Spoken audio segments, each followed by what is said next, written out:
from Great American Leaders. Think and Grow Rich was 25 years in the making. It is Napoleon Hill's newest book based upon his famous law of success philosophy. His work and writings have been praised by great leaders in finance, education, politics, government. Supreme Court of the United States, Washington, D.C. Dear Mr. Hill, I have now had an opportunity to finish reading your Law of Success textbooks, and I wish to express my appreciation of the splendid work you have done in the organization of this philosophy. It would be helpful if every politician in the country would assimilate and apply the 17 principles upon which your lessons are based. It contains some very fine material which every leader in every walk of life should understand. I am happy to have had the privilege of rendering you some slight measure of help in the organization of this splendid course of common sense philosophy. Sincerely yours, Howard Taft, former President and former Chief Justice of the United States. King of the 5 and 10 cent stores. By applying many of the 17 fundamentals of the Law of Success philosophy, we have built a great chain of successful stores. I presume it would be no exaggeration of fact if I said that the Woolworth Building might properly be called a monument to the soundness of these principles. F. W. Woolworth.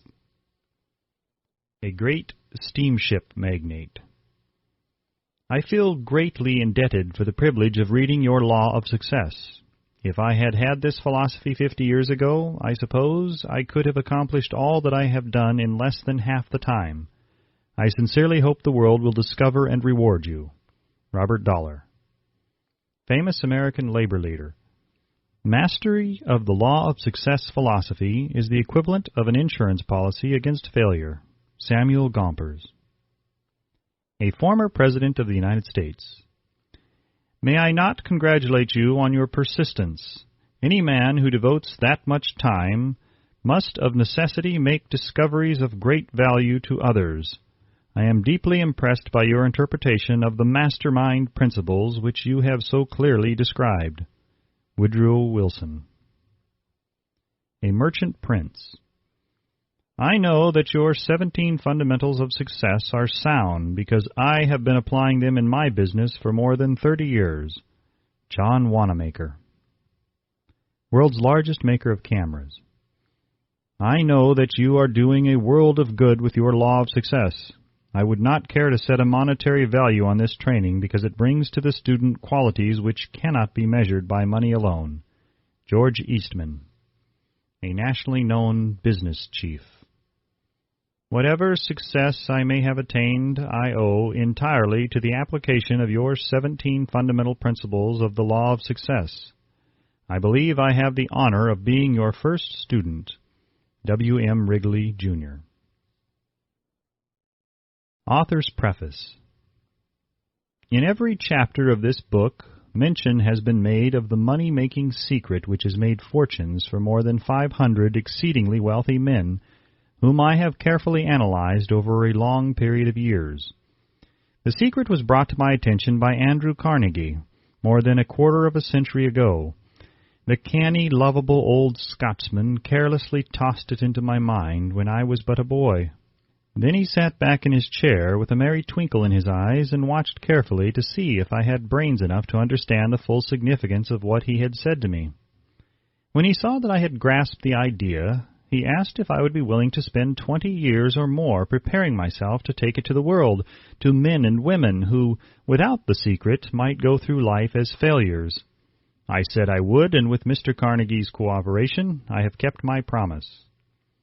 This book contains the secret, after having been put to a practical test by thousands of people in almost every walk of life. It was Mr. Carnegie's idea that the magic formula, which gave him a stupendous fortune, ought to be placed within reach of people who do not have time to investigate how men make money, and it was his hope that I might test and demonstrate the soundness of the formula through the experience of men and women in every calling. He believed the formula should be taught in all public schools and colleges, and expressed the opinion that if it were properly taught, it would so revolutionize the entire educational system that the time spent in school could be reduced to less than half.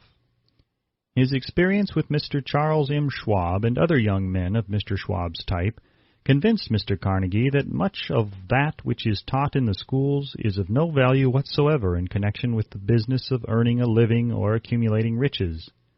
He had arrived at this decision because he had taken into his business one young man after another, many of them with but little schooling, and by coaching them in the use of this formula, developed in them rare leadership.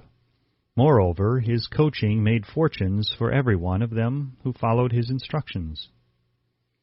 In the chapter on faith, you will read the astounding story of the organization of the giant United States Steel Corporation, as it was conceived and carried out by one of the young men through whom Mr. Carnegie proved that his formula will work for all who are ready for it. This single application of the secret by that young man, Charles M. Schwab, made him a huge fortune in both money and opportunity. Roughly speaking, this particular application of the formula was worth $600 million. These facts, and they are facts well known to almost everyone who knew Mr. Carnegie, give you a fair idea of what the reading of this book may bring to you, provided you know what it is that you want. Even before it has undergone 20 years of practical testing, the secret was passed on to more than 100,000 men and women who have used it for their personal benefit, as Mr. Carnegie planned that they should. Some have made fortunes with it. Others have used it successfully in creating harmony in their homes. A clergyman used it so effectively that it brought him an income of upwards of $75,000 a year. Arthur Nash, a Cincinnati tailor, used his near-bankrupt business as a guinea pig on which to test the formula. The business came to life and made a fortune for its owners. It is still thriving, although Mr. Nash has gone. The experiment was so unique that newspapers and magazines gave it more than $1 million worth of laudatory publicity. The secret was passed on to Stuart Austin Weir of Dallas, Texas. He was ready for it, so ready that he gave up his profession and studied law. Did he succeed? That story is told too. I gave the secret to Jennings Randolph the day he graduated from college, and he has used it so successfully that he is now serving his third term as a member of Congress, with an excellent opportunity to keep on using it until it carries him to the White House. While serving as advertising manager of the LaSalle Extension University, when it was little more than a name, I had the privilege of seeing J.G. Chaplin, president of the university, use the formula so effectively that he has since made the LaSalle one of the great extension schools of the country. The secret to which I refer has been mentioned no fewer than 100 times throughout this book. It has not been directly named, for it seems to work more successfully when it is merely uncovered and left in sight, where those who are ready and searching for it may pick it up. That is why Mr. Carnegie tossed it to me so quietly without giving me its specific name. If you are ready to put it to use, you will recognize this secret at least once in every chapter. I wish I might feel privileged to tell you how you will know if you are ready, but that would deprive you of much of the benefit you will receive when you make the discovery in your own way. While this book was being written, my own son, who was then finishing the last year of his college work, picked up the manuscript of Chapter 2, read it, and discovered the secret for himself.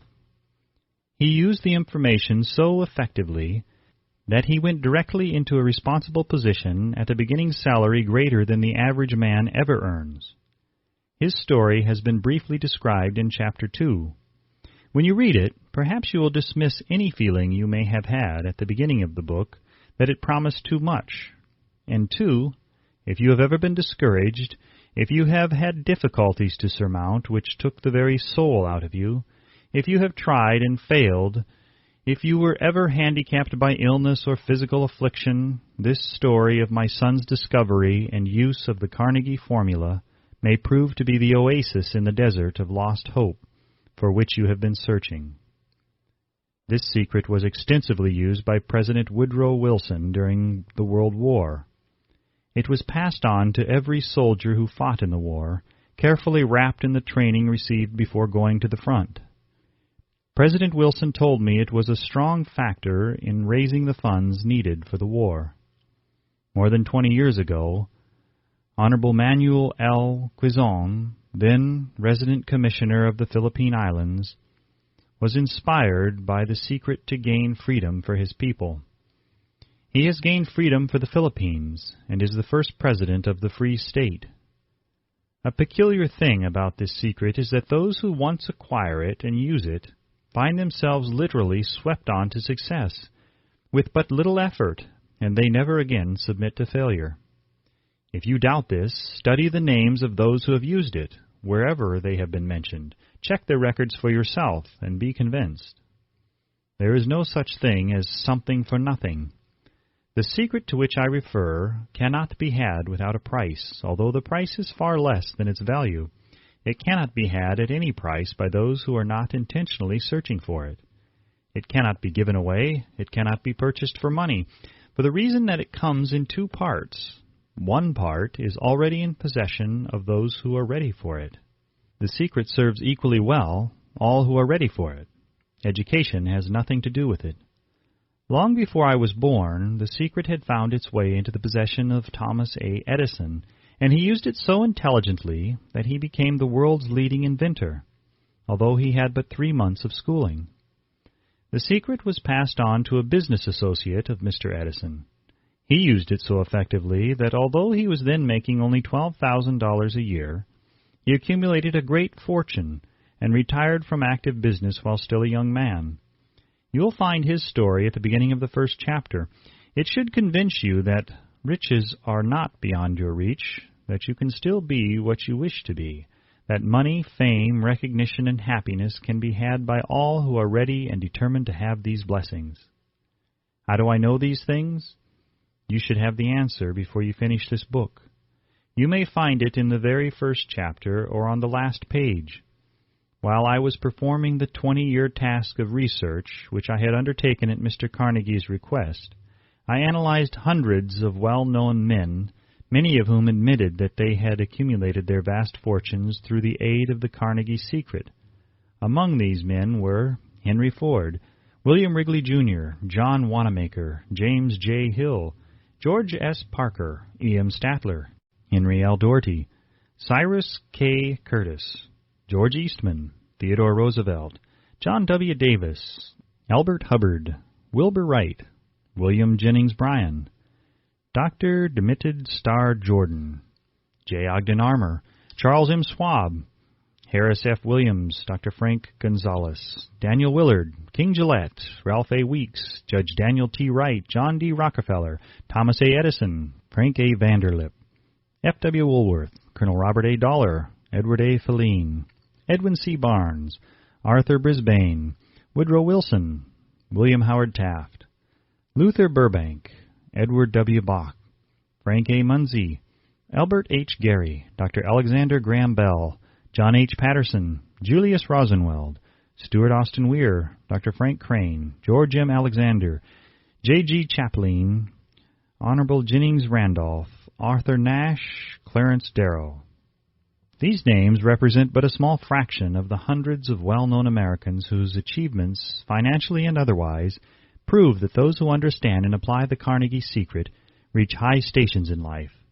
I have never known anyone who was inspired to use the secret who did not achieve noteworthy success in his chosen calling.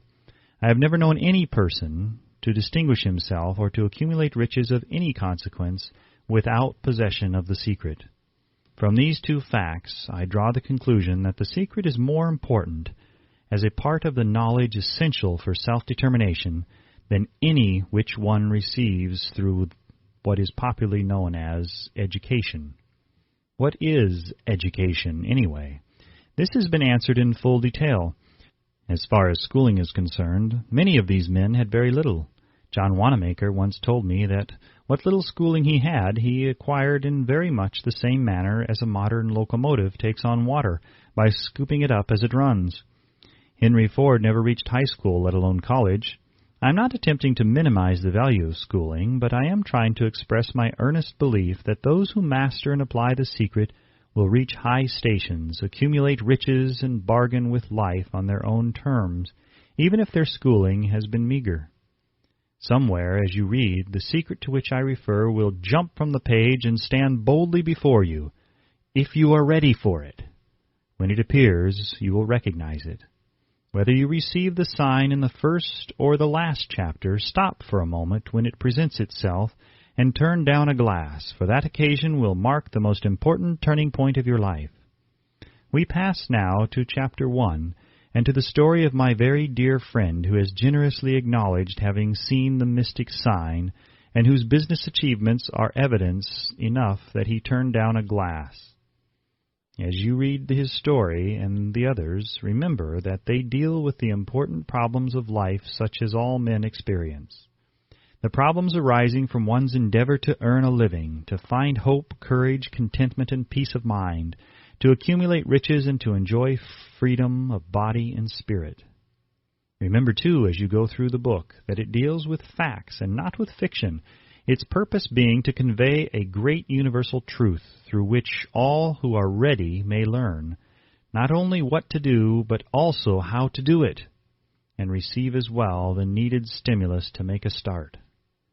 As a final word of preparation, before you begin the first chapter, may I offer one brief suggestion which may provide a clue by which the Carnegie secret may be recognized. It is this: all achievement, all earned riches have their beginning in an idea. If you are ready for the secret, you already possess one half of it.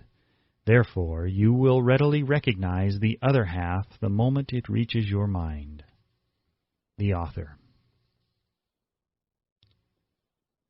Chapter 1. Introduction. The Man Who Thought His Way into Partnership with Thomas A. Edison. Truly, thoughts are things, and powerful things at that, when they are mixed with definiteness of purpose, persistence, and a burning desire for their translation into riches or other material objects. A little more than 30 years ago, Edwin C. Barnes discovered how true it is that men really do think and grow rich. His discovery did not come about at one sitting. It came little by little, beginning with a burning desire to become a business associate of the great Edison. One of the chief characteristics of Barnes' desire was that it was definite. He wanted to work with Edison, not for him. Observe carefully the description of how he went about translating his desire into reality, and you will have a better understanding of the 13 principles which lead to riches. When this desire, or impulse of thought, first flashed into his mind, he was in no position to act upon it. Two difficulties stood in his way. He did not know Mr. Edison, and he did not have enough money to pay his railroad fare to Orange, New Jersey. These difficulties were sufficient to have discouraged the majority of men from making any attempt to carry out the desire. But this was no ordinary desire. He was so determined to find a way to carry out his desire that he finally decided to travel by blind baggage rather than be defeated. To the uninitiated, this means that he went to East Orange on a freight train. He presented himself at Mr. Edison's laboratory and announced he had come to go into business with the inventor. In speaking of the first meeting between Barnes and Edison years later, Mr. Edison said, "He stood there before me looking like an ordinary tramp, but there was something in the expression of his face which conveyed the impression that he was determined to get what he had come after. I had learned from years of experience with men that when a man really desires a thing so deeply that he is willing to stake his entire future on a single turn of the wheel in order to get it, he is sure to win. I gave him the opportunity he asked for, because I saw he had made up his mind to stand by until he succeeded. Subsequent events prove that no mistake was made." Just what young Barnes said to Mr. Edison on that occasion was far less important than that which he thought. Edison himself said so. It could not have been the young man's appearance which got him his start in the Edison office, for that was definitely against him.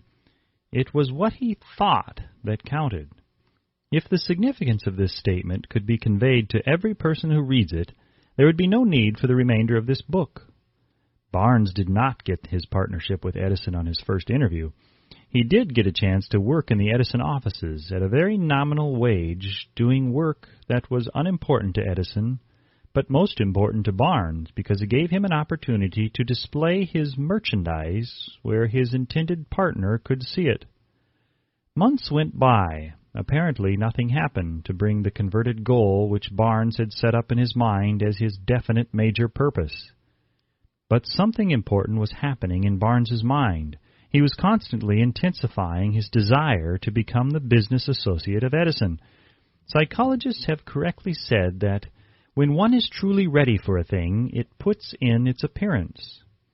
Barnes was ready for a business association with Edison. Moreover, he was determined to remain ready until he got that which he was seeking. He did not say to himself, "Ah, well, what's the use? I guess I'll change my mind and try for a salesman's job." But he did say, "I came here to go into business with Edison, and I'll accomplish this end if it takes the remainder of my life." He meant it. What a different story men would have to tell if only they would adopt a definite purpose, and stand by that purpose until it had time to become an all-consuming obsession. Maybe young Barnes did not know it at the time, but his bulldog determination, his persistence in standing back of a single desire, was destined to mow down all opposition and bring him the opportunity he was seeking. When the opportunity came, it appeared in a different form, and from a different direction than Barnes had expected. That is one of the tricks of opportunity. It has a sly habit of slipping in by the back door, and often it comes disguised in the form of misfortune or temporary defeat. Perhaps this is why so many fail to recognize opportunity. Mr. Edison had just perfected a new office device known at that time as the Edison dictating machine, now the Ediphone. His salesmen were not enthusiastic over the machine. They did not believe it could be sold without great effort. Barnes saw his opportunity. It had crawled in quietly, hidden in a queer-looking machine which interested no one but Barnes and the inventor. Barnes knew he could sell the Edison dictating machine. He suggested this to Edison and promptly got his chance. He did sell the machine. In fact, he sold it so successfully that Edison gave him a contract to distribute and market it all over the nation. Out of that business association grew the slogan, "Made by Edison and installed by Barnes." The business alliance has been in operation for more than 30 years. Out of it, Barnes has made himself rich in money, but he has done something infinitely greater. He has proved that one really may think and grow rich. How much actual cash that original desire of Barnes has been worth to him, I have no way of knowing. Perhaps it has brought him $2 or $3 million, but the amount, whatever it is, becomes insignificant when compared with the greater asset he acquired in the form of definite knowledge that an intangible impulse of thought can be transmuted into its physical counterpart by the application of known principles. Barnes literally thought himself into a partnership with the great Edison. He thought himself into a fortune. He had nothing to start with except the capacity to know what he wanted and the determination to stand by that desire until he realized it. He had no money to begin with. He had but little education. He had no influence, but he did have initiative, faith, and the will to win. With these intangible forces, he made himself #1 man with the greatest inventor who ever lived. Now let us look at a different situation and study a man who had plenty of tangible evidence of riches, but lost it because he stopped 3 feet short of the goal he was seeking. 3 feet from gold. One of the most common causes of failure is the habit of quitting when one is overtaken by temporary defeat. Every person is guilty of this mistake at one time or another. An uncle of R.U. Darby was caught by the gold fever in the gold rush days and went west to dig and grow rich. He had never heard that more gold has been mined from the brains of men than has ever been taken from the earth. He staked a claim and went to work with pick and shovel. The going was hard, but his lust for gold was definite. After weeks of labor, he was rewarded by the discovery of the shining ore. He needed machinery to bring the ore to the surface. Quietly, He covered up the mine, retraced his footsteps to his home in Williamsburg, Maryland, told his relatives and a few neighbors of the strike. They got together money for the needed machinery, had it shipped. The uncle and Darby went back to work the mine. The first car of ore was mined and shipped to a smelter. The returns proved they had one of the richest mines in Colorado. A few more cars of that ore would clear the debts. Then would come the big killing and profits. Down went the drills, up went the hopes of Darby and Uncle. Then something happened. The vein of gold ore disappeared. They had come to the end of the rainbow, and the pot of gold was no longer there. They drilled on, desperately trying to pick up the vein again, all to no avail. Finally, they decided to quit. They sold the machinery to a junk man for a few $100s and took the train back home. Some junk men are dumb, but not this one. He called in a mining engineer to look at the mine and do a little calculating. The engineer advised that the project had failed because the owners were not familiar with fault lines. His calculations showed that the vein would be found just 3 feet from where the Darbys had stopped drilling. That is exactly where it was found. The junk man took millions of dollars in ore from the mine because he knew enough to seek expert counsel before giving up. Most of the money which went into the machinery was procured through the efforts of R.U. Darby, who was then a very young man. The money came from his relatives and neighbors because of their faith in him. He paid back every dollar of it, although he was years in doing so.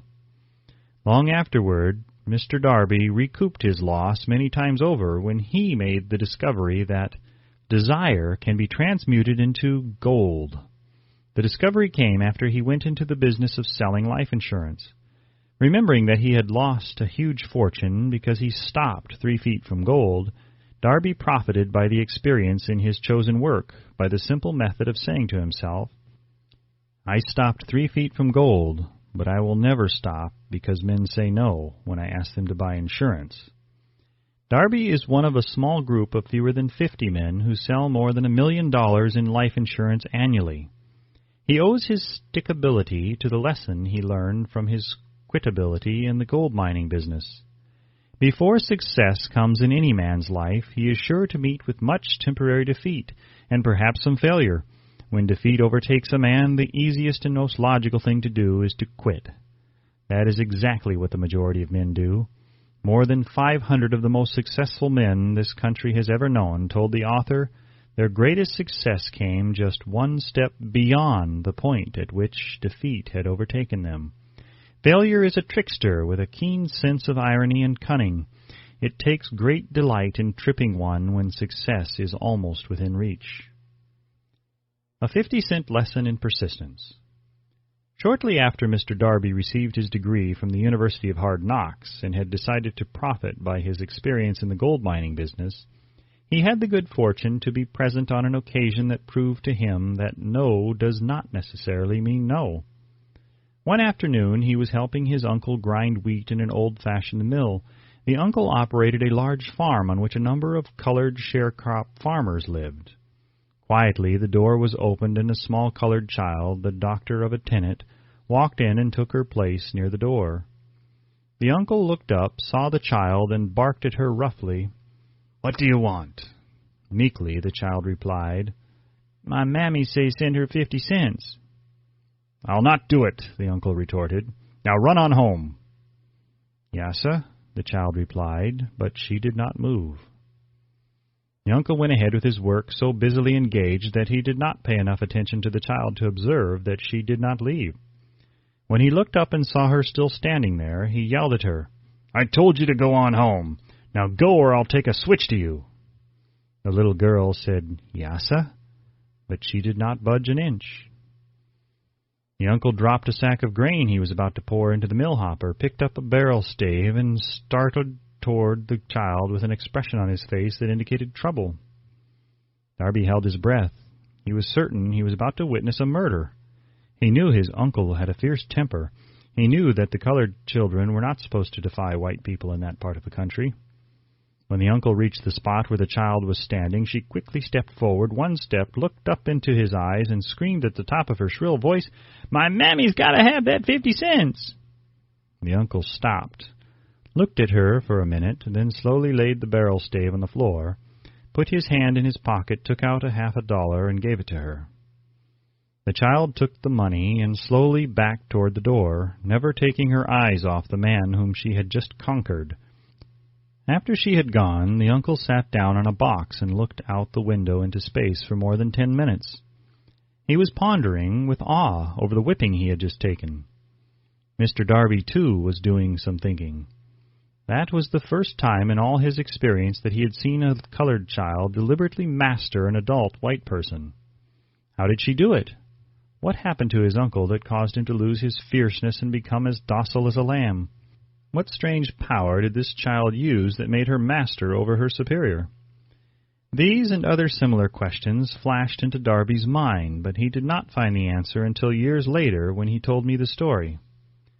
Strangely, the story of this unusual experience was told to the author in the old mill on the very spot where the uncle took his whipping.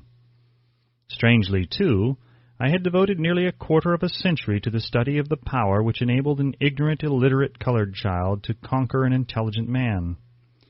As we stood there in that musty old mill, Mr. Darby repeated the story of the unusual conquest, and finished by asking, "What can you make of it?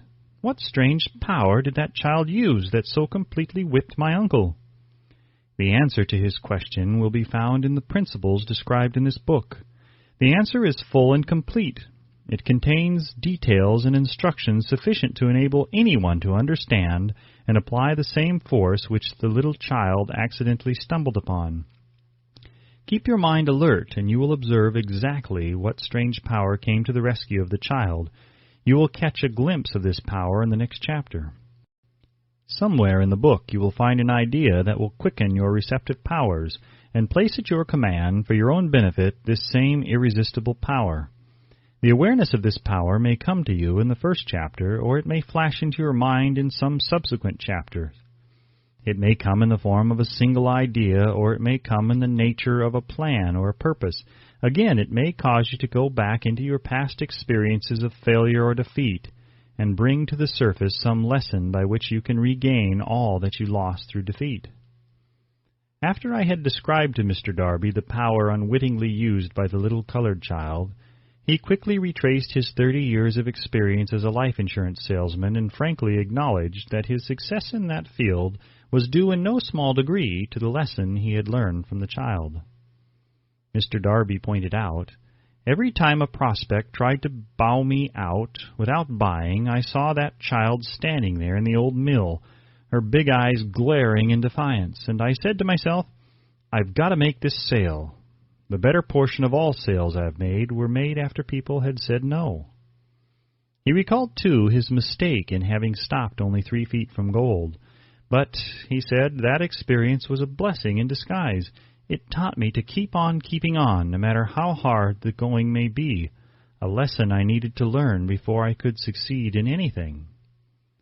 This story of Mr. Darby and his uncle, the colored child, and the gold mine doubtless will be read by hundreds of men who make their living by selling life insurance, and to all of these the author wishes to offer the suggestion that Darby owes to these 2 experiences in his ability to sell more than $1 million of life insurance every year. Life is strange and often imponderable. Both the successes and the failures have their roots in simple experiences. Mr. Darby's experiences were commonplace and simple enough, yet they held the answer to his destiny in life. Therefore, they were as important to him as life itself. He profited by these 2 dramatic experiences because he analyzed them and found the lesson they taught. But what of the man who has neither the time nor the inclination to study failure in search of knowledge that may lead to success? Where and how is he to learn the art of converting defeat into stepping stones to opportunity? In the answer to these questions, this book was written. The answer called for a description of 13 principles, but remember, as you read, the answer you may be seeking to the questions which have caused you to ponder over the strangeness of life may be found in your own mind. through some idea, plan, or purpose which may spring into your mind as you read. One sound idea is all that one needs to achieve success. The principles described in this book contain the best and the most practical of all that is known concerning the ways and means of creating useful ideas. Before we go any further in our approach to the description of these principles, we believe you are entitled to receive this important suggestion.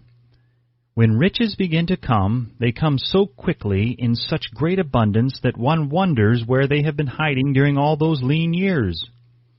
This is an astounding statement, and all the more so when we take into consideration the popular belief that riches come only to those who work hard and long. When you begin to think and grow rich, you will observe that riches begin with a state of mind, with definiteness of purpose, with little or no hard work.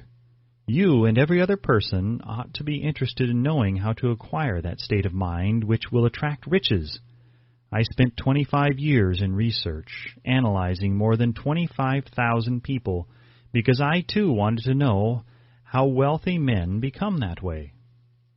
Without that research, this book could not have been written.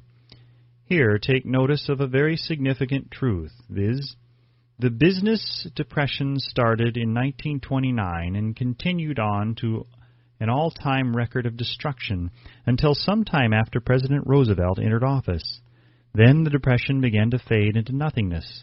Just as an electrician in a theater raises the light so gradually that darkness is transmuted into light before you realize it, so did the spell of fear in the minds of the people gradually fade away and become faith. Observe very closely as soon as you master the principles of this philosophy and begin to follow the instructions for applying those principles. Your financial status will begin to improve, and everything you touch will begin to transmute itself into an asset for your own benefit. Impossible? Not at all. One of the main weaknesses of mankind is the average man's familiarity with the word impossible. He knows all the rules which will not work. He knows all the things which cannot be done. This book was written for those who seek the rules which have made others successful and are willing to stake everything on those rules. A great many years ago I purchased a fine dictionary. The first thing I did with it was to turn to the word impossible and neatly clip it out of the book. That would not be an unwise thing for you to do. Success comes to those who become success-conscious. Failure comes to those who indifferently allow themselves to become failure-conscious. The object of this book is to help all who seek it to learn the art of changing their minds from failure-consciousness to success-consciousness. Another weakness found in altogether too many people is the habit of measuring everything and everyone by their own impressions and beliefs. Some who will read this will believe that no one can think and grow rich. They cannot think in terms of riches because their thought habits have been steeped in poverty, want, misery, failure, and defeat. These unfortunate people remind me of the prominent Chinese who came to America to be educated in American ways. He attended the University of Chicago.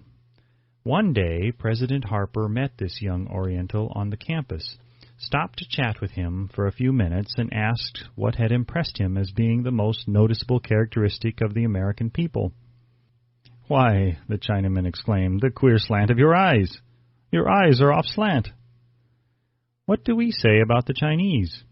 We refuse to believe that which we do not understand. We foolishly believe that our own limitations are the proper measurement of limitations. Sure, the other fellow's eyes are off slant because they are not the same as our own. Millions of people look at the achievements of Henry Ford after he has arrived and envy him because of his good fortune or luck or genius or whatever it is that they credit for Ford's fortune. Perhaps one person in every 100,000 knows the secret of Ford's success, and those who do know are too modest or too reluctant to speak of it because of its simplicity. A single transaction will illustrate the secret perfectly. A few years back, Ford decided to produce his now famous V8 motor. He chose to build an engine with the entire 8 cylinders cast in one block and instructed his engineers to produce a design for the engine. The design was placed on paper, but the engineers agreed to a man that it was simply impossible to cast an 8-cylinder gas engine block in one piece. Ford said, "Produce it anyway." "But," they replied, "it's impossible." "Go ahead," Ford commanded, "and stay on the job until you succeed, no matter how much time is required."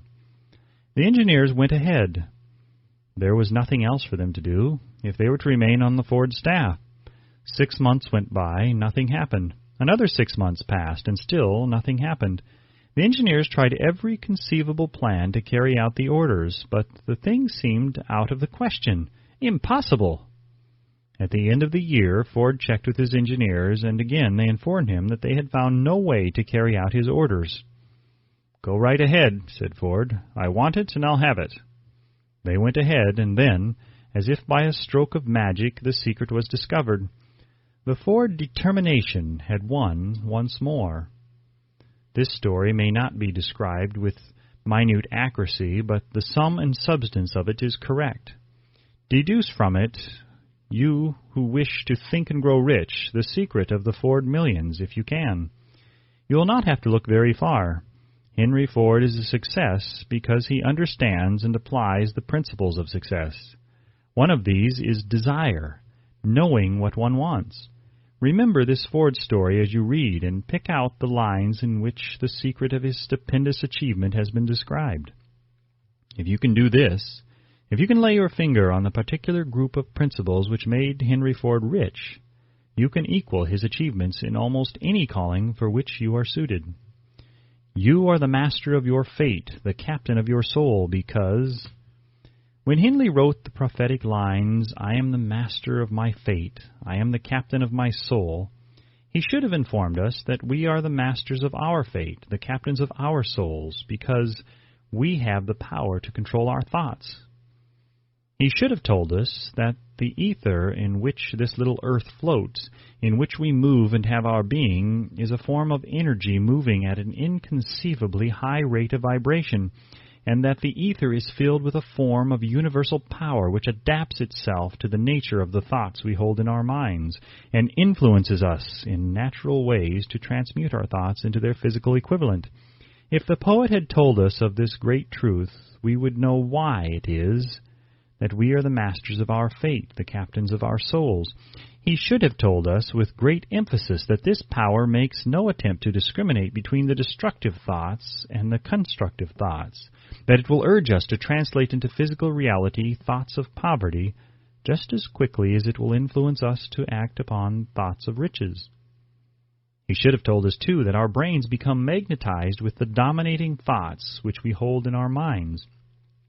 And by means with which no man is familiar, these magnets attract to us the forces, the people, the circumstances of life which harmonize with the nature of our dominating thoughts.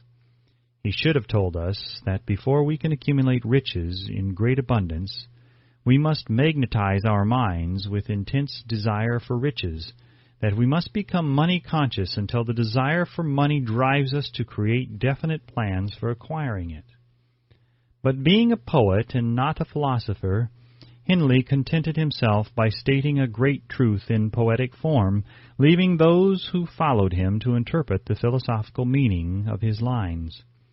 Little by little the truth has unfolded itself until it now appears certain that the principles described in this book hold the secret of mastery over our economic fate. We are now ready to examine the first of these principles. Maintain a spirit of open-mindedness, and remember as you read they are the invention of no one man. The principles were gathered from the life experiences of more than 500 men who actually accumulated riches in huge amounts, men who began in poverty with but little education, without influence. The principles worked for these men. You can put them to work for your own enduring benefit. You will find it easy, not hard, to do. Before you read the next chapter, I want you to know that it conveys factual information which might easily change your entire financial destiny, as it has so definitely brought the changes of stupendous proportions to two people described. I want you to know also that the relationship between these two men and myself is such that I could have taken no liberties with the facts, even if I had wished to do so. One of them has been my closest personal friend for almost 25 years, and the other is my own son. The unusual success of these two men, success which they generously accredit to the principle described in the next chapter, more than justifies this personal reference as a means of emphasizing the far-flung power of this principle. Almost 15 years ago, I delivered the commencement address at Salem College, Salem, West Virginia. I emphasized the principle described in the next chapter with so much intensity that one of the members of the graduating class definitely appropriated it and made it a part of his own philosophy. The young man is now a member of Congress and an important factor in the present administration. Just before this book went to the publisher, he wrote me a letter in which he so clearly stated his opinion of the principle outlined in the next chapter that I have chosen to publish his letter as an introduction to that chapter. It gives you an idea of the rewards to come. My dear Napoleon, my service as a member of Congress having given me an insight into the problems of men and women, I am writing to offer a suggestion which may become helpful to thousands of worthy people. With apologies, I must state that the suggestion, if acted upon, will mean several years of labor and responsibility for you, but I am enheartened to make the suggestion because I know your great love for rendering useful service. In 1922, you delivered the commencement address at Salem College when I was a member of the graduating class. In that address, you planted in my mind an idea which has been responsible for the opportunity I now have to serve the people of my state, and will be responsible in a very large measure for whatever success I may have in the future.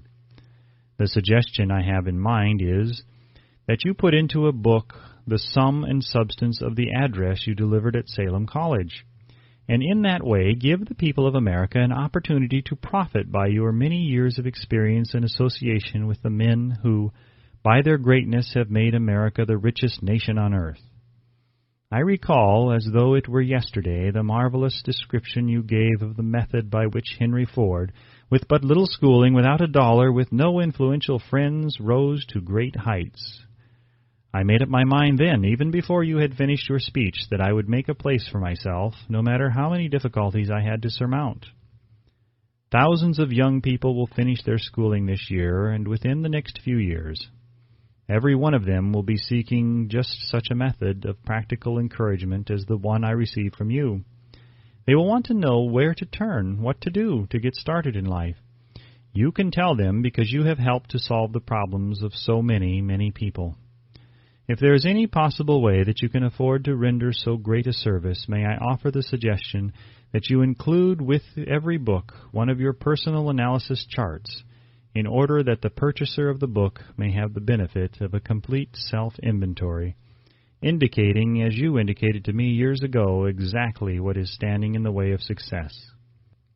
Such a service as this, providing the readers of your book with a complete, unbiased picture of their faults and their virtues, would mean to them the difference between success and failure. The service would be priceless. Millions of people are now facing the problem of staging a comeback because of the Depression, and I speak from personal experience when I say I know these earnest people would welcome the opportunity to tell you their problems and to receive your suggestions for the solution. You know the problems of those who face the necessity of beginning all over again. There are thousands of people in America today who would like to know how they can convert ideas into money, people who must start at scratch without finances and recoup their losses. If anyone can help them, you can. If you publish the book, I would like to own the first copy that comes from the press, personally autographed by you. With best wishes, believe me, cordially yours, Jennings Randolph. This ends Chapter 1 of Think and Grow Rich by Napoleon Hill. Chapter 2, Desire. The starting point of all achievement. The first step toward riches. When Edwin C. Barnes climbed down from the freight train in Orange, New Jersey, more than 30 years ago, he may have resembled a tramp, but his thoughts were those of a king. As he made his way from the railroad tracks to Thomas A. Edison's office, his mind was at work. He saw himself standing in Edison's presence. He heard himself asking Mr. Edison for an opportunity to carry out the one consuming obsession of his life, a burning desire to become the business associate of the great inventor. Barnes' desire was not a hope. It was not a wish. It was a keen, pulsating desire which transcended everything else. It was definite. The desire was not new when he approached Edison. It had been Barnes's dominating desire for a long time. In the beginning, when the desire first appeared in his mind, it may have been, probably was, only a wish. But it was no mere wish when he appeared before Edison with it. A few years later, Edwin C. Barnes again stood before Edison in the same office where he first met the inventor. This time, his desire had been translated into reality. He was in business with Edison. The dominating dream of his life had become a reality. Today, people who know Barnes envy him because of the break life yielded him. They see him in the days of his triumph without taking the trouble to investigate the cause of his success. Barnes succeeded because he chose a definite goal, placed all of his energy, all of his willpower, all of his effort, everything back of that goal. He did not become the partner of Edison the day he arrived. He was content to start in the most menial work as long as it provided an opportunity to take even one step toward his cherished goal. 5 years passed before the chance he had been seeking made its appearance. During all those years, not one ray of hope, not one promise of attainment of his desire had been held out to him.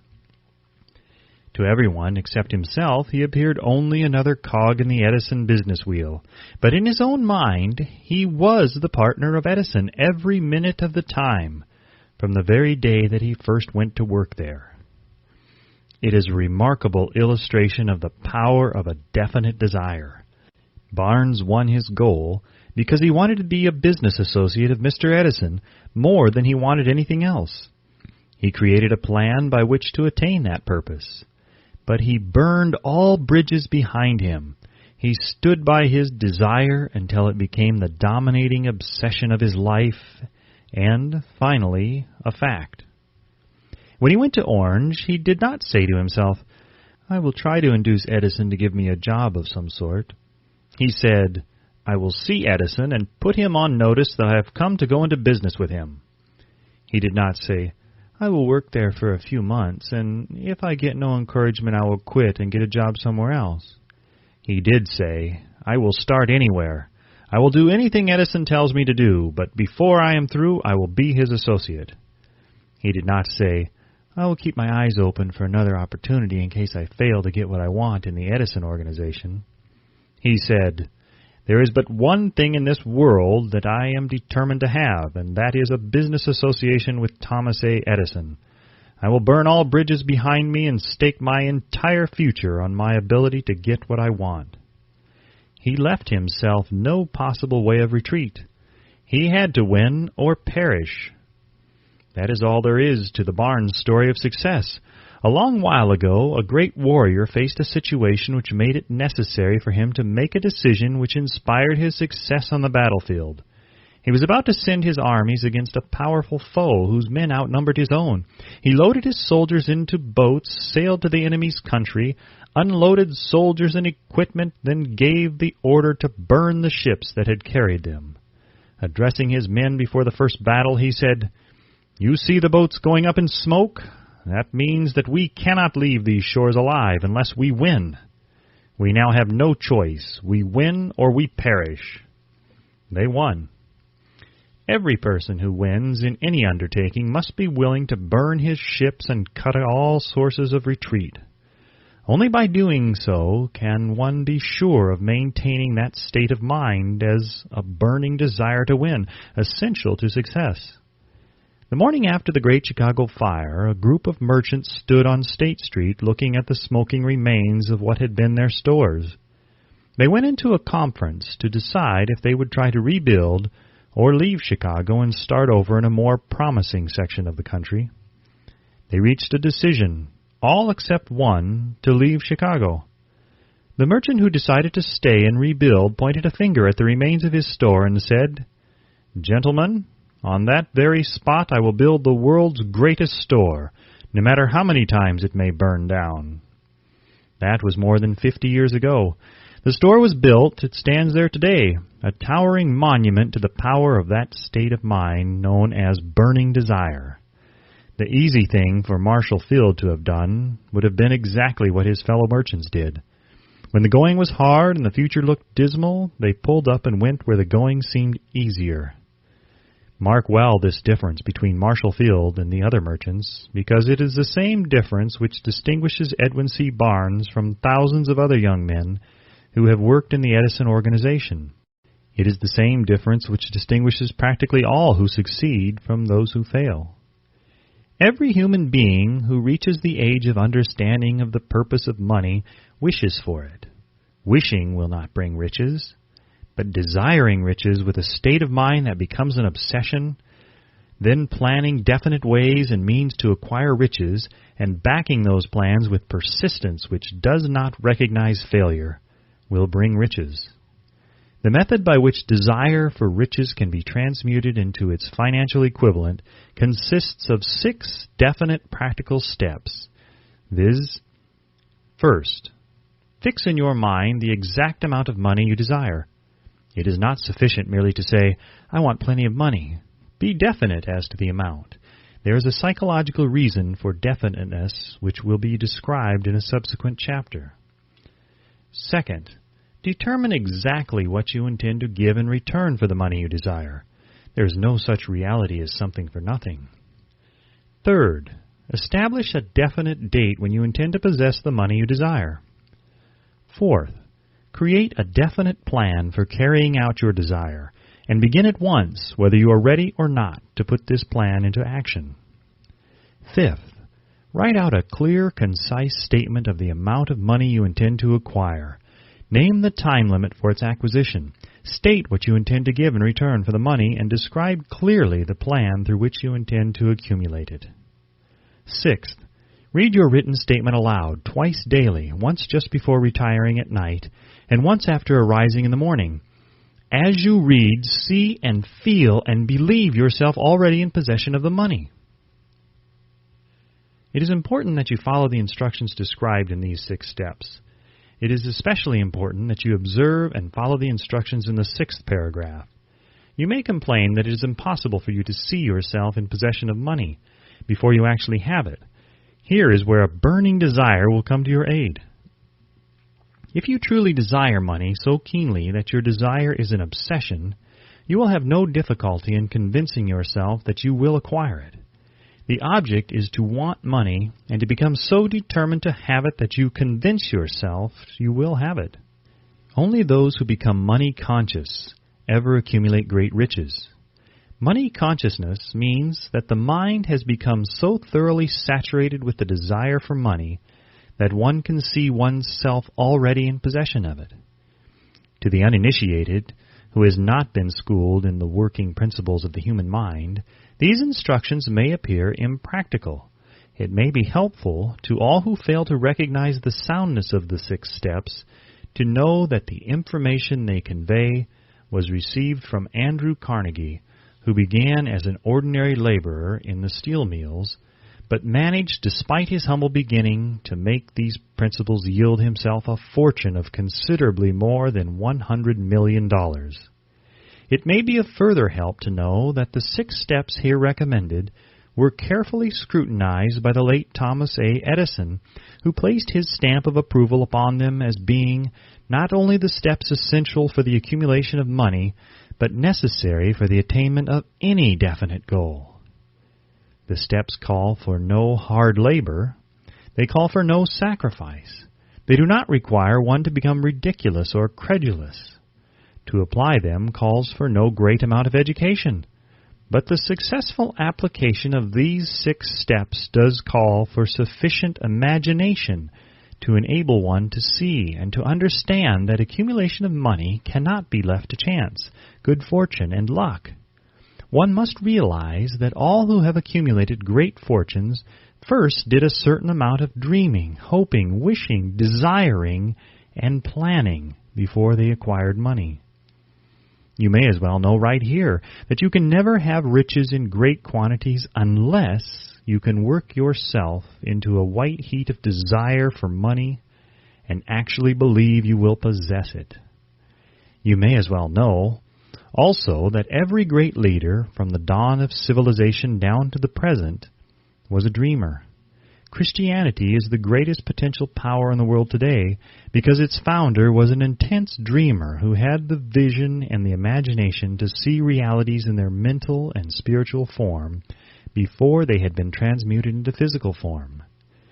If you do not see the great riches in your imagination, you will never see them in your bank balance. Never in the history of America has there been so great an opportunity for practical dreamers as now exists. The 6-year economic collapse has reduced all men substantially to the same level. A new race is about to be run. The stakes represent huge fortunes which will be accumulated within the next 10 years. The rules of the race have changed because we now live in a changed world that definitely favors the masses, those who had but little or no opportunity to win under the conditions existing during the Depression when fear paralyzed growth and development. We who are in this race for riches should be encouraged to know that this changed world in which we live is demanding new ideas, new ways of doing things, new leaders, new inventions, new methods of teaching, new methods of marketing, new books, new literature, new features for the radio, new ideas for moving pictures. Back of all this demand for new and better things, there is one quality which one must possess to win, and that is definiteness of purpose, the knowledge of what one wants and a burning desire to possess it. The business depression marked the death of one age and the birth of another. This changed world requires practical dreamers who can and will put their dreams into action. The practical dreamers have always been and always will be the pattern makers of civilization. We who desire to accumulate riches should remember the real leaders of the world always have been men who harnessed and put into practical use the intangible, unseen forces of unborn opportunity, and have converted those forces, or impulses of thought, into skyscrapers, cities, factories, airplanes, automobiles, and every form of convenience that makes life more pleasant. Tolerance and an open mind are practical necessities of the dreamer of today. Those who are afraid of new ideas are doomed before they start. Never has there been a time more favorable to pioneers than the present.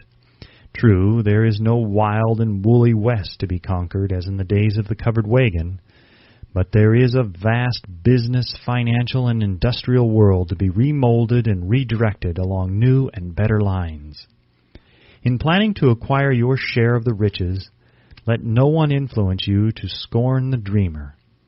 To win the big stakes in this changed world, you must catch the spirit of the great pioneers of the past, whose dreams have given to civilization all that it has of the value, the spirit which serves as the lifeblood of our own country.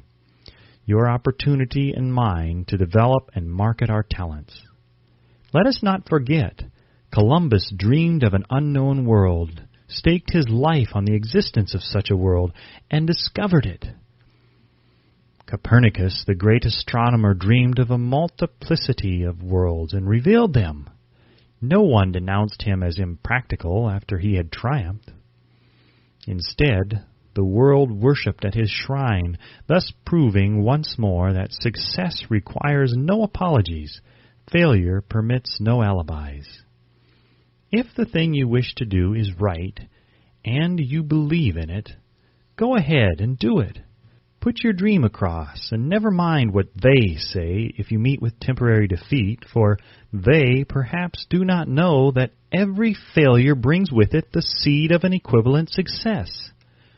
Henry Ford, poor and uneducated, dreamed of a horseless carriage, went to work with what tools he possessed without waiting for opportunity to favor him, and now evidence of his dream belts the entire earth. He has put more wheels into operation than any man who ever lived because he was not afraid to back his dreams. Thomas Edison dreamed of a lamp that could be operated by electricity, began where he stood to put his dream into action, and despite more than 10,000 failures, he stood by that dream until he made it a physical reality. Practical dreamers do not quit. Wayland dreamed of a chain of cigar stores, transformed his dream into action, and now the United Cigar Stores occupy the best corners in America. Lincoln dreamed of freedom for the black slaves, put his dream into action, and barely missed living to see a united North and South translate his dream into reality. The Wright brothers dreamed of a machine that would fly through the air. Now one may see evidence all over the world that they dreamed soundly. Marconi dreamed of a system for harnessing the intangible forces of the ether. Evidence that he did not dream in vain may be found in every wireless and radio in the world. Moreover, Marconi's dream brought the humblest cabin and the most stately manor house side by side. It made the people of every nation on earth backdoor neighbors. It gave the President of the United States a medium by which he may talk to all the people of America at one time and on short notice.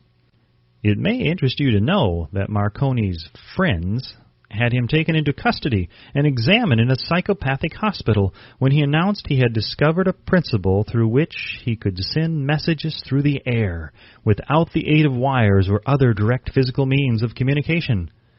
The dreamers of today fare better. The world has become accustomed to new discoveries. Nay, it has shown a willingness to reward the dreamer who gives the world a new idea. The greatest achievement was at first, and for a time, but a dream. The oak sleeps in the acorn, the bird waits in the egg, and in the highest vision of the soul, a waking angel stirs. Dreams are the seedlings of reality. Awake, arise, and assert yourself, you dreamers of the world. Your star is now in the ascendancy. The world depression brought the opportunity you have been waiting for. It taught people humility, tolerance, and open-mindedness. The world is filled with an abundance of opportunity, which the dreamers of the past never knew. A burning desire to be and to do is the starting point from which the dreamer must take off. Dreams are not born of indifference, laziness, or lack of ambition. The world no longer scoffs at the dreamer, nor calls him impractical. If you think it does, take a trip to Tennessee and witness what a dreamer president has done in the way of harnessing and using the great water power of America. A score of years ago, such a dream would have seemed like madness. You have been disappointed. You have undergone defeat during the Depression. You have felt the great heart within you crushed until it bled. Take courage, for these experiences have tempered the spiritual metal of which you are made. They are assets of incomparable value. Remember, too, that all who succeed in life get off to a bad start and pass through many heartbreaking struggles before they arrive. The turning point in the lives of those who succeed usually comes at the moment of some crisis through which they are introduced to their other selves. John Bunyan wrote The Pilgrim's Progress, which is among the finest of all English literature, after he had been confined in prison and sorely punished because of his views on the subject of religion. O. Henry discovered the genius which slept within his brain, after he had met with great misfortune and was confined in a prison cell in Columbus, Ohio. Being forced, through misfortune, to become acquainted with his other self and to use his imagination, he discovered himself to be a great author instead of a miserable criminal and outcast. Strange and varied are the ways of life, and stranger still are the ways of infinite intelligence, through which men are sometimes forced to undergo all sorts of punishment before discovering their own brains and their own capacity to create useful ideas through imagination. Edison, the world's greatest inventor and scientist, was a tramp telegraph operator. He failed innumerable times before he was driven, finally, to the discovery of the genius which slept within his brain. Charles Dickens began by pasting labels on blacking pots. The tragedy of his first love penetrated the depths of his soul and converted him into one of the world's truly great authors. That tragedy produced first David Copperfield, then a succession of other works that made this a richer and better world for all who read his books. Disappointment over love affairs generally has the effect of driving men to drink and women to ruin, and this because most people never learn the art of transmuting their strongest emotions into dreams of a constructive nature. Helen Keller became deaf, dumb, and blind shortly after birth. Despite her greatest misfortune, she has written her name indelibly in the pages of the history of the great. Her entire life has served as evidence that no one ever is defeated until defeat has been accepted as a reality. Robert Burns was an illiterate country lad. He was cursed by poverty and grew up to be a drunkard in the bargain. The world was made better for his having lived because he clothed beautiful thoughts in poetry, and thereby plucked a thorn and planted a rose in its place. Booker T. Washington was born in slavery, handicapped by race and color. Because he was tolerant, had an open mind at all times on all subjects, and was a dreamer, he left his impress for good on an entire race. Beethoven was deaf, Milton was blind, but their names will last as long as time endures, because they dreamed and translated their dreams into organized thought. Before passing to the next chapter, kindle anew in your mind the fire of hope, faith, courage, and tolerance. If you have these states of mind and a working knowledge of the principles described, all else that you need will come to you when you are ready for it. Let Emerson state the thought in these words: every proverb, every book, every byword that belongs to thee for aid and comfort shall surely come home through open or winding passages. Every friend whom not thy fantastic will, but the great and tender soul in thee craveth, shall lock thee in his embrace. There is a difference between wishing for a thing and being ready to receive it. No one is ready for a thing until he believes he can acquire it. The state of mind must be belief, not mere hope or wish. Open-mindedness is essential for belief. Closed minds do not inspire faith, courage, and belief. Remember, no more effort is required to aim high in life, to demand abundance and prosperity, than is required to accept misery and poverty. A great poet has correctly stated this universal truth through these lines: I bargained with life for a penny, and life would pay no more. However, I begged at evening, when I counted my scanty store. For life is a just employer, he gives you what you ask, but once you have set the wages, why, you must bear the task. I worked for a menial's hire, only to learn, dismayed, that any wage I had asked of life, life would have willingly paid. Desire outwits Mother Nature. As a fitting climax to this chapter, I wish to introduce one of the most unusual persons I have ever known. I first saw him 24 years ago, a few minutes after he was born. He came into the world without any physical sign of ears, and the doctor admitted, when pressed for an opinion, that the child might be deaf and mute for life. I challenged the doctor's opinion. I had the right to do so. I was the child's father. I, too, reached a decision and rendered an opinion, but I expressed the opinion silently in the secrecy of my own heart. I decided that my son would hear and speak. Nature could send me a child without ears, but nature could not induce me to accept the reality of the affliction. In my own mind, I knew that my son would hear and speak. How? I was sure there must be a way, and I knew I would find it. I thought of the words of the immortal Emerson: the whole course of things goes to teach us faith. We need only obey. There is guidance for each of us, and by lowly listening, we shall hear the right word. The right word? Desire. More than anything else, I desired that my son should not be a deaf-mute.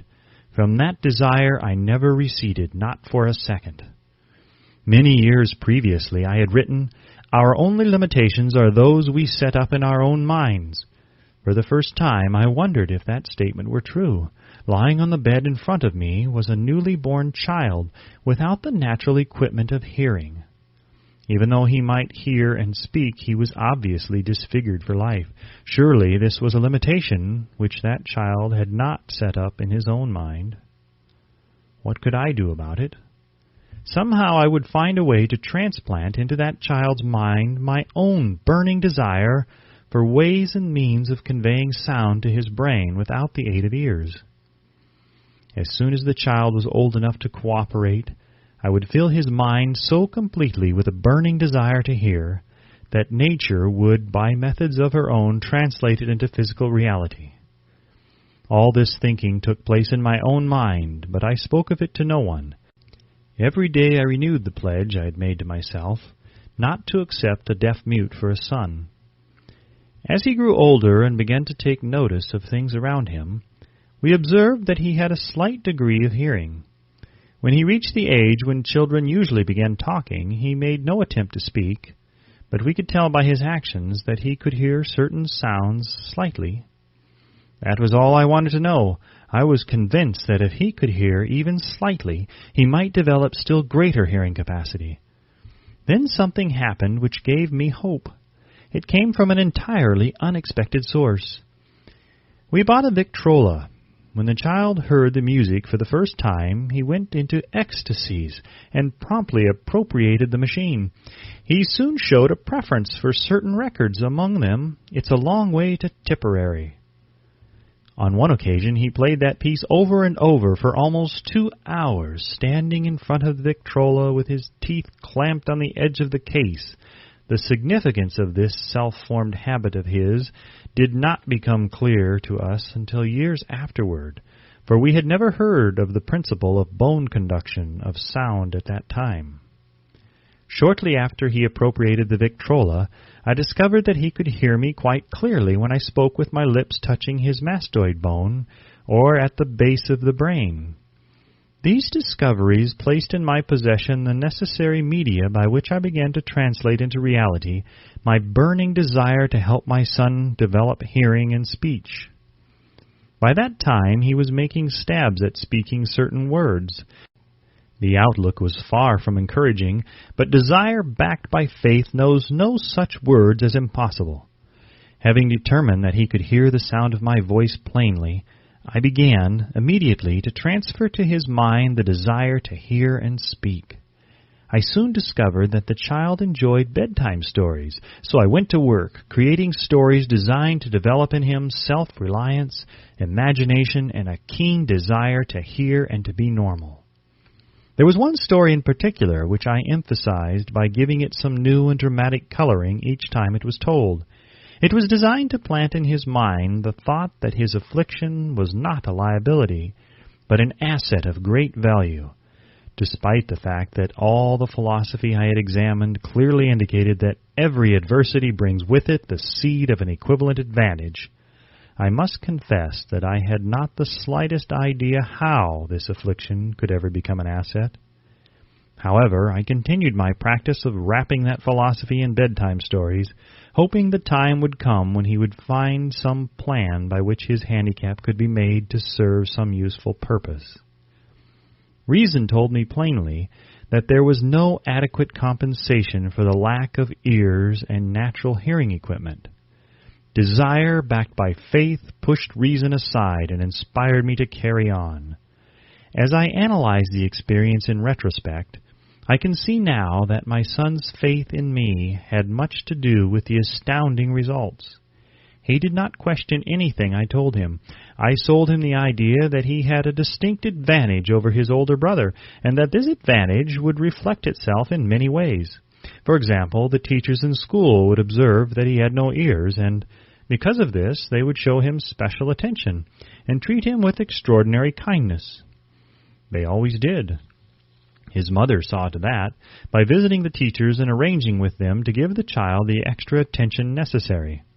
I sold him the idea, too, that when he became old enough to sell newspapers, his older brother had already become a newspaper merchant, He would have a big advantage over his brother for the reason that people would pay him extra money for his wares because they could see that he was a bright, industrious boy despite the fact that he had no ears. We could notice that gradually the child's hearing was improving. Moreover, he had not the slightest tendency to be self-conscious because of his affliction. When he was about 7, he showed the first evidence that our method of servicing his mind was bearing fruit. For several months he begged for the privilege of selling newspapers, but his mother would not give her consent. She was afraid that his deafness made it unsafe for him to go on the street alone. Finally, he took matters into his own hands. One afternoon, when he was left at home with the servants, he climbed through the kitchen window, shinnied to the ground, and set out on his own. He borrowed 6 cents in capital from the neighborhood shoemaker, invested it in papers, sold out, reinvested, and kept repeating until late in the evening. After balancing his accounts and paying back the 6 cents he had borrowed from his banker, he had a net profit of 42 cents. When he got home that night, we found him in bed asleep with the money tightly clenched in his hand. His mother opened his hand, removed the coins, and cried. Of all things, crying over her son's first victory seemed so inappropriate. My reaction was the reverse. I laughed heartily, for I knew that my endeavor to plant in the child's mind an attitude of faith in himself had been successful. His mother saw, in his first business venture, a little deaf boy who had gone out in the streets and risked his life to earn money. I saw a brave, ambitious, self-reliant little businessman whose stock in himself had been increased 100% because he had gone into business on his own initiative and had won. The transaction pleased me because I knew that he had given evidence of a trait of resourcefulness that would go with him all through life. Later events proved this to be true. When his older brother wanted something, he would lie on the floor, kick his feet in the air, cry for it, and get it. When the little deaf boy wanted something, he would plan a way to earn the money, then buy it for himself. He still follows that plan. Truly, my own son has taught me that handicaps can be converted into stepping stones on which one may climb toward some worthy goal, unless they are accepted as obstacles and used as alibis. The little deaf boy went through the grades, high school and college, without being able to hear his teachers, excepting when they shouted loudly at close range. He did not go to a school for the deaf. We would not permit him to learn the sign language. We were determined that he should live a normal life and associate with normal children, and we stood by that decision, although it cost us many heated debates with school officials.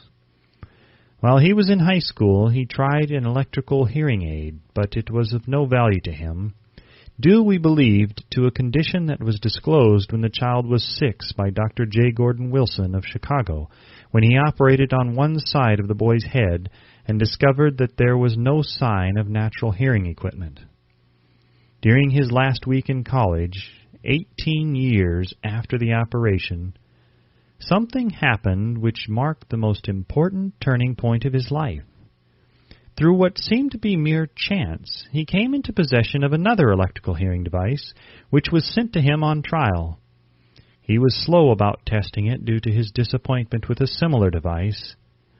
Finally, he picked the instrument up and more or less carelessly placed it on his head, hooked up the battery, and lo, as if by a stroke of magic, his lifelong desire for normal hearing became a reality. For the first time in his life, he heard practically as well as any person with normal hearing. God moves in mysterious ways, his wonders to perform. Overjoyed because of the changed world which had been brought to him through his hearing device, he rushed to the telephone, called his mother, and heard her voice perfectly. The next day, he plainly heard the voices of his professors in class for the first time in his life. Previously, he could hear them only when they shouted at short range. He heard the radio. He heard the talking pictures.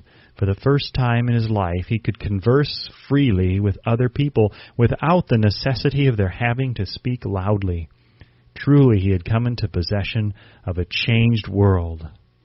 We had refused to accept nature's error, and by persistent desire we had induced nature to correct that error through the only practical means available.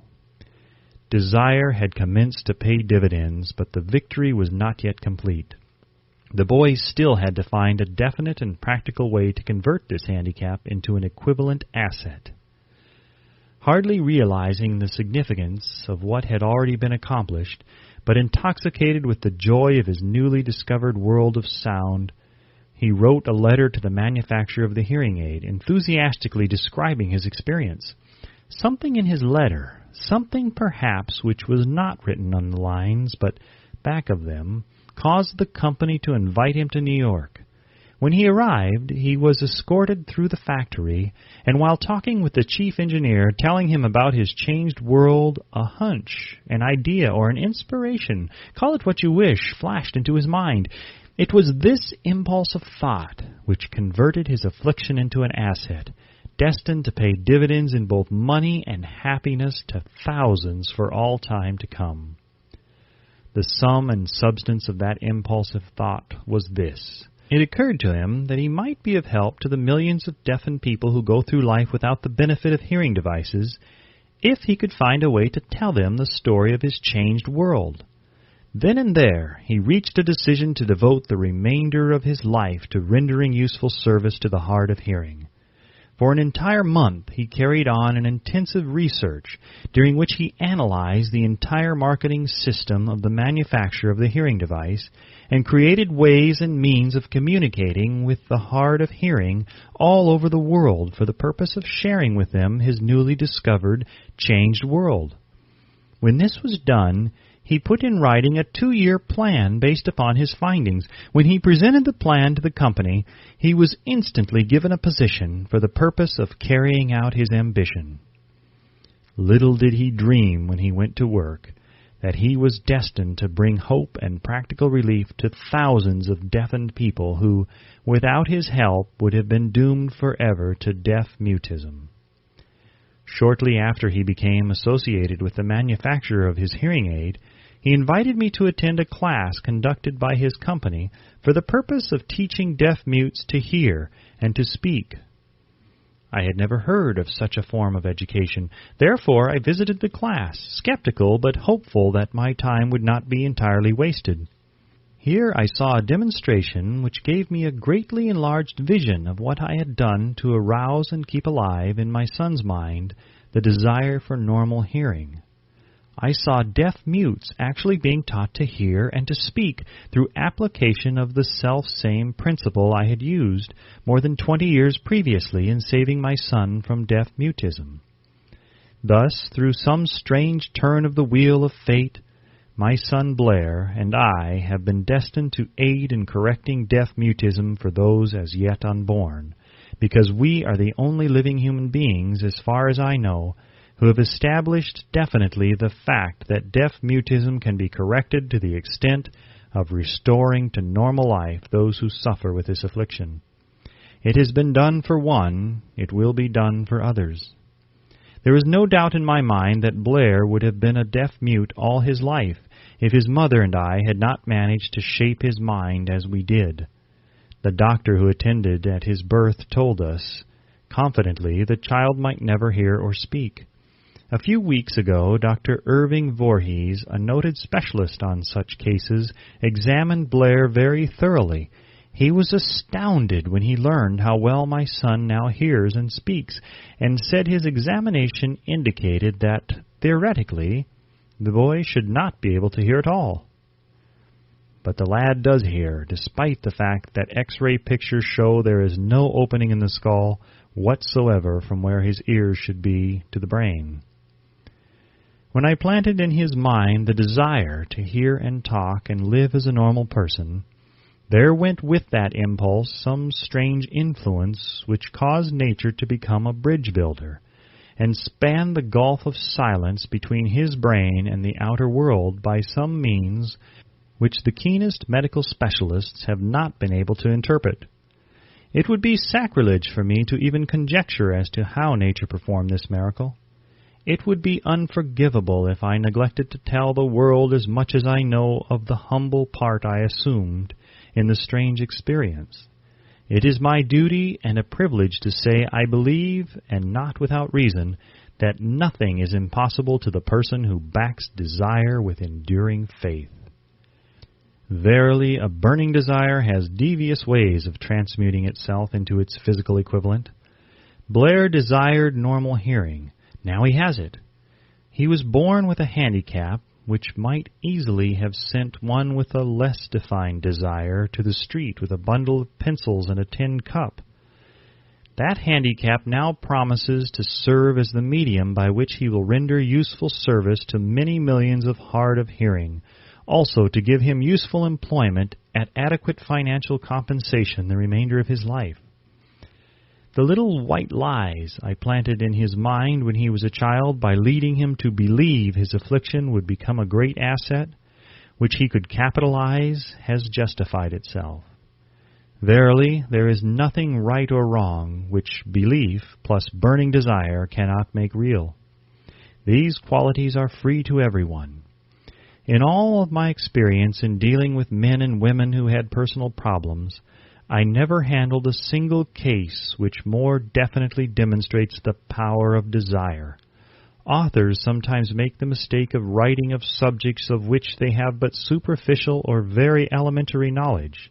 It has been my good fortune to have had the privilege of testing the soundness of the power of desire through the affliction of my own son. Perhaps it was providential that the experience came as it did, for surely no one is better prepared than he to serve as an example of what happens when desire is put to the test. If Mother Nature bends to the will of desire, is it logical that mere men can defeat a burning desire? Strange and imponderable is the power of the human mind. We do not understand the method by which it uses every circumstance, every individual, every physical thing within its reach as a means of transmuting desire into its physical counterpart. Perhaps science will uncover this secret. I planted in my son's mind the desire to hear and to speak as any normal person hears and speaks. That desire has now become a reality. I planted in his mind the desire to convert his greatest handicap into his greatest asset. That desire has been realized. The modus operandi by which this astounding result was achieved is not hard to describe. It consisted of three very definite facts. First, I mixed faith with the desire for normal hearing, which I passed on to my son. Second, I communicated my desire to him in every conceivable way available, through persistent, continuous effort over a period of years. Third, he believed me. As this chapter was being completed, news came of the death of Madame Schumann-Heink. One short paragraph in the news dispatch gives the clue to this unusual woman's stupendous success as a singer. I quote the paragraph because the clue it contains is none other than desire. Early in her career, Madame Schumann-Heink visited the director of the Vienna Court Opera to have him test her voice. But he did not test it. After taking one look at the awkward and poorly dressed girl, he exclaimed none too gently, "With such a face and with no personality at all, how can you ever expect to succeed in opera? My good child, give up the idea. Buy a sewing machine and go to work. You can never be a singer." Never is a long time. The director of the Vienna Court Opera knew much about the technique of singing. He knew little about the power of desire when it assumes the proportion of an obsession. If he had known more of that power, he would not have made the mistake of condemning genius without giving it an opportunity. Several years ago, one of my business associates became ill. He became worse as time went on and finally was taken to the hospital for an operation. Just before he was wheeled into the operating room, I took a look at him and wondered how anyone as thin and emaciated as he could possibly go through a major operation successfully. The doctor warned me that there was little, if any, chance of my ever seeing him alive again. But that was the doctor's opinion. It was not the opinion of the patient. Just before he was wheeled away, he whispered feebly, "Do not be disturbed, Chief. I will be out of here in a few days." The attending nurse looked at me with pity. But the patient did come through safely. After it was all over, his physician said, "Nothing but his own desire to live saved him. He never would have pulled through it if he had not refused to accept the possibility of death." I believe in the power of desire backed by faith because I have seen this power lift men from lowly beginnings to places of power and wealth. I have seen it rob the grave of its victims. I have seen it serve as the medium by which men staged a comeback after having been defeated in 100 different ways. I have seen it provide my own son with a normal, happy, successful life despite nature's having sent him into the world without ears. How can one harness and use the power of desire? This has been answered through this and the subsequent chapters of this book. This message is going out to the world at the end of the longest and perhaps the most devastating depression America has ever known. It is reasonable to presume that the message may come to the attention of many who have been wounded by the depression. Those who have lost their fortunes, others who have lost their positions, and great numbers who must reorganize their plans and stage a comeback. To all these I wish to convey the thought that all achievement, no matter what may be its nature or its purpose, must begin with an intense, burning desire for something definite. Through some strange and powerful principle of mental chemistry, which she has never divulged, nature wraps up in the impulse of strong desire that something which recognizes no such word as impossible and accepts no such reality as failure. Chapter 3. Faith. Visualization of and belief in attainment of desire. The second step toward riches. Faith is the head chemist of the mind.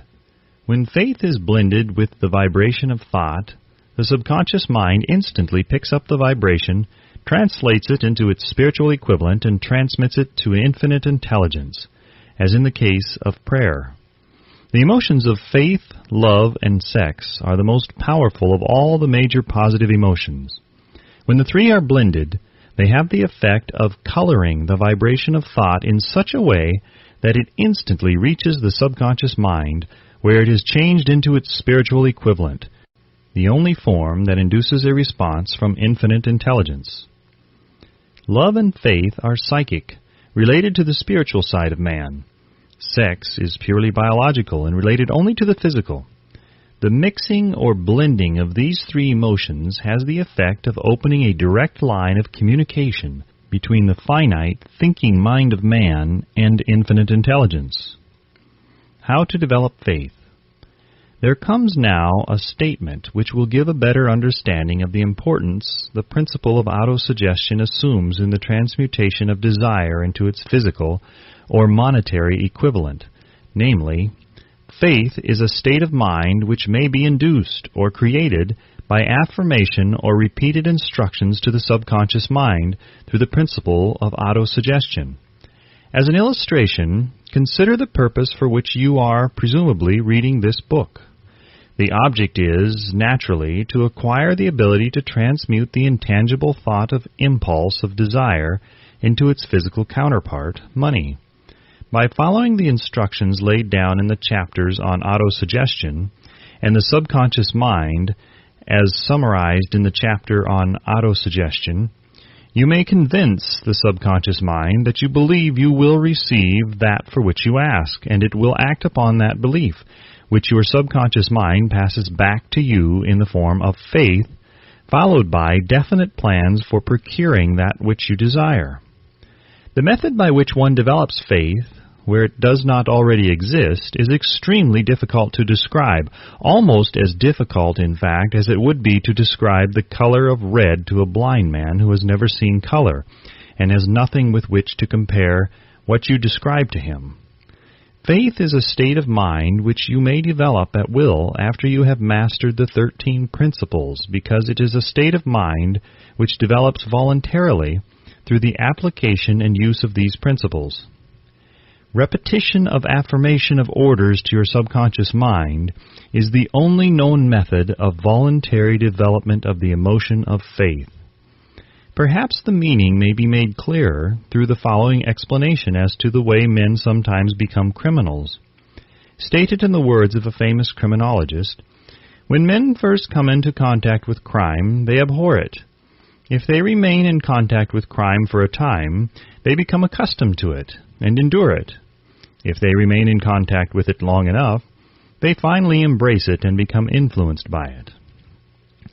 This is the equivalent of saying that any impulse of thought which is repeatedly passed on to the subconscious mind is, finally, accepted and acted upon by the subconscious mind, which proceeds to translate that impulse into its physical equivalent by the most practical procedure available. In connection with this, consider again the statement, "All thoughts which have been emotionalized, given feeling, and mixed with faith begin immediately to translate themselves into their physical equivalent or counterpart." The emotions, or the feeling portion of thoughts, are the factors which give thoughts vitality, life, and action. The emotions of faith, love, and sex, when mixed with any thought impulse, give it greater action than any of these emotions can do singly. Not only thought impulses which have been mixed with faith, but those which have been mixed with any of the positive emotions or any of the negative emotions may reach and influence the subconscious mind.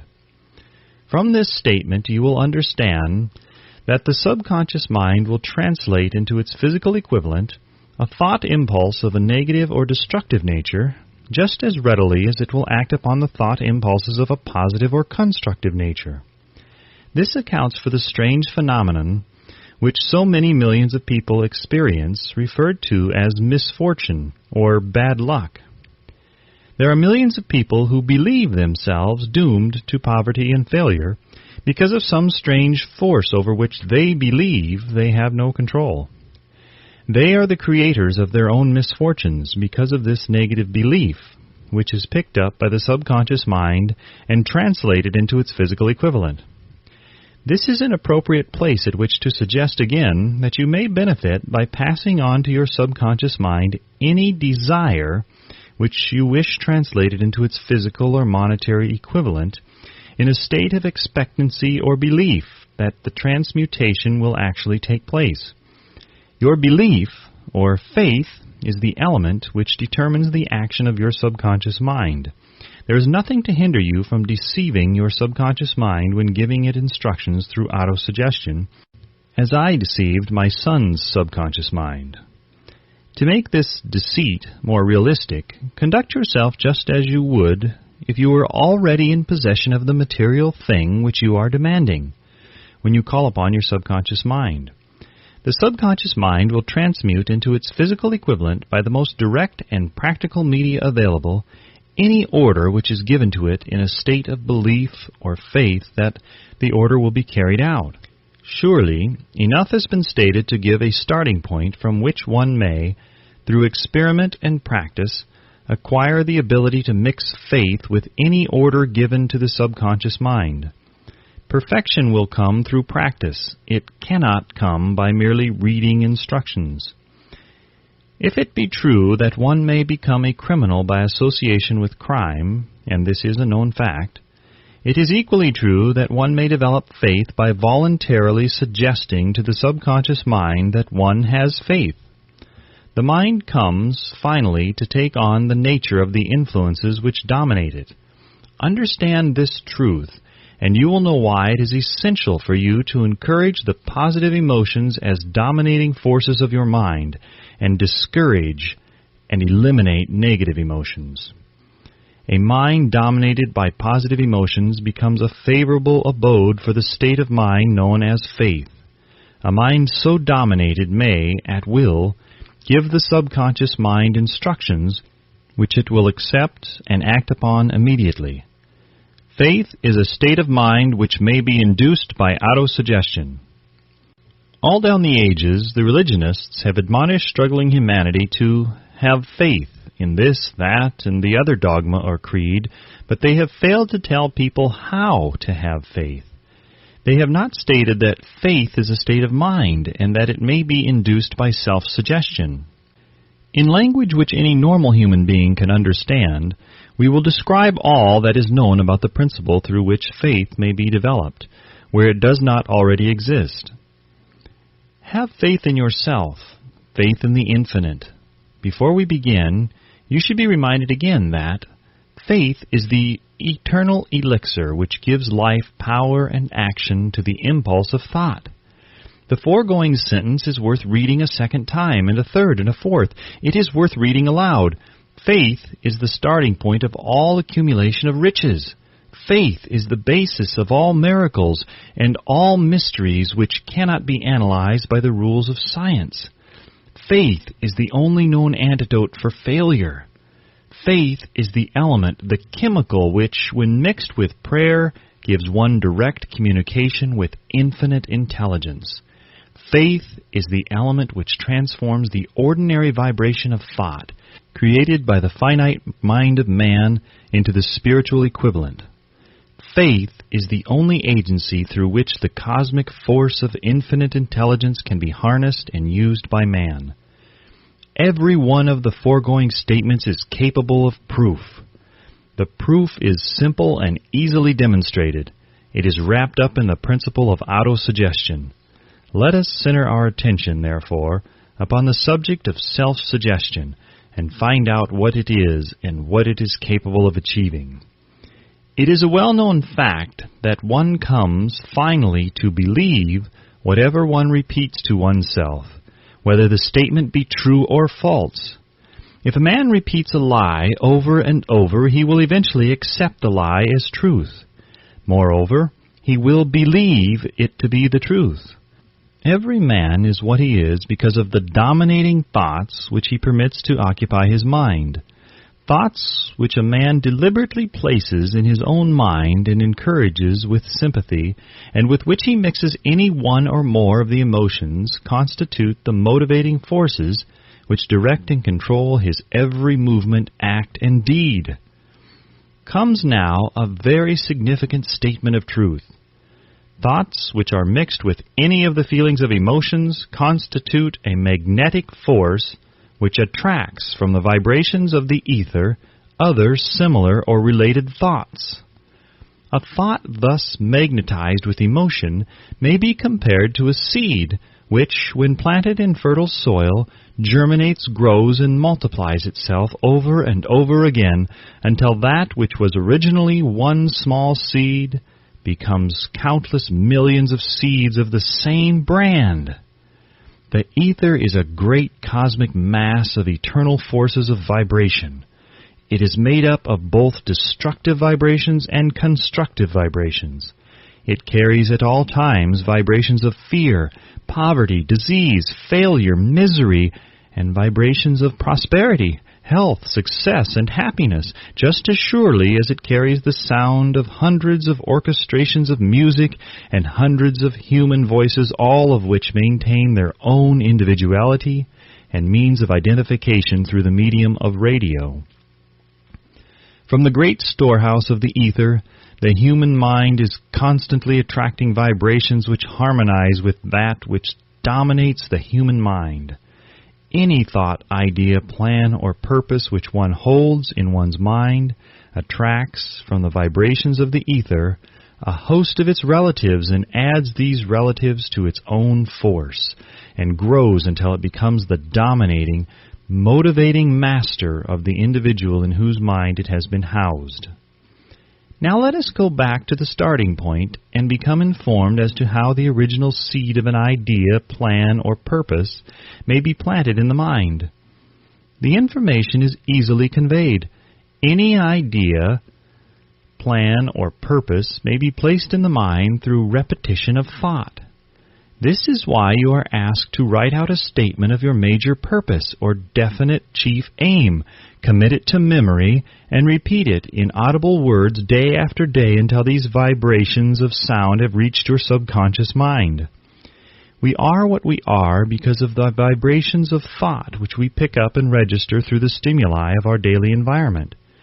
Resolve to throw off the influences of any unfortunate environment and to build your own life to order.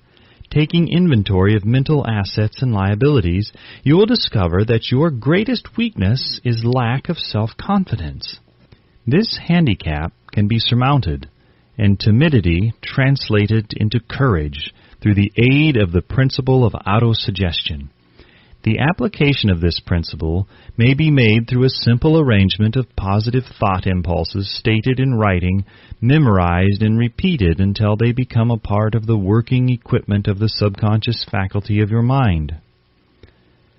Self-confidence formula. First, I know that I have the ability to achieve the object of my definite purpose in life. Therefore, I demand of myself persistent, continuous action toward its attainment, and I here and now promise to render such action. Second, I realize the dominating thoughts of my mind will eventually reproduce themselves in outward physical action and gradually transform themselves into physical reality. Therefore, I will concentrate my thoughts for 30 minutes daily upon the task of thinking of the person I intend to become, thereby creating in my mind a clear mental picture of that person. Third, I know through the principle of autosuggestion any desire that I persistently hold in my mind will eventually seek expression through some practical means of attaining the object back of it. Therefore, I will devote 10 minutes daily to demanding of myself the development of self-confidence. Fourth, I have clearly written down a description of my definite chief aim in life, and I will never stop trying until I shall have developed sufficient self-confidence for its attainment. Fifth, I fully realize that no wealth or position can long endure, unless built upon truth and justice. Therefore, I will engage in no transaction which does not benefit all whom it affects. I will succeed by attracting to myself the forces I wish to use and the cooperation of other people. I will induce others to serve me because of my willingness to serve others. I will eliminate hatred, envy, jealousy, selfishness, and cynicism by developing love for all humanity, because I know that a negative attitude toward others can never bring me success. I will cause others to believe in me, because I will believe in them and in myself.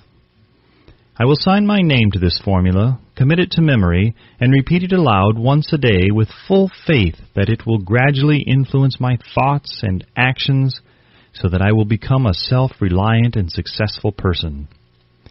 Back of this formula is a law of nature which no man has yet been able to explain. It has baffled the scientists of all ages. The psychologists have named this law autosuggestion, and let it go at that. The name by which one calls this law is of little importance. The important fact about it is, it works for the glory and success of mankind, if it is used constructively. On the other hand, if it is used destructively, it will destroy just as readily. In this statement may be found a very significant truth, namely, that those who go down in defeat and end their lives in poverty, misery, and distress do so because of negative application of the principle of autosuggestion. The cause may be found in the fact that all impulses of thought have a tendency to clothe themselves in their physical equivalent.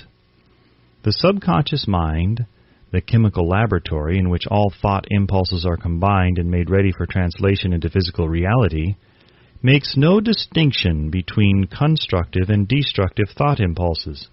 It works with the material we feed it through our thought impulses.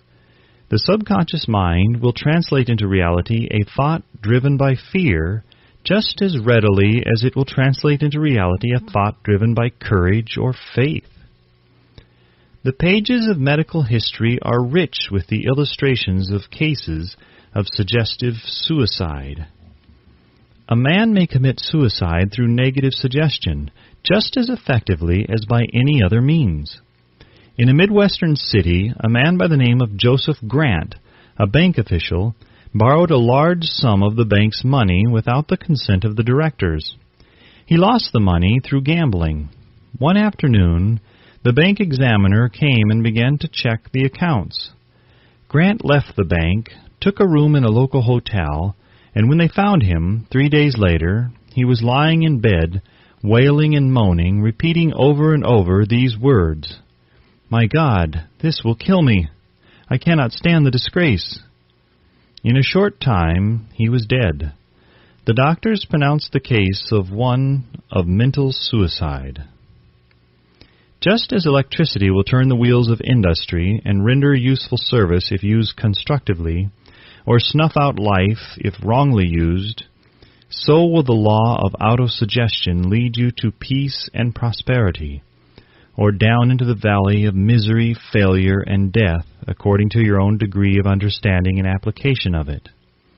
If you fill your mind with fear, doubt, and unbelief in your ability to connect with and use the forces of infinite intelligence, the law of autosuggestion will take this spirit of unbelief and use it as a pattern by which your subconscious mind will translate it into its physical equivalent. This statement is as true as the statement that 2 and 2 are 4. Like the wind which carries one ship east and another west, the law of autosuggestion will lift you up or pull you down, according to the way you set your sails of thought. The law of autosuggestion, through which any person may rise to altitudes of achievement which stagger the imagination, is well described in the following verse.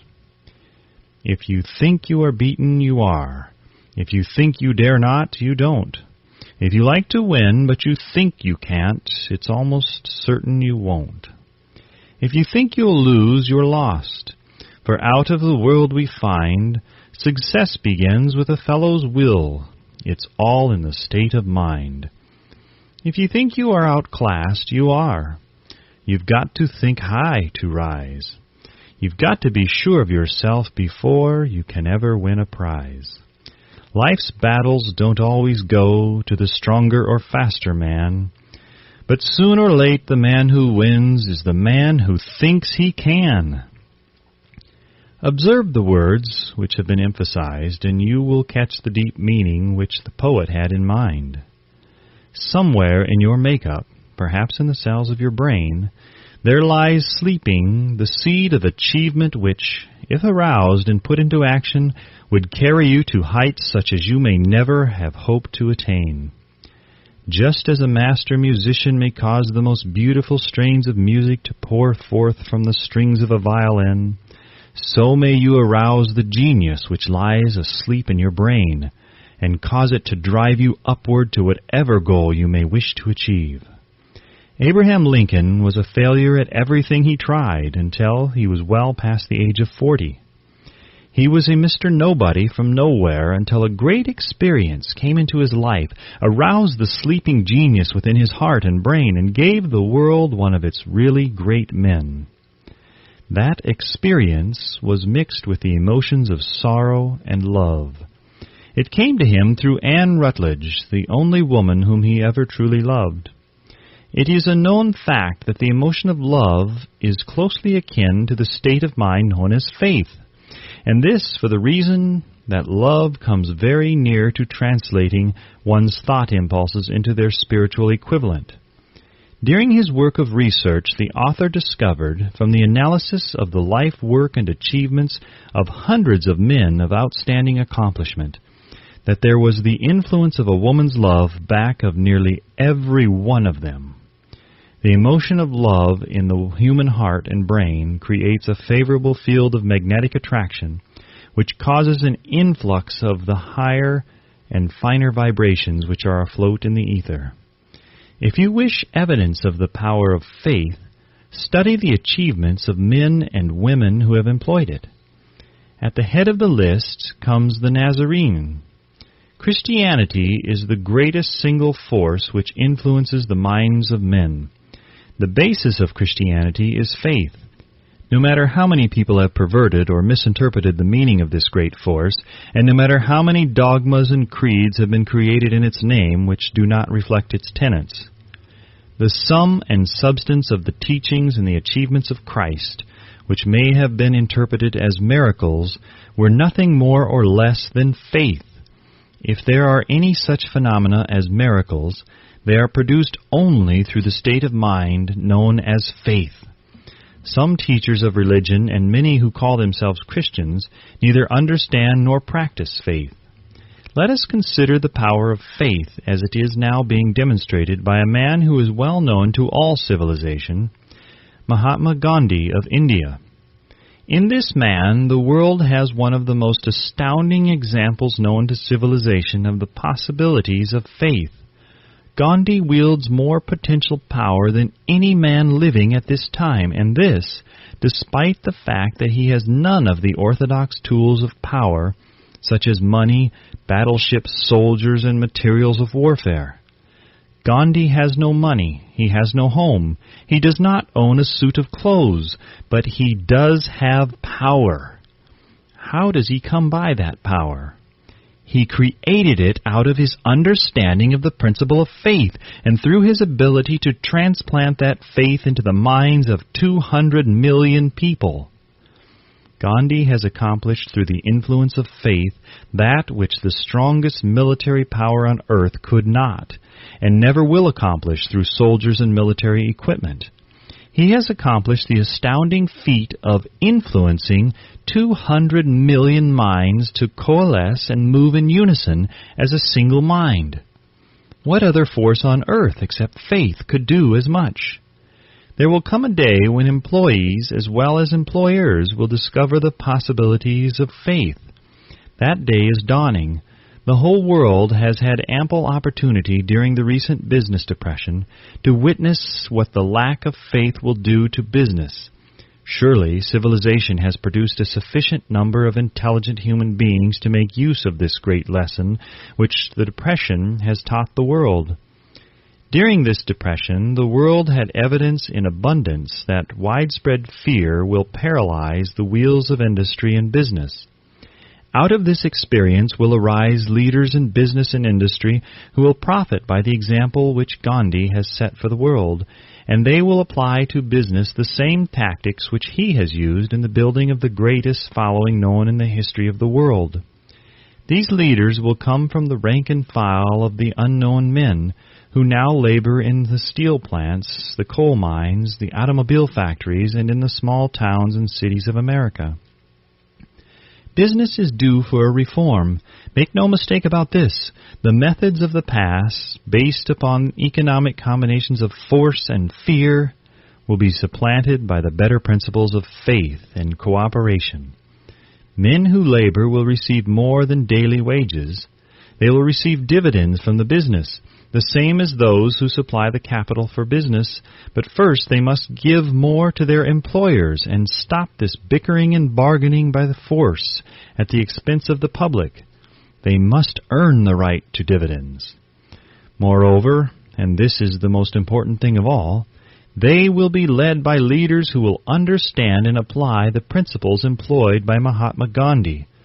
Only in this way may leaders get from their followers the spirit of full cooperation which constitutes power in the highest and most enduring form. This stupendous machine age in which we live and from which we are just emerging has taken the soul out of men. Its leaders have driven men as though they were pieces of cold machinery. They were forced to do so by the employees who have bargained, at the expense of all concerned, to get and not to give. The watchword of the future will be human happiness and contentment, and when this state of mind shall have been attained, the production will take care of itself more effectively than anything that has ever been accomplished where men did not and could not mix faith and individual interest with their labor. Because of the need for faith and cooperation in operating business and industry, it will be both interesting and profitable to analyze an event which provides an excellent understanding of the method by which industrialists and businessmen accumulate great fortunes by giving before they try to get. The event chosen for this illustration dates back to 1900, when the United States Steel Corporation was being formed. As you read the story, keep in mind these fundamental facts, and you will understand how ideas have been converted into huge fortunes. First, the huge United States Steel Corporation was born in the mind of Charles M. Schwab in the form of an idea he created through his imagination. Second, he mixed faith with his idea. Third, he formulated a plan for the transformation of his idea into physical and financial reality. Fourth, he put his plan into action with his famous speech at the University Club. Fifth, he applied and followed through on his plan with persistence and backed it with a firm decision until it had been fully carried out. Sixth, he prepared the way for success by a burning desire for success. If you are one of those who have often wondered how great fortunes are accumulated, this story of the creation of the United States Steel Corporation will be enlightening. If you have any doubt that men can think and grow rich, this story should dispel that doubt, because you can plainly see in the story of the United States Steel the application of a major portion of the 13 principles described in this book. This astounding description of the power of an idea was dramatically told by John Lowell in the New York World Telegram, with whose courtesy it is here reprinted. A pretty after-dinner speech for $1 billion. When, on the evening of December 12, 1900, some 80 of the nation's financial nobility gathered in the banquet hall of the University Club on Fifth Avenue to do honor to a young man from out of the West, not half a dozen of the guests realized they were to witness the most significant episode in American industrial history. J. Edward Simmons and Charles Stewart Smith, their hearts full of gratitude for the lavish hospitality bestowed upon them by Charles M. Schwab during a recent visit to Pittsburgh, had arranged the dinner to introduce the 38-year-old steel man to Eastern Banking Society. But they didn't expect him to stampede the convention. They warned him, in fact, that the bosoms within New York's stuffed shirts would not be responsive to oratory, and that, if he didn't want to bore the Stilhans and Harrimans and Vanderbilts, he had better limit himself to 15 or 20 minutes of polite vaporings and let it go at that. Even John Pierpont Morgan, sitting on the right hand of Schwab, as became his imperial dignity, intended to grace the banquet table with his presence only briefly. And so far as the press and public were concerned, the whole affair was of so little moment that no mention of it found its way into print the next day. So the two hosts and their distinguished guests ate their way through the usual 7 or 8 courses. There was little conversation, and what there was of it was restrained. Few of the bankers and brokers had met Schwab, whose career had flowered along the banks of the Monongahela, and none knew him well. But before the evening was over, they, and with them Money Master Morgan, were to be swept off their feet, and $1 billion baby, the United States Steel Corporation, was to be conceived. It is perhaps unfortunate, for the sake of history, that no record of Charles Schwab's speech at the dinner ever was made. He repeated some parts of it at a later date during a similar meeting of Chicago bankers, and still later, when the government brought suit to dissolve the Steel Trust, he gave his own version from the witness stand of the remarks that stimulated Morgan into a frenzy of financial activity. It is probable, however, that it was a homely speech, somewhat ungrammatical, for the niceties of language never bothered Schwab, full of epigram and threaded with wit. But aside from that, it had a galvanic force and effect upon the 5 billions of estimated capital that was represented by the diners. After it was over and the gathering was still under its spell, although Schwab had talked for 90 minutes, Morgan led the orator to a recessed window where, dangling their legs from the high, uncomfortable seat, they talked for an hour more.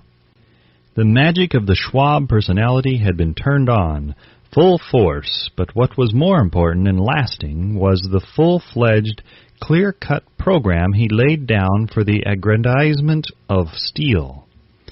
Many other men had tried to interest Morgan in slapping together a steel trust after the pattern of the biscuit, wire, and hoop, sugar, rubber, whiskey, oil, or chewing gum combinations. John W. Gates, the gambler, had urged it, but Morgan distrusted him. The Moore boys, Bill and Jim, Chicago stock jobbers who had glued together a match trust and a cracker corporation, had urged it and failed. Albert H. Gary, the sanctimonious country lawyer, wanted to foster it, but he wasn't big enough to be impressive. Until Schwab's eloquence took J.P. Morgan to the heights from which he could visualize the solid results of the most daring financial undertaking ever conceived, the project was regarded as a delirious dream of easy money crackpots. The financial magnetism that began a generation ago to attract thousands of small and sometimes inefficiently managed companies into large and competition-crushing combinations had become operative in the steel world through the devices of that jovial business pirate John W. Gates. Gates already had formed the American Steel and Wire Company out of a chain of small concerns, and together with Morgan had created the Federal Steel Company. The National Tube and American Bridge Companies were two more Morgan concerns, and the Moore brothers had forsaken the match and cookie business to form the American Group, tin, plate, steel hoop, sheet steel, and the National Steel Company. But by the side of Andrew Carnegie's gigantic vertical trust, a trust owned and operated by 53 partners, those other combinations were tiny. They might combine to their heart's content, but the whole lot of them couldn't make a dent in the Carnegie organization, and Morgan knew it. The eccentric old Scot knew it too. From the magnificent heights of Skibo Castle he had viewed, first with amusement and then with resentment, the attempts of Morgan's smaller companies to cut into his business. When the attempts became too bold, Carnegie's temper was translated into anger and retaliation. He decided to duplicate every mill owned by his rivals. Hitherto, he hadn't been interested in wire, pipes, hoops, or sheet. Instead, he was content to sell such companies the raw steel and let them work it into whatever shape they wanted. Now, with Schwab as his chief and able lieutenant, he planned to drive his enemies to the wall. So it was that in the speech of Charles M. Schwab, Morgan saw the answer to his problem of combination. A trust without Carnegie, giant of them all, would be no trust at all. A plum pudding, as one writer said, without the plums. Schwab's speech on the night of December 12, 1900, undoubtedly carried the inference, though not the pledge, that the vast Carnegie enterprise could be brought under the Morgan tent. He talked of the world future for steel, of reorganization for efficiency, of specialization, of the scrapping of unsuccessful mills and concentration of effort on the flourishing properties of the economies in the ore traffic, of economies in overhead and administrative departments, of capturing foreign markets. More than that, he told the buccaneers among them wherein lay the heirs of their customary piracy. Their purposes, he inferred, had been to create monopolies, raise prices, and pay themselves fat dividends out of privilege. Schwab condemned the system in his heartiest manner. The short-sightedness of such a policy, he told his hearers, lay in the fact that it restricted the market in an era when everything cried for expansion. By cheapening the cost of steel, he argued, an ever-expanding market would be created. More uses for steel would be devised, and a goodly portion of the world trade could be captured. Actually, though he did not know it, Schwab was an apostle of modern mass production. So the dinner at the University Club came to an end. Morgan went home to think about Schwab's rosy predictions. Schwab went back to Pittsburgh to run the steel business for wee Andra Carnegie, while Gary and the rest went back to their stock tickers to fiddle around in anticipation of the next move. It was not long coming. It took Morgan about 1 week to digest the feast of reason Schwab had placed before him. When he had assured himself that no financial indigestion was to result, he sent for Schwab and found that young man rather coy. Mr. Carnegie, Schwab indicated, might not like it if he found his trusted company president had been flirting with the Emperor of Wall Street, the street upon which Carnegie was resolved never to tread. Then it was suggested by John W. Gates, the go-between, that if Schwab happened to be in the Bellevue Hotel in Philadelphia, J.P. Morgan might also happen to be there. When Schwab arrived, however, Morgan was inconveniently ill at his New York home, and so, on the elder man's pressing invitation, Schwab went to New York and presented himself at the door of the financier's library. Now, certain economic historians have professed the belief that from the beginning to the end of the drama, the stage was set by Andrew Carnegie, that the dinner to Schwab, the famous speech, the Sunday night conference between Schwab and the money king, were events arranged by the canny Scot. The truth is exactly the opposite. When Schwab was called to consummate the deal, he didn't even know whether the little boss, as Andrew was called, would so much as listen to an offer to sell, particularly to a group of men whom Andrew regarded as being endowed with something less than holiness. But Schwab did take into the conference with him, in his own handwriting, 6 sheets of copper plate figures, representing to his mind the physical worth and the potential earning capacity of every steel company he regarded as an essential star in the new metal firmament. 4 men pondered over these figures all night. The chief, of course, was Morgan, steadfast in his belief in the divine right of money. With him was his aristocratic partner, Robert Bacon, a scholar and a gentleman. The third was John W. Gates, whom Morgan scorned as a gambler and used as a tool. The fourth was Schwab, who knew more about the processes of making and selling steel than any whole group of men then living. Throughout that conference, the Pittsburgher's figures were never questioned. If he said a company was worth so much, then it was worth that much and no more. He was insistent, too, upon including in the combination only those concerns he nominated. He had conceived a corporation in which there would be no duplication, not even to satisfy the greed of friends who wanted to unload their companies upon the broader Morgan shoulders. Thus he left out, by design, a number of the larger concerns upon which the walruses and carpenters of Wall Street had cast hungry eyes. When dawn came, Morgan rose and straightened his back. Only one question remained. "Do you think you can persuade Andrew Carnegie to sell?" he asked. "I can try," said Schwab. "If you can get him to sell, I will undertake the matter," said Morgan. So far, so good, but would Carnegie sell? How much would he demand? Schwab thought about $320 million. What would he take payment in? Common or preferred stocks? Bonds? Cash? Nobody could raise $300 million in cash. There was a golf game in January on the frost-cracking heath of the St. Andrew's Links in Westchester, with Andrew bundled up in sweaters against the cold and Charlie talking volubly, as usual, to keep his spirits up. But no word of business was mentioned until the pair sat down in the cozy warmth of the Carnegie cottage hard by. Then, with the same persuasiveness that had hypnotized 80 millionaires at the University Club, Schwab poured out the glittering promises of retirement and comfort, of untold millions to satisfy the old man's social caprices. Carnegie capitulated, wrote a figure on a slip of paper, handed it to Schwab, and said, "All right, that's what we'll sell for." The figure was approximately $400 million and was reached by taking the $320 million mentioned by Schwab as a basic figure and adding to it $80 million to represent the increased capital value over the previous 2 years.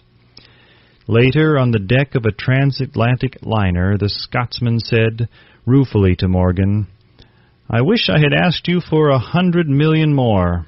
"If you had asked for it, you would have gotten it," Morgan told him cheerfully. There was an uproar, of course. A British correspondent cabled that the foreign steel world was appalled by the gigantic combination. President Hadley of Yale declared that unless trusts were regulated, the country might expect an emperor in Washington within the next 25 years.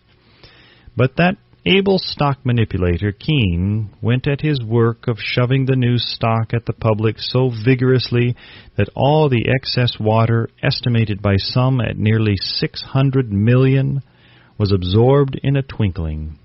So Carnegie had his millions, and the Morgan Syndicate had 62 million for all its trouble, and all the boys from Gates to Gary had their millions. The 38-year-old Schwab had his reward. He was made president of the new corporation and remained in control until 1930. The dramatic story of big business which you have just finished was included in this book because it is a perfect illustration of the method by which desire can be transmuted into its physical equivalent. I imagine some readers will question the statement that a mere intangible desire can be converted into its physical equivalent. Doubtless, some will say, you cannot convert nothing into something. The answer is in the story of the United States Steel. That giant organization was created in the mind of one man. The plan by which the organization was provided with the steel mills that gave it financial stability was created in the mind of the same man. His faith, his desire, his imagination, his persistence were the real ingredients that went into United States Steel. The steel mills and mechanical equipment acquired by the corporation after it had been brought into legal existence were incidental. But careful analysis will disclose the fact that the appraised value of the properties acquired by the corporation increased in value by an estimated $600 million by the mere transaction which consolidated them under one management. In other words, Charles M. Schwab's idea, plus the faith with which he conveyed it to the minds of J.P. Morgan and the others, was marketed for a profit of approximately $600 million, not an insignificant sum for a single idea. What happened to some of the men who took their share of the millions of dollars of profit made by this transaction is a matter with which we are not now concerned. The important feature of the astounding achievement is that it serves as unquestionable evidence of the soundness of the philosophy described in this book, because this philosophy was the warp and the woof of the entire transaction. Moreover, the practicability of the philosophy has been established by the fact that the United States Steel Corporation prospered and became one of the richest and most powerful corporations in America, employing thousands of people, developing new uses for steel, and opening new markets, thus proving that the $600 million in profit which the Schwab idea produced was earned. Riches begin in the form of thought. The amount is limited only by the person whose mind the thought is put into motion. Faith removes limitations. Remember this when you are ready to bargain with life for whatever it is that you ask as your price for having passed this way. Remember also that the man who created the United States Steel Corporation was practically unknown at the time. He was merely Andrew Carnegie's Man Friday, until he gave birth to his famous idea. After that, he quickly rose to a position of power, fame, and riches.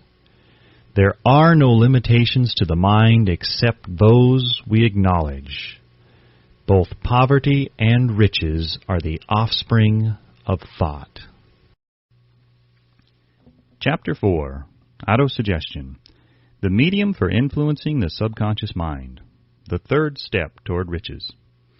Autosuggestion is a term which applies to all suggestions and all self-administered stimuli which reach one's mind through the five senses. Stated in another way, autosuggestion is self-suggestion. It is the agency of communication between that part of the mind where conscious thought takes place and that which serves as the seat of action for the subconscious mind. Through the dominating thoughts which one permits to remain in the conscious mind, whether these thoughts be negative or positive is immaterial, the principle of autosuggestion voluntarily reaches the subconscious mind and influences it with these thoughts. No thought, whether it be negative or positive, can enter the subconscious mind without the aid of the principle of autosuggestion, with the exception of thoughts picked up from the ether. Stated differently, all sense impressions which are perceived through the five senses are stopped by the conscious thinking mind and may be either passed on to the subconscious mind or rejected at will. The conscious faculty serves, therefore, as an outer guard to the approach of the subconscious.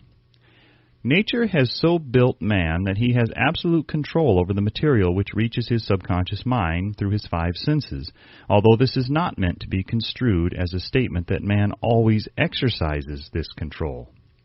In the great majority of instances, he does not exercise it, which explains why so many people go through life in poverty.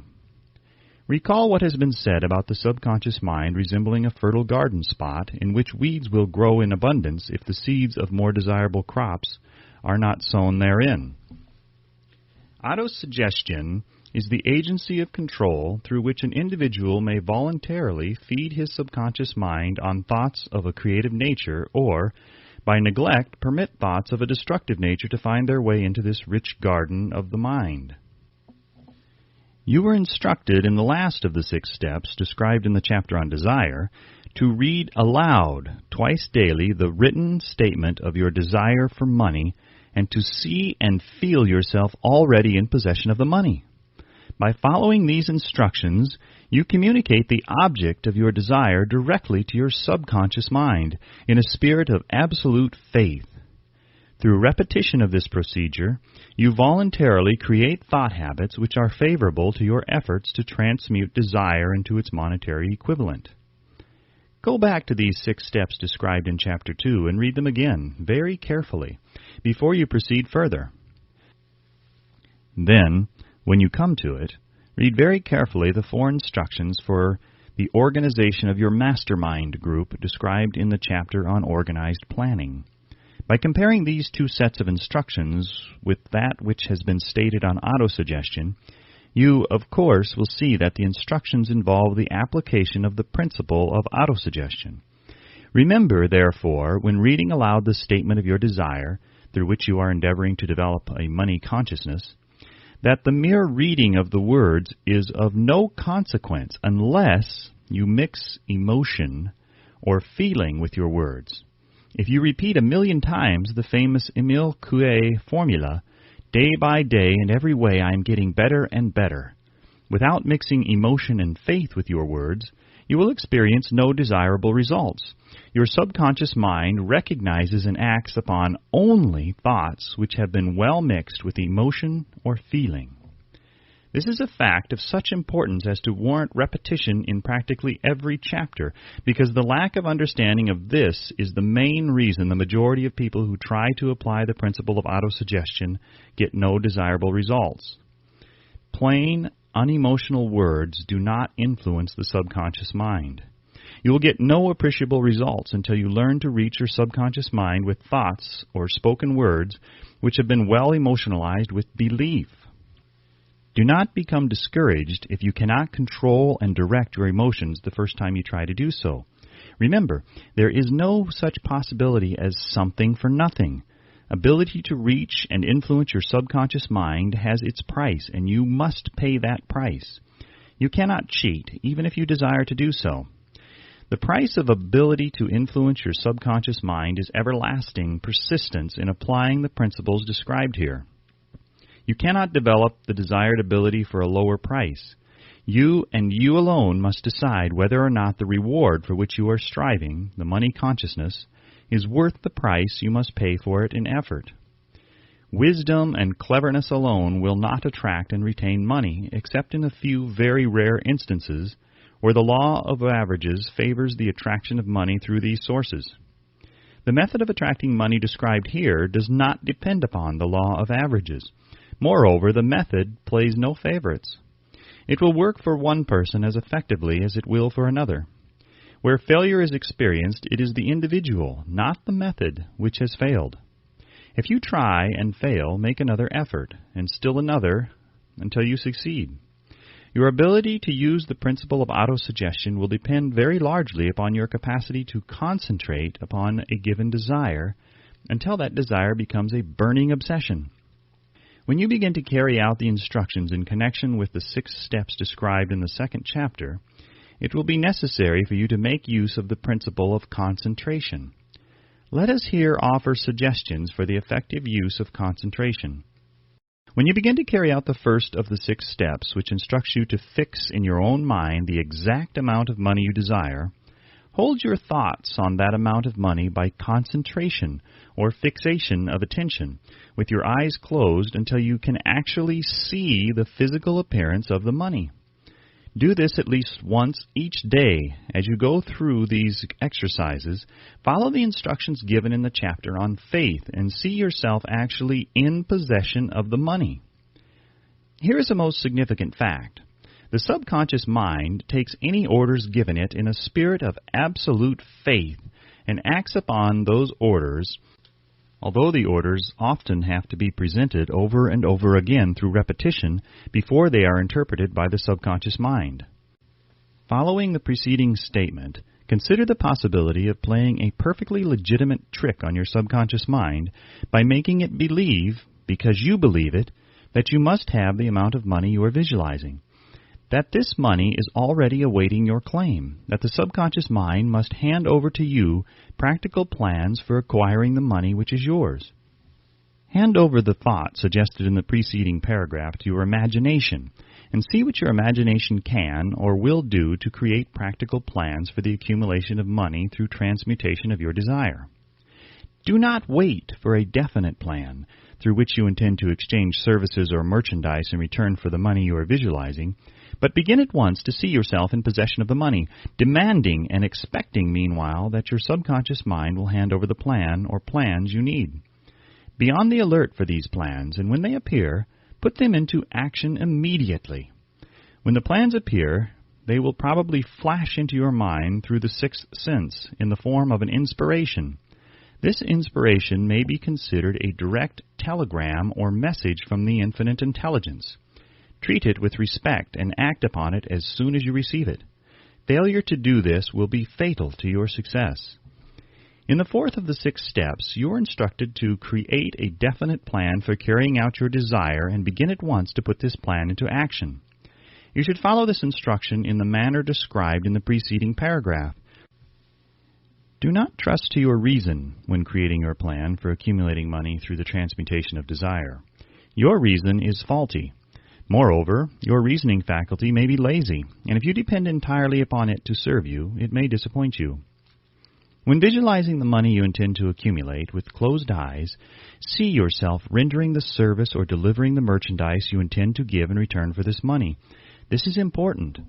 The fact that you are reading this book is an indication that you earnestly seek knowledge. It is also an indication that you are a student of this subject. If you are only a student, there is a chance that you may learn much that you did not know, but will learn only by assuming an attitude of humility. If you choose to follow some of the instructions but neglect or refuse to follow others, you will fail. To get satisfactory results, you must follow all instructions in a spirit of faith. The instructions given in connection with the 6 steps in the 2nd chapter will now be summarized and blended with the principles covered by this chapter as follows. First, go into some quiet spot, preferably in bed at night, where you will not be disturbed or interrupted. Close your eyes and repeat aloud, so you may hear your own words, the written statement of the amount of money you intend to accumulate, the time limit for its accumulation, and a description of the service or merchandise you intend to give in return for the money. As you carry out these instructions, see yourself already in possession of the money. For example, suppose that you intend to accumulate $50,000 by the 1st of January. 5 years hence, that you intend to give personal services in return for the money in the capacity of a salesman. Your written statement of your purpose should be similar to the following. By the 1st day of January 2000 blank, I will have in my possession $50,000 which will come to me in various amounts from time to time during the interim. In return for this money, I will give the most efficient service of which I am capable, rendering the fullest possible quantity and the best possible quality of service in the capacity of a salesman of, describe the service or merchandise you intend to sell.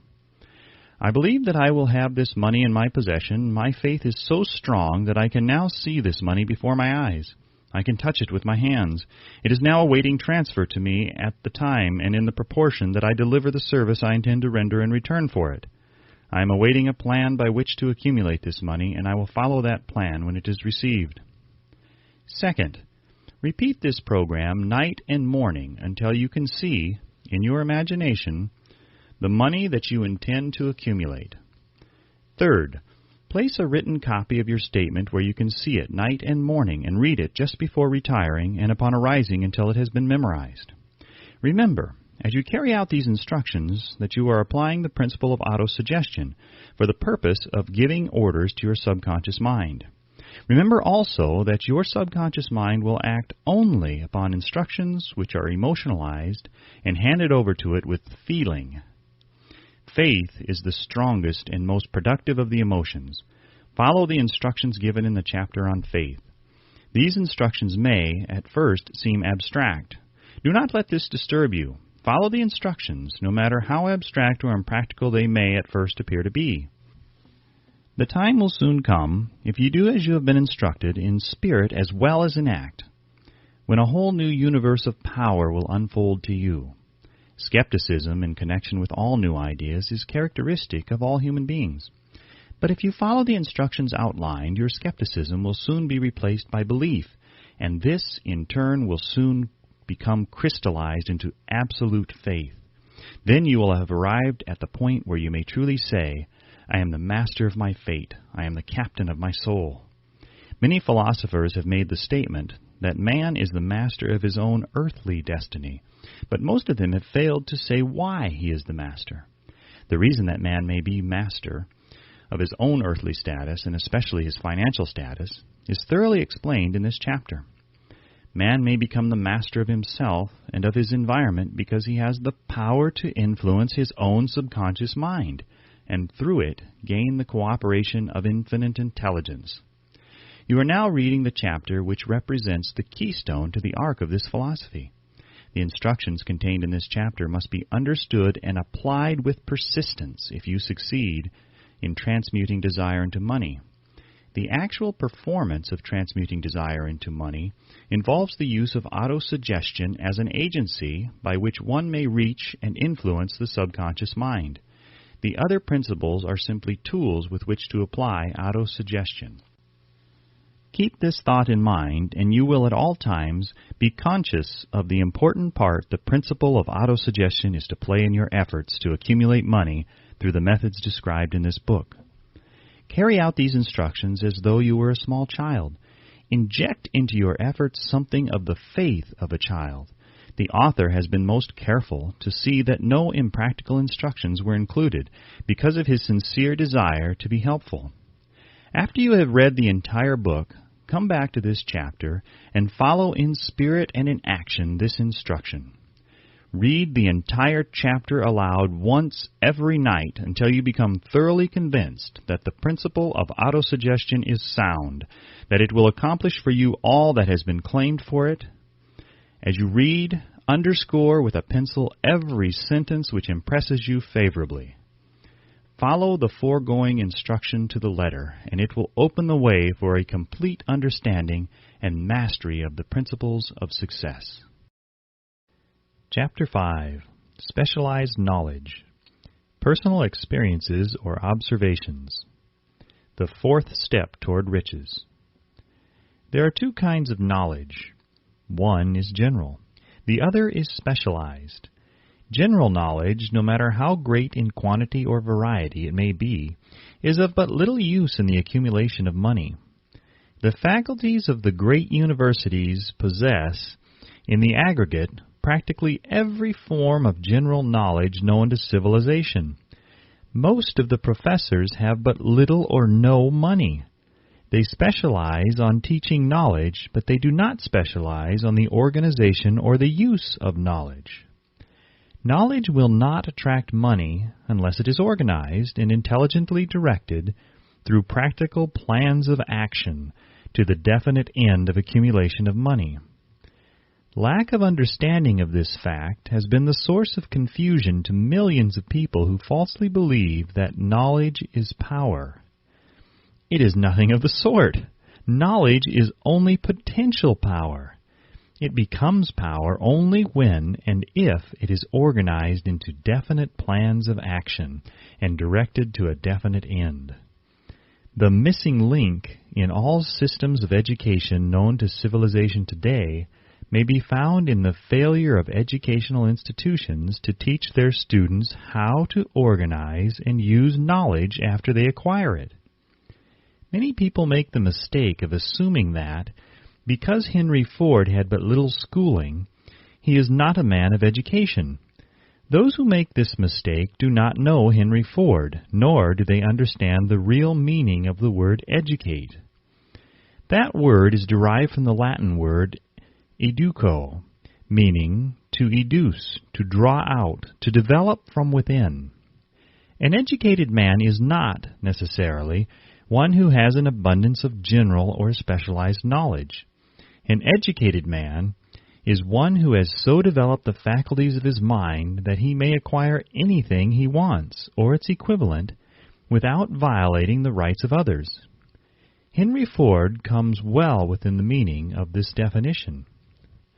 During the war, a Chicago newspaper published certain editorials in which, among other statements, Henry Ford was called an ignorant pacifist. Mr. Ford objected to the statements and brought suit against the paper for libeling him. When the suit was tried in the courts, the attorneys for the paper pleaded justification and placed Mr. Ford himself on the witness stand for the purpose of proving to the jury that he was ignorant.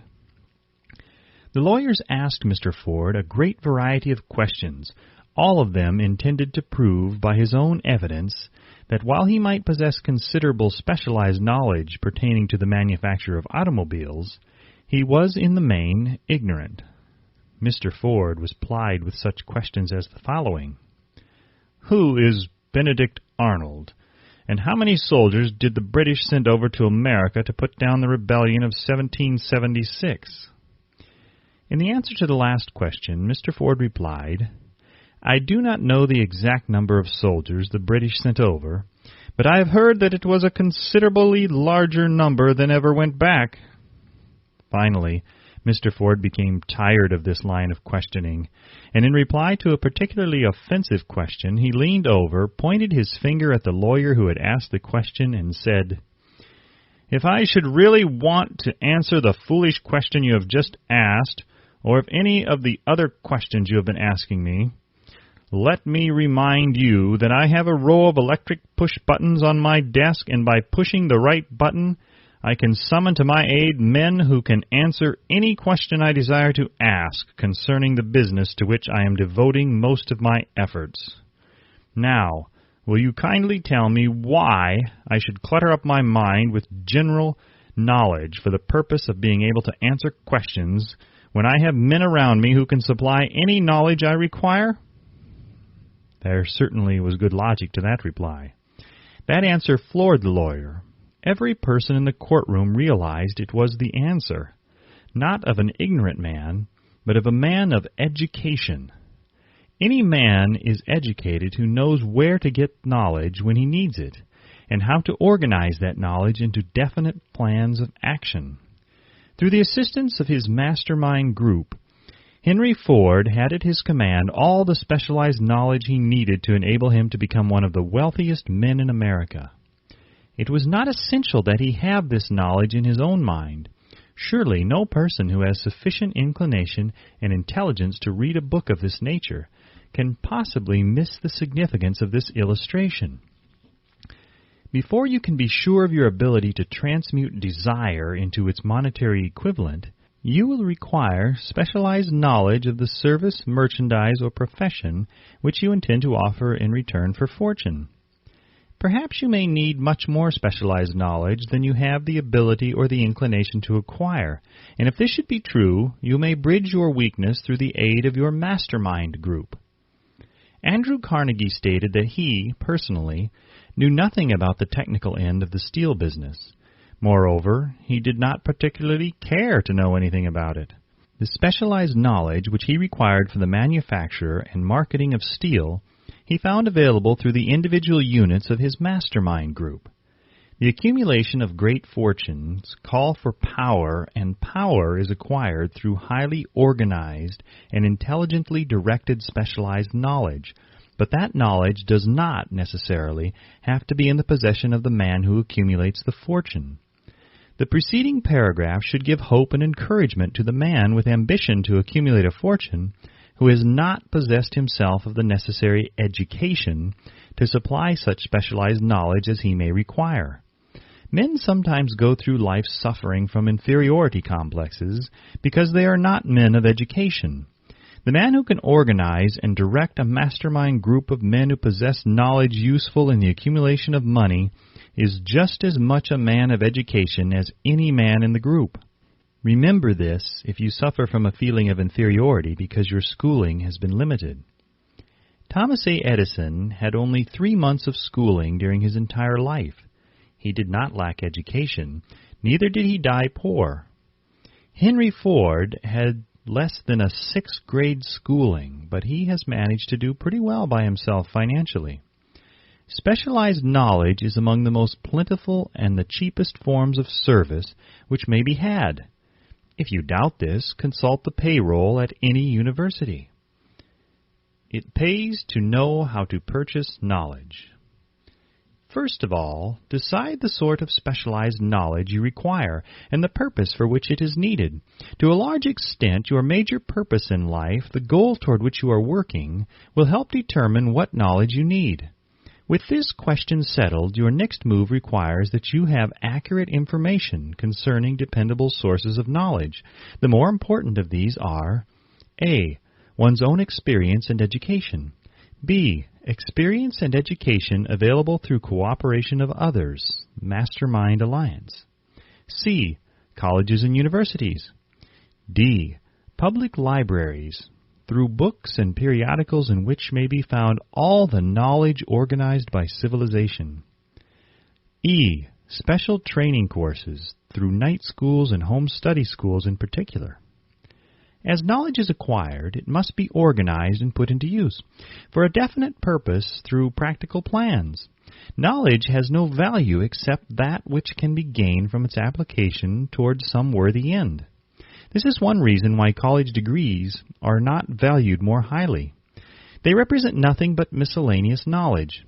If you contemplate taking additional schooling, first determine the purpose for which you want the knowledge you are seeking. Then learn where this particular sort of knowledge can be obtained from reliable sources. Successful men in all callings never stop acquiring specialized knowledge related to their major purpose, business, or profession. Those who are not successful usually make the mistake of believing that the knowledge acquiring period ends when one finishes school. The truth is that schooling does little more than to put one in the way of learning how to acquire practical knowledge. With this changed world, which began at the end of the economic collapse, came also astounding changes in educational requirements. The order of the day is specialization. This truth was emphasized by Roger P. Moore, Secretary of Appointments of Columbia University. Specialists most sought. Particularly sought after by employing companies are candidates who have specialized in some field, business school graduates with training in accounting and statistics, engineers of all varieties, journalists, architects, chemists, and also outstanding leaders and activity men of the senior class. The man who has been active on the campus, whose personality is such that he gets along with all kinds of people and who has done an adequate job with his studies, has the most decided edge over the strictly academic student. Some of these, because of their all-around qualifications, have received several offers of positions, a few of them as many as 6. In departing from the conception that the straight-A student was invariably the one to get the choice of the better jobs, Mr. Moore said that most companies look not only to academic records but to activity reports and personalities of the students. One of the largest industrial companies, the leader in its field, in writing to Mr. Moore concerning prospective seniors at the college, said, "We are interested primarily in finding men who can make exceptional progress in management work. For this reason, we emphasize qualities of character, intelligence, and personality far more than specific educational background." Apprenticeship proposed.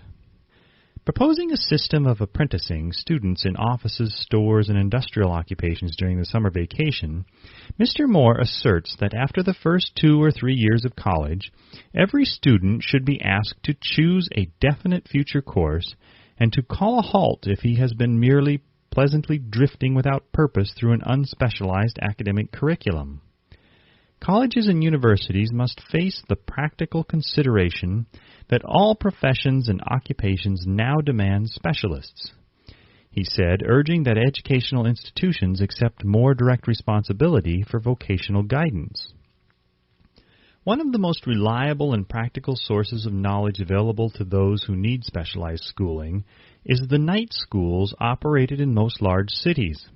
The correspondence schools give specialized training anywhere the U.S. mails go, on all subjects that can be taught by the extension method.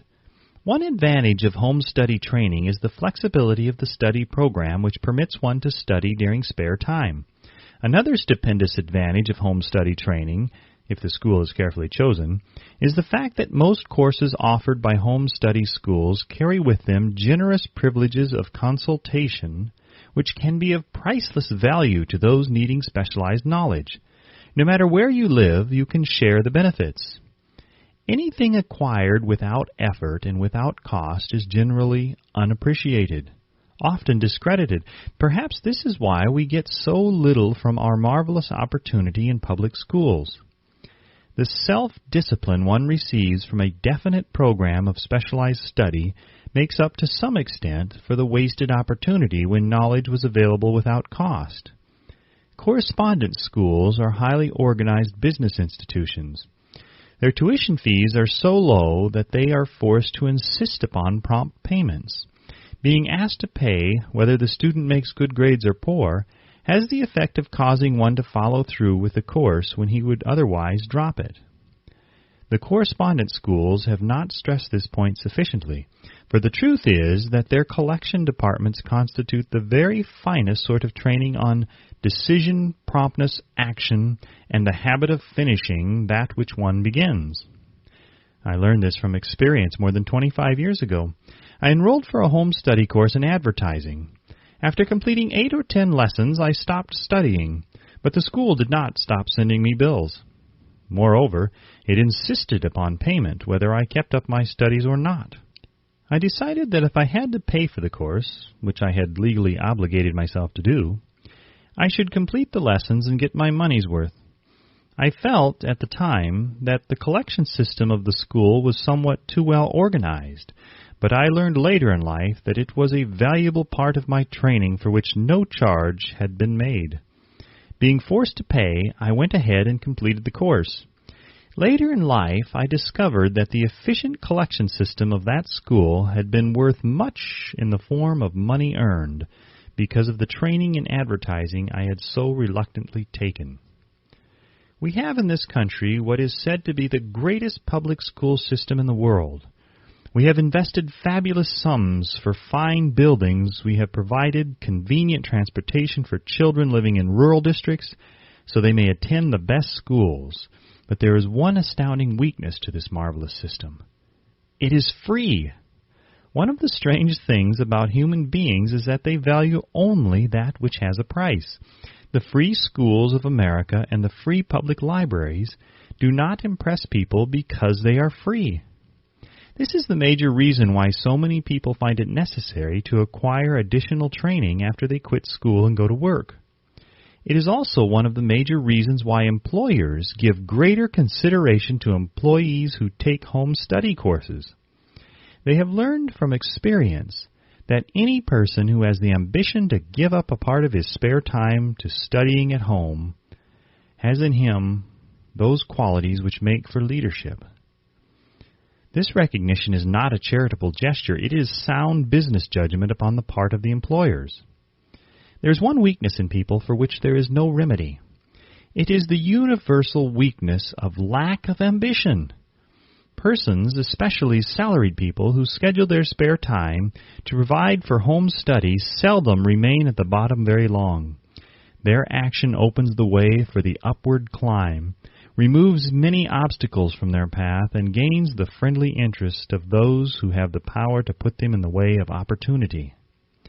The home study method of training is especially suited to the needs of employed people who find, after leaving school, that they must acquire additional specialized knowledge but cannot spare the time to go back to school. The changed economic conditions prevailing since the Depression have made it necessary for thousands of people to find additional or new sources of income. For the majority of these, the solution to their problem may be found only by acquiring specialized knowledge. Many will be forced to change their occupations entirely. When a merchant finds that a certain line of merchandise is not selling, he usually supplants it with another that is in demand. The person whose business is that of marketing personal services must also be an efficient merchant. If his services do not bring adequate returns in one occupation, he must change to another, where broader opportunities are available. Stuart Austin Weir prepared himself as a construction engineer and followed this line of work until the Depression limited his market to where it did not give him the income he required. He took inventory of himself, decided to change his profession to law, went back to school, and took special courses by which he prepared himself as a corporation lawyer. Despite the fact that the Depression had not ended, he completed his training, passed the bar examination, and quickly built a lucrative law practice in Dallas, Texas. In fact, he is turning away clients. Just to keep the record straight and to anticipate the alibis of those who will say, "I couldn't go to school because I have a family to support," or "I'm too old," I will add the information that Mr. Weir was past 40 and married when he went back to school. Moreover, by carefully selecting highly specialized courses in colleges best prepared to teach the subjects chosen, Mr. Weir completed in 2 years the work for which the majority of law students require 4 years. It pays to know how to purchase knowledge. The person who stops studying merely because he has finished school is forever hopelessly doomed to mediocrity, no matter what may be his calling. The way of success is the way of continuous pursuit of knowledge. Let us consider a specific instance. During the Depression, a salesman in a grocery store found himself without a position. Having had some bookkeeping experience, he took a special course in accounting, familiarized himself with all the latest bookkeeping and office equipment, and went into business for himself. Starting with the grocer for whom he had formerly worked, he made contracts with more than 100 small merchants to keep their books at a very nominal monthly fee. His idea was so practical that he soon found it necessary to set up a portable office in a light delivery truck, which he equipped with modern bookkeeping machinery. He now has a fleet of these bookkeeping offices on wheels and employs a large staff of assistants, thus providing small merchants with accounting service equal to the best that money can buy at a very nominal cost. Specialized knowledge plus imagination were the ingredients that went into this unique and successful business. Last year, the owner of that business paid an income tax of almost 10 times as much as was paid by the merchant for whom he worked when the Depression forced upon him a temporary adversity which proved to be a blessing in disguise. The beginning of this successful business was an idea. Inasmuch as I had the privilege of supplying the unemployed salesman with that idea, I now assume the further privilege of suggesting another idea which was within it the possibility of even greater income. Also the possibility of rendering useful service to thousands of people who badly need that service. The idea was suggested by the salesman who gave up selling and went into the business of keeping books on a wholesale basis. When the plan was suggested as a solution of his unemployment problem, he quickly exclaimed, "I like the idea, but I would not know how to turn it into cash." In other words, he complained he would not know how to market his bookkeeping knowledge after he acquired it. So that brought up another problem which had to be solved. With the aid of a young woman typist, clever at hand lettering, and who could put the story together, a very attractive book was prepared describing the advantages of the new system of bookkeeping. The pages were neatly typed and pasted in an ordinary scrapbook, which was used as a silent salesman with which the story of this new business was so effectively told that its owner soon had more accounts than he could possibly handle. There are thousands of people all over the country who need the services of a merchandising specialist capable of preparing an attractive brief for use in marketing personal services. The aggregate annual income from such a service might easily exceed that received by the largest employment agency, and the benefits of the service might be made far greater to the purchaser than any to be obtained from an employment agency. The idea here described was born of necessity to bridge an emergency which had to be covered, but it did not stop by merely serving one person. The woman who created the idea has a keen imagination. She saw in her newly born brainchild the making of a new profession, one that is destined to render valuable service to thousands of people who need practical guidance in marketing personal services. Spurred to action by the instantaneous success of her first prepared plan to market personal services, This energetic woman turned next to the solution of a familiar problem for her son, who had just finished college, but had been totally unable to find a market for his services. The plan she originated for his use was the finest specimen of merchandising of personal services I have ever seen. When the plan book had been completed, it contained nearly 50 pages of beautifully typed, properly organized information, telling the story of her son's native ability, schooling, personal experiences, and a great variety of other information too extensive for description.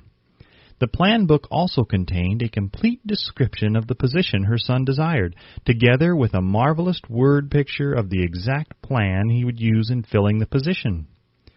The preparation of the plan book required several weeks' labor, during which time its creator sent her son to the public library almost daily to procure data needed in selling his services to best advantage.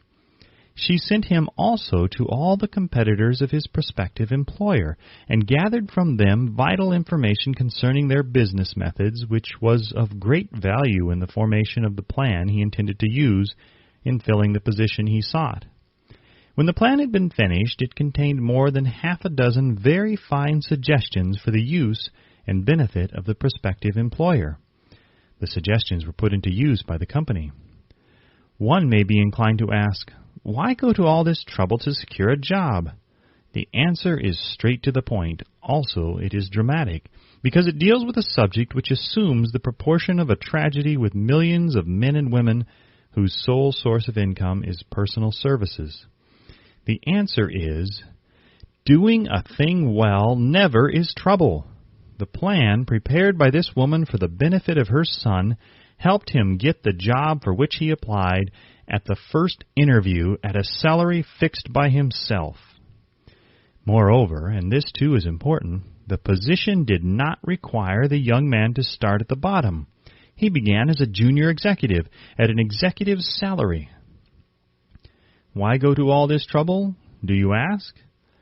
Well, for one thing, the planned presentation of this young man's application for a position clipped off no less than 10 years of time he would have required to get to where he began, had he started at the bottom and worked his way up. The idea of starting at the bottom and working one's way up may appear to be sound, but the major objection to it is this. Too many of those who begin at the bottom never manage to lift their heads high enough to be seen by opportunity, so they remain at the bottom. It should be remembered also that the outlook from the bottom is not very bright or encouraging. It has a tendency to kill off ambition. We call it getting into a rut, which means that we accept our fate because we form the habit of daily routine, a habit that finally becomes so strong we cease to try to throw it off. And that is another reason why it pays to start one or two steps above the bottom. By so doing, one forms the habit of looking around, of observing how others get ahead, of seeing opportunity, and of embracing it without hesitation. Dan Halpin is a splendid example of what I mean. During his college days, he was manager of the famous 1930 National Championship Notre Dame football team when it was under the direction of the late Newt Rockne. Perhaps he was inspired by the great football coach to aim high and not mistake temporary defeat for failure, just as Andrew Carnegie, the great industrial leader, inspired his young business lieutenants to set high goals for themselves. At any rate, young Halpin finished college at a mighty unfavorable time, when the Depression had made jobs scarce, so, after a fling at investment banking and motion pictures, he took the first opening with a potential future he could find. Selling electrical hearing aids on a commission basis. Anyone could start in that sort of job, and Halpin knew it. But it was enough to open the door of opportunity to him. For almost 2 years he continued in a job not to his liking, and he would never have risen above that job if he had not done something about his dissatisfaction. He aimed first at the job of assistant sales manager of his company, and got the job. That one step upward placed him high enough above the crowd to enable him to see still greater opportunity. Also, it placed him where opportunity could see him. He made such a fine record selling hearing aids that A.M. Andrews, chairman of the board of the Dictograph Products Company, a business competitor of the company for which Halpin worked, wanted to know something about that man, Dan Halpin, who was taking big sales away from the long-established Dictograph Company. He sent for Halpin. When the interview was over, Halpin was the new sales manager in charge of the Acousticon division. Then, to test Halpin's mettle, Mr. Andrews went away to Florida for 3 months, leaving him to sink or swim in his new job. He did not sink.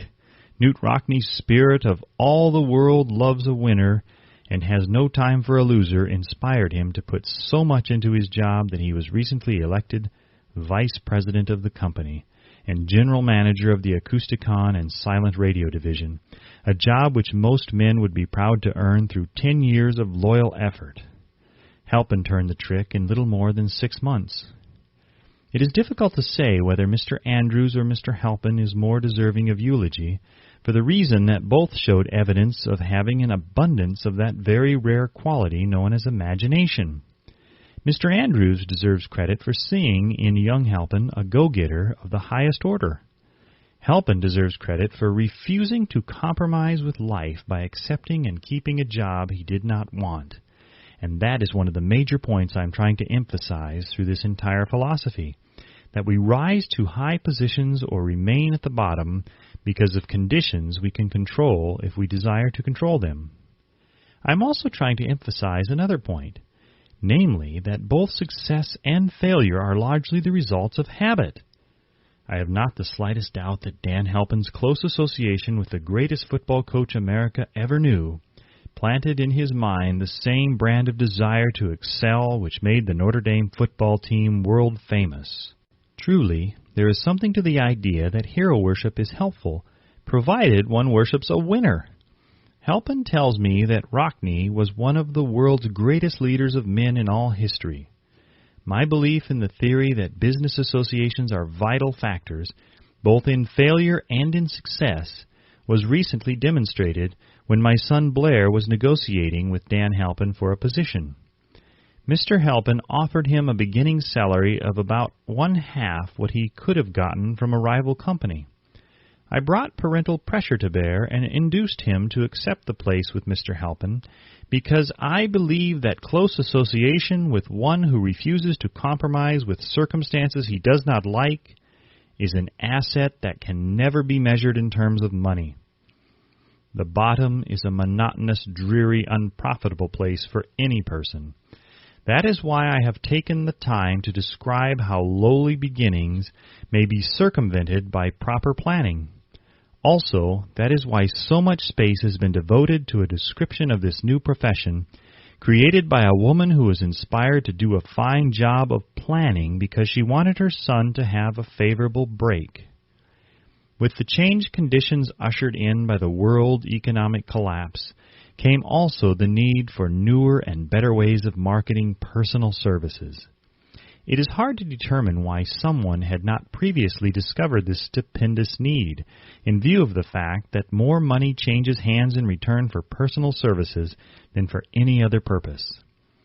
The sum paid out monthly to people who work for wages and salaries is so huge that it runs into hundreds of millions and the annual distribution amounts to billions. Perhaps some will find, in the idea here briefly described, the nucleus of the riches they desire. Ideas with much less merit have been the seedlings from which great fortunes have grown. Woolworth's 5 and 10 cent store idea, for example, had far less merit, but it piled up a fortune for its creator. Those seeing opportunity lurking in this suggestion will find valuable aid in the chapter on organized planning. Incidentally, an efficient merchandiser of personal services would find a growing demand for his services wherever there are men and women who seek better markets for their services. By applying the mastermind principle, a few people with suitable talent could form an alliance and have a paying business very quickly. One would need to be a fair writer with a flair for advertising and selling, one handy at typing and hand lettering, and one should be a first-class business-getter who would let the world know about the service. If one person possessed all these abilities, he might carry on the business alone until it outgrew him. The woman who prepared the personal service sales plan for her son now receives requests from all parts of the country for her cooperation in preparing similar plans for others who desire to market their personal services for more money. She has a staff of expert typists, artists, and writers who have the ability to dramatize the case history so effectively that one's personal services can be marketed for much more money than the prevailing wages for similar services. She is so confident of her ability that she accepts as the major portion of her fee a percentage of the increased pay she helps her clients to earn. It must not be supposed that her plan merely consists of clever salesmanship, by which she helps men and women to demand and receive more money for the same services they formerly sold for less pay. She looks after the interests of the purchaser as well as the seller of personal services, and so prepares her plans that the employer receives full value for the additional money he pays. The method by which she accomplishes this astonishing result is a professional secret which she discloses to no one excepting her own clients. If you have the imagination and seek a more profitable outlet for your personal services, this suggestion may be the stimulus for which you have been searching. The idea is capable of yielding an income far greater than that of the average doctor, lawyer, or engineer whose education required several years in college. The idea is saleable to those seeking new positions in practically all positions calling for managerial or executive ability, and those desiring rearrangement of incomes in their present positions. There is no fixed price for sound ideas. Back of all ideas is specialized knowledge. Unfortunately, for those who do not find riches in abundance, specialized knowledge is more abundant and more easily acquired than ideas. Because of this very truth, there is a universal demand and an ever-increasing opportunity for the person capable of helping men and women to sell their personal services advantageously. Capability means imagination, the one quality needed to combine specialized knowledge with ideas in the form of organized plans designed to yield riches. If you have imagination, this chapter may present you with an idea sufficient to serve as the beginning of the riches you desire. Remember, the idea is the main thing. Specialized knowledge may be found just around the corner, any corner. Chapter 6, Imagination, the Workshop of the Mind, the fifth step toward riches. The imagination is literally the workshop wherein are fashioned all plans created by man. The impulse, the desire, is given shape, form, and action through the aid of the imaginative faculty of the mind. It has been said that man can create anything which he can imagine. Of all the ages of civilization, this is the most favorable for the development of the imagination, because it is an age of rapid change. On every hand, one may contact stimuli which develop the imagination. Through the aid of his imaginative faculty, man has discovered and harnessed more of nature's forces during the past 50 years than during the entire history of the human race previous to that time. He has conquered the air so completely that the birds are a poor match for him in flying. He has harnessed the ether and made it serve as a means of instantaneous communication with any part of the world. He has analyzed and weighed the sun at a distance of millions of miles, and has determined through the aid of imagination the elements of which it consists. He has discovered that his own brain is both a broadcasting and a receiving station for the vibration of thought, and he is beginning now to learn how to make practical use of this discovery. He has increased the speed of locomotion until he may now travel at a speed of more than 300 miles an hour. The time will soon come when a man may breakfast in New York and lunch in San Francisco. Man's only limitation, within reason, lies in his development and use of his imagination. He has not yet reached the apex of development in the use of his imaginative faculty. He has merely discovered that he has an imagination, and has commenced to use it in a very elementary way.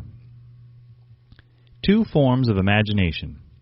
The imaginative faculty functions in two forms. One is known as synthetic imagination and the other as creative imagination. Synthetic imagination. Through this faculty, one may arrange old concepts, ideas, or plans into new combinations. This faculty creates nothing. It merely works with the material of experience, education, and observation with which it is fed. It is the faculty used most by the inventor, with the exception of the genius who draws upon the creative imagination when he cannot solve his problem through synthetic imagination. Creative imagination. Through the faculty of creative imagination, the finite mind of man has direct communication with infinite intelligence. It is the faculty through which hunches and inspirations are received. It is by this faculty that all basic or new ideas are handed over to man. It is through this faculty that thought vibrations from the minds of others are received. It is through this faculty that one individual may tune in or communicate with the subconscious minds of other men. The creative imagination works automatically in the manner described in subsequent pages. This faculty functions only when the conscious mind is vibrating at an exceedingly rapid rate, as for example when the conscious mind is stimulated through the emotion of a strong desire. The creative faculty becomes more alert, more receptive to vibrations from the sources mentioned in proportion to its development through use. This statement is significant. Ponder over it before passing on. Keep in mind as you follow these principles that the entire story of how one may convert desire into money cannot be told in one statement. The story will be complete only when one has mastered, assimilated, and begun to make use of all the principles. The great leaders of business, industry, finance, and the great artists, musicians, poets, and writers became great because they developed the faculty of creative imagination. Both the synthetic and creative faculties of imagination become more alert with use, just as any muscle or organ of the body develops through use. Desire is only a thought, an impulse. It is nebulous and ephemeral. It is abstract and of no value until it has been transformed into its physical counterpart.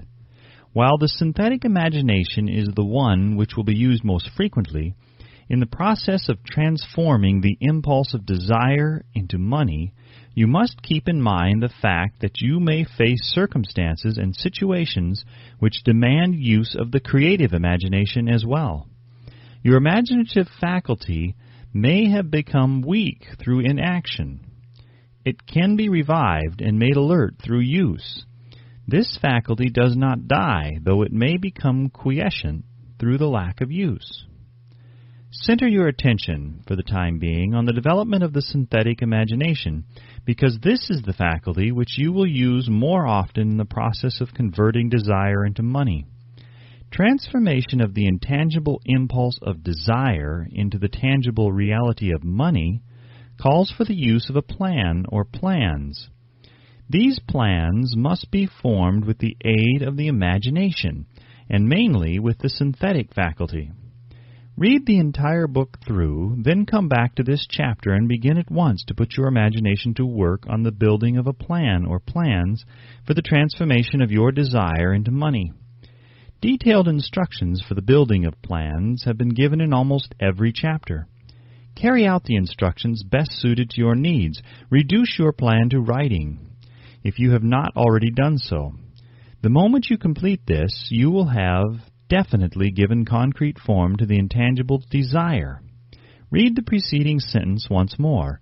Read it aloud, very slowly, and as you do so, remember that the moment you reduce the statement of your desire and a plan for its realization to writing, you have actually taken the first of a series of steps which will enable you to convert the thought into its physical counterpart. The earth on which you live, you, yourself, and every other material thing are the result of evolutionary change through which microscopic bits of matter have been organized and arranged in an orderly fashion. Moreover, and this statement is of stupendous importance, This earth, every one of the billions of individual cells of your body and every atom of matter, began as an intangible form of energy. Desire is thought impulse. Thought impulses are forms of energy.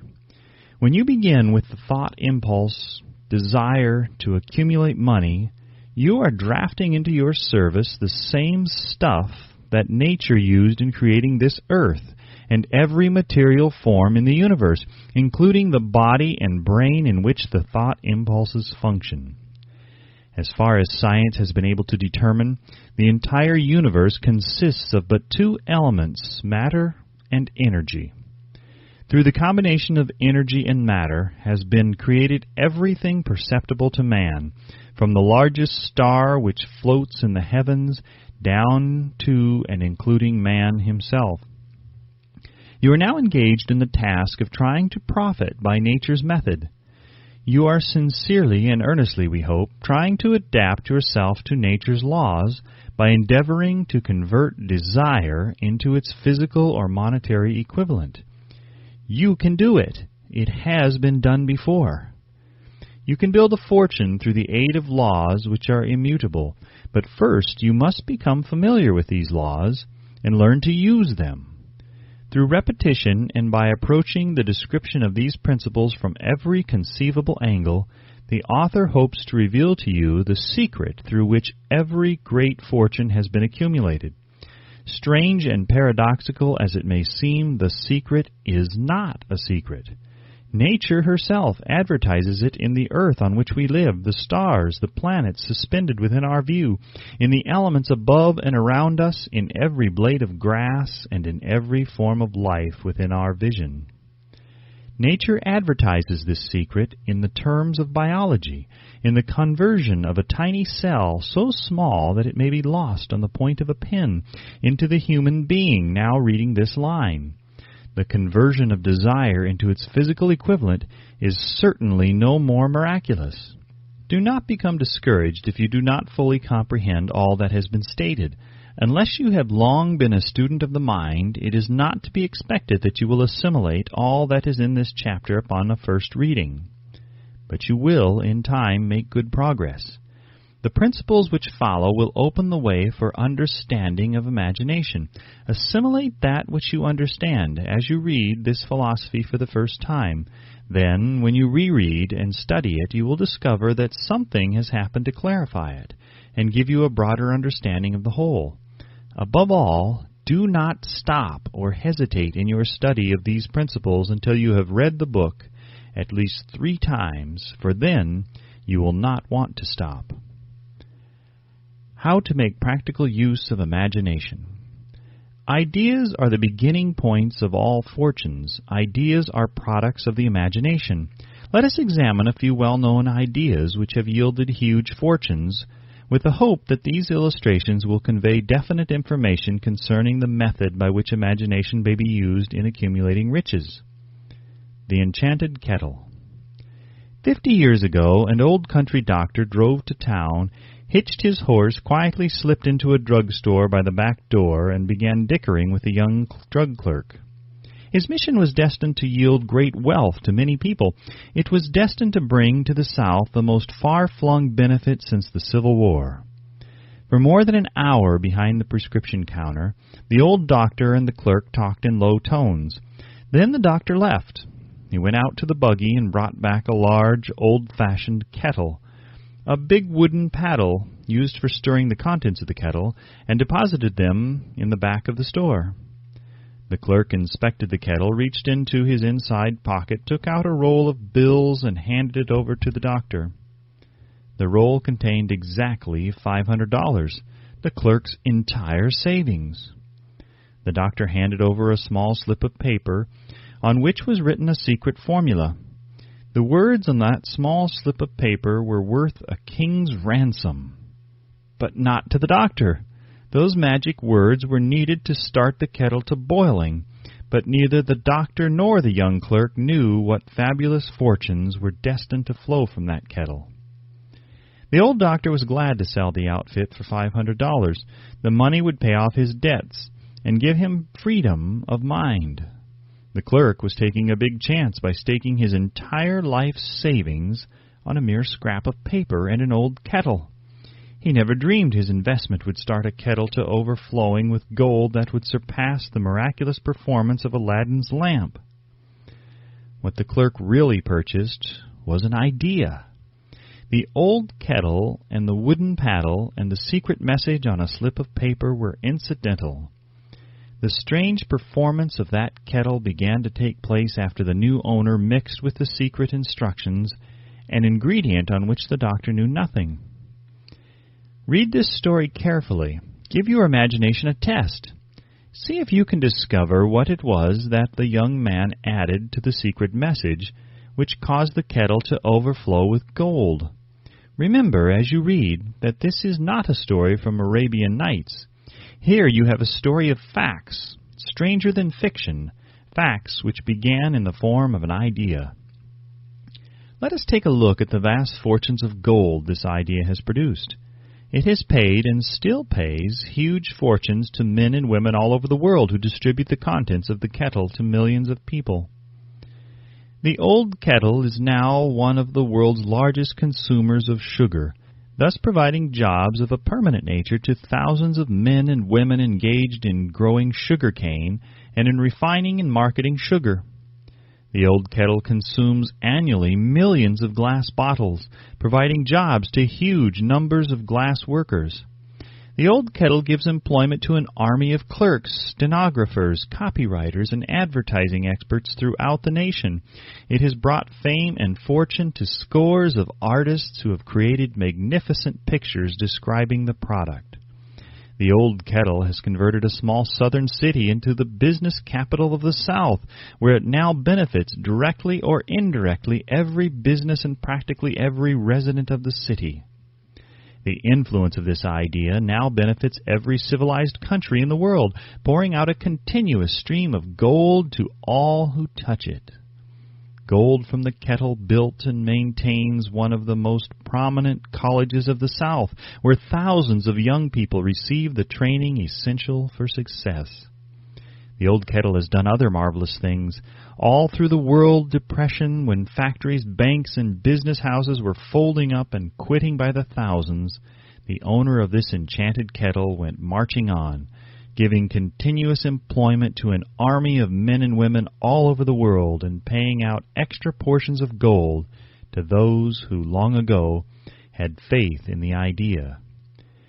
If the product of that old brass kettle could talk, it would tell thrilling tales of romance in every language, romances of love, romances of business, romances of professional men and women who are daily being stimulated by it. The author is sure of at least one such romance, for he was part of it. And it all began not far from the very spot on which the drug clerk purchased the old kettle. It was here that the author met his wife, and it was she who first told him of the enchanted kettle. It was the product of that kettle they were drinking when he asked her to accept him for better or for worse. Now that you know the content of the enchanted kettle is a world-famous drink, it is fitting that the author confess that the home city of the drink supplied him with a wife, also that the drink itself provides him with stimulation of thought without intoxication, and thereby it serves to give the refreshment of mind which an author must have to do his best work. Whoever you are, wherever you may live, whatever occupation you may be engaged in, just remember in the future every time you see the words Coca-Cola, that its vast empire of wealth and influence grew out of a single idea, and that the mysterious ingredient the drug clerk, Asa Candler, mixed with the secret formula was imagination. Stop and think of that for a moment. Remember also that the 13 steps to riches described in this book were the media through which the influence of Coca-Cola has been extended to every city, town, village, and crossroads of the world, and that any idea you may create, as sound and meritorious as Coca-Cola, has the possibility of duplicating the stupendous record of this worldwide thirst killer. Truly, thoughts are things, and their scope of operation is the world itself. What I Would Do If I Had $1 Million. This story proves the truth of that old saying, "Where there's a will, there's a way." It was told to me by that beloved educator and clergyman, the late Frank W. Gonzalez, who began his preaching career in the Stockyards region of South Chicago. While Dr. Gonzalez was going through college, he observed many defects in our educational system, defects which he believed he could correct if he were the head of a college. His deepest desire was to become the directing head of an educational institution in which young men and women would be taught to learn by doing. He made up his mind to organize a new college in which he would carry out his ideas without being handicapped by orthodox methods of education. He needed $1 million to put the project across. Where was he to lay his hands on so large a sum of money? That was the question that absorbed most of this ambitious young preacher's thought. But he couldn't seem to make any progress. Every night he took that thought to bed with him. He got up with it in the morning. He took it with him wherever he went. He turned it over and over in his mind until it became a consuming obsession with him. $1 million is a lot of money.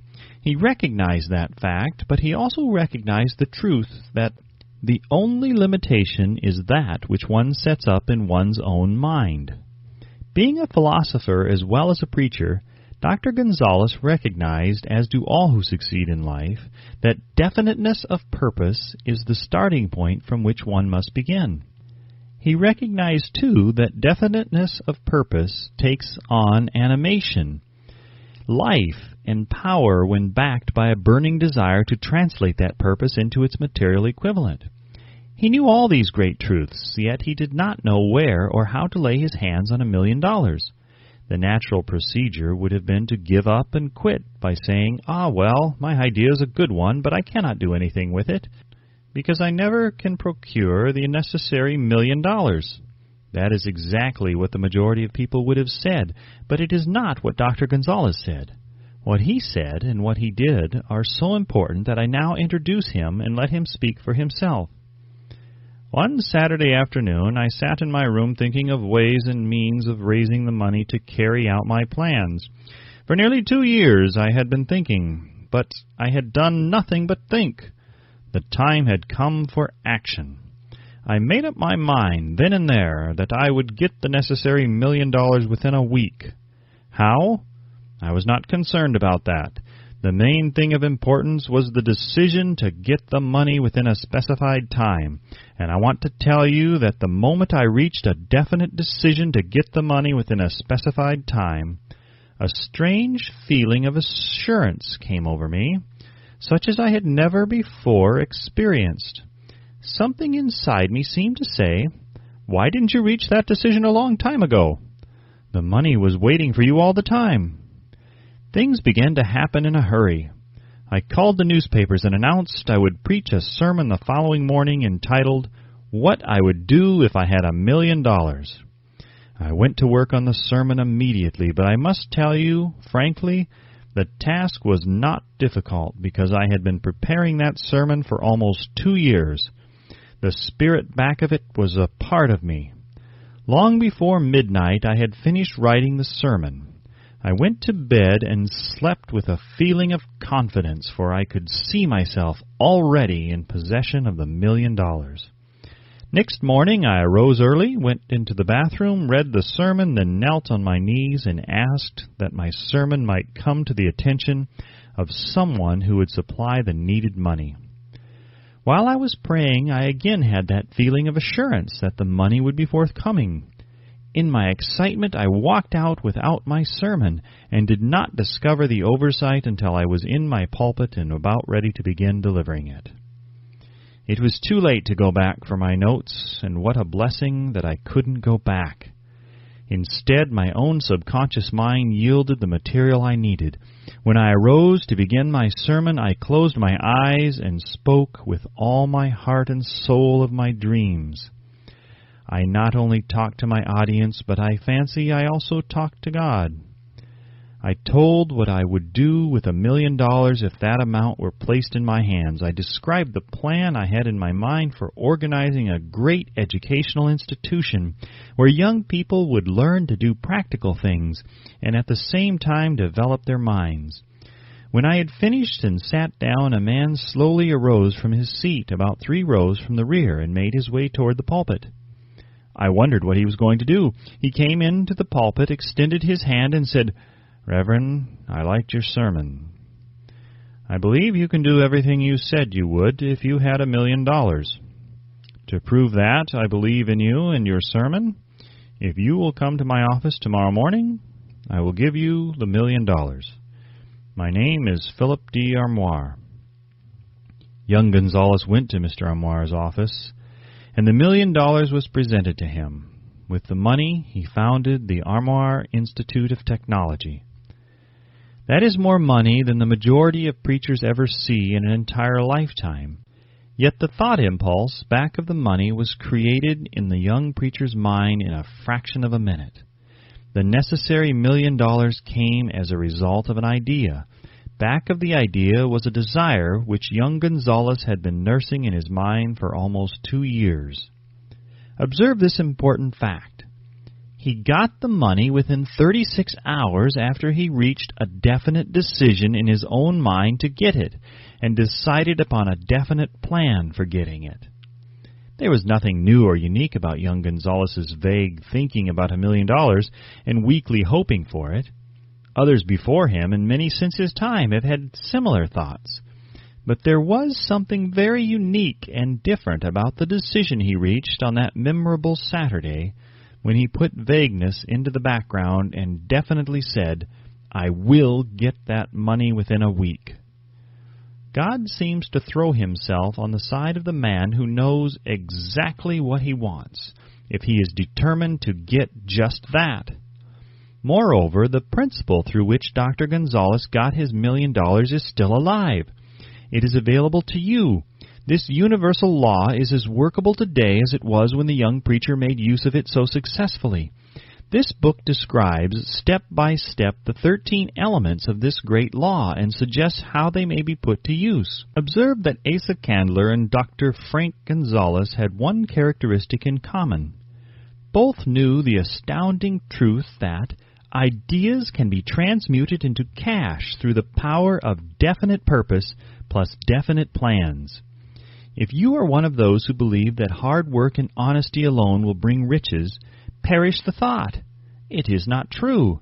Riches, when they come in huge quantities, are never the result of hard work.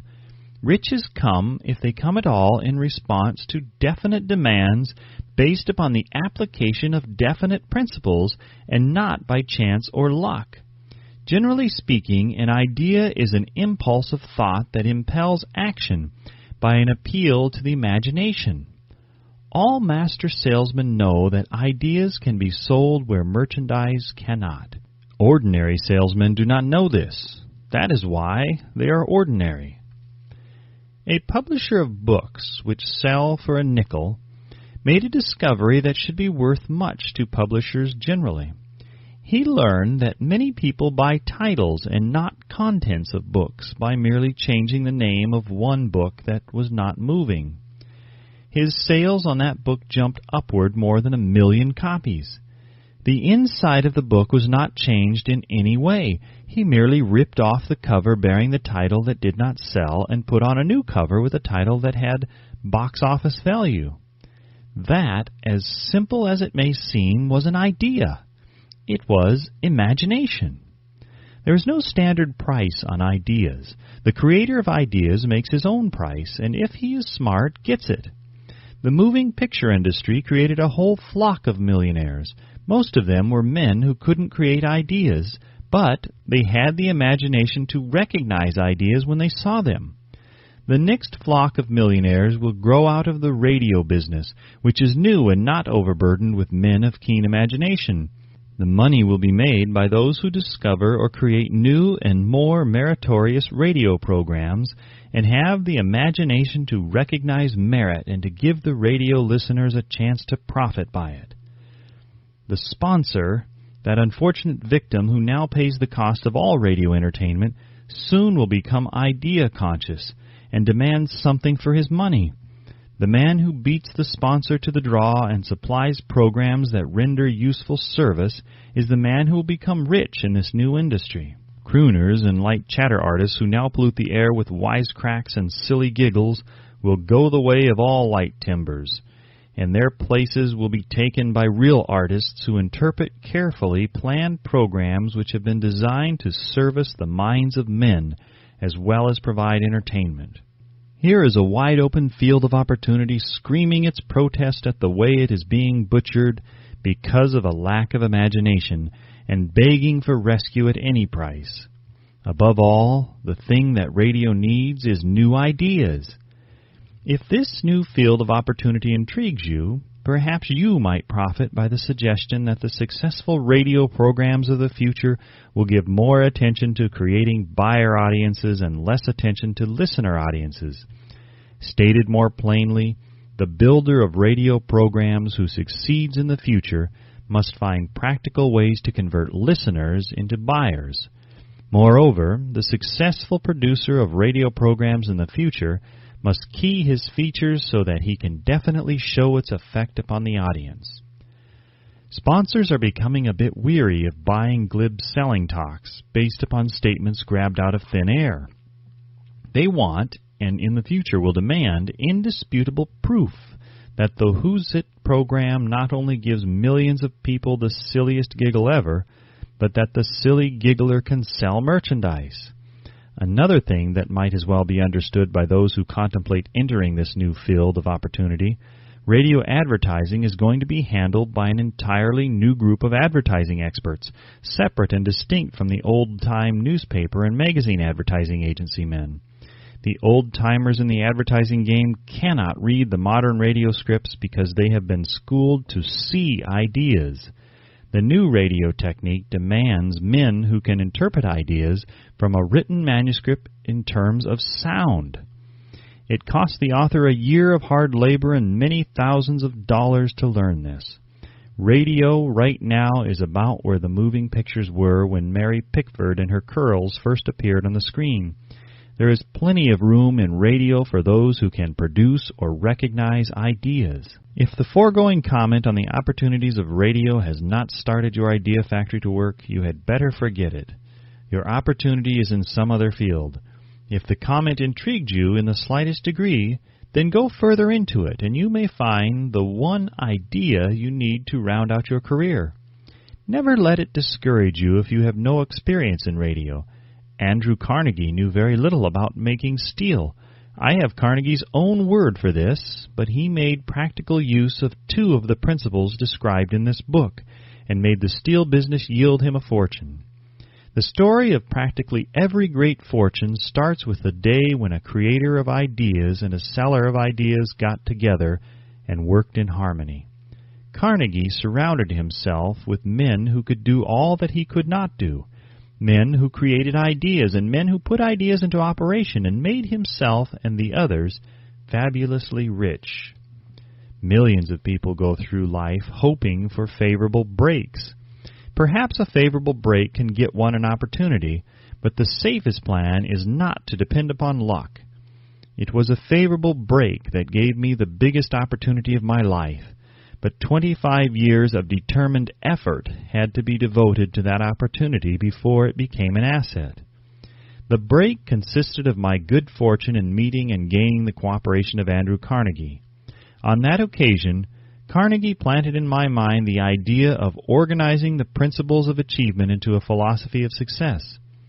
Thousands of people have profited by the discoveries made in the 25 years of research, and several fortunes have been accumulated through the application of the philosophy. The beginning was simple. It was an idea which anyone might have developed.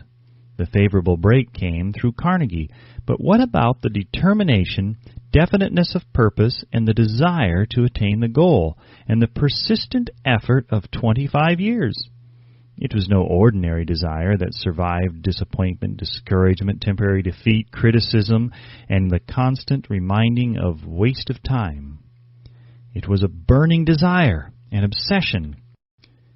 When the idea was first planted in my mind by Mr. Carnegie, it was coaxed, nursed, and enticed to remain alive. Gradually, the idea became a giant under its own power, and it coaxed, nursed, and drove me. Ideas are like that. First, you give life and action and guidance to ideas. Then they take on the power of their own and sweep aside all opposition. Ideas are intangible forces, but they have more power than the physical brains that give birth to them. They have the power to live on after the brain that creates them has returned to dust. For example, take the power of Christianity. That began with a simple idea, born in the brain of Christ. Its chief tenet was, "Do unto others as you would have others do unto you." Christ has gone back to the source from whence he came, but his idea goes marching on. Someday it may grow up and come into its own. Then it will have fulfilled Christ's deepest desire.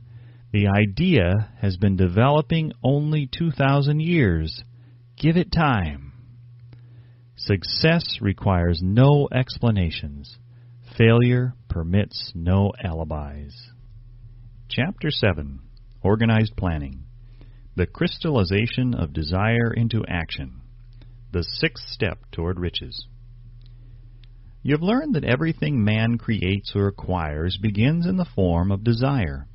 That desire is taken on the first lap of its journey from the abstract to the concrete, into the workshop of the imagination, where plans for its transition are created and organized. In Chapter 2, you were instructed to take 6 definite practical steps as your first move in translating the desire for money into its monetary equivalent. One of these steps is the formation of a definite practical plan, or plans through which this transformation may be made. You will now be instructed how to build plans which will be practical. These be: A. Ally yourself with a group of as many people as you may need for the creation and carrying out of your plan, or plans for the accumulation of money, making use of the mastermind principle described in a later chapter. Compliance with this instruction is absolutely essential. Do not neglect it. B. Before forming your mastermind alliance, decide what advantages and benefits you may offer the individual members of your group in return for their cooperation. No one will work indefinitely without some form of compensation. No intelligent person will either request or expect another to work without adequate compensation, although this may not always be in the form of money. C. Arrange to meet with the members of your mastermind group at least twice a week, and more often if possible, until you have jointly perfected the necessary plan or plans for the accumulation of money. D. Maintain perfect harmony between yourself and every member of your mastermind group.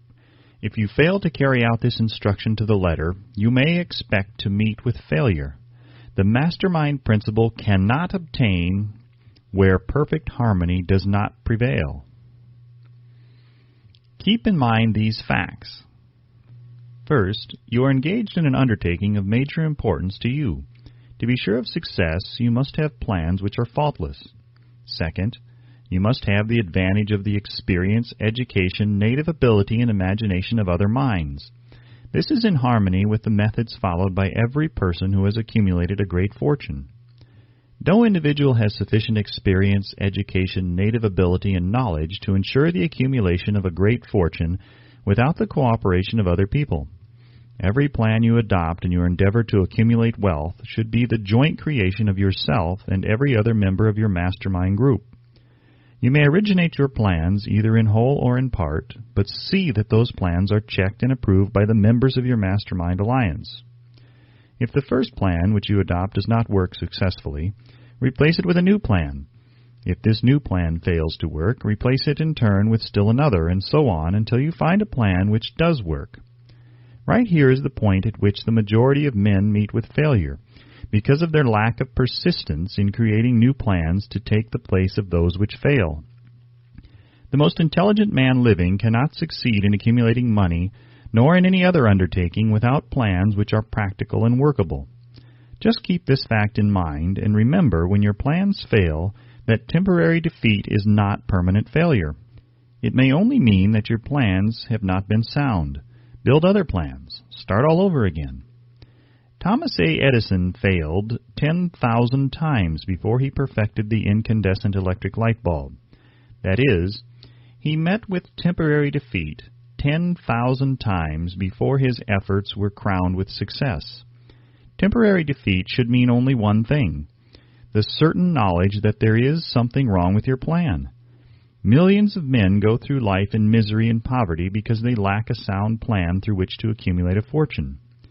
Henry Ford accumulated a fortune not because of his superior mind, but because he adopted and followed a plan which proved to be sound. 1,000 men could be pointed out, each with a better education than Ford's, yet each of whom lives in poverty because he does not possess the right plan for the accumulation of money. Your achievement can be no greater than your plans are sound. That may seem to be an axiomatic statement, but it is true. Samuel Insull lost his fortune of over $100 million. The Insull fortune was built on plans which were sound. The business depression forced Mr. Insull to change his plans, and the change brought temporary defeat, because his new plans were not sound. Mr. Insull is now an old man. He may consequently accept failure instead of temporary defeat. But if his experience turns out to be failure, it will be for the reason that he lacks the fire of persistence to rebuild his plans. No man is ever whipped until he quits in his own mind. This fact will be repeated many times because it is so easy to take the count at the first sign of defeat. James J. Hill met with temporary defeat when he first endeavored to raise the necessary capital to build a railroad from the east to the west, but he too turned defeat into victory through new plans. Mr. Ford met with temporary defeat, not only at the beginning of his automobile career, but after he had gone far toward the top. He created new plans and went marching on to financial victory. We see men who have accumulated great fortunes, but we often recognize only their triumph, overlooking the temporary defeats which they had to surmount before arriving. No follower of this philosophy can reasonably expect to accumulate a fortune without experiencing temporary defeat. When defeat comes, accept it as a signal that your plans are not sound. Rebuild those plans and set sail once more towards your coveted goal. If you give up before your goal has been reached, you are a quitter. A quitter never wins, and a winner never quits. Lift this sentence out, write it on a piece of paper in letters an inch high, and place it where you will see it every night before you go to sleep, and every morning before you go to work. When you begin to select members for your mastermind group, endeavor to select those who do not take defeat seriously.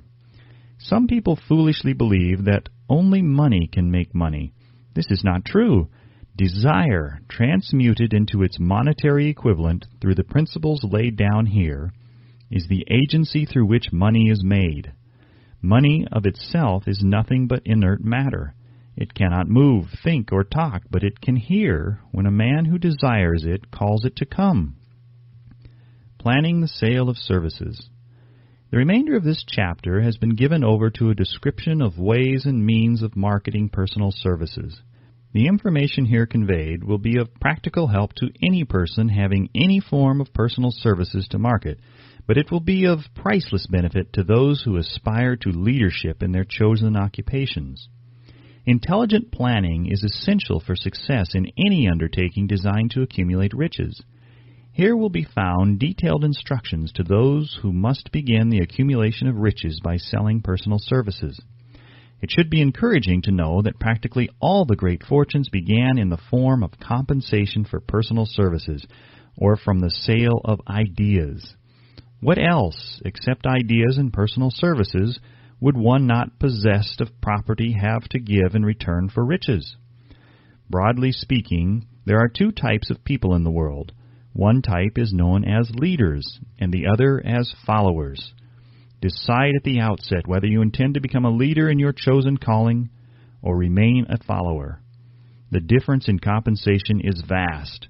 The follower cannot reasonably expect the compensation to which a leader is entitled, although many followers make the mistake of expecting such pay. It is no disgrace to be a follower. On the other hand, it is no credit to remain a follower. Most great leaders began in the capacity of followers. They became great leaders because they were intelligent followers. With few exceptions, the man who cannot follow a leader intelligently cannot become an efficient leader. The man who can follow a leader most efficiently is usually the man who develops into the leadership most rapidly. An intelligent follower has many advantages, among them the opportunity to acquire knowledge from his leader. The major attributes of leadership. The following are important factors of leadership. Unwavering courage based upon knowledge of self and of one's occupation. No follower wishes to be dominated by a leader who lacks self-confidence and courage. No intelligent follower will be dominated by such a leader very long. 2. Self-control. The man who cannot control himself can never control others. Self-control sets a mighty example for one's followers, which the more intelligent will emulate. 3. A keen sense of justice. Without a sense of fairness and justice, no leader can command and retain the respect of his followers. 4. Definiteness of decision. The man who wavers in his decisions shows that he is not sure of himself. He cannot lead others successfully. 5. Definiteness of plans. The successful leader must plan his work and work his plan. A leader who moves by guesswork without practical, definite plans is comparable to a ship without a rudder. Sooner or later, he will land on the rocks. 6. The habit of doing more than paid for. One of the penalties of leadership is the necessity of willingness upon the part of the leader to do more than he requires of his followers. 7. A pleasing personality. No slovenly, careless person can become a successful leader. Leadership calls for respect. Followers will not respect a leader who does not grade high on all of the factors of a pleasing personality. 8. Sympathy and understanding. The successful leader must be in sympathy with his followers. Moreover, he must understand them and their problems. 9. Mastery of detail. Successful leadership calls for mastery of details of the leader's position. 10. Willingness to assume full responsibility. The successful leader must be willing to assume responsibility for the mistakes and the shortcomings of his followers. If he tries to shift this responsibility, he will not remain the leader. If one of his followers makes a mistake and shows himself incompetent, the leader must consider that it is he who failed. 11. Cooperation.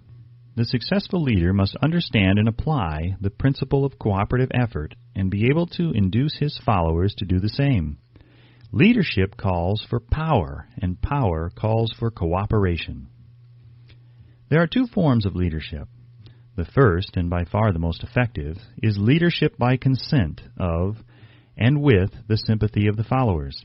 The second is leadership by force, without the consent and sympathy of the followers. History is filled with evidence that leadership by force cannot endure. The downfall and disappearance of dictators and kings is significant. It means that people will not follow forced leadership indefinitely. The world has just entered a new era of relationship between leaders and followers, which very clearly calls for new leaders and a new brand of leadership in business and industry. Those who belong to the old school of leadership by force must acquire an understanding of the new brand of leadership, cooperation, or be relegated to the rank and file of the followers. There is no other way out for them. The relationship of employer and employee, or of leader and follower in the future, will be one of mutual cooperation based upon an equitable division of the profits of business. In the future, the relationship of an employer and an employee will be more like a partnership than it has been in the past. Napoleon, Kaiser Wilhelm of Germany, the Tsar of Russia, and the King of Spain were examples of leadership by force. Their leadership passed. Without much difficulty, one might point to the prototypes of these ex-leaders among the business, financial, and labor leaders of America who have been dethroned or slated to go. Leadership by consent of the followers is the only brand which can endure. Men may follow the forced leadership temporarily, but they will not do so willingly. The new brand of leadership will embrace the 11 factors of leadership described in this chapter, as well as some other factors. The man who makes these the basis of his leadership will find abundant opportunity to lead in any walk of life. The Depression was prolonged largely because the world lacked leadership of the new brand. At the end of the Depression, the demand for leaders who are competent to apply the new methods of leadership has greatly exceeded the supply. Some of the old type of leaders will reform and adapt themselves to the new brand of leadership, but generally speaking, the world will have to look for a new timber for its leadership. This necessity may be your opportunity. The 10 major causes of failure in leadership. We come now to the major faults of leaders who fail, because it is just as essential to know what not to do as it is to know what to do. 1. Inability to organize details. Efficient leadership calls for ability to organize and to master details. No genuine leader is ever too busy to do anything which may be required of him in his capacity as leader. When a man, whether he is a leader or follower, admits that he is too busy to change his plans or to give attention to any emergency, he admits his inefficiency. The successful leader must be the master of all details connected with his position. That means, of course, that he must acquire the habit of relegating details to capable lieutenants. 2. Unwillingness to render humble service.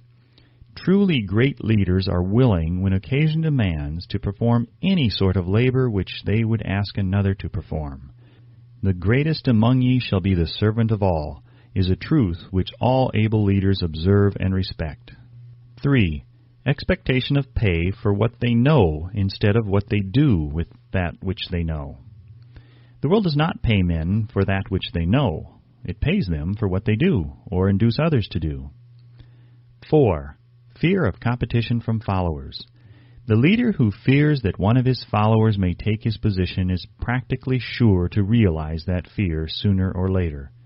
The able leader trains understudies to whom he may delegate at will any of the details of his position. Only in this way may a leader multiply himself and prepare himself to be at many places and give attention to many things at one time. It is an eternal truth that men receive more pay for their ability to get others to perform than they could possibly earn by their own efforts. An efficient leader may, through his knowledge of his job and magnetism of his personality, greatly increase the efficiency of others and induce them to render more service and better service than they could render without his aid. 5. Lack of imagination.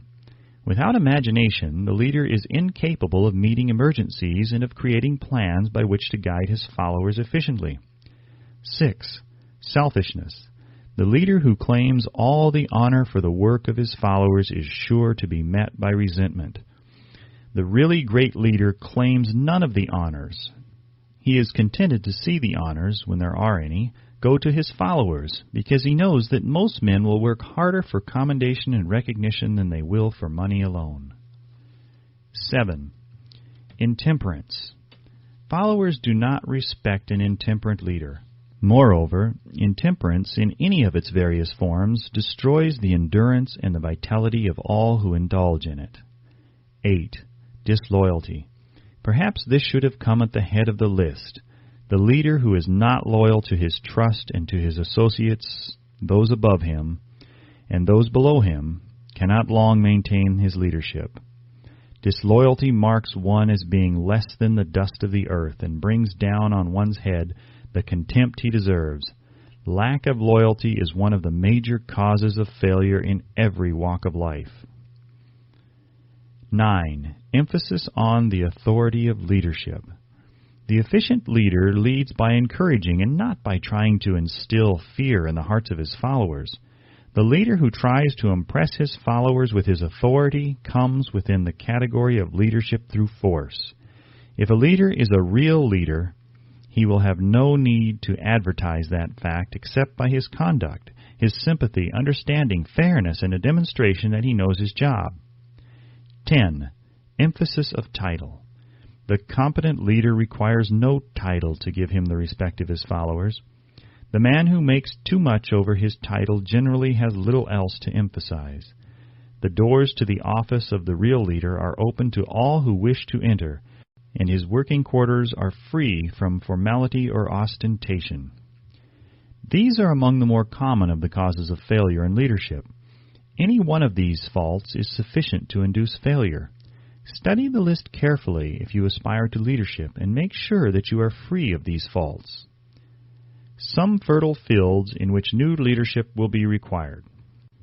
Before leaving this chapter, your attention is called to a few of the fertile fields in which there has been a decline of leadership, and in which the new type of leader may find an abundance of opportunity.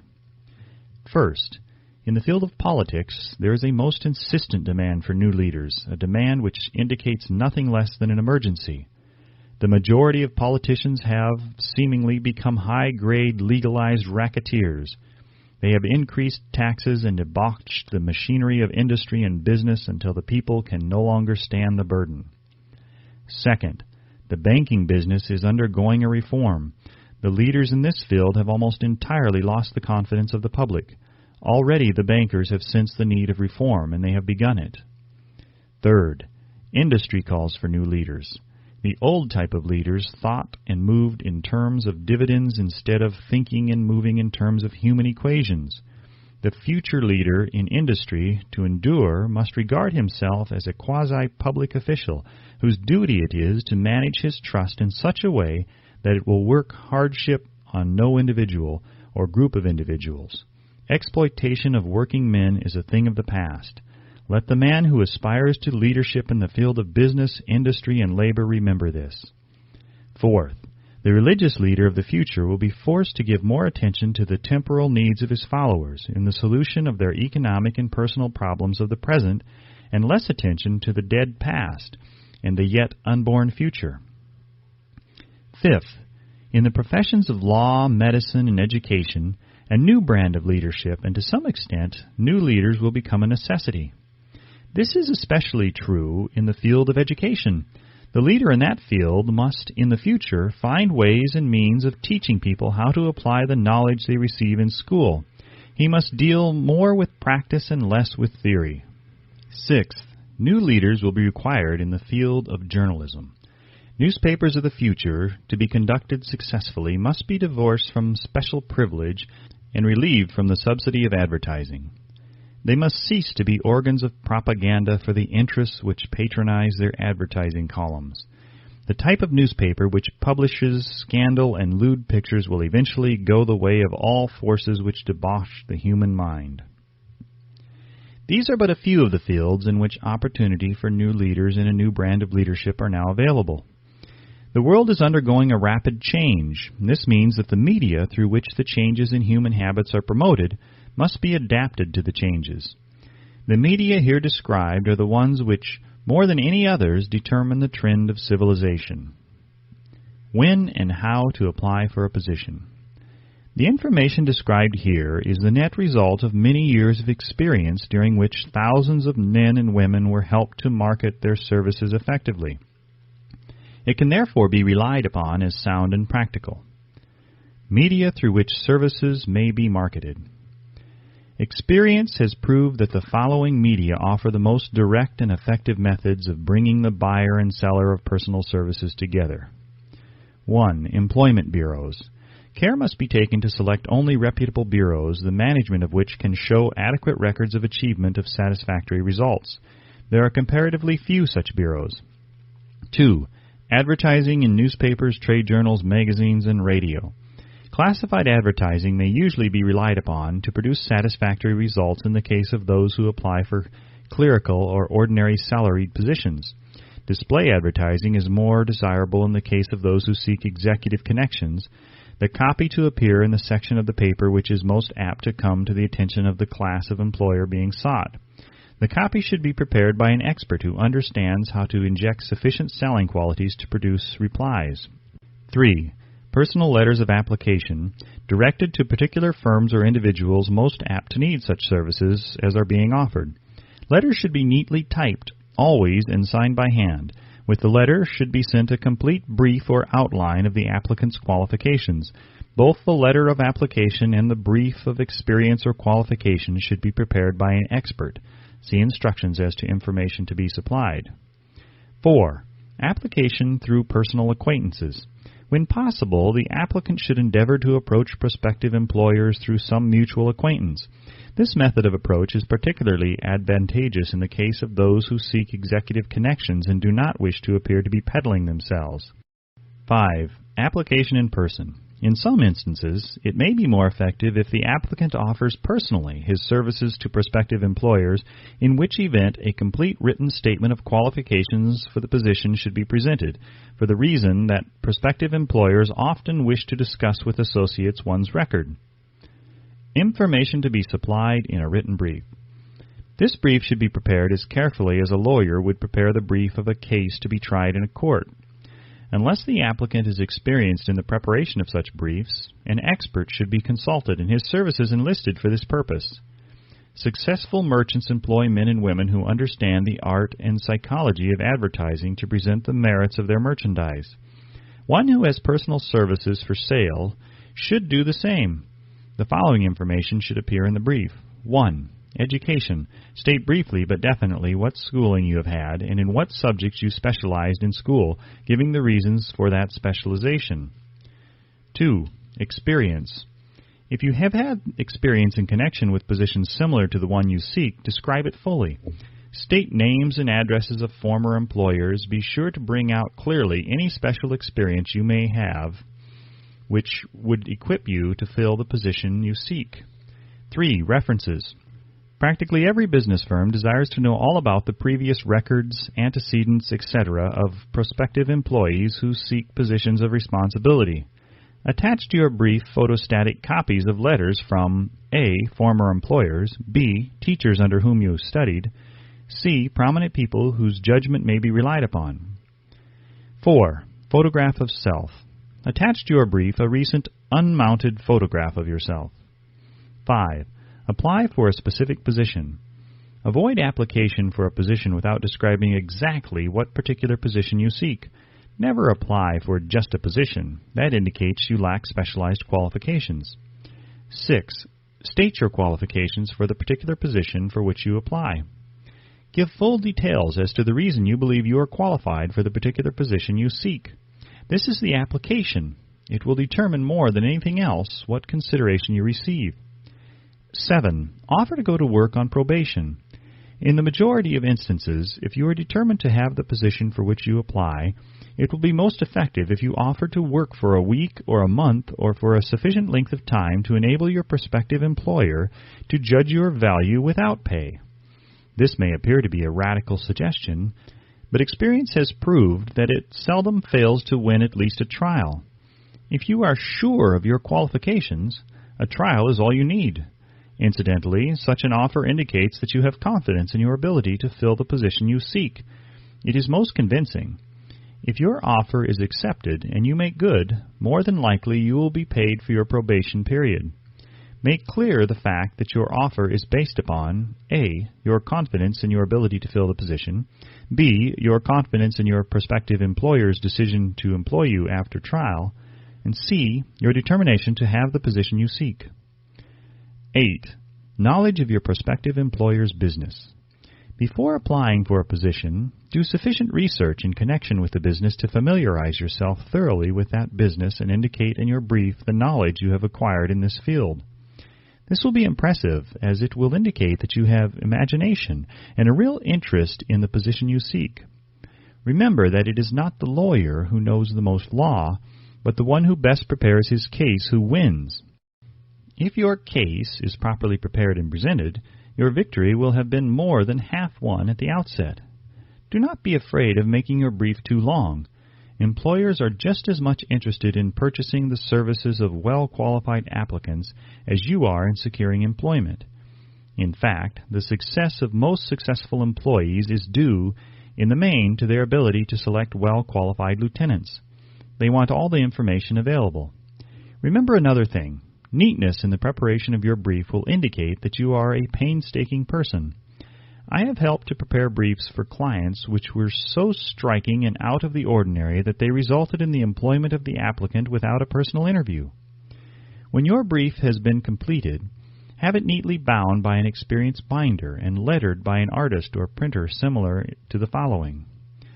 Brief of the qualifications of Robert K. Smith, applying for the position of Private Secretary of the President of the Bank Company, Incorporated. Change names each time brief is shown. This personal touch is sure to command attention.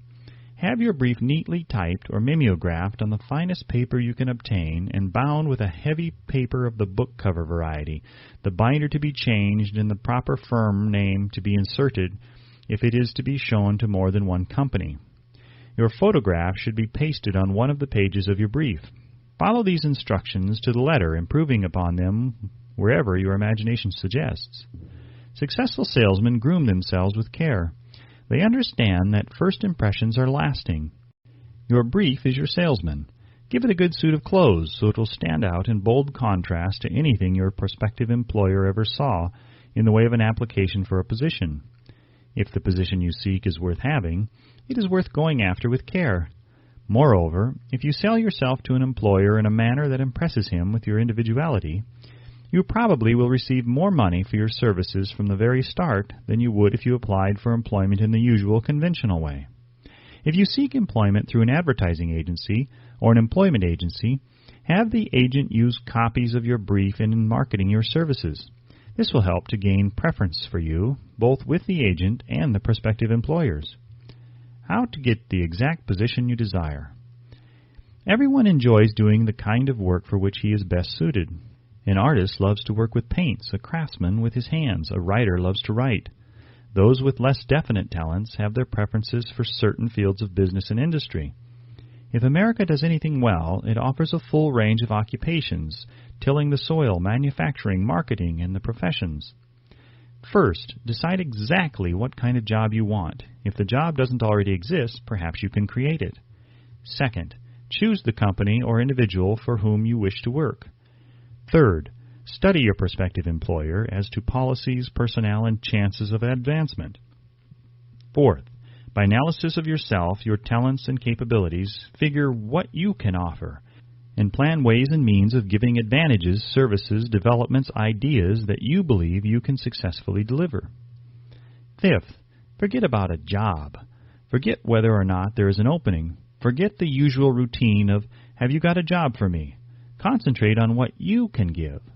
Sixth, once you have your plan in mind, arrange with an experienced writer to put it on paper in neat form and in full detail. Seventh, present it to the proper person with authority, and he will do the rest. Every company is looking for men who can give something of value, whether it be ideas, services, or connections. Every company has room for the man who has a definite plan of action which is to the advantage of that company. This line of procedure may take a few days or weeks of extra time, but the difference in income, in advancement, and in gaining recognition will save years of hard work at small pay. It has many advantages, the main one being that it will often save from 1 to 5 years of time in reaching a chosen goal. Every person who starts or gets in halfway up the ladder does so by deliberate and careful planning, except, of course, the boss's son. The new way of marketing services. Jobs are now partnerships. Men and women who market their services to best advantage in the future must recognize the stupendous change which has taken place in connection with the relationship between employer and employee. In the future, the golden rule, and not the rule of gold, will be the dominating factor in the marketing of merchandise as well as personal services. The future relationship between employers and their employees will be more in the nature of partnership consisting of A, the employer, B, the employee, C, the public they serve. This new way of marketing personal services is called new for many reasons. First, both the employer and the employee of the future will be considered as fellow employees whose business it will be to serve the public efficiently. In times past, employers and employees have bartered among themselves, driving the best bargains they could with one another, not considering that in the final analysis they were, in reality, bargaining at the expense of the third party, the public they served. The Depression served as a mighty protest from an injured public, whose rights have been trampled upon in every direction by those who are clamoring for individual advantages and profits. When the debris of the Depression shall have cleared away, and business shall have been once again restored to balance, both employers and employees will recognize that they no longer are privileged to drive bargains at the expense of those whom they serve. The real employer of the future will be the public. This should be kept uppermost in the mind by every person seeking to market personal services effectively. Nearly every railroad in America is in financial difficulty. Who does not remember the day when if a citizen required at the ticket office the time of departure of a train, he was abruptly referred to the bulletin board instead of being politely given the information? The streetcar companies have experienced a change of times also. There was a time not so very long ago when streetcar conductors took pride in giving argument to passengers. Many of the streetcar tracks have been removed and passengers ride on a bus, whose driver is the last word in politeness. All over the country, streetcar tracks are rusting from abandonment, or have been taken up. Wherever streetcars are still in operation, passengers may now ride without argument, and one may even hail the car in the middle of the block, and the motorman will obligingly pick him up. How times have changed! That is just the point I am trying to emphasize. Times have changed. Moreover, the change is reflected not merely in railroad offices and on streetcars, but in other walks of life as well. The public be damned policy is now passé. It has been supplanted by the "we are obligingly at your service, sir" policy. The bankers have learned a thing or two during this rapid change which has taken place during the past few years. Impoliteness on the part of a bank official or bank employee today is as rare as it was conspicuous a dozen years ago. In the years past, some bankers, not all of them of course, carried an atmosphere of austerity which gave every would-be borrower a chill when he even thought of approaching his banker for a loan. The thousands of bank failures during the Depression had the effect of removing the mahogany doors behind which bankers formerly barricaded themselves. They now sit at desks in the open where they may be seen and approached at will by any depositor or by anyone who wishes to see them, and the whole atmosphere of the bank is one of courtesy and understanding. It used to be customary for customers to have to stand and wait at the corner grocery until the clerks were through passing the time of day with friends, and the proprietor had finished making up his bank deposit before being waited upon. Chain stores managed by courteous men who do everything in the way of service short of shining the customer's shoes have pushed the old-time merchants into the background. Time marches on. Courtesy and service are the watchwords of merchandising today, and apply to the person who is marketing personal services even more directly than to the employer whom he serves. Because in the final analysis both the employer and his employee are employed by the public they serve. If they fail to serve well, they pay by the loss of their privilege of serving.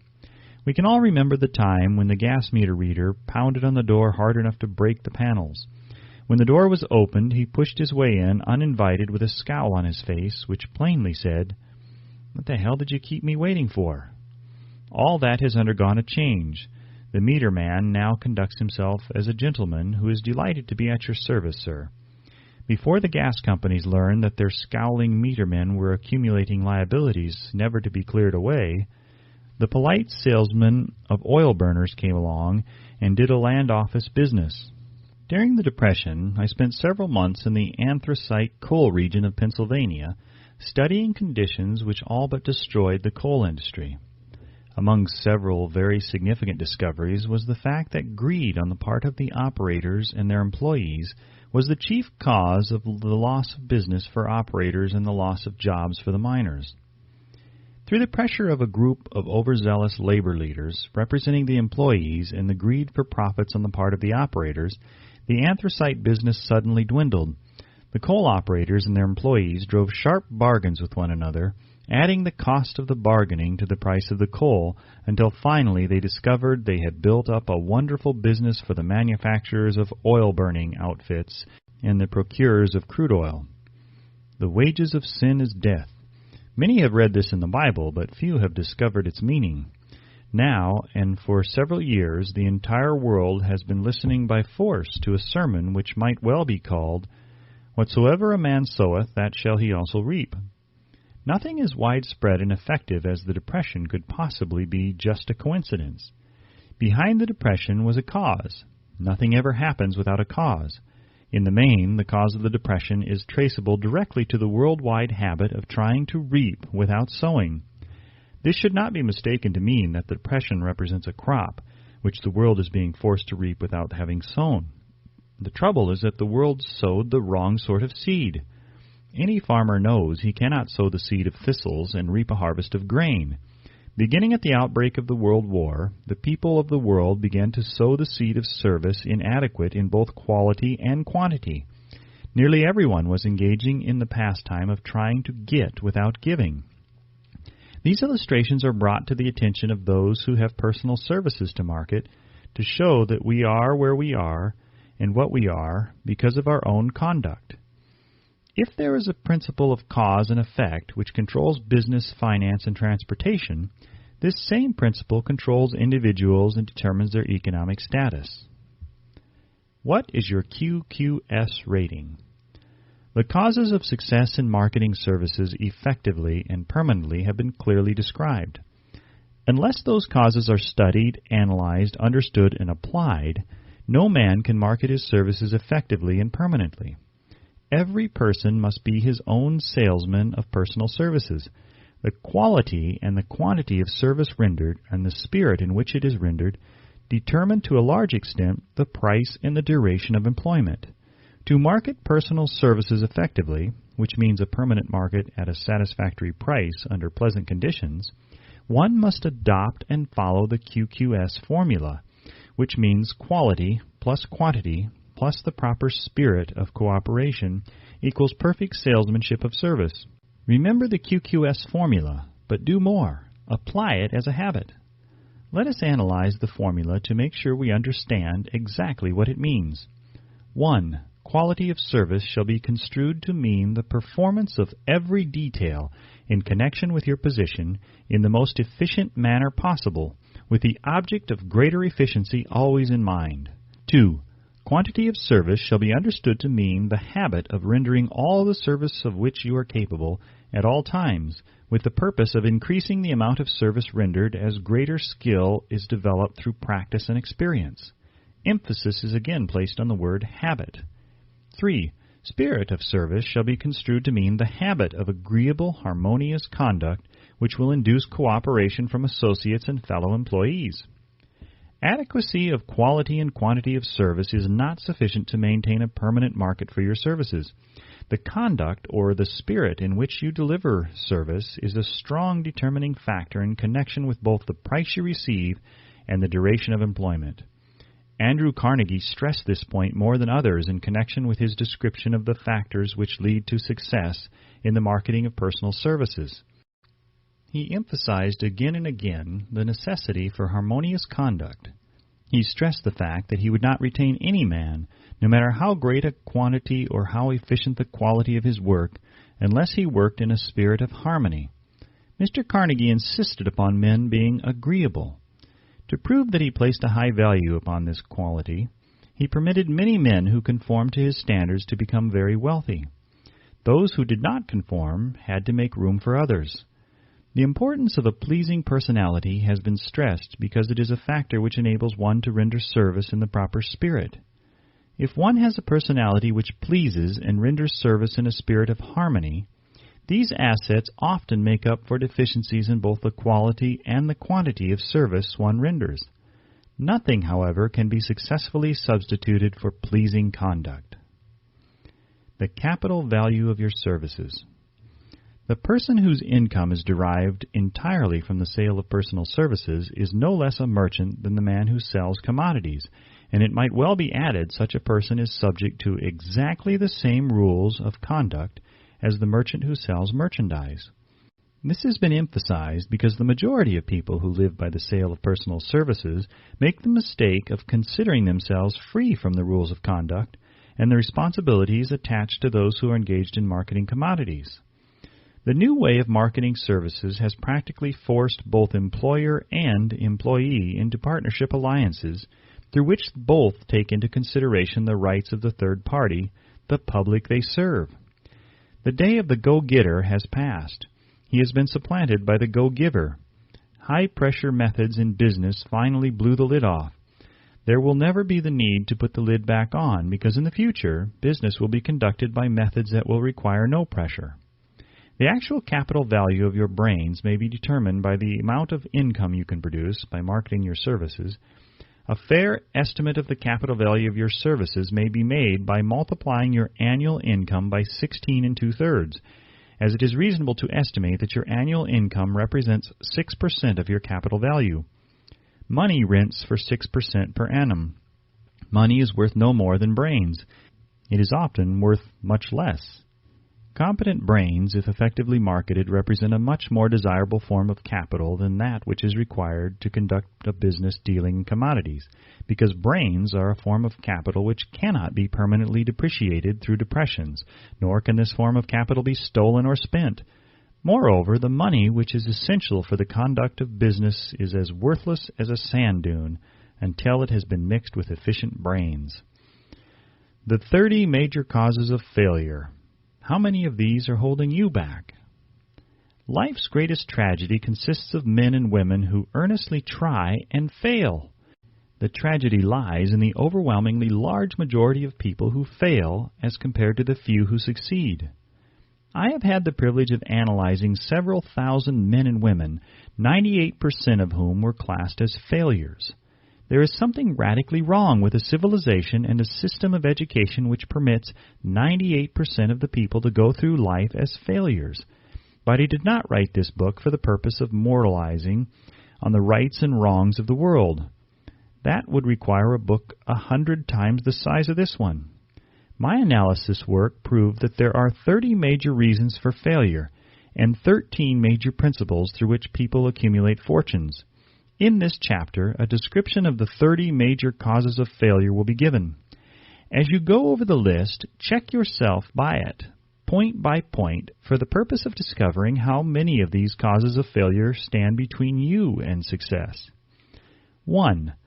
Unfavorable hereditary background. There is but little, if anything, which can be done for people who are born with a deficiency in brain power.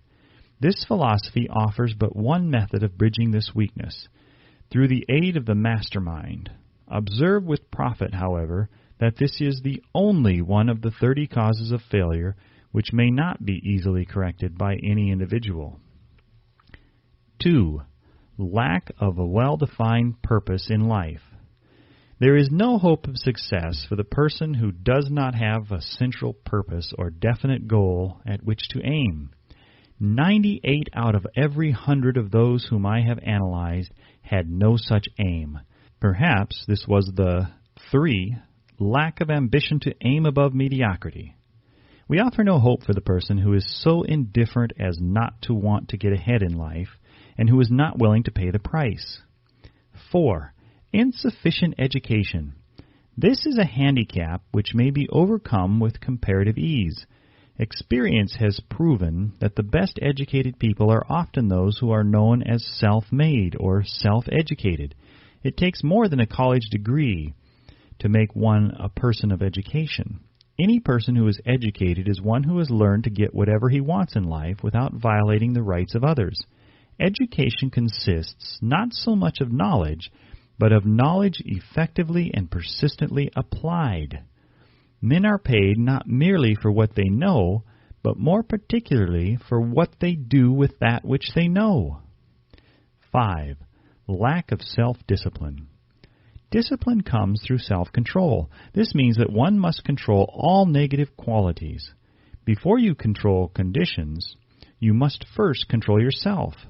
Self-mastery is the hardest job you will ever tackle. If you do not conquer self, you will be conquered by self. You may see at one and the same time both your best friend and your greatest enemy by stepping in front of a mirror. 6. Ill health. No person may enjoy outstanding success without good health. Many of the causes of ill health are subject to mastery and control. These, in the main, are A. Overeating of foods not conducive to health. B.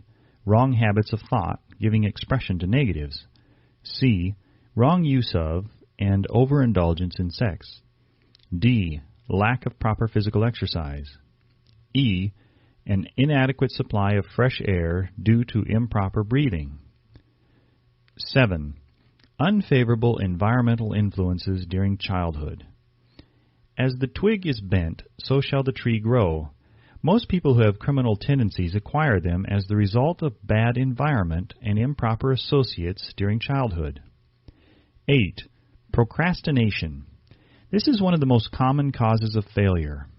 Old man procrastination stands within the shadow of every human being, waiting his opportunity to spoil one's chances of success. Most of us go through life as failures because we are waiting for the time to be right to start doing something worthwhile. Do not wait. The time will never be just right. Start where you stand and work with whatever tools you may have at your command, and better tools will be found as you go along. 9. Lack of persistence. Most of us are good starters but poor finishers of everything we begin. Moreover, people are prone to give up at the first signs of defeat. There is no substitute for persistence. The person who makes persistence his watchword discovers that old man failure finally becomes tired and makes his departure. Failure cannot cope with persistence. 10. Negative personality. There is no hope of success for the person who repels people through negative personality. Success comes through the application of power, and power is attained through the cooperative efforts of other people. A negative personality will not induce cooperation. 11. Lack of controlled sexual urge.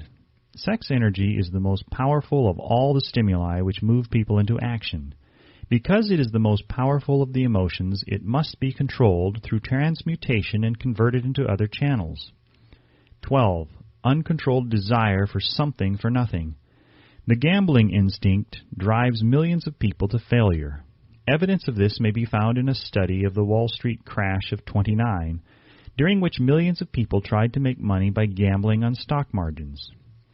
13. Lack of a well-defined power of decision. Men who succeed reach decisions promptly and change them, if at all, very slowly. Men who fail reach decisions, if at all, very slowly and change them frequently and quickly. Indecision and procrastination are twin brothers. Where one is found, the other may usually be found also. Kill off this pair before they completely hogtie you to the treadmill of failure. 14. One or more of the 6 basic fears. These fears have been analyzed for you in a later chapter. They must be mastered before you can market your services effectively. 15. Wrong selection of a mate in marriage. This is a most common cause of failure. The relationship of marriage brings people intimately into contact. Unless this relationship is harmonious, failure is likely to follow.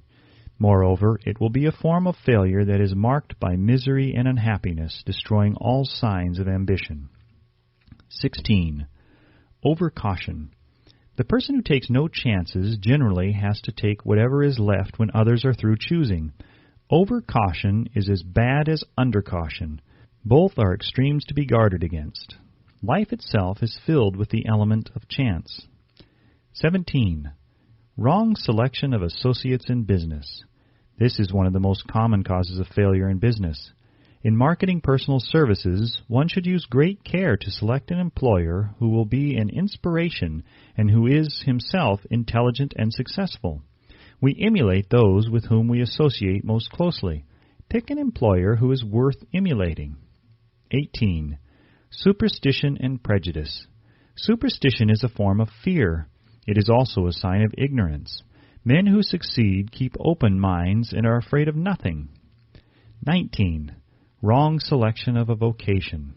No man can succeed in a line of endeavor which he does not like. The most essential step in the marketing of personal services is that of selecting an occupation into which you can throw yourself wholeheartedly. 20. Lack of concentration of effort. The jack of all trades seldom is good at any. Concentrate all your efforts on one definite chief aim. 21. The habit of indiscriminate spending. The spendthrift cannot succeed, mainly because he stands eternally in fear of poverty. Form the habit of systematic saving by putting aside a definite percentage of your income. Money in the bank gives one a very safe foundation of courage when bargaining for the sale of personal services. Without money, one must take what one is offered and be glad to get it. 22. Lack of enthusiasm. Without enthusiasm, one cannot be convincing. Moreover, enthusiasm is contagious, and the person who has it under control is generally welcome in any group of people. 23. Intolerance. The person with a closed mind on any subject seldom gets ahead. Intolerance means that one has stopped acquiring knowledge. The most damaging forms of intolerance are those connected with religion, racial, and political differences of opinion. 24. Intemperance. The most damaging forms of intemperance are connected with eating, strong drink, and sexual activities. Overindulgence in any of these is fatal to success. 25. Inability to cooperate with others. More people lose their positions and their big opportunities in life because of this fault than for all other reasons combined. It is a fault which no well-informed businessman or leader will tolerate. 26. Possession of power that was not acquired through self-effort. Sons and daughters of wealthy men and others who inherit money which they did not earn. Power in the hands of one who did not acquire it gradually is often fatal to success. Quick riches are more dangerous than poverty. 27. Intentional dishonesty. There is no substitute for honesty. One may be temporarily dishonest by force of circumstances over which one has no control without permanent damage. But there is no hope for the person who is dishonest by choice. Sooner or later his deeds will catch up with him, and he will pay by loss of reputation and perhaps even loss of liberty. 28. Egotism and vanity. These qualities serve as red lights which warn others to keep away. They are fatal to success. 29. Guessing instead of thinking. Most people are too indifferent or lazy to acquire facts with which to think accurately. They prefer to act on opinions created by guesswork or snap judgments. 30. Lack of capital. This is a common cause of failure among those who start out in business for the first time without sufficient reserve of capital to absorb the shock of their mistakes and to carry them over until they have established a reputation. 31. Under this name, any particular cause of failure from which you have suffered has not been included in the foregoing list. In these 30 major causes of failure is found a description of the tragedy of life which obtains for practically every person who tries and fails. It will be helpful if you can induce someone who knows you well to go over this list with you and help to analyze you by the 30 causes of failure. It may be beneficial if you try this alone. Most people cannot see themselves as others see them. You may be one who cannot. The oldest of admonitions is, "Man, know thyself." If you market merchandise successfully, you must know the merchandise. The same is true in marketing personal services. You should know all of your weaknesses in order that you may either bridge them or eliminate them entirely. You should know your strength in order that you may call attention to it when selling your services. You can know yourself only through accurate analysis. The folly of ignorance in connection with self was displayed by a young man who applied to the manager of a well-known business for a position. He made a very good impression until the manager asked him what salary he expected. He replied that he had no fixed sum in mind, lack of a definite aim. The manager then said, "We will pay you all you are worth after we try you out for a week." "I will not accept it," the applicant replied, "because I am getting more than that where I am now employed." Before you even start to negotiate for a readjustment of your salary in your present position or to seek employment elsewhere, be sure that you are worth more than you now receive. It is one thing to want money. Everyone wants more. But it is something entirely different to be worth more. Many people mistake their wants for their just dues. Your financial requirements or wants have nothing whatever to do with your worth. Your value is established entirely by your ability to render useful service or your capacity to induce others to render such service. Take inventory of yourself. 28 questions you should answer. Annual self-analysis is as essential in the effective marketing of personal services as is annual inventory in merchandising. Moreover, the yearly analysis should disclose a decrease in faults and an increase in virtues. One goes ahead, stands still, or goes backward in life. One's object should be, of course, to go ahead. Annual self-analysis will disclose whether advancement has been made, and if so, how much. It will also disclose any backward steps one may have made.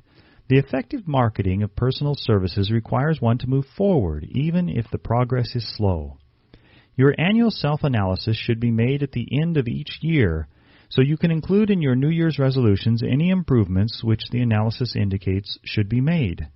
Take this inventory by asking yourself the following questions and by checking your answers with the aid of someone who will not permit you to deceive yourself as to their accuracy. Self-analysis questionnaire for personal inventory. 1. Have I attained the goal which I established as my objective for this year? You should work with a definite yearly objective to be attained as a part of your major life objective. 2. Have I delivered service of the best possible quality of which I am capable, or could I have improved any part of this service? 3. Have I delivered service in the greatest possible quantity of which I am capable? 4. Has the spirit of my conduct been harmonious and cooperative at all times? 5. Have I permitted the habit of procrastination to decrease my efficiency, and if so, to what extent? 6. Have I improved my personality, and if so, in what ways? 7. Have I been persistent in following my plans through to completion? 8. Have I reached decisions promptly and definitely on all occasions? 9. Have I permitted any one or more of the 6 basic fears to decrease my efficiency? 10. Have I been either overcautious or undercautious? 11. Has my relationship with my associates in work been pleasant or unpleasant? If it has been unpleasant, has the fault been partly or wholly mine? 12. Have I dissipated any of my energy through lack of concentration of effort? 13. Have I been open-minded and tolerant in connection with all subjects? 14. In what way have I improved my ability to render service? 15. Have I been intemperate in any of my habits? 16. Have I expressed either openly or secretly any form of egotism? 17. Has my conduct toward my associates been such that it has induced them to respect me? 18. Have my opinions and decisions been based upon guesswork or accuracy of analysis and thought? 19. Have I followed the habit of budgeting my time, my expenses, and my income, and have I been conservative in these budgets? 20. How much time have I devoted to unprofitable effort which I might have used to better advantage? 21. How may I re-budget my time and change my habits so I will be more efficient during the coming year? 22. Have I been guilty of any conduct which was not approved by my conscience? 23. In what ways have I rendered more service and better service than I was paid to render? 24. Have I been unfair to anyone, and if so, in what way? 25. If I had been the purchaser of my own services for the year, would I be satisfied with my purchase? 26. Am I in the right vocation, and if not, why not? 27. Has the purchaser of my services been satisfied with the service I have rendered, and if not, why not? 28. What is my present rating on the fundamental principles of success? Make this rating fairly and frankly, and have it checked by someone who is courageous enough to do it accurately. Having read and assimilated the information conveyed through this chapter, you are now ready to create a practical plan for marketing your personal services.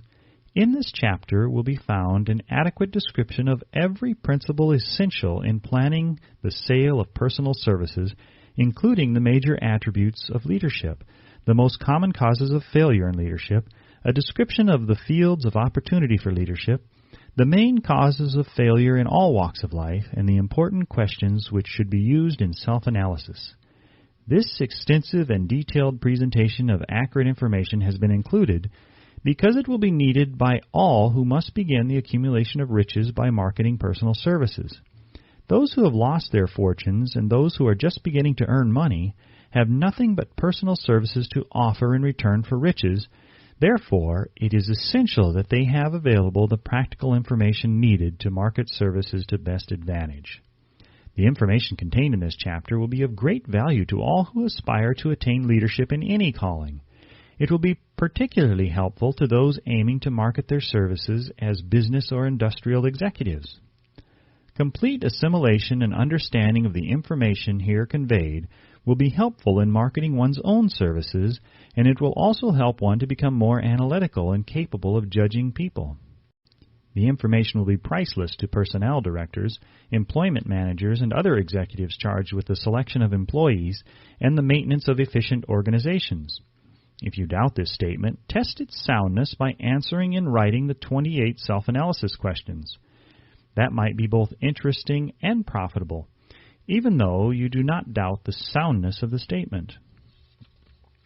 Where and how one may find opportunities to accumulate riches. Now that we have analyzed the principles by which riches may be accumulated, we naturally ask, where may one find favorable opportunities to apply these principles? Very well, let us take inventory and see what the United States of America offer the person seeking riches, great or small.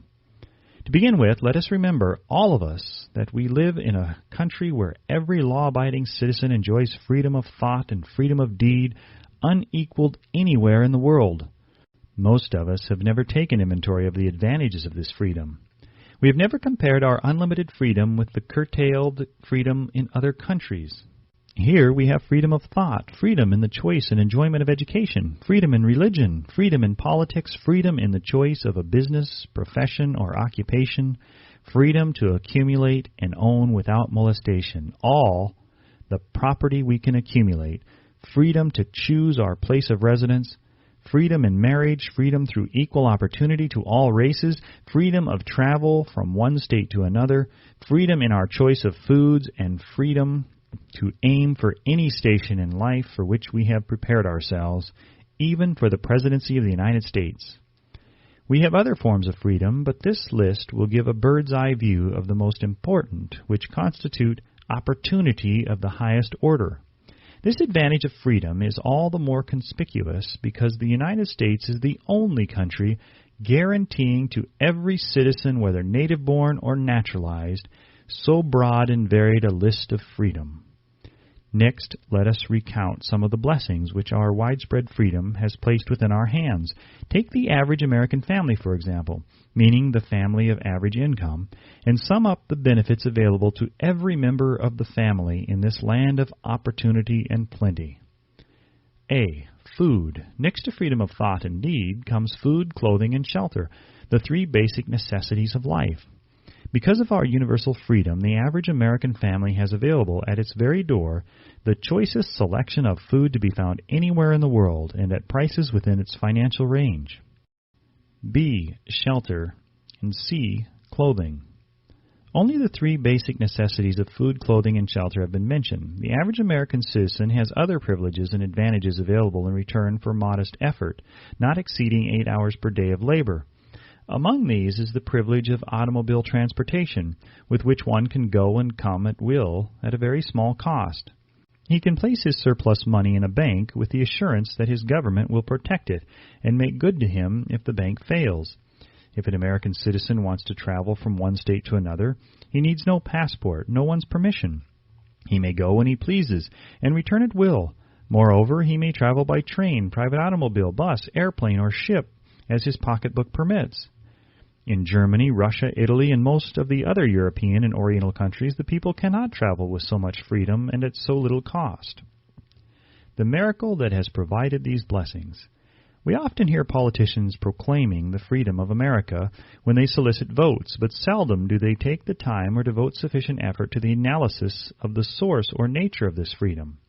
Having no axe to grind, no grudge to express, no ulterior motives to be carried out, I have the privilege of going into a frank analysis of that mysterious, abstract, greatly misunderstood something which gives to every citizen of America more blessings, more opportunities to accumulate wealth, more freedom of every nature than may be found in any other country.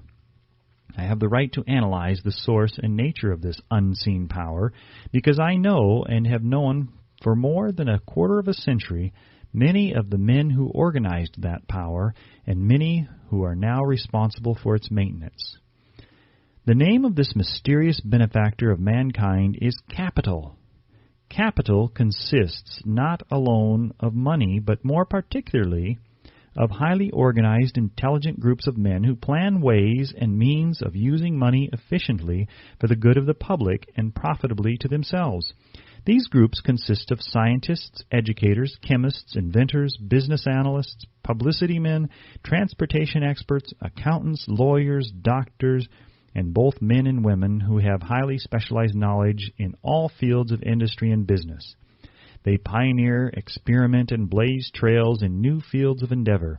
They support colleges, hospitals, public schools, build good roads, publish newspapers, pay most of the cost of government, and take care of the multitudinous detail essential to human progress. Stated briefly, the capitalists are the brains of civilization, because they supply the entire fabric of which all education, enlightenment, and human progress consists. Money without brains always is dangerous. Properly used, it is the most important essential of civilization. The simple breakfasts here described could not have been delivered to the New York City family at a dime each or at any other price if organized capital had not provided the machinery, the ships, the railroads, and the huge armies of trained men to operate them. Some slight idea of the importance of organized capital may be had by trying to imagine yourself burdened with the responsibility of collecting, without the aid of capital, and delivering to the New York City family the simple breakfast described. To supply the tea, you would have to make a trip to China or India, both a very long way from America. Unless you are an excellent swimmer, you would become rather tired before making the round trip. Then, too, another problem would confront you. What would you use for money, even if you had the physical endurance to swim the ocean? To supply the sugar, you would have to take another long swim to Cuba or a long walk to the sugar-beet section of Utah. But even then, you might come back without the sugar because organized effort and money are necessary to produce sugar, to say nothing of what is required to refine, transport, and deliver it to the breakfast table anywhere in the United States. Easily enough from the barnyards near New York City, but you would have a very long walk to Florida and return before you could serve the 2 glasses of grapefruit juice. You would have another long walk to Kansas or one of the other wheat-growing states when you went after the 4 slices of wheat bread. The rippled wheat biscuits would have to be omitted from the menu because they would not be available except through the labor of a trained organization of men and suitable machinery, all of which calls for capital. While resting, you could take off for another little swim down to South America, where you would pick up a couple of bananas, and on your return you could take a short walk to the nearest farm having a dairy and pick up some butter and cream. Then your New York City family would be ready to sit down and enjoy breakfast, and you could collect your 2 dimes for your labor. Seems absurd, doesn't it? Well, the procedure described would be the only possible way these simple items of food could be delivered to the heart of New York City if we had no capitalistic system.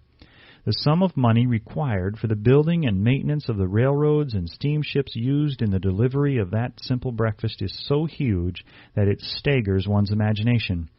It runs into hundreds of millions of dollars, not to mention the armies of trained employees required to man the ships and trains. But transportation is only a part of the requirements of modern civilization in capitalistic America. Before there can be anything to haul, something must be grown from the ground or manufactured and prepared for market. This calls for more millions of dollars for equipment, machinery, boxing, marketing, and for the wages of the millions of men and women. Steamships and railroads do not spring up from the earth and function automatically. They come in response to the call of civilization through the labor and ingenuity and organizing ability of men who have the imagination, faith, enthusiasm, decision, persistence. These men are known as capitalists.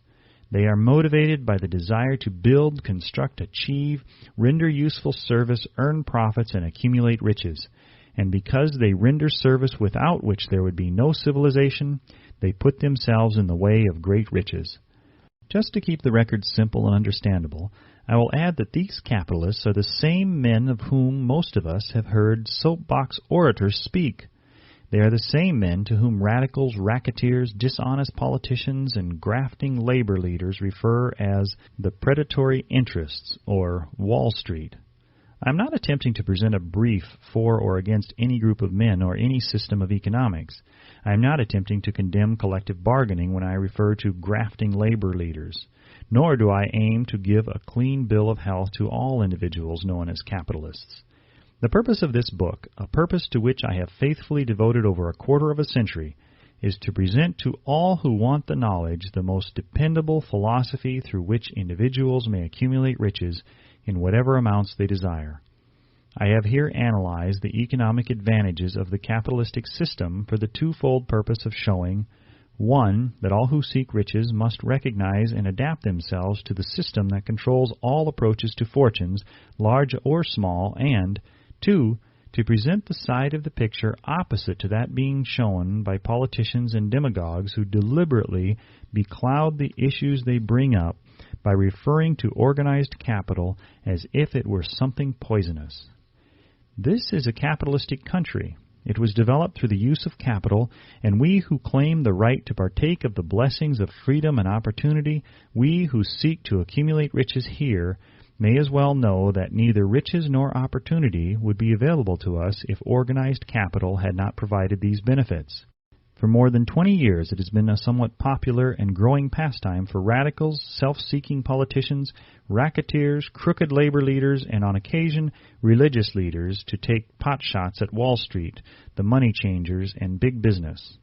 The practice became so general that we witnessed during the business depression the unbelievable sight of high government officials lining up with the cheap politicians and labor leaders with the openly avowed purpose of throttling the system which has made industrial America the richest country on earth.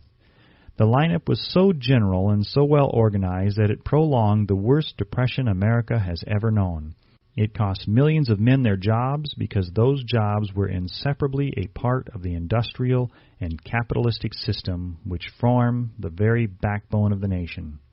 During this unusual alliance of government officials and self-seeking individuals who were endeavoring to profit by declaring open season on the American system of industry, a certain type of labor leader joined forces with the politicians and offered to deliver voters in return for legislation designed to permit men to take riches away from industry by organized force of numbers instead of the better method of giving a fair day's work for a fair day's pay.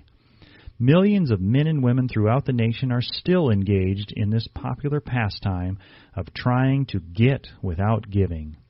Some of them are lined up with labor unions where they demand shorter hours and more pay. Others do not take the trouble to work at all. They demand government relief and are getting it. Their idea of their rights of freedom was demonstrated in New York City, where violent complaint was registered with the postmaster by a group of relief beneficiaries because the postmen awakened them at 7:30 a.m. to deliver government relief checks. They demanded that the time of delivery be set up to 10 o'clock. If you are one of those who believe that riches can be accumulated by the mere act of men who organize themselves into groups and demand more pay for less service, if you are one of those who demand government relief without early morning disturbance when money is delivered to you, if you are one of those who believe in trading their votes to politicians in return for the passing of laws which permit the raiding of the public treasury, you may rest securely on your belief with certain knowledge that no one will disturb you, because this is a free country where every man may think as he pleases, where nearly everybody can live with but little effort, where many men live well without doing any work whatsoever. However, you should know the full truth concerning this freedom of which so many people boast and so few understand. As great as it is, as far as it reaches as many privileges as it provides, it does not and cannot bring riches without effort. There is but one dependable method of accumulating and legally holding riches, and that is by rendering useful service. No system has ever been created by which men can legally acquire riches through mere force of numbers, or without giving in return an equivalent value of one form or another. There is a principle known as the law of economics. This is more than a theory. It is a law no man can beat. Mark well the name of the principle and remember it, because it is far more powerful than all the politicians and political machines. It is above and beyond the control of all the labor unions. It cannot be swayed, nor influenced, nor bribed by racketeers or self-appointed leaders in any calling. Moreover, it has an all-seeing eye and a perfect system of bookkeeping, in which it keeps an accurate account of the transactions of every human being engaged in the business of trying to get without giving. Sooner or later, its auditors come around, looking over the records of individuals both great and small, and demand an accounting. Wall Street, big business, capital, predatory interests, or whatever name you choose to give the system which has given us American freedom, represents a group of men who understand, respect, and adapt themselves to this powerful law of economics. Their financial continuation depends upon their respecting the law. Most people living in America like this country, its capitalistic system and all. I must confess I know of no better country where one may find greater opportunities to accumulate riches. Judging by their acts and deeds, there are some in this country who do not like it. That, of course, is their privilege. If they do not like this country, its capitalistic system, its boundless opportunities, they have the privilege of clearing out. Always there are other countries, such as Germany, Russia, and Italy, where one may try one's hand at enjoying freedom and accumulating riches, providing one is not too particular. America provides all the freedom and all the opportunity to accumulate riches that any honest person may require. When one goes hunting for game, one selects hunting grounds where game is plentiful. When seeking riches, the same rule would naturally obtain. If it is riches you are seeking, do not overlook the possibilities of a country whose citizens are so rich that women alone spend over $200 million annually for lipsticks, rouge, and cosmetics. Think twice, you who are seeking riches, before trying to destroy the capitalistic system of a country whose citizens spend over $50 million a year for greeting cards, with which to express their appreciation of their freedom. If it is money you are seeking, consider carefully a country that spends hundreds of millions of dollars annually for cigarettes, the bulk of the income from which goes to only 4 major companies engaged in supplying this national builder of nonchalance and quiet nerves. By all means, give plenty of consideration to a country whose people spend annually more than $15 million for the privilege of seeing moving pictures, and toss in a few additional millions for liquor, narcotics, and other less potent soft drinks and giggle waters. Do not be in too big a hurry to get away from a country whose people willingly, even eagerly, hand over millions of dollars annually for football, baseball, and prize fights. And by all means, stick by a country whose inhabitants give up more than $1 million a year for chewing gum and another $1 million for safety razor blades. Remember also that this is but the beginning of the available sources for the accumulation of wealth. Only a few of the luxuries and non-essentials have been mentioned, but remember that the business of producing, transporting, and marketing these few items of merchandise gives regular employment to many millions of men and women who receive for their services many millions of dollars monthly and spend it freely for both the luxuries and the necessities. Especially remember that back of all this exchange of merchandise and personal services may be found an abundance of opportunity to accumulate riches. Here our American freedom comes to one's aid. There is nothing to stop you or anyone from engaging in any portion of the effort necessary to carry on these businesses. If one has superior talent, training, and experience, one may accumulate riches in large amounts. Those not so fortunate may accumulate smaller amounts. Anyone may earn a living in return for a very nominal amount of labor. So there you are. Opportunity has spread its wares before you. Step up to the front. Select what you want. Create your plan. Put the plan into action and follow through with persistence. Capitalistic America will do the rest. You can depend on this much. Capitalistic America ensures every person the opportunity to render useful service and to collect riches in proportion to the value of the service. The system denies no one this right, but it does not and cannot promise something for nothing, because the system itself is irrevocably controlled by the law of economics, which neither recognizes nor tolerates for long getting without giving. The law of economics was passed by nature. There is no Supreme Court to which visitors of this law may appeal. The law hands out both penalties for its violation and appropriate rewards for its observance, without interference or the possibility of interference by any human being. The law cannot be repealed. It is as fixed as the stars in the heavens and subject to and part of the same system that controls the stars. May one refuse to adapt oneself to the law of economics? Certainly. This is a free country where all men are born with equal rights, including the privilege of ignoring the law of economics. What happens then? Well, nothing happens until large numbers of men join forces for the avowed purpose of ignoring the law and taking what they want by force. Then comes the dictator with well-organized firing squads and machine guns. We have not yet reached that stage in America, but we have heard all we want to know about how the system works. Perhaps we shall be fortunate enough not to demand personal knowledge of so gruesome a reality. Doubtless we shall prefer to continue with our freedom of speech, freedom of deed, and freedom to render useful service in return for riches. The practice by government officials of extending to men and women the privilege of raiding the public treasury in return for votes sometimes results in election.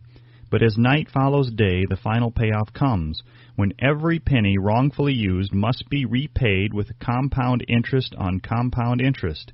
If those who make the grab are not forced to repay, the burden falls on their children and their children's children.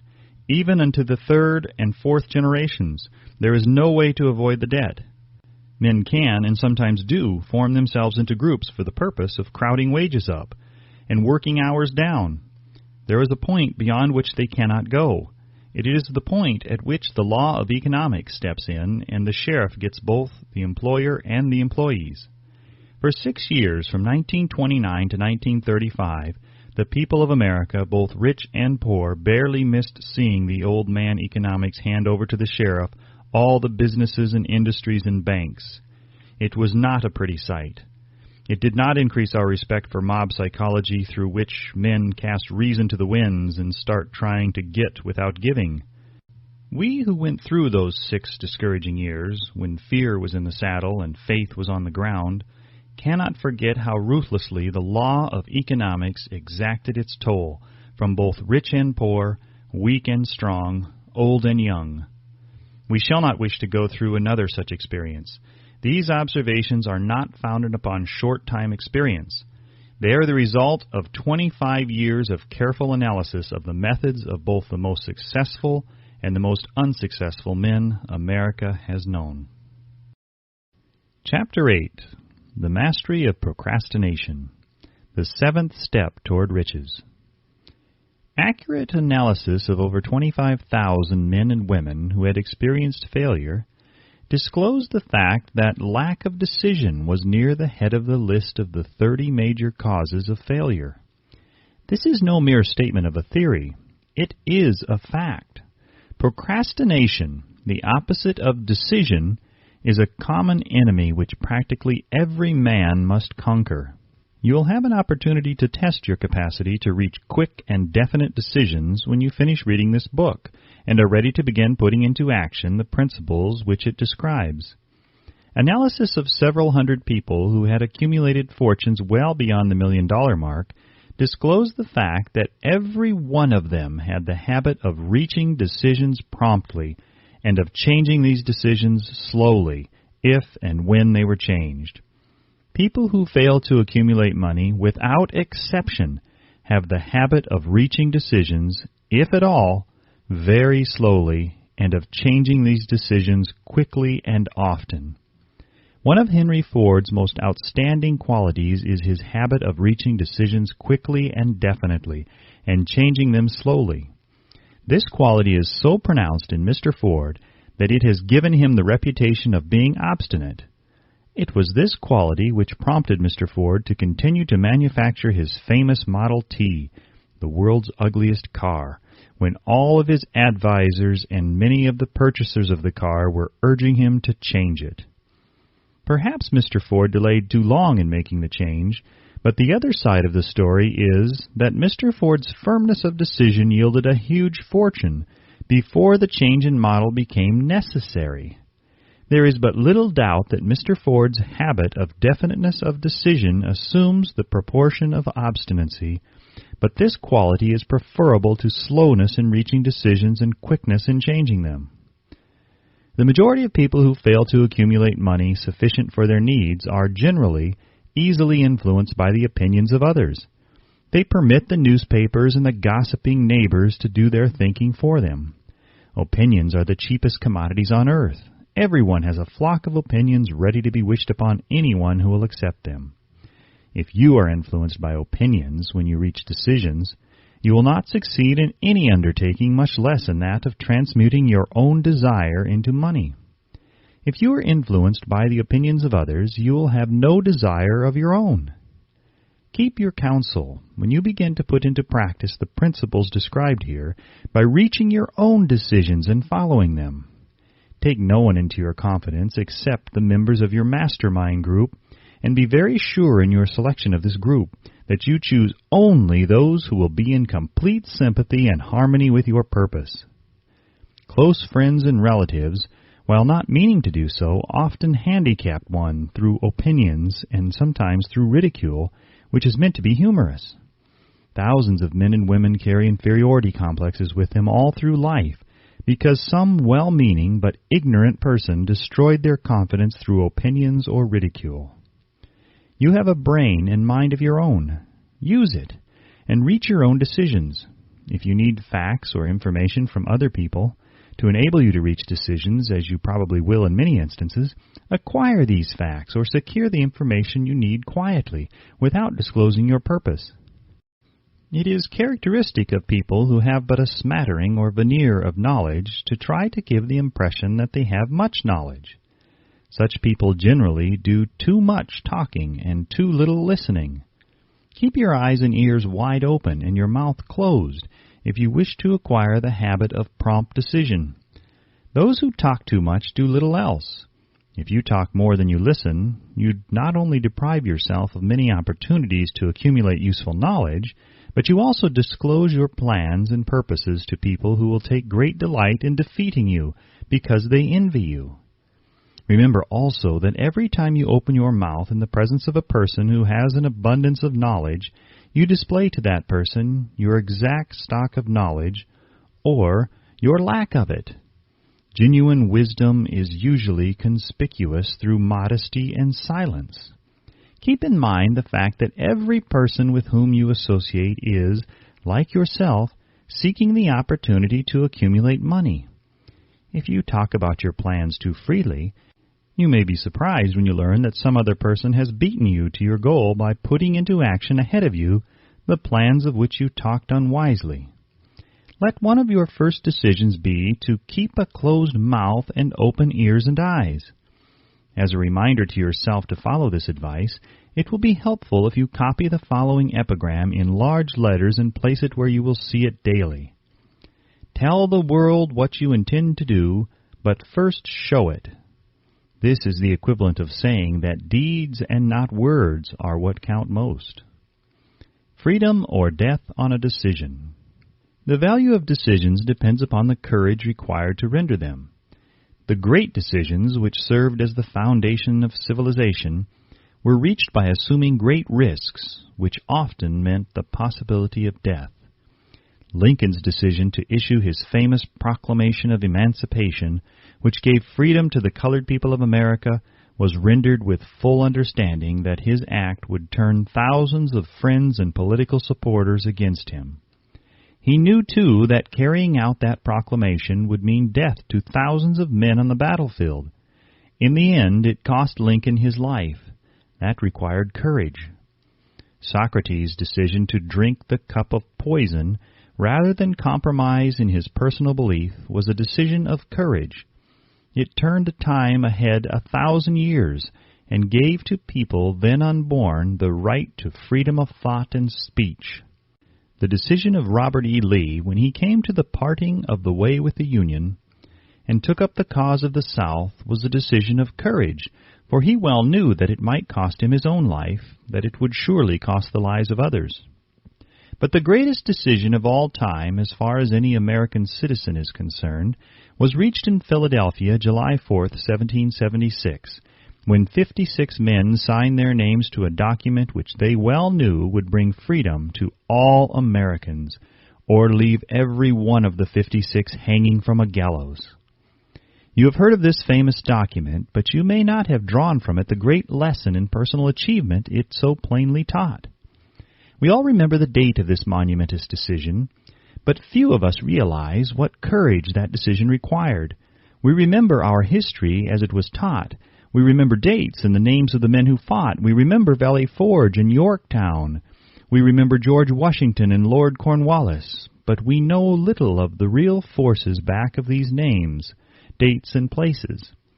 We know still less of that intangible power which ensured us freedom long before Washington's armies reached Yorktown.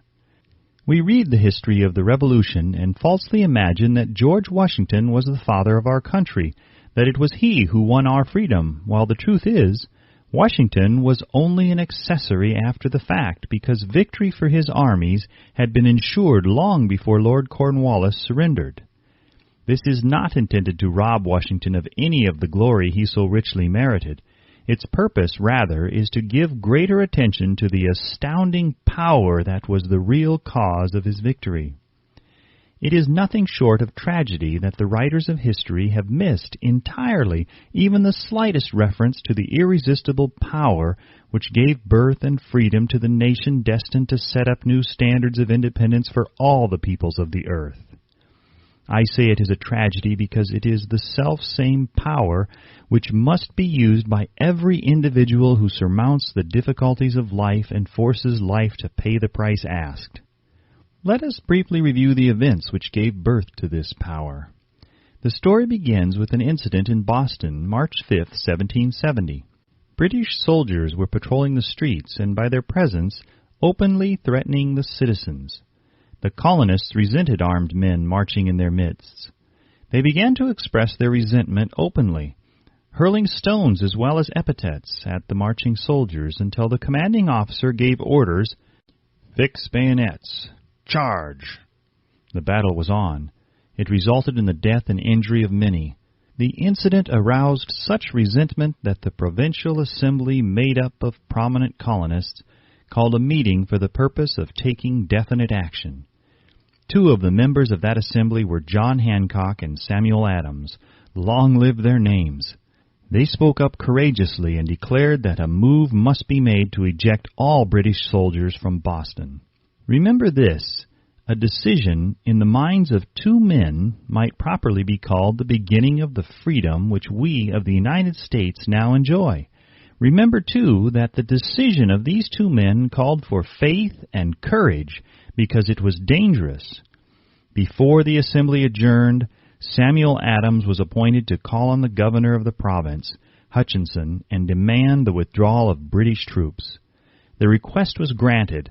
The troops were removed from Boston, but the incident was not closed. It had caused a situation destined to change the entire trend of civilization.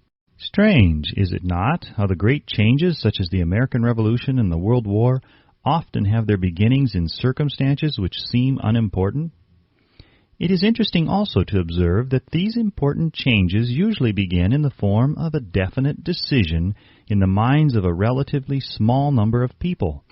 Few of us know the history of our country well enough to realize that John Hancock, Samuel Adams, and Richard Henry Lee of the province of Virginia were the real fathers of our country.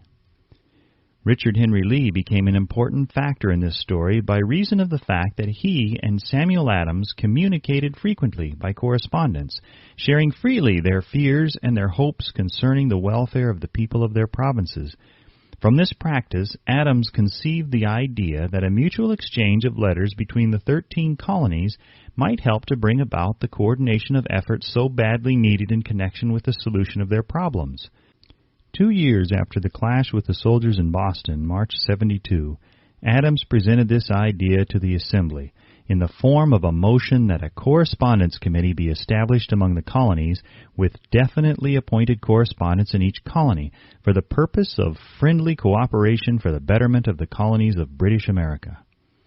Mark well this incident. It was the beginning of the organization of the far-flung power destined to give freedom to you and to me.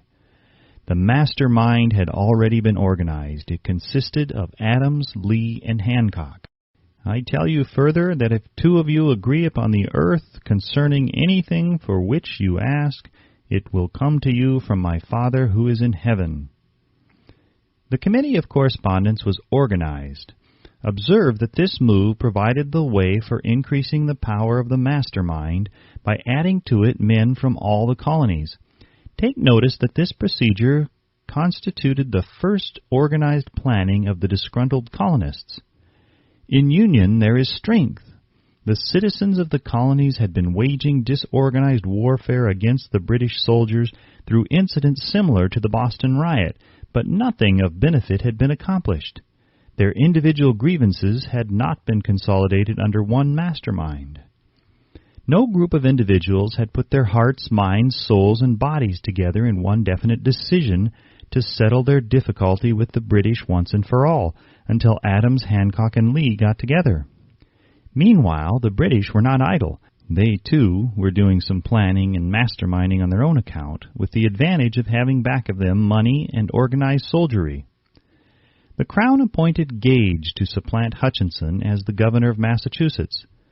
One of the new governor's first acts was to send a messenger to call on Samuel Adams for the purpose of endeavoring to stop his opposition by fear. We can best understand the spirit of what happened by quoting the conversation between Colonel Fenton, the messenger sent by Gage, and Adams. Colonel Fenton: I have been authorized by Governor Gage to assure you, Mr. Adams, that the governor has been empowered to confer upon you such benefits as would be satisfactory. Endeavor to win Adams by promise of bribes, upon the condition that you engage to cease in your opposition to the measures of the government. It is the government's advice to you, sir, not to incur the further displeasure of His Majesty. Your conduct has been such as makes you liable to penalties of an order of Henry VIII, by which persons can be sent to England for trial for treason or misprision of treason at the discretion of a governor of a province. But by changing your political course, you will not only receive great personal advantages, but you will make your peace with the king. Samuel Adams had the choice of two decisions. He could cease his opposition and receive personal bribes, or he could continue and run the risk of being hanged. Clearly the time had come when Adams was forced to reach instantly a decision which could have cost his life. The majority of men would have found it difficult to reach such a decision. The majority would have sent back an evasive reply, but not Adams. He insisted upon Colonel Fenton's word of honor that the colonel would deliver to the governor the answer exactly as Adams would give it to him. Adams' answer: Then you may tell Governor Gage that I trust I have long since made my peace with the King of Kings. No personal consideration shall induce me to abandon the righteous cause of my country. And tell Governor Gage it is the advice of Samuel Adams to him no longer to insult the feelings of an exasperated people. Comment as to the character of this man seems unnecessary. It must be obvious to all who read this astounding message that its sender possessed loyalty of the highest order. This is important.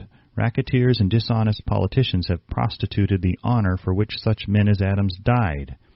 When Governor Gage received Adams' caustic reply, he flew into a rage and issued a proclamation which read, I do hereby, in His Majesty's name, offer and promise His most gracious pardon to all persons who shall forthwith lay down their arms and return to the duties of peaceable subjects, excepting only from the benefit of such pardon Samuel Adams and John Hancock, whose offenses are too flagitious a nature to admit to any other consideration but that of condign punishment.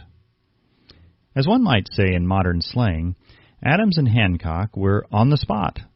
The threat of the irate governor forced the two men to reach another decision, equally as dangerous.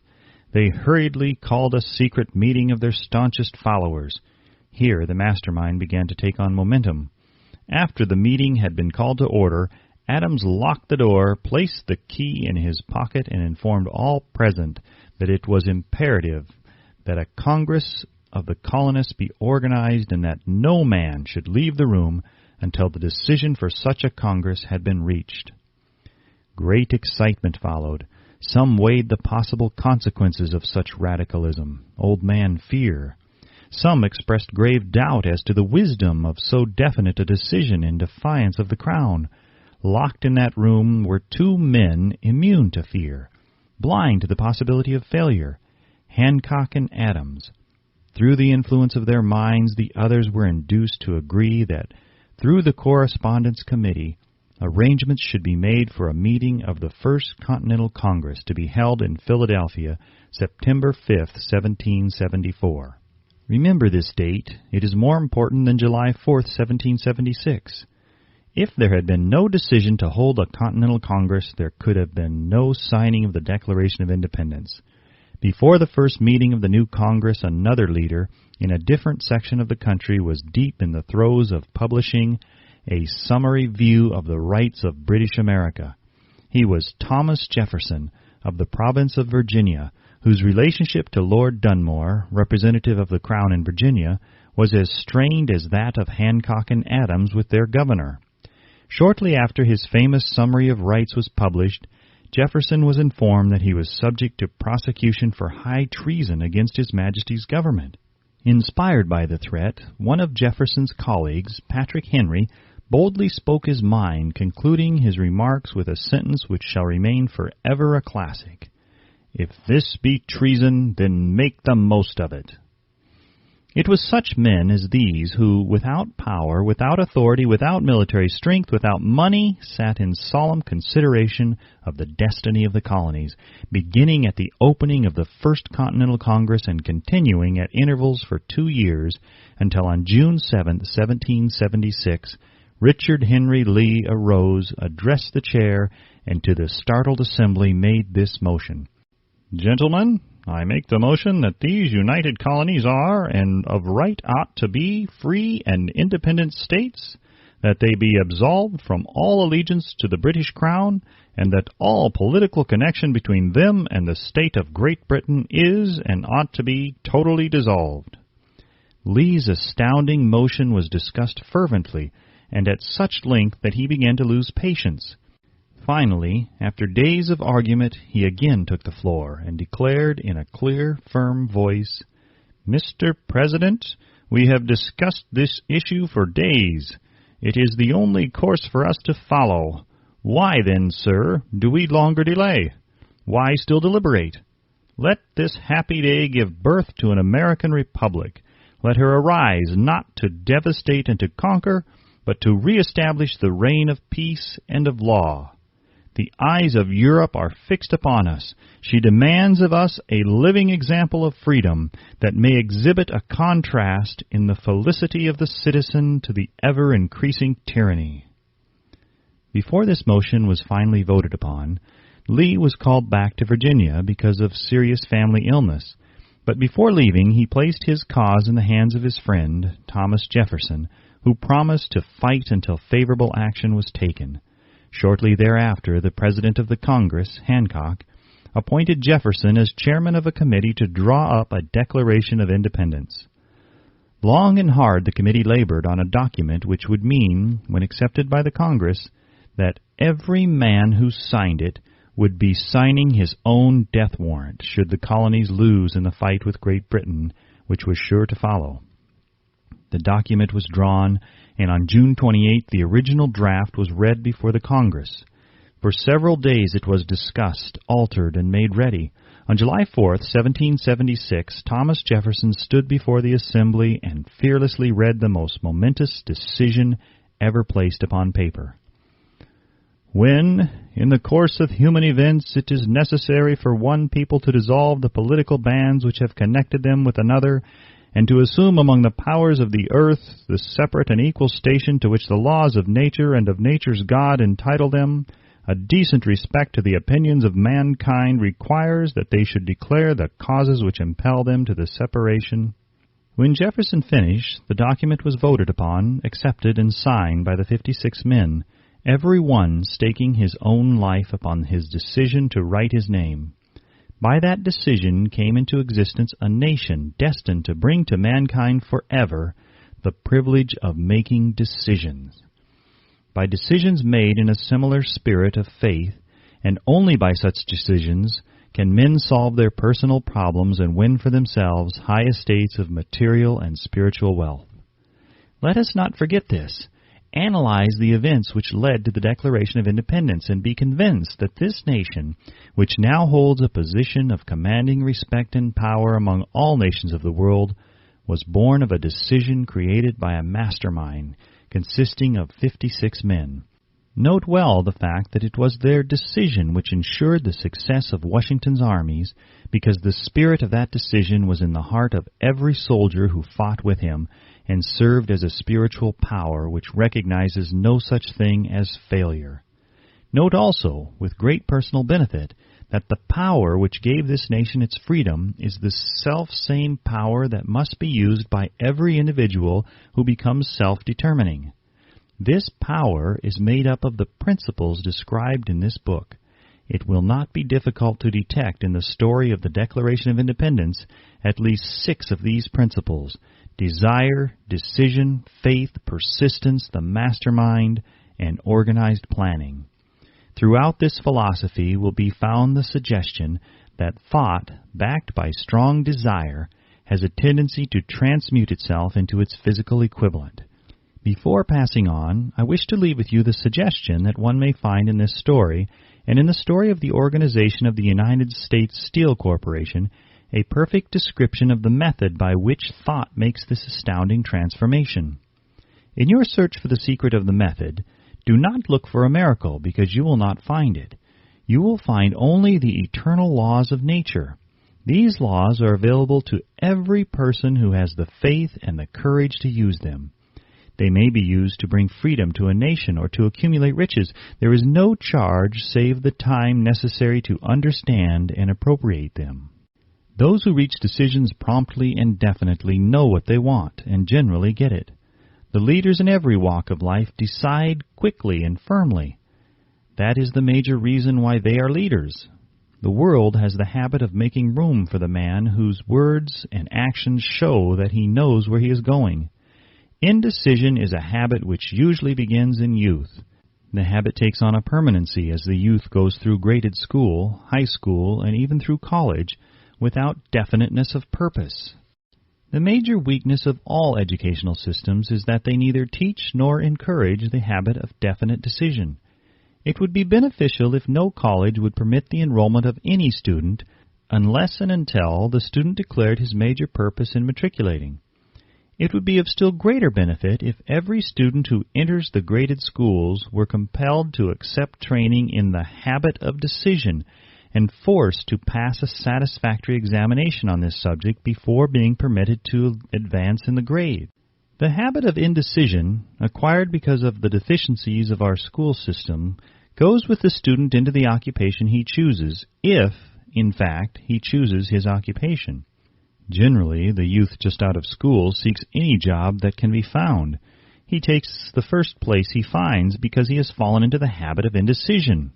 98 out of every 100 people working for wages today are in the positions they hold because they lack the definiteness of decision to plan a definite position and the knowledge of how to choose an employer. Definiteness of decision always requires courage, sometimes very great courage. The 56 men who signed the Declaration of Independence staked their lives on the decision to affix their signatures to that document. The person who reaches a definite decision to procure the particular job and make life pay the price he asks does not stake his life on that decision. He stakes his economic freedom.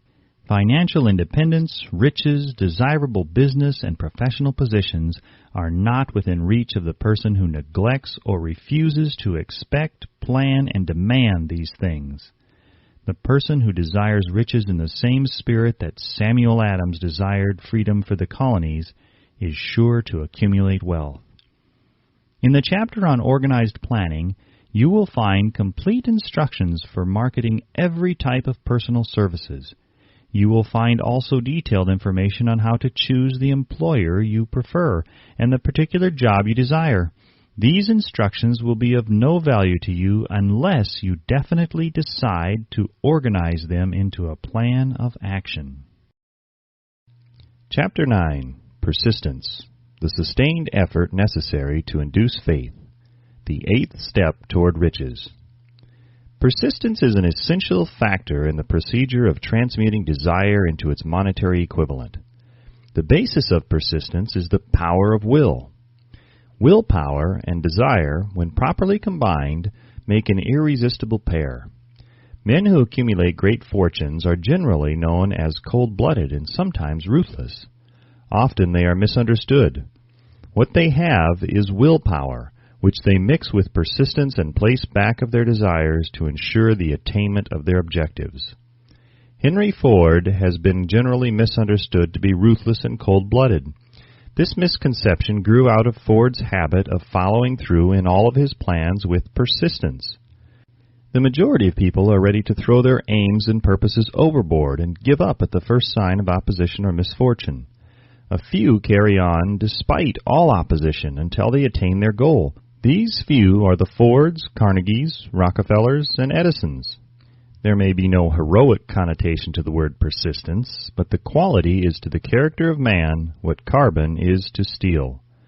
The building of a fortune generally involves the application of the entire 13 factors of this philosophy. These principles must be understood. They must be applied with persistence by all who accumulate money.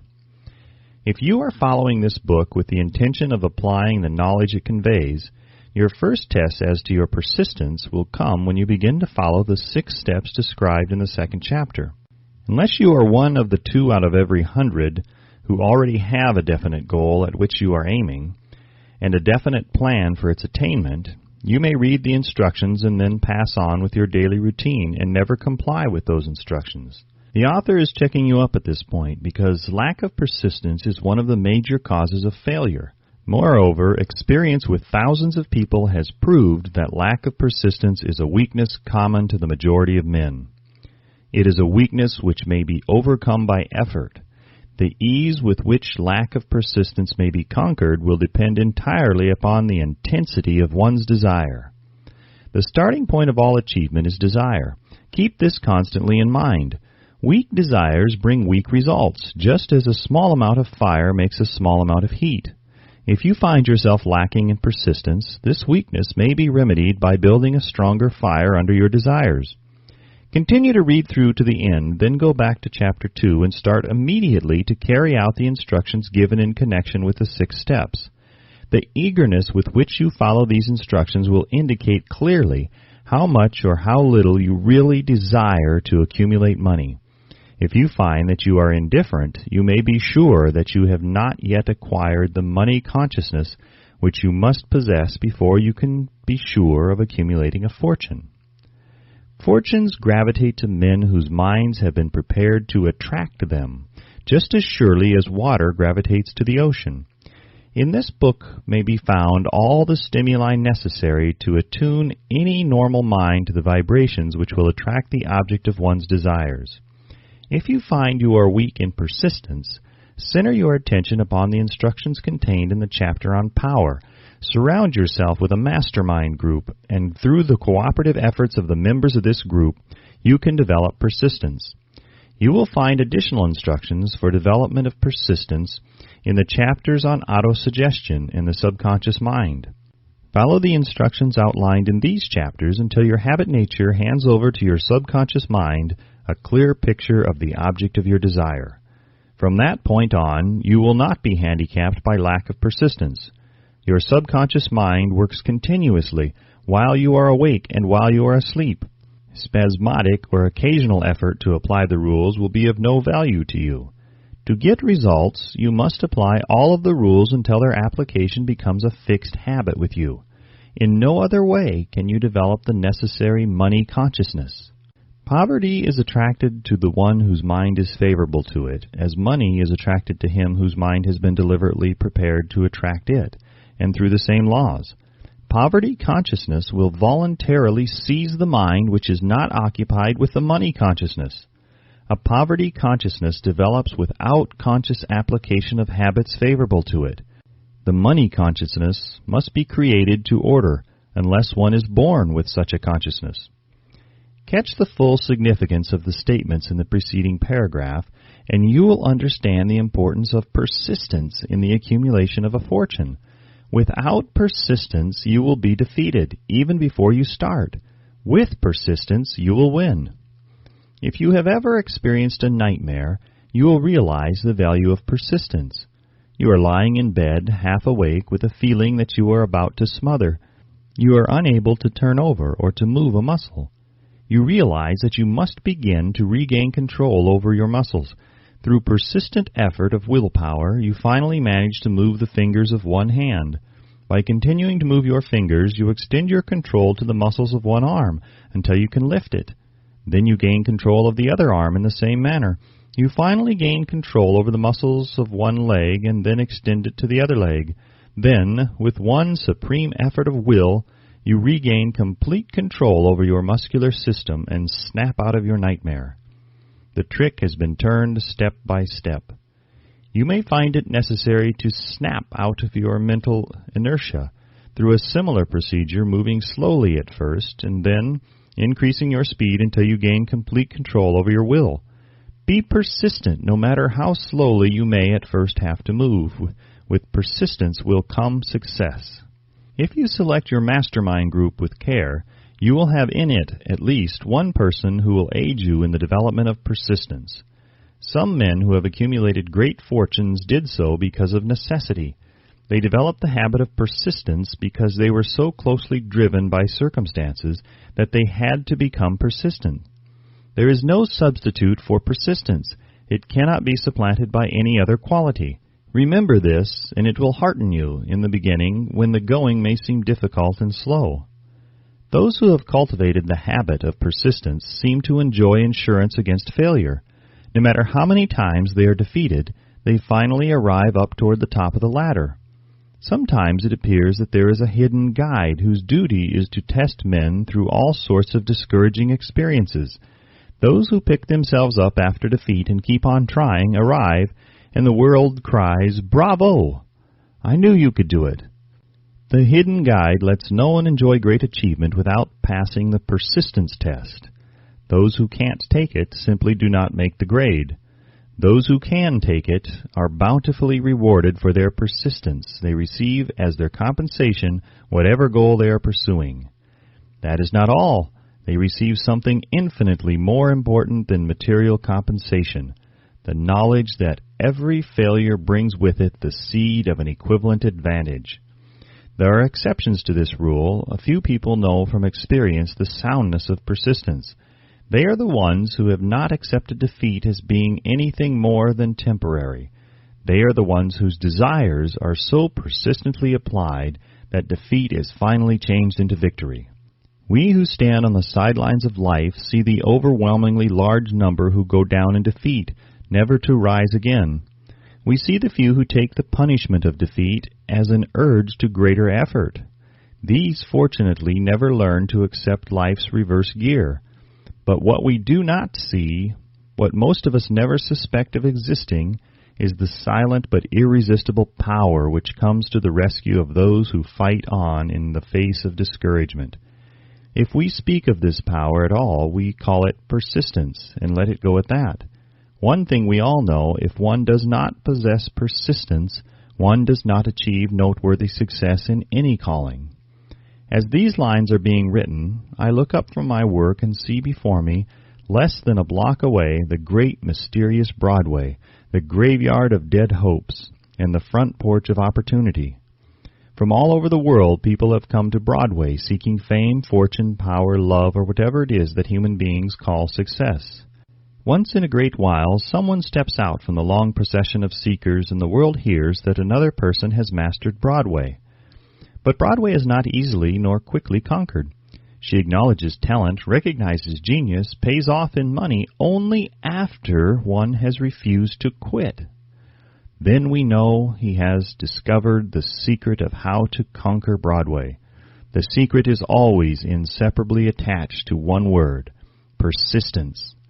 The secret is told in the struggle of Fannie Hurst, whose persistence conquered the Great White Way. She came to New York in 1915 to convert writing into riches. The conversion did not come quickly, but it came. For 4 years, Miss Hurst learned about the sidewalks of New York from first-hand experience. She spent her days laboring and her nights hoping. When hope grew dim, she did not say, "All right, Broadway, you win." She said, "Very well, Broadway, you may whip some, but not me. I'm going to force you to give up." One publisher, the Saturday Evening Post, sent her 36 rejection slips before she broke the ice and got a story across. The average writer, like the average in other walks of life, would have given up the job when the first rejection slip came. She pounded the pavements for 4 years to the tune of the publisher's no, because she was determined to win.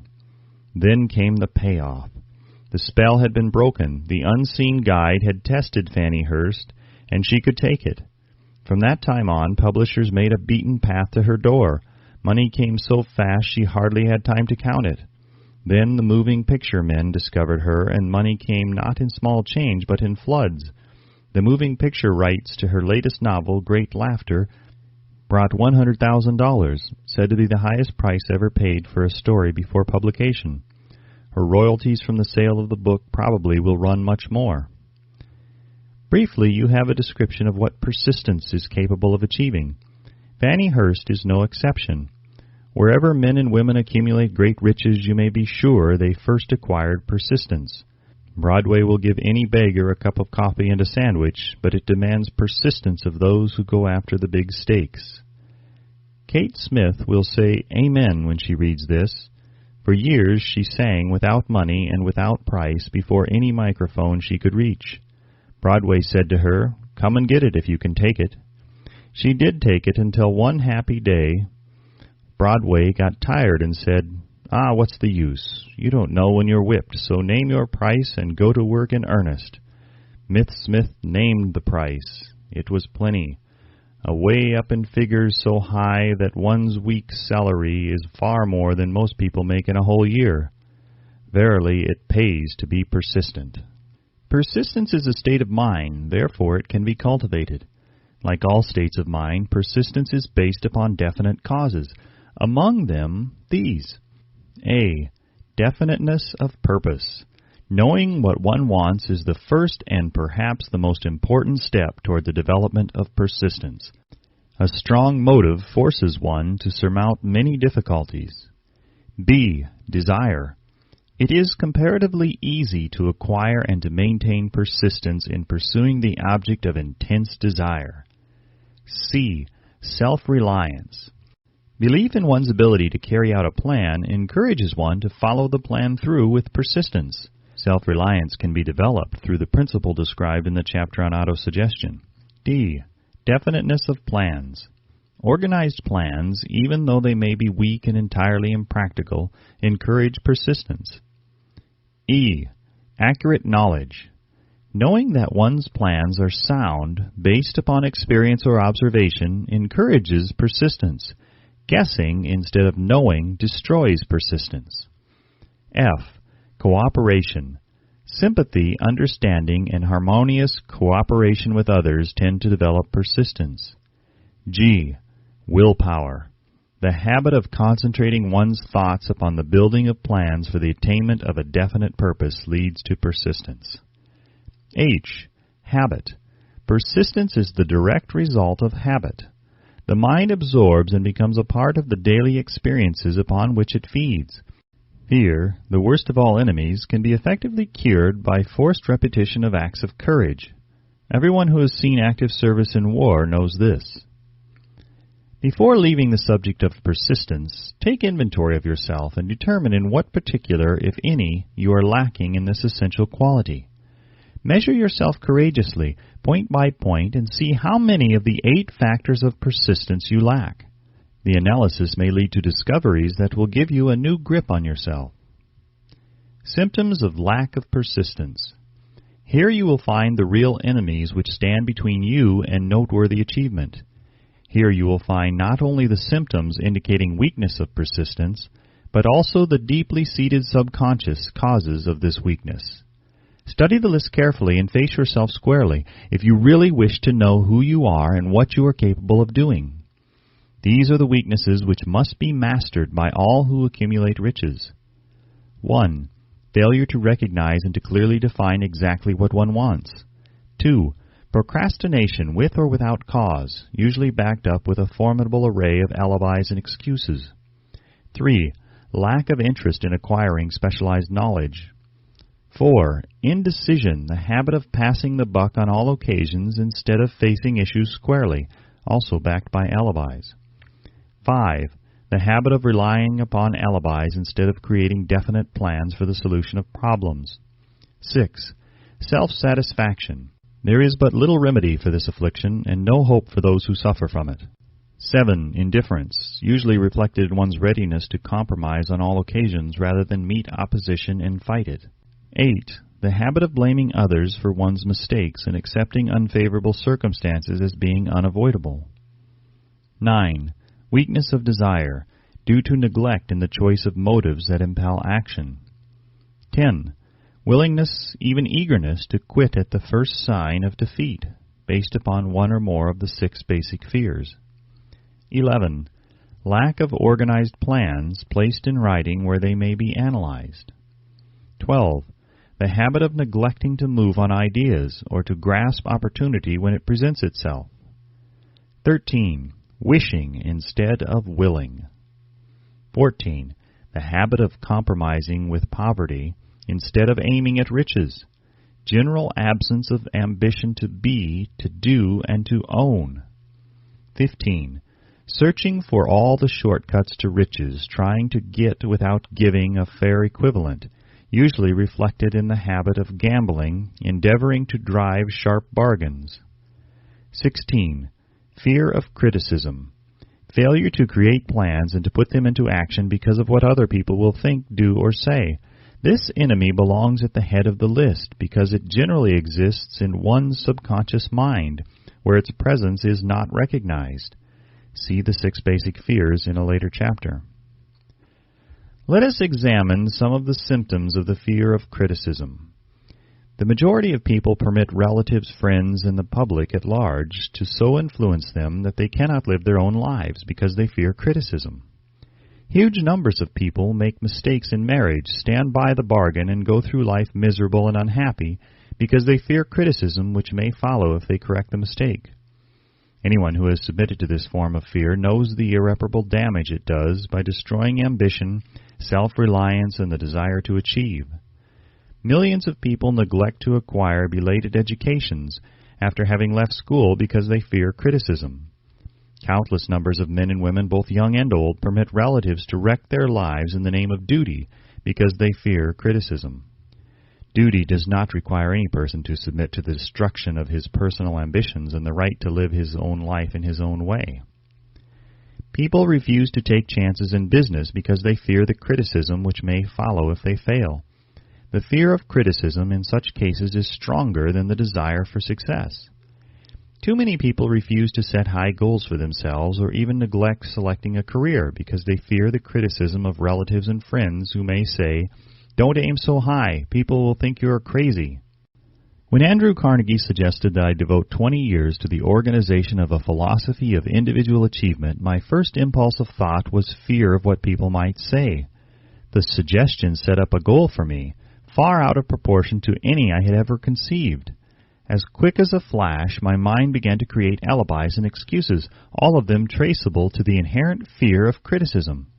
Something inside of me said, "You can't do it. The job is too big and requires too much time. What will your relatives think of you? How will you earn a living? No one has ever organized a philosophy of success. What right have you to believe you can do it?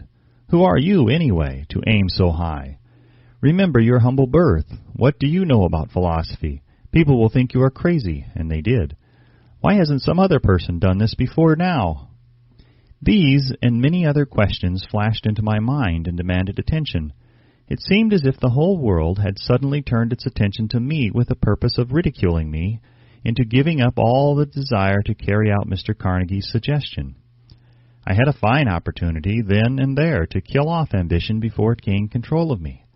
Later in life, after having analyzed thousands of people, I discovered that most ideas are stillborn and need the breath of life injected into them through definite plans of immediate action.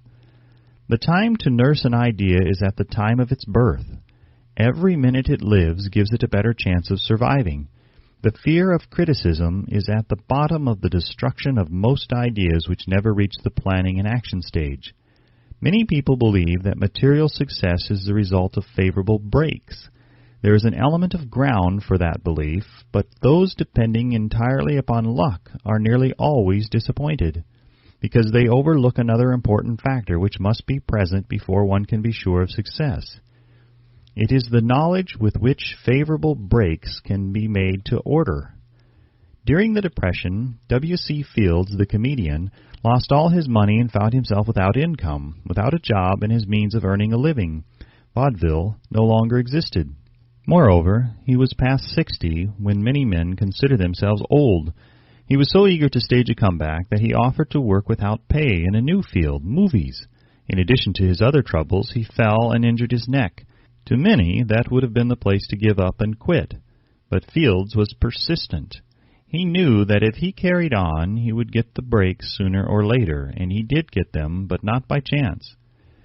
Marie Dressler found herself down and out with her money gone with no job when she was about 60. She, too, went after the breaks and got them. Her persistence brought an astounding triumph late in life, long beyond the age when most men and women are done with ambition to achieve. Eddie Cantor lost his money in the 1929 stock crash, but he still had his persistence and his courage. With these, plus 2 prominent eyes, he exploited himself back into an income of $10,000 a week. Verily, if one has persistence, one can get along very well without many other qualities. The only break anyone can afford to rely upon is a self-made break. These come through the application of persistence. The starting point is definiteness of purpose. Examine the first 100 people you meet. Ask them what they want most in life, and 98 of them will not be able to tell you.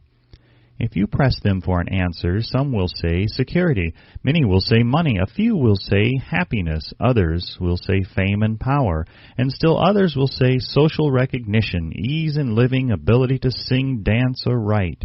But none of them will be able to define these terms or give the slightest indication of a plan by which they hope to attain these vaguely expressed wishes.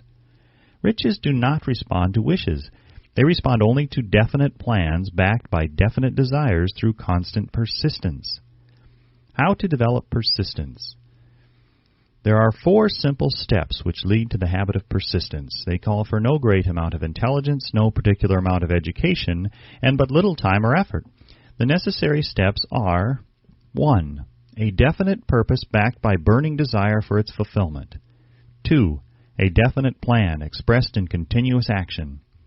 3. A mind closed tightly against all negative and discouraging influences, including negative suggestions of relatives, friends, and acquaintances.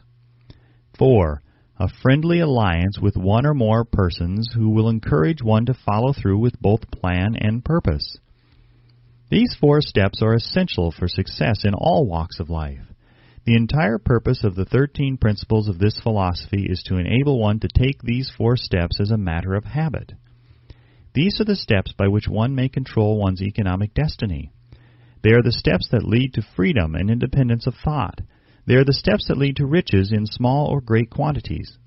They lead the way to power, fame, and worldly recognition. They are the 4 steps which guarantee favorable breaks. They are the steps that convert dreams into physical realities. They lead also to the mastery of fear, discouragement, indifference. There is a magnificent reward for all who learn to take these 4 steps. It is the privilege of writing one's own ticket and of making life yield whatever price is asked. I have no way of knowing the facts, but I venture to conjecture that Mrs. Wallace Simpson's great love for a man was not accidental, nor the result of favorable breaks alone. There was a burning desire and careful searching at every step of the way. Her first duty was to love. What is the greatest thing on earth? The Master called it love, not man-made rules, criticism, bitterness, slander, or political marriages, but love. She knew what she wanted, not after she met the Prince of Wales, but long before that. Twice when she had failed to find it, she had the courage to continue her search. To thine own self be true, and it must follow, as the night the day, thou canst not then be false to any man. Her rise from obscurity was of the slow, progressive, persistent order, but it was sure. She triumphed over unbelievably long odds, and no matter who you are, or what you may think of Wallace Simpson, or the king who gave up his crown for her love, she is an astounding example of applied persistence, an instructor on the rules of self-determination, from whom the entire world might profitably take lessons. When you think of Wallace Simpson, think of one who knew what she wanted, and shook the greatest empire on earth to get it. Women who complain that this is a man's world, that women do not have an equal chance to win, owe it to themselves to study carefully the life of this unusual woman, who at an age when most women consider old, captured the affections of the most desirable bachelor in the entire world. And what of King Edward? What lesson may we learn from his part in the world's greatest drama of recent times? Did he pay too high a price for the affections of the woman of his choice? Surely no one but he can give the correct answer. The rest of us can only conjecture. This much we know. The king came into the world without his own consent.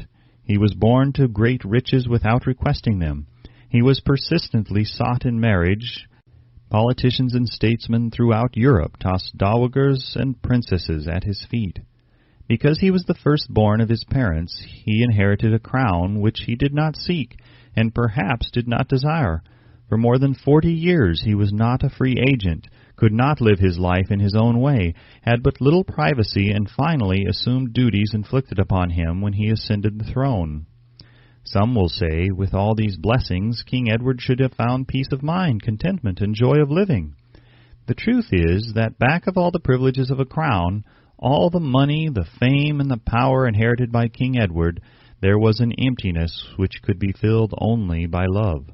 His greatest desire was for love. Long before he met Wallace Simpson, he doubtless felt this great universal emotion tugging at the strings of his heart, beating upon the door of his soul, and crying out for expression. And when he met a kindred spirit crying out for this same holy privilege of expression, he recognized it, and without fear or apology opened his heart and bade it enter. All the scandal-mongers in the world cannot destroy the beauty of this international drama, through which two people found love and had the courage to face open criticism, renounce all else to give it holy expression. King Edward's decision to give up the crown of the world's most powerful empire for the privilege of going the remainder of the way through life with the woman of his choice was a decision that required courage. The decision also had a price, but who has the right to say the price was too great? Surely not he who said, "He among you who is without sin, let him cast the first stone." As a suggestion to any evil-minded person who chooses to find fault with the Duke of Windsor because his desire was for love and for openly declaring his love for Wallace Simpson and giving up his throne for her, let it be remembered that the open declaration was not essential. He could have followed the custom of clandestine liaison, which has prevailed in Europe for centuries without giving up either his throne or the woman of his choice, and there would have been no complaint from either church or laity. But this unusual man was built of sterner stuff. His love was clean. It was deep and sincere. It represented the one thing which above all else he truly desired. Therefore he took what he wanted and paid the price demanded. If Europe had been blessed with more rulers with the human heart and the traits of honesty of ex-King Edward, for the past century that unfortunate hemisphere, now seething with greed, hate, lust, political connivance, and threats of war, would have a different and a better story to tell, a story in which love and not hate would rule. In the words of Stuart Austin Weir, we raise our cup and drink this toast to ex-King Edward and Wallace Simpson. Blessed is the man who has come to know that our muted thoughts are our sweetest thoughts. Blessed is the man who from the blackest depths can see the luminous figure of love, and seeing, sing, and singing say, "Sweeter far than uttered lays are the thoughts I have of you." In these words would we pay tribute to the two people who, more than all others of modern times, have been the victims of criticism and the recipients of abuse, because they found life's greatest treasure and claimed it. Mrs. Simpson read and approved this analysis. Most of the world will applaud the Duke of Windsor and Wallace Simpson because of their persistence in searching until they found life's greatest reward. All of us can profit by following their example in our own search for that which we demand of life. What mystical power gives to men of persistence the capacity to master difficulties? Does the quality of persistence set up in one's mind some form of spiritual, mental, or chemical activity which gives one access to supernatural forces? Does infinite intelligence throw itself on the side of the person who still fights on after the battle has been lost, with the whole world on the opposing side? These and many other similar questions have arisen in my mind as I have observed men like Henry Ford, who started at scratch and built an industrial empire of huge proportions with little else in the way of a beginning but persistence, or Thomas A. Edison, who, with less than 3 months of schooling, became the world's leading inventor and converted persistence into the talking machine, the moving picture machine, and the incandescent light, to say nothing of 100 other useful inventions. I had the happy privilege of analyzing both Mr. Edison and Mr. Ford year by year over a long period of years, and therefore the opportunity to study them at close range, so I speak from actual knowledge when I say that I found no quality save persistence in either of them that even remotely suggested the major source of their stupendous achievements. As one makes an impartial study of the prophets, philosophers, miracle men, and religious leaders of the past, one is drawn to the inevitable conclusion that persistence, concentration of effort, and definiteness of purpose were the major sources of their achievements. Consider, for example, the strange and fascinating story of Muhammad. Analyze his life, compare him with men of achievement in this modern age of industry and finance, and observe how they have one outstanding trait in common: persistence. If you are keenly interested in studying the strange power which gives potency to persistence, read a biography of Muhammad, especially the one by Asad Bai. This brief review of that book by Thomas Segru in the Herald Tribune will provide a preview of the rare treat in store for those who take the time to read the entire story of one of the most astounding examples of the power of persistence known to civilization. The Last Great Prophet, reviewed by Thomas Segru. Mohammed was a prophet, but he never performed a miracle. He was not a mystic, he had no formal schooling, he did not begin his mission until he was 40. When he announced that he was the messenger of God, bringing the word of the true religion, he was ridiculed and labeled a lunatic. Children tripped him, and women threw filth upon him. He was banished from his native city, Mecca, and his followers were stripped of their worldly goods and sent into the desert after him. When he had been preaching 10 years, he had nothing to show for it but banishment, poverty, and ridicule. Yet before another 10 years had passed, he was dictator of all Arabia, ruler of Mecca, and the head of a new world religion which was to sweep to the Danube and the Pyrenees before exhausting the impetus he gave it. That impetus was threefold: the power of words, the efficacy of prayer, and man's kinship with God. His career never made sense. Muhammad was born to impoverished members of a leading family of Mecca. Because Mecca, the crossroads of the world, home of the magic stone called the Kaaba, great city of trade and the center of trade routes, was unsanitary, its children were sent to be raised in the desert by Bedouins. Mohammed was thus nurtured, drawing strength and health from the milk of nomad, vicarious mothers. He tended sheep and soon hired out to a rich widow as leader of her caravans. He traveled to all parts of the Eastern world, talked with many men of diverse beliefs, and observed the decline of Christianity into warring sects. When he was 28, Khadija, the widow, looked upon him with favor and married him. Her father would have objected to such a marriage, so she got him drunk and held him up while he gave the paternal blessing. For the next 12 years, Mohammed lived as a rich and respected and very shrewd trader. Then he took to wandering in the desert, and one day he returned with the first verse of the Koran and told Khadija that the archangel Gabriel had appeared to him and said that he was to be the messenger of God. The Koran, the revealed word of God, was the closest thing to a miracle in Muhammad's life. He had not been a poet. He had no gift of words. Yet the verses of the Koran, as he received them and recited them to the faithful, were better than any verses which the professional poets of the tribes could produce. This, to the Arabs, was a miracle. To them, the gift of words was the greatest gift. The poet was all-powerful. In addition, the Koran said that all men were equal before God, that the world should be a democratic state. Islam. It was this political heresy, plus Muhammad's desire to destroy all the 360 idols in the courtyard of the Kaaba, which brought about his banishment. The idols brought the desert tribes to Mecca, and that meant trade. So the businessmen of Mecca, the capitalists of which he had been one, set upon Muhammad. Then he retreated to the desert and demanded sovereignty over the world. The rise of Islam began. Out of the desert came a flame which would not be extinguished, a democratic army fighting as a unit and prepared to die without wincing. Muhammad had invited the Jews and Christians to join him, for he was not building a new religion. He was calling all who believed in one God to join in a single faith. If the Jews and Christians had accepted his invitation, Islam would have conquered the world. They didn't. They would not even accept Muhammad's invitation of humane warfare. When the armies of the Prophet entered Jerusalem, not a single person was killed because of his faith. When the Crusaders entered the city centuries later, not a Muslim man, woman, or child was spared. But the Christians did accept one Muslim idea, the place of learning, the university. Chapter 10. Power of the Mastermind. The Driving Force.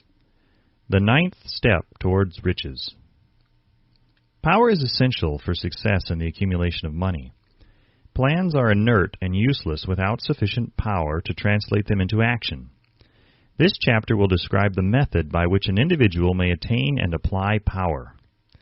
Power may be defined as organized and intelligently directed knowledge. Power, as the term is here used, refers to organized effort, sufficient to enable an individual to transmute desire into its monetary equivalent. Organized effort is produced through the coordination of effort of two or more people, who work toward a definite end in a spirit of harmony. Power is required for the accumulation of money. Power is necessary for the retention of money after it has been accumulated. Let us ascertain how power may be acquired. If power is organized knowledge, let us examine the sources of knowledge. A. Infinite intelligence. This source of knowledge may be contacted through the procedure described in another chapter with the aid of creative imagination. B. Accumulated experience. The accumulated experience of man, or that portion of it which has been organized and recorded, may be found in any well-equipped public library. An important part of this accumulated experience is taught in public schools and colleges, where it has been classified and organized. C. Experiment and research. In the field of science and in practically every other walk of life, men are gathering, classifying, and organizing new facts daily. This is the source to which one must turn when knowledge is not available through accumulated experience. Here, too, the creative imagination must often be used. Knowledge may be acquired from any of the foregoing sources. It may be converted into power by organizing it into definite plans and by expressing those plans in terms of action. Examination of the three major sources of knowledge will readily disclose the difficulty an individual would have if he depended upon his efforts alone in assembling knowledge and expressing it through definite plans in terms of action. If his plans are comprehensive, and if they contemplate large proportions, he must generally induce others to cooperate with him before he can inject into them the necessary element of power. Gaining power through the mastermind. The mastermind may be defined as coordination of knowledge and effort in a spirit of harmony between two or more people for the attainment of a definite purpose. No individual may have great power without availing himself of the mastermind. In a preceding chapter, instructions were given for the creation of plans for the purpose of translating desire into its monetary equivalent. If you carry out these instructions with persistence and intelligence and use discrimination in the selection of your mastermind group, your objective will have been halfway reached even before you begin to recognize it. So you may better understand the intangible potentialities of power available to you through a properly chosen mastermind group, we will here explain the two characteristics of the mastermind principle, one of which is economic in nature and the other psychic. The economic feature is obvious. Economic advantages may be created by any person who surrounds himself with the advice, counsel, and personal cooperation of a group of men who are willing to lend him wholehearted aid, in a spirit of perfect harmony. This form of cooperative alliance has been the basis of nearly every great fortune. Your understanding of this great truth may definitely determine your financial status. The psychic phase of the mastermind principle is much more abstract, much more difficult to comprehend because it has reference to the spiritual forces with which the human race as a whole is not acquainted. You may catch a significant suggestion from this statement. No two minds ever come together without thereby creating a third invisible, intangible force, which may be likened to a third mind. Keep in mind the fact that there are only two known elements in the whole universe, energy and matter. It is a well-known fact that matter may be broken down into units of molecules, atoms, and electrons. There are units of matter which may be isolated, separated, and analyzed. Likewise, there are units of energy. The human mind is a form of energy, a part of it being spiritual in nature. When the minds of two people are coordinated in a spirit of harmony, the spiritual units of energy of each mind form an affinity, which constitutes the psychic phase of the mastermind. The mastermind principle, or rather the economic feature of it, was first called to my attention by Andrew Carnegie over 25 years ago. Discovery of this principle was responsible for the choice of my life's work. Mr. Carnegie's mastermind group consisted of a staff of approximately 50 men with whom he surrounded himself for the definite purpose of manufacturing and marketing steel. He attributed his entire fortune to the power he accumulated through this mastermind. Analyze the record of any man who has accumulated a great fortune and many of those who have accumulated modest fortunes, and you will find that they have either consciously or unconsciously employed the mastermind principle. Great power can be accumulated through no other principle. Energy is nature's universal set of building blocks, out of which she constructs every material thing in the universe, including man and every form of animal and vegetable life. Through a process which only nature completely understands, she translates energy into matter. Nature's building blocks are available to man in the energy involved in thinking. Man's brain may be compared to an electric battery. It absorbs energy from the ether, which permeates every atom of matter and fills the entire universe. It is a well-known fact that a group of electric batteries will provide more energy than a single battery. It is also a well-known fact that an individual battery will provide energy in proportion to the number and capacity of the cells it contains. The brain functions in a similar fashion. This accounts for the fact that some brains are more efficient than others and leads to this significant statement. A group of brains, coordinated or connected in a spirit of harmony, will provide more thought energy than a single brain, just as a group of electric batteries will provide more energy than a single battery. Through this metaphor, it becomes immediately obvious that the mastermind principle holds the secret of the power wielded by men who surround themselves with other men of brains. There follows now another statement which will lead still nearer to an understanding of the psychic phase of the mastermind principle. When a group of individual brains are coordinated and function in harmony, the increased energy created through that alliance becomes available to every individual brain in the group. It is a well-known fact that Henry Ford began his business career under the handicap of poverty, illiteracy, and ignorance. It is an equally well-known fact that within the inconceivably short period of 10 years, Mr. Ford mastered these three handicaps, and that within 25 years he made himself one of the richest men in America. Connect with this fact the additional knowledge that Mr. Ford's most rapid strides became noticeable from the time he became a personal friend of Thomas A. Edison, and you will begin to understand what the influence of one mind upon another can accomplish. Go a step farther and consider the fact that Mr. Ford's most outstanding achievements began from the time that he formed the acquaintances of Harvey Firestone, John Burroughs, and Luther Burbank, each a man of great brain capacity, and you will have further evidence that power may be produced through friendly alliance of minds.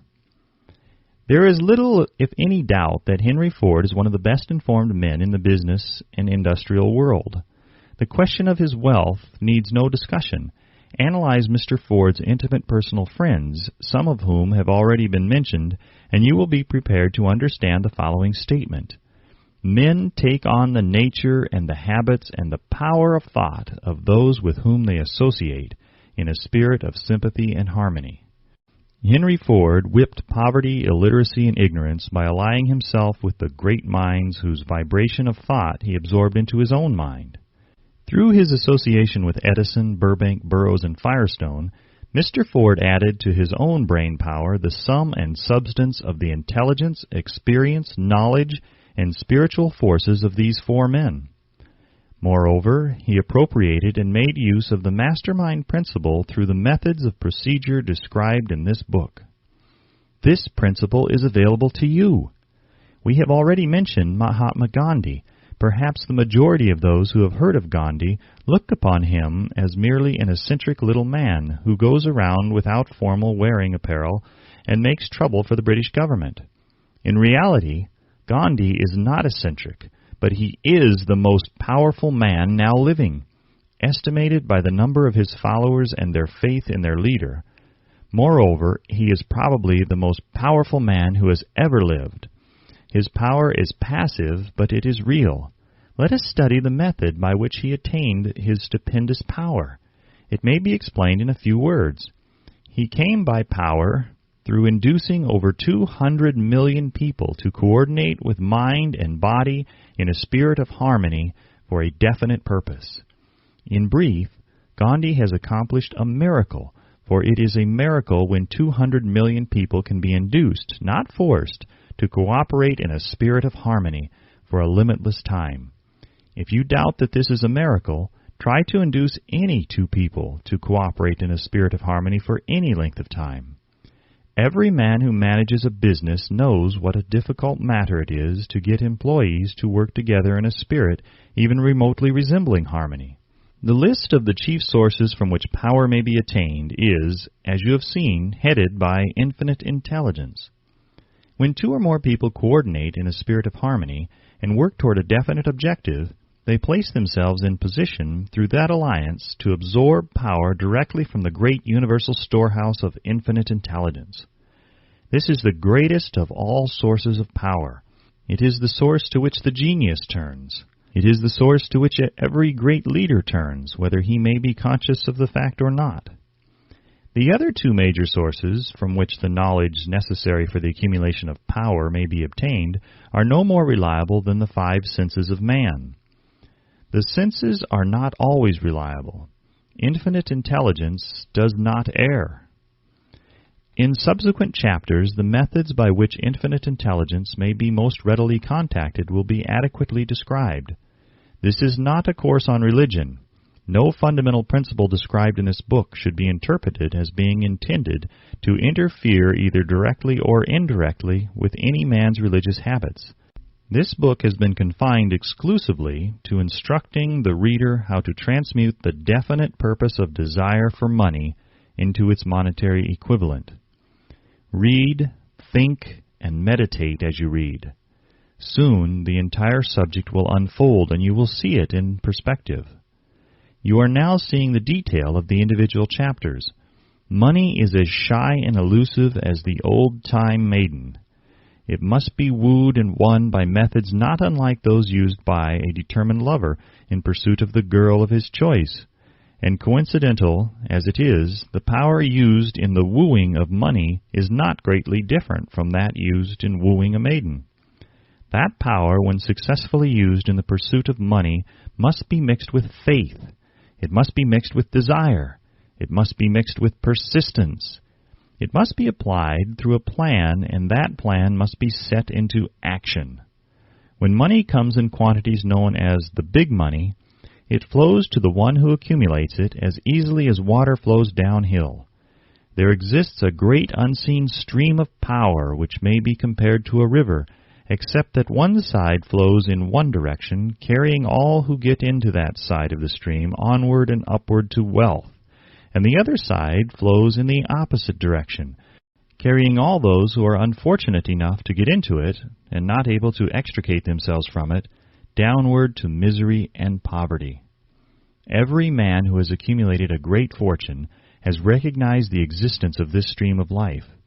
It consists of one's thinking process. The positive emotions of thought form the side of the stream which carries one to fortune. The negative emotions form the side which carries one down to poverty. This carries a thought of stupendous importance to the person who is following this book with the object of accumulating a fortune. If you are in the side of the stream of power which leads to poverty, this may serve as an oar by which you may propel yourself over into the other side of the stream. It can serve you only through application and use. Merely reading and passing judgment on it, either one way or another, will in no way benefit you. Some people undergo the experience of alternating between the positive and negative sides of the stream, being at times on the positive side and at times on the negative side. The Wall Street crash of '29 swept millions of people from the positive to the negative side of the stream. These millions are struggling, some of them in desperation and fear, to get back into the positive side of the stream. This book was written especially for those millions. Poverty and riches often change places. The crash taught the world this truth, although the world will not long remember the lesson. Poverty may, and generally does, voluntarily take the place of riches. When riches take the place of poverty, the change is usually brought about through well-conceived and carefully executed plans. Poverty needs no plan. It needs no one to aid it, because it is bold and ruthless. Riches are shy and timid. They have to be attracted. Anybody can wish for riches, and most people do. But only a few know that a definite plan plus a burning desire for wealth are the only dependable means of accumulating wealth. Chapter 11. The Mystery of Sex Transmutation. The 10th step towards riches. The meaning of the word transmute is, in simple language, the changing or transferring of one element or form of energy into another. The emotion of sex brings into being a state of mind. Because of ignorance on the subject, this state of mind is generally associated with the physical, and because of improper influences to which most people have been subjected in acquiring knowledge of sex, things essentially physical have highly biased the mind. The emotion of sex has back of it the possibility of 3 constructive potentialities. They are: 1. The perpetuation of mankind. 2. The maintenance of health. As a therapeutic agency, it has no equal. 3. The transformation of mediocrity into genius through transmutation. Sex transmutation is simple and easily explained. It means the switching of the mind from thoughts of physical expression to thoughts of some other nature. Sex desire is the most powerful of human desires. When driven by this desire, men develop keenness of imagination, courage, willpower, persistence, and creative ability unknown to them at other times. So strong and impelling is the desire for sexual contact that men freely run the risk of life and reputation to indulge it. When harnessed and redirected along other lines, this motivating force maintains all of its attributes of keenness of imagination, courage, etc., which may be used as powerful creative forces in literature, art, or any other profession or calling, including, of course, the accumulation of riches. The transmutation of sexual energy calls for the exercise of willpower, to be sure, but the reward is worth the effort. The desire for sexual expression is inborn and natural. The desire cannot and should not be submerged or eliminated, but it should be given an outlet through forms of expression which enrich the body, mind, and spirit of man. If not given this form of outlet, through transmutation, it will seek outlets through purely physical channels. A river may be dammed and its water controlled for a time, but eventually it will force an outlet. The same is true of the emotion of sex. It may be submerged and controlled for a time, but its very nature causes it to be ever seeking means of expression. If it is not transmuted into some creative effort, it will find a less worthy outlet.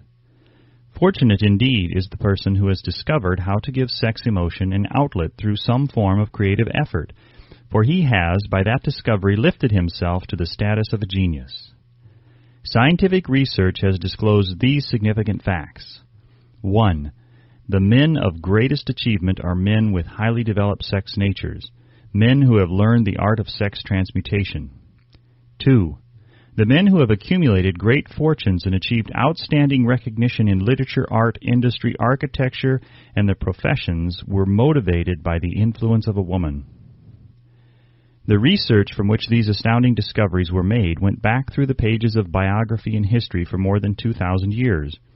Wherever there was evidence available in connection with the lives of men and of great achievement, it indicated most convincingly that they possessed highly developed sex natures. The emotion of sex is an irresistible force against which there can be no such opposition as an immovable body. When driven by this emotion, men become gifted with a superpower for action. Understand this truth, and you will catch the significance of the statement that sex transmutation will lift one to the status of a genius. The emotion of sex contains the secret of creative ability. Destroy the sex glands, whether in man or beast, and you have removed the major source of action. For proof of this, observe what happens to any animal after it has been castrated. A bull becomes as docile as a cow after it has been altered sexually. Sex alteration takes out of the male, whether man or beast, all the fight that was in him. Sex alteration of the female has the same effect. The 10 mind stimuli. The human mind responds to stimuli through which it may be keyed up to high rates of vibration, known as enthusiasm, creative imagination, intense desire, etc. The stimuli to which the mind responds most freely are 1. The desire for sex expression. 2. Love. 3. A burning desire for fame, power, or financial gain, money. 4. Music. 5. Friendship between either of those of the same sex or those of the opposite sex. 6. A mastermind alliance based upon the harmony of 2 or more people who ally themselves for spiritual or temporal advancement. 7. Mutual suffering, such as that experienced by people who are persecuted. 8. Autosuggestion. 9. Fear. 10. Narcotics and alcohol.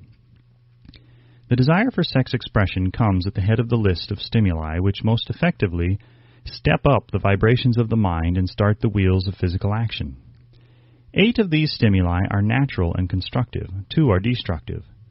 The list is here presented for the purpose of enabling you to make a comparative study of the major sources of mind stimulation. From this study, it will be readily seen that the emotion of sex is by great odds the most intense and powerful of all mind stimuli. This comparison is necessary as a foundation for proof of the statement that transmutation of sex energy may lift one to the status of a genius. Let us find out what constitutes a genius. Some wiseacre has said that a genius is a man who wears long hair, eats queer food, lives alone, and serves as a target for the joke-makers. A better definition of a genius is a man who has discovered how to increase the vibrations of thought to the point where he can freely communicate with sources of knowledge not available through the ordinary rate of vibration of thought. The person who thinks will want to ask some questions concerning this definition of genius. The first question will be, how may one communicate with sources of knowledge which are not available through the ordinary rate of vibration of thought? The next question will be, are there known sources of knowledge which are available only to genii?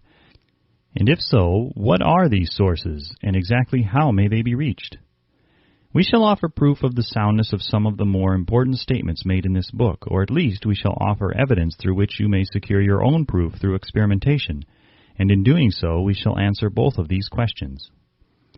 Genius is developed through the sixth sense. The reality of the sixth sense has been fairly well established. This sixth sense is creative imagination. The faculty of creative imagination is one which the majority of people never use during an entire lifetime, and if used at all, it usually happens by mere accident. A relatively small number of people use, with deliberation and purpose aforethought, the faculty of creative imagination. Those who use this faculty voluntarily and with understanding of its function are genii. The faculty of creative imagination is the direct link between the finite mind of man and infinite intelligence. All so-called revelations referred to in the realm of religion and all discoveries of basic or new principles in the field of invention take place through the faculty of creative imagination. When ideas or concepts flash into one's mind through what is popularly called a hunch, they come from one or more of the following sources. 1. Infinite intelligence. 2. One's subconscious mind, wherein is stored every sense impression and thought impulse which ever reached the brain through any of the 5 senses. 3. From the mind of some other person who has just released the thought or picture of the idea or concept through conscious thought, or 4. From the other person's subconscious storehouse. There are no other known sources from which inspired ideas or hunches may be received. The creative imagination functions best when the mind is vibrating due to some form of mind stimulation at an exceedingly high rate.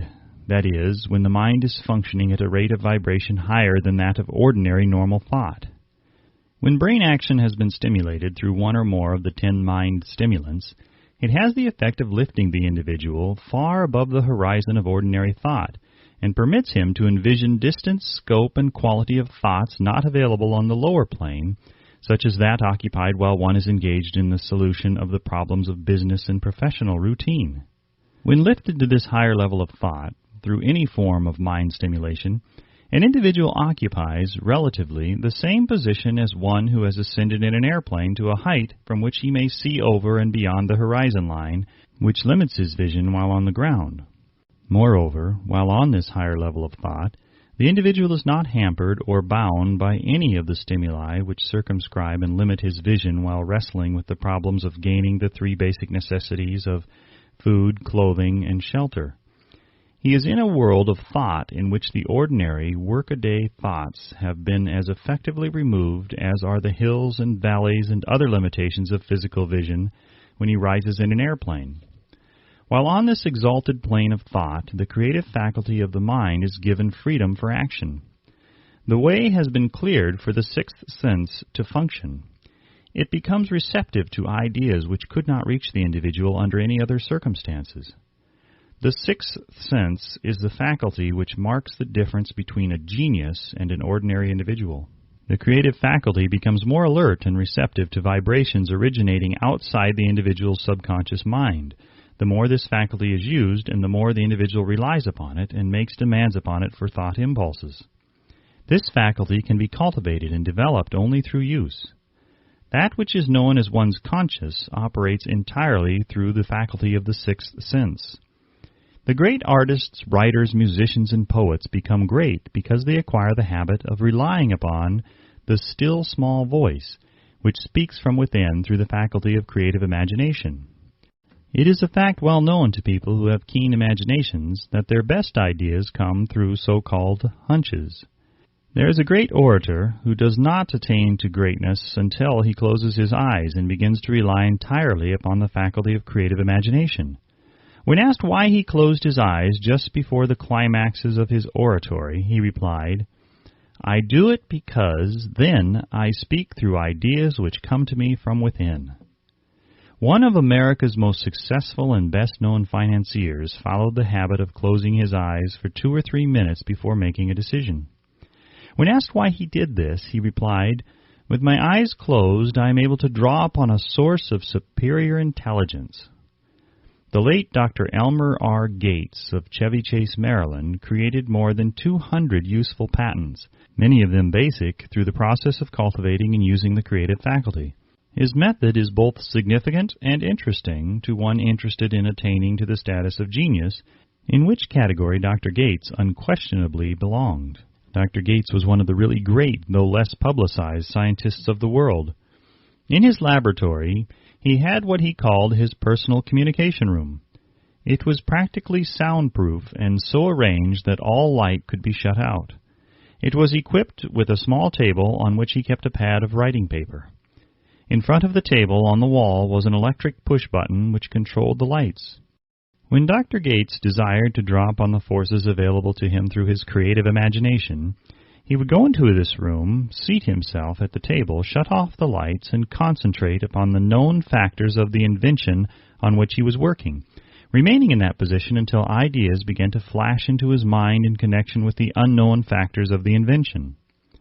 On one occasion, ideas came through so fast that he was forced to write for almost 3 hours. When the thoughts stopped flowing and he examined his notes, he found that they contained a minute description of principles which had not a parallel among the known data of the scientific world. Moreover, the answer to his problem was intelligently presented in those notes. In this manner, Dr. Gates completed over 200 patents, which had been begun, but not completed, by half-baked brains. Evidence of the truth of this statement is in the United States Patent Office. Dr. Gates earned his living by sitting for ideas for individuals and corporations. Some of the largest corporations in America paid him substantial fees by the hour for sitting for ideas. The reasoning faculty is often faulty because it is largely guided by one's accumulated experience. Not all knowledge which one accumulates through experience is accurate. Ideas received through the creative faculty are much more reliable for the reason that they come from sources more reliable than any which are available to the reasoning faculty of the mind. The major difference between the genius and the ordinary crank inventor may be found in the fact that the genius works through his faculty of creative imagination, while the crank knows nothing of this faculty. The scientific inventor, such as Mr. Edison and Dr. Gates, makes use of both the synthetic and the creative faculties of imagination. For example, the scientific inventor or genius begins an invention by organizing and combining the known ideas or principles accumulated through experience, through the synthetic faculty, the reasoning faculty. If he finds this accumulated knowledge to be insufficient for the completion of his invention, he then draws upon the sources of knowledge available to him through his creative faculty. The method by which he does this varies with the individual, but this is the sum and substance of his procedure. 1.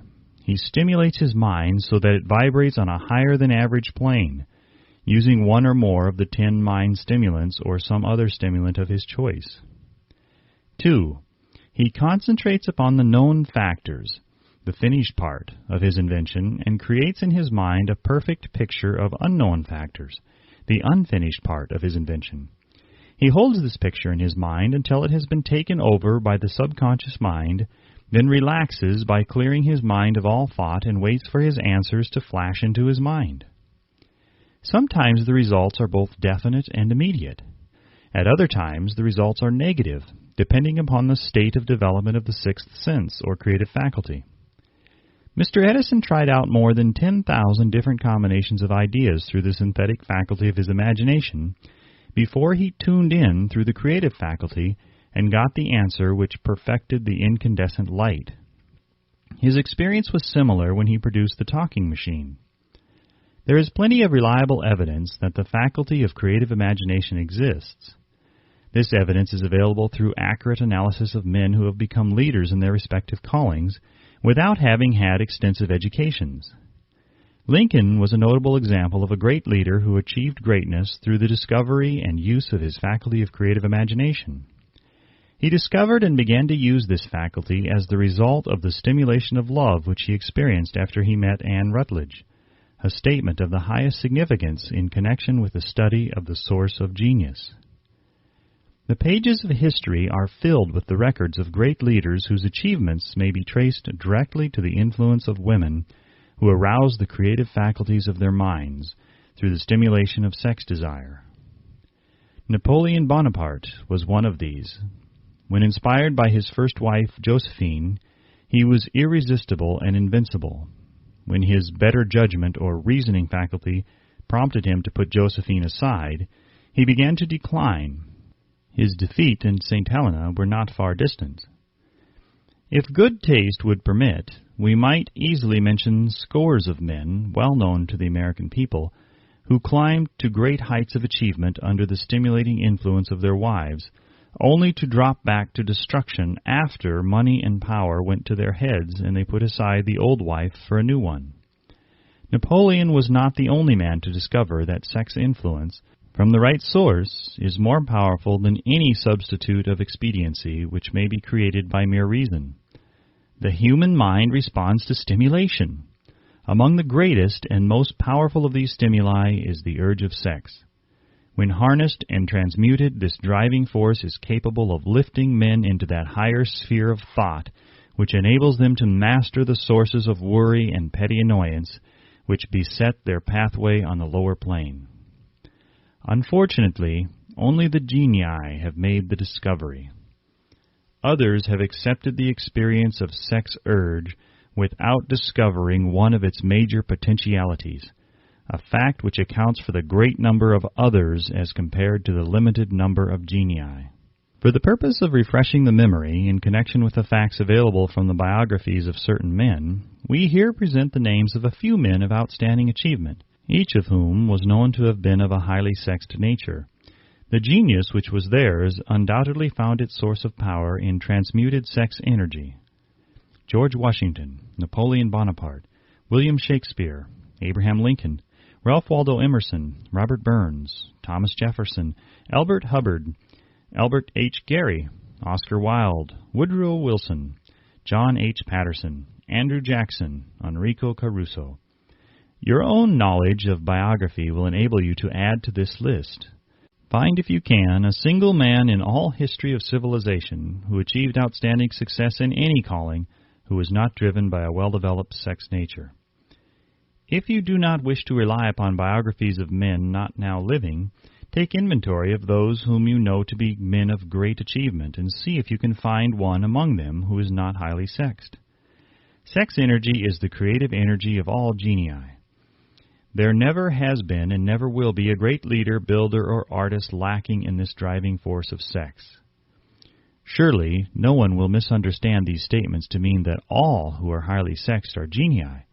Man attains to the status of genius only when and if he stimulates his mind so that it draws upon the forces available through the creative faculty of the imagination. Chief among the stimuli with which this stepping up of the vibrations may be produced is sex energy.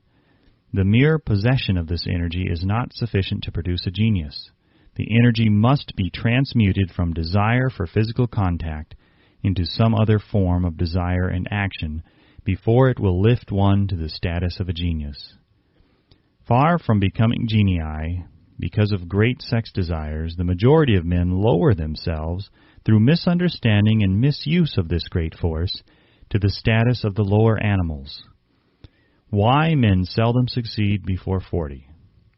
I discovered from the analysis of over 25,000 people that men who succeed in an outstanding way seldom do so before the age of 40, and more often they do not strike their real pace until they are well beyond the age of 50.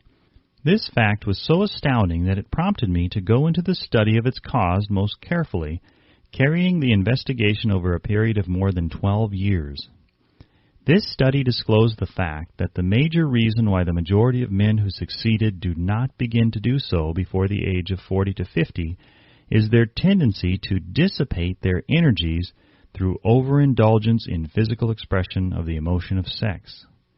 The majority of men never learn that the urge of sex has other possibilities, which far transcend in importance that of mere physical expression. The majority of those who make this discovery do so after having wasted many years at a period when the sex energy is at its height, prior to the age of 45 to 50. This usually is followed by noteworthy achievement. The lives of many men up to and sometimes well past the age of 40 reflect a continued dissipation of energies which could have been more profitably turned into better channels. Their finer and more powerful emotions are sown wildly in the four winds. Out of this habit of the male grew the term, sowing his wild oats. The desire for sexual expression is by far the strongest and most impelling of all human emotions, And for this very reason, this desire, when harnessed and transmuted into action other than that of physical expression, may raise one to the status of a genius. One of America's most able businessmen frankly admitted that his attractive secretary was responsible for most of the plans he created.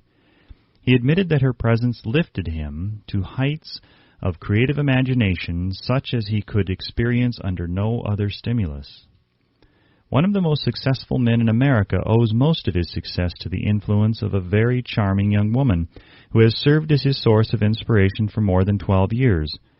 Everyone knows the man to whom this reference is made, but not everyone knows the real source of his achievements.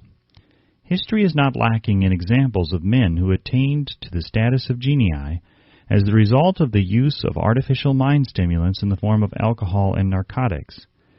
Edgar Allan Poe wrote The Raven while under the influence of liquor, dreaming dreams that mortal never dared to dream before. James Whitcomb Riley did his best writing while under the influence of alcohol. Perhaps it was thus he saw the ordered intermingling of the real and the dream, the mill above the river and the mist above the stream. Robert Burns wrote best when intoxicated, "For auld lang syne, my dear, we'll take a cup of kindness yet for auld lang syne." But let it be remembered that many such men have destroyed themselves in the end. Nature has prepared her own potions with which men may safely stimulate their minds so they vibrate on a plane that enables them to tune in to fine and rare thoughts which come from no man knows where. No satisfactory substitute for nature's stimulants has ever been found. It is a fact well known to psychologists that there is a very close relationship between sex desires and spiritual urges, a fact which accounts for the peculiar behavior of people who participate in the orgies known as religious revivals, common among the primitive types. The world is ruled and the destiny of civilization is established by the human emotions. People are influenced in their actions not by reason so much as by feelings. The creative faculty of the mind is set into action entirely by emotions and not by cold reason. The most powerful of all human emotions is that of sex. There are other mind stimulants, some of which have been listed, but no one of them, nor all of them combined, can equal the driving power of sex. A mind stimulant is any influence which will either temporarily or permanently increase the vibrations of thought.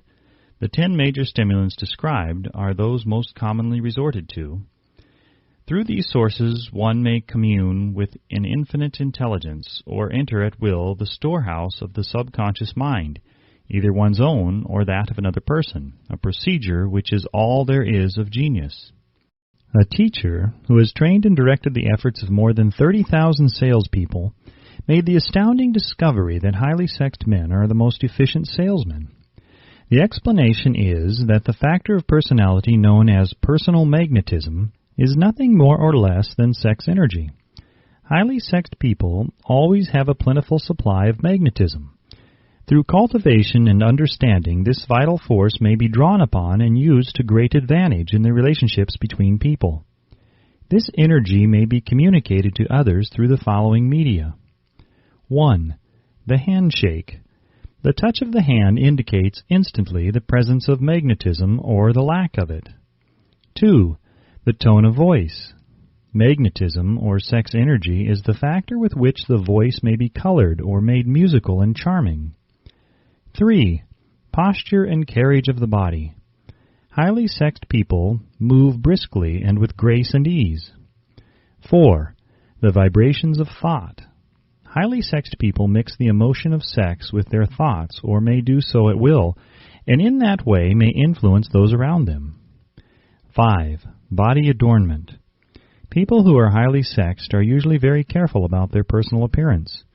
They usually select clothing of a style becoming to their personality, physique, complexion, etc. When employing salesmen, the more capable sales manager looks for the quality of personal magnetism as the first requirement of a salesman. People who lack sex energy will never become enthusiastic, nor inspire others with enthusiasm, and enthusiasm is one of the most important requisites in salesmanship, no matter what one is selling. The public speaker, orator, preacher, lawyer, or salesman who is lacking in sex energy is a flop, as far as being able to influence others is concerned. Couple with this the fact that most people can be influenced only through an appeal to their emotions, and you will understand the importance of sex energy as a part of the salesman's native ability. Master salesmen attain the status of mastery in selling because they, either consciously or unconsciously, transmute the energy of sex into sales enthusiasm. In this statement may be found a very practical suggestion as to the actual meaning of sex transmutation.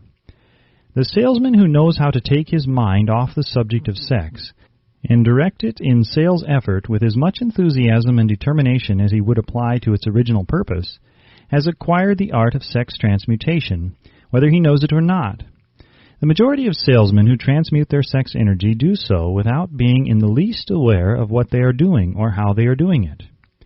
Transmutation of sex energy calls for more willpower than the average person cares to use for this purpose. Those who find it difficult to summon willpower sufficient for transmutation may gradually acquire this ability.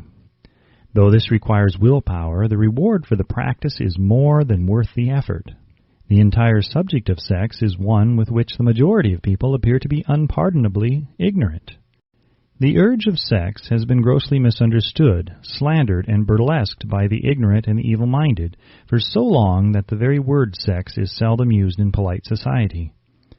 Men and women who are known to be blessed, yes, blessed with highly sexed natures, are usually looked upon as being people who will bear watching.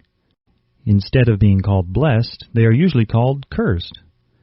Millions of people, even in this age of enlightenment, have inferiority complexes which they developed because of this false belief that a highly sexed nature is a curse. These statements of the virtue of sex energy should not be construed as justification for the libertine. The emotion of sex is a virtue only when used intelligently and with discrimination. It may be misused, and often is, to such an extent that it debases instead of enriches both body and mind. The better use of this power is the burden of this chapter. It seemed quite significant to the author when he made the discovery that practically every great leader whom he had the privilege of analyzing was a man whose achievements were largely inspired by a woman. In many instances, the woman in the case was a modest, self-denying wife, of whom the public had heard but little or nothing. In a few instances, the source of inspiration has been traced to the other woman. Perhaps such cases may not be entirely unknown to you. Intemperance in sex habits is just as detrimental as intemperance in habits of drinking and eating. In this age in which we live, an age which began with the World War, intemperance in habits of sex is common. This orgy of indulgence may account for the shortage of great leaders. No man can avail himself of the forces of his creative imagination while dissipating them. Man is the only creature on earth which violates nature's purpose in this connection. Every other animal indulges its sex nature in moderation and with purpose which harmonizes with the laws of nature. Every other animal responds to the call of sex only in season. Man's inclination is to declare open season. Every intelligent person knows that stimulation in excess through alcoholic drink and narcotics is a form of intemperance which destroys the vital organs of the body, including the brain. Not every person knows, however, that overindulgence in sex expression may become a habit as destructive and as detrimental to creative effort as narcotics or liquor. A sex-mad man is not essentially different than a dope-mad man. Both have lost control over their faculties of reason and willpower. Sexual overindulgence may not only destroy reason and willpower, but it may also lead to either temporary or permanent insanity. Many cases of hypochondria, imaginary illness, grow out of habits developed in ignorance of the true function of sex. From these brief references to the subject, it may be readily seen that ignorance on the subject of sex transmutation forces stupendous penalties upon the ignorant on the one hand, and withholds from them equally stupendous benefits on the other. Widespread ignorance on the subject of sex is due to the fact that the subject has been surrounded with mystery and beclouded by dark silence. The conspiracy of mystery and silence has had the same effect upon the minds of young people that the psychology of prohibition had. The result has been increased curiosity and desire to acquire more knowledge on this verboten subject. And, to the shame of all lawmakers and most physicians, by training best qualified to educate youth on that subject, information has not been easily available.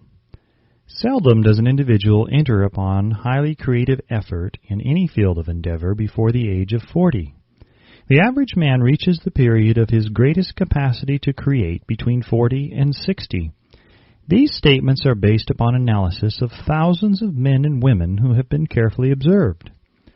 They should be encouraging to those who fail to arrive before the age of 40, and to those who become frightened at the approach of old age around the 40-year mark. The years between 40 and 50 are, as a rule, the most fruitful. Man should approach this age not with fear and trembling, but with hope and eager anticipation. If you want evidence that most men do not begin to do their best work before the age of 40, study the records of the most successful men known to the American people, and you will find it. Henry Ford had not hit his pace of achievement until he had passed the age of 40. Andrew Carnegie was well past 40 before he began to reap the reward of his efforts.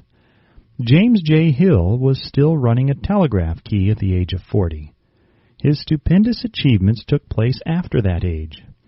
Biographies of American industrialists and financiers are filled with evidence that the period from 40 to 60 is the most productive age of man.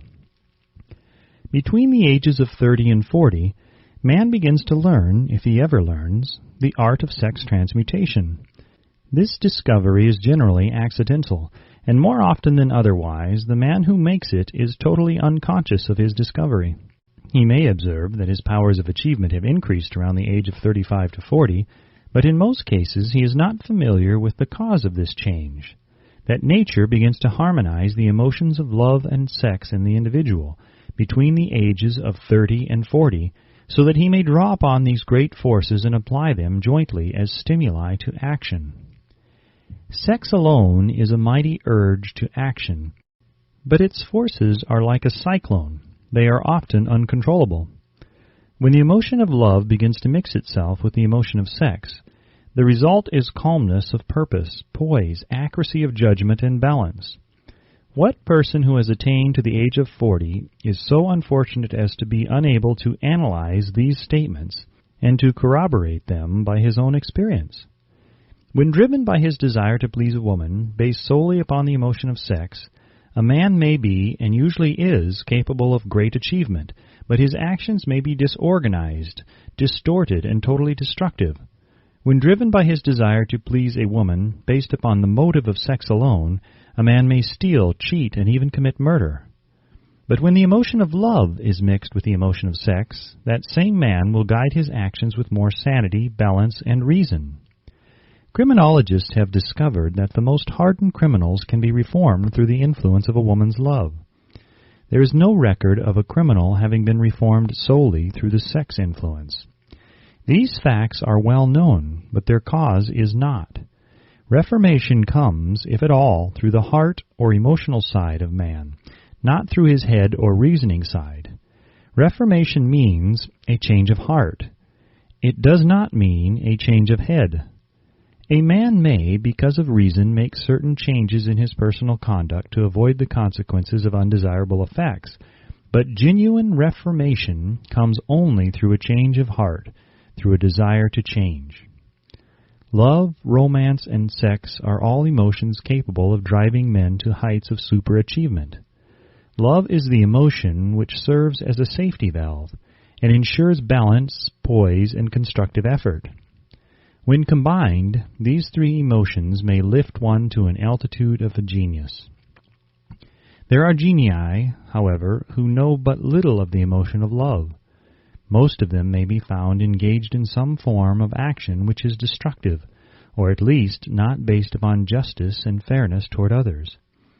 If good taste would permit, a dozen genii could be named in the field of industry and finance, who ride ruthlessly over the rights of their fellow men. They seem totally lacking in conscience. The reader can easily supply his own list of such men. The emotions are states of mind. Nature has provided man with a chemistry of the mind which operates in a manner similar to the principles of chemistry of matter. It is a well-known fact that through the aid of chemistry of matter, a chemist may create a deadly poison by mixing certain elements, none of which are in themselves harmful in the right proportions. The emotions may likewise be combined so as to create a deadly poison. The emotions of sex and jealousy, when mixed, may turn a person into an insane beast. The presence of any one or more of the destructive emotions in the human mind, through the chemistry of the mind, sets up a poison which may destroy one's sense of justice and fairness. In extreme cases, the presence of any combination of these emotions in the mind may destroy one's reason. The road to genius consists of the development, control, and use of sex, love, and romance. Briefly, the process may be stated as follows. Encourage the presence of these emotions as the dominating thoughts in one's mind, and discourage the presence of all the destructive emotions. The mind is a creature of habit. It thrives upon the dominating thoughts fed it. Through the faculty of willpower, one may discourage the presence of any emotion and encourage the presence of any other. Control of the mind through the power of will is not difficult. Control comes from persistence and habit.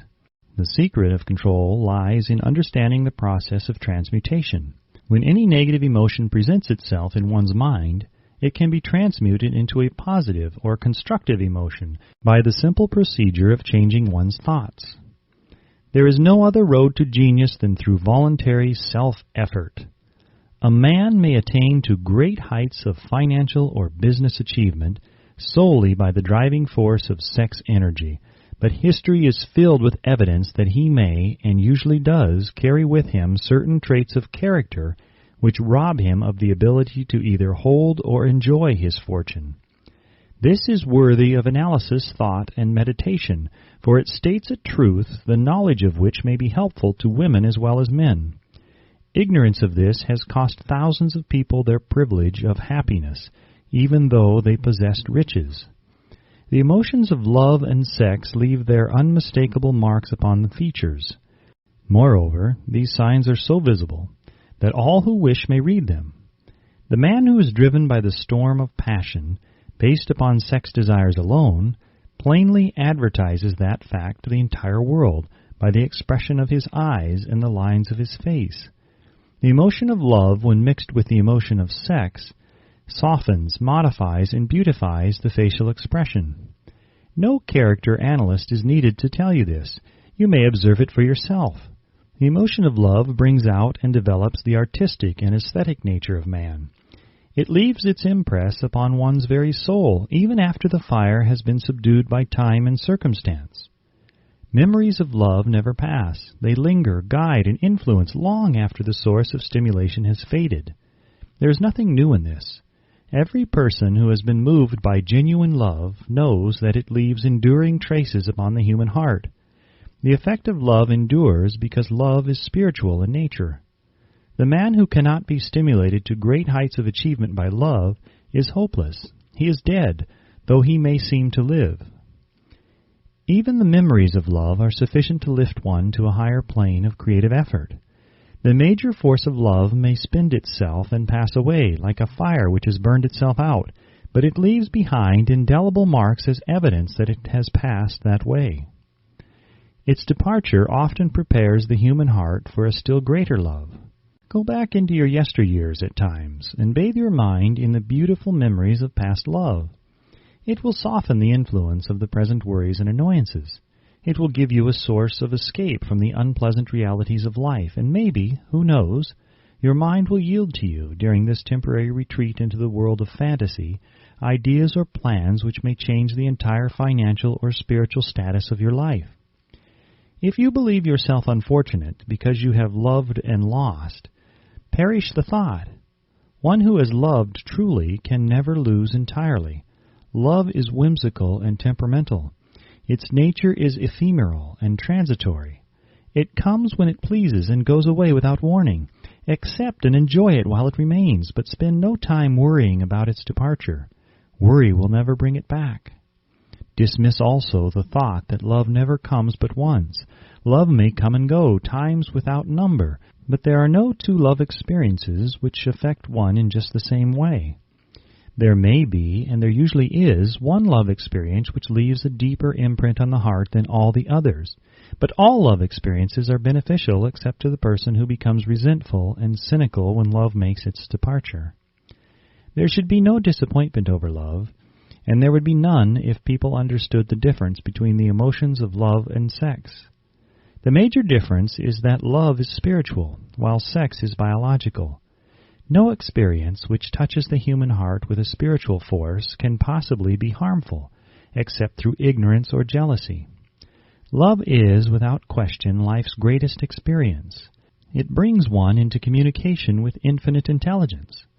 When mixed with the emotions of romance and sex, it may lead one far up the ladder of creative effort. The emotions of love, sex, and romance are sides of the eternal triangle of achievement, building genius.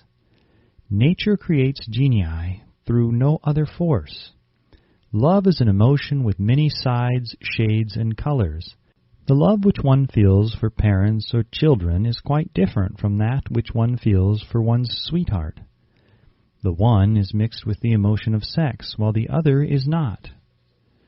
The love which one feels in true friendship is not the same as that felt for one's sweetheart, parents, or children, but it too is a form of love.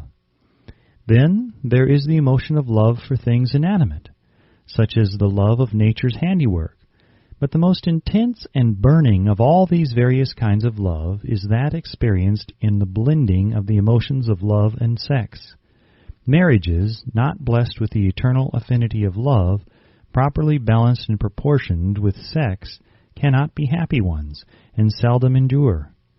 Love alone will not bring happiness in marriage, nor will sex alone. When these two beautiful emotions are blended, marriage may bring about a state of mind closest to the spiritual that one may ever know on this earthly plane. When the emotion of romance is added to those of love and sex, the obstructions between the finite mind of man and infinite intelligence are removed.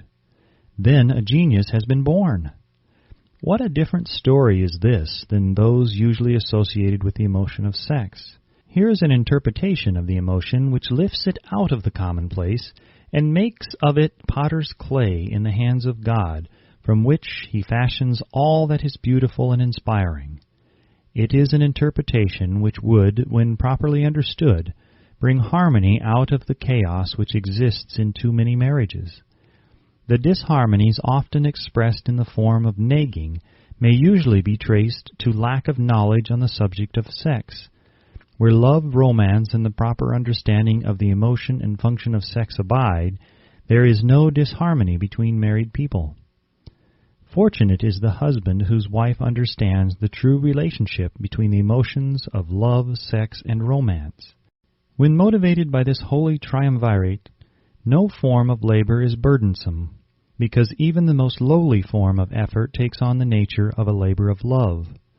It is a very old saying that a man's wife may either make him or break him, but the reason is not always understood. The making and breaking is the result of the wife's understanding or lack of understanding of the emotions of love, sex, and romance. Despite the fact that men are polygamous by the very nature of their biological inheritance, it is true that no woman has as great an influence on a man as his wife, unless he is married to a woman totally unsuited to his nature. If a woman permits her husband to lose interest in her and become more interested in other women, it is usually because of her ignorance or indifference toward the subjects of sex, love, and romance. This statement presupposes, of course, that genuine love once existed between a man and his wife. The facts are equally applicable to a man who permits his wife's interest in him to die. Married people often bicker over a multitude of trivialities. If these are analyzed accurately, the real cause of the trouble will often be found to be indifference or ignorance on these subjects. Man's greatest motivating force is his desire to please woman. The hunter who excelled during prehistoric days before the dawn of civilization did so because of his desire to appear great in the eyes of woman. Man's nature has not changed in this respect. The hunter of today brings home no skins of wild animals, but he indicates his desire for her favor by supplying fine clothes, motor cars, and wealth. Man has the same desire to please woman that he had before the dawn of civilization. The only thing that has changed is his method of pleasing. Men who accumulate large fortunes and attain to great heights of power and fame do so mainly to satisfy their desire to please women. Take women out of their lives, and great wealth would be useless to most men. It is this inherent desire of man to please woman which gives woman the power to make or break a man. The woman who understands man's nature and tactfully caters to it need have no fear of competition from other women. Men may be giants with indomitable willpower when dealing with other men, but they are easily managed by the woman of their choice. Most men will not admit that they are easily influenced by the women they prefer, because it is in the nature of the male to want to be recognized as the stronger of the species. Moreover, the intelligent woman recognizes this manly trait and very wisely makes no issue of it.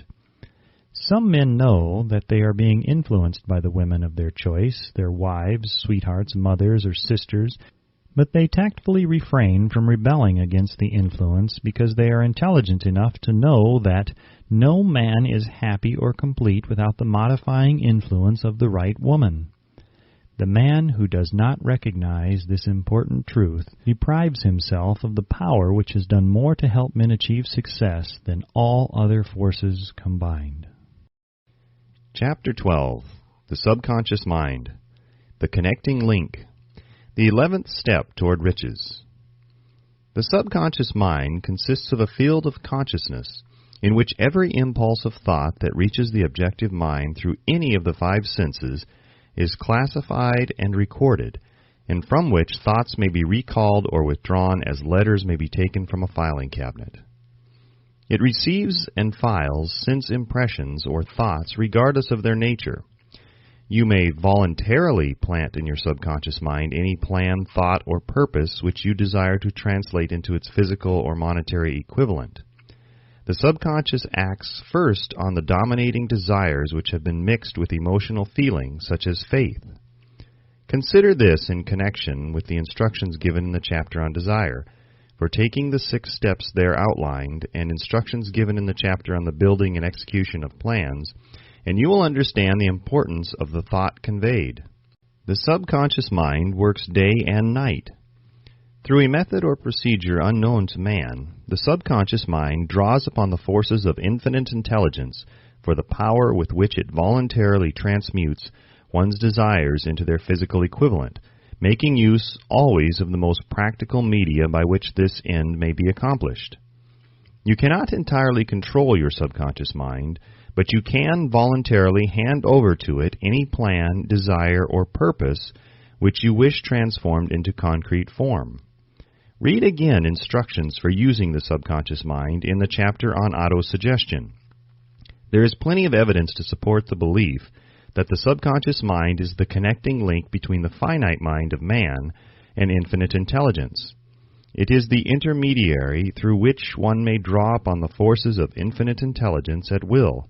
It alone contains the secret process by which mental impulses are modified and changed into their spiritual equivalent. It alone is the medium through which prayer may be transmitted to the source capable of answering prayer. The possibilities of creative effort connected with the subconscious mind are stupendous and imponderable. They inspire one with awe. I never approach the discussion of the subconscious mind without a feeling of littleness and inferiority due, perhaps, to the fact that man's entire stock of knowledge on this subject is so pitifully limited. The very fact that the subconscious mind is the medium of communication between the thinking mind of man and infinite intelligence is, of itself, a thought which almost paralyzes one's reason. After you have accepted as a reality the existence of the subconscious mind and understand its possibilities as a medium for transmuting your desires into their physical or monetary equivalent, you will comprehend the full significance of the instructions given in the chapter on desire. You will also understand why you have been repeatedly admonished to make your desires clear and to reduce them to writing. You will also understand the necessity of persistence in carrying out instructions. The 13 principles are the stimuli with which you acquire the ability to reach and to influence your subconscious mind. Do not become discouraged if you cannot do this upon the first attempt. Remember that the subconscious mind may be voluntarily directed only through habit, under the directions given in the chapter on faith. You have not yet had time to master faith. Be patient. Be persistent. A good many statements in the chapters on faith and autosuggestion will be repeated here, for the benefit of your subconscious mind. Remember, your subconscious mind functions voluntarily, whether you make any effort to influence it or not. This naturally suggests to you that thoughts of fear and poverty and all negative thoughts serve as stimuli to your subconscious mind unless you master these impulses and give it more desirable food upon which it may feed. The subconscious mind will not remain idle. If you fail to plant desires in your subconscious mind, it will feed upon the thoughts which reach it as the result of your neglect. We have already explained that thought impulses, both negative and positive, are reaching the subconscious mind continuously from the 4 sources which were mentioned in the chapter on sex transmutation. For the present, it is sufficient if you remember that you are living daily in the midst of all manner of thought impulses which are reaching your subconscious mind without your knowledge. Some of these impulses are negative, some are positive. You are now engaged in trying to help shut off the flow of negative impulses and to aid in voluntarily influencing your subconscious mind through positive impulses of desire. When you achieve this, you will possess the key which unlocks the door to your subconscious mind. Moreover, you will control that door so completely that no undesirable thought may influence your subconscious mind. Everything which man creates begins in the form of a thought impulse. Man can create nothing which he does not first conceive in thought. Through the aid of the imagination, thought impulses may be assembled into plans. The imagination, when under control, may be used for the creation of plans or purposes that lead to success in one's chosen occupation. All thought impulses intended for transmutation into their physical equivalent, voluntarily planted in the subconscious mind, must pass through the imagination and be mixed with faith. The mixing of faith with a plan or purpose intended for submission to the subconscious mind may be done only through the imagination. From these statements, you will readily observe that voluntary use of the subconscious mind calls for coordination and application of all the principles. Ella Wheeler Wilcox gave evidence of her understanding of the power of the subconscious mind when she wrote, "You never can tell what a thought will do in bringing you hate or love. For thoughts are things, and their airy wings are swifter than carrier doves. They follow the law of the universe. Each thing creates its kind, and they speed o'er the track to bring you back whatever went out from your mind." Mrs. Wilcox understood the truth that thoughts which go out from one's mind also embed themselves deeply in one's subconscious mind, where they serve as a magnet, pattern, or blueprint by which the subconscious mind is influenced while translating them into their physical equivalent. Thoughts are truly things for the reason that every material thing begins in the form of thought energy. The subconscious mind is more susceptible to influence by impulses of thought mixed with feeling or emotion than by those originating solely in the reasoning portion of the mind. In fact, there is much evidence to support the theory that only emotionalized thoughts have any action influence upon the subconscious mind. It is a well-known fact that emotion or feeling rules the majority of people. If it is true that the subconscious mind responds more quickly to and is influenced more readily by thought impulses which are mixed with emotion, it is essential to become familiar with the more important of the emotions. There are 7 major positive emotions and 7 major negative emotions. The negatives voluntarily inject themselves into the thought impulses which ensure passage into the subconscious mind. The positives must be injected through the principle of autosuggestion into the thought impulses which an individual wishes to pass on to his subconscious mind. Instructions have been given in the chapter on autosuggestion. These emotions or feeling impulses may be likened to yeast in a loaf of bread, because they constitute the action element, which transforms thought impulses from the passive to the active state. Thus may one understand why thought impulses, which may have been well mixed with emotion, are acted upon more readily than thought impulses originating in cold reason. You are preparing yourself to influence and control the inner audience of your subconscious mind in order to hand over to it the desire for money, which you wish transmuted into its monetary equivalent. It is essential, therefore, that you understand the method of approach to this inner audience. You must speak its language, or it will not heed your call.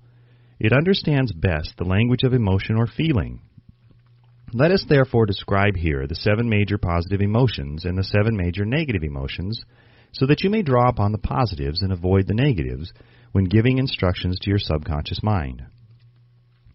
The 7 major positive emotions: the emotion of desire, the emotion of faith, the emotion of love, the emotion of sex, the emotion of enthusiasm, the emotion of romance, the emotion of hope. There are other positive emotions, but these are the 7 most powerful and the ones most commonly used in creative effort. Master these 7 emotions. They can be mastered only by use, and the other positive emotions will be at your command when you need them. Remember in this connection that you are studying a book which is intended to help you develop a money consciousness by filling your mind with positive emotions. One does not become money conscious by filling one's mind with negative emotions.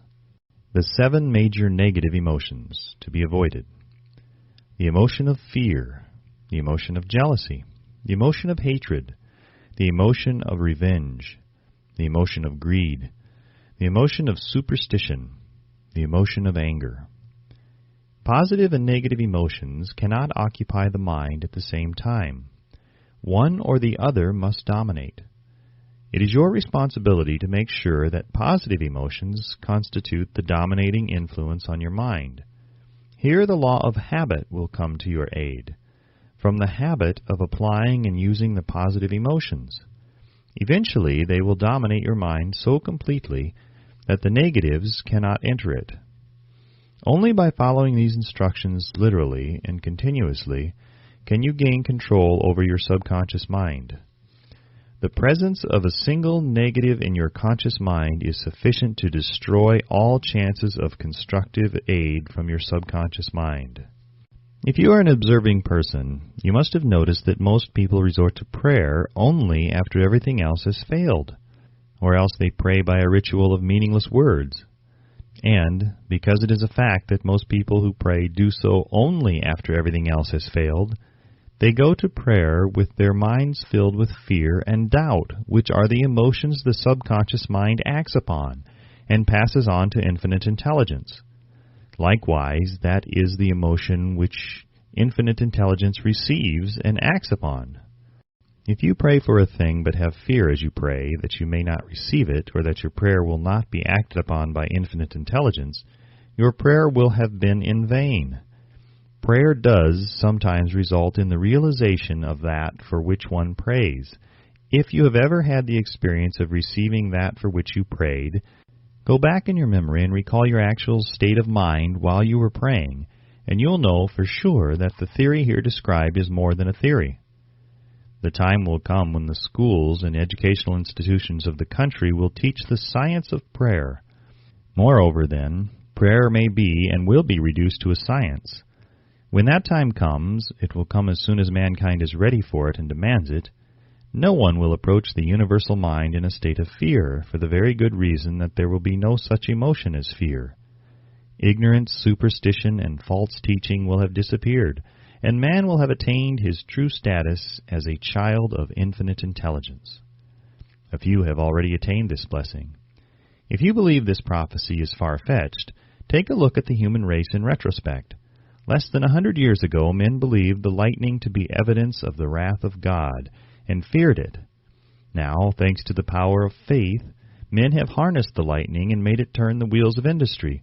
Much less than 100 years ago, men believed the space between the planets to be nothing but a great void, a stretch of dead nothingness. Now, thanks to this same power of faith, men know that far from being either dead or void, the space between the planets is very much alive, that it is the highest form of vibration known, excepting perhaps the vibration of thought. Moreover, men know that this living, pulsating, vibratory energy which permeates every atom of matter and fills every niche of space connects every human brain with every other human brain. What reason have men to believe that this same energy does not connect every human brain with infinite intelligence? There are no toll gates between the finite mind of man and infinite intelligence. The communication costs nothing except patience, faith, persistence, understanding, and a sincere desire to communicate. Moreover, the approach can be made only by the individual himself. Paid prayers are worthless. Infinite intelligence does no business by proxy. You either go direct or you do not communicate.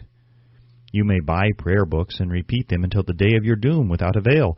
Thoughts which you wish to communicate to infinite intelligence must undergo transformation, such as can be given only through your own subconscious mind.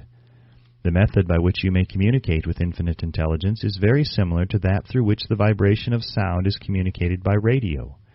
If you understand the working principle of radio, you of course know that sound cannot be communicated through the ether until it has been stepped up or changed into a rate of vibration which the human ear cannot detect. The radio sending station picks up the sound of the human voice and scrambles or modifies it by stepping up the vibration millions of times. Only in this way can the vibration of sound be communicated through the ether. After this transformation has taken place, the ether picks up the energy, which originally was in the form of vibrations of sound, carries that energy to radio receiving stations, and these receiving sets step that energy back down to its original rate of vibration, so it's recognized as sound. The subconscious mind is the intermediary, which translates one's prayers into terms which infinite intelligence can recognize, presents the message, and brings back the answer in the form of a definite plan or idea for procuring the object of the prayer. Understand this principle, and you will know why mere words read from a prayer book cannot and will never serve as an agency of communication between the mind of man and infinite intelligence. Before your prayer will reach infinite intelligence, a statement of the author's theory only, it probably is transformed from its original thought vibration into terms of spiritual vibration. Faith is the only known agency which will give your thoughts a spiritual nature. Faith and fear make poor bedfellows. Where one is found, the other cannot exist.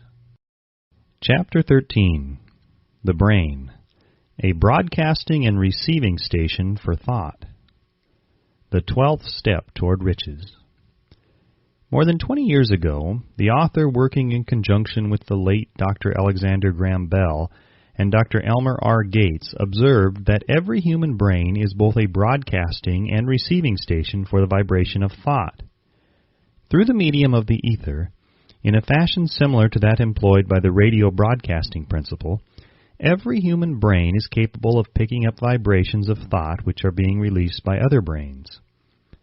In connection with the statement in the preceding paragraph, compare and consider the description of the creative imagination as outlined in the chapter on imagination.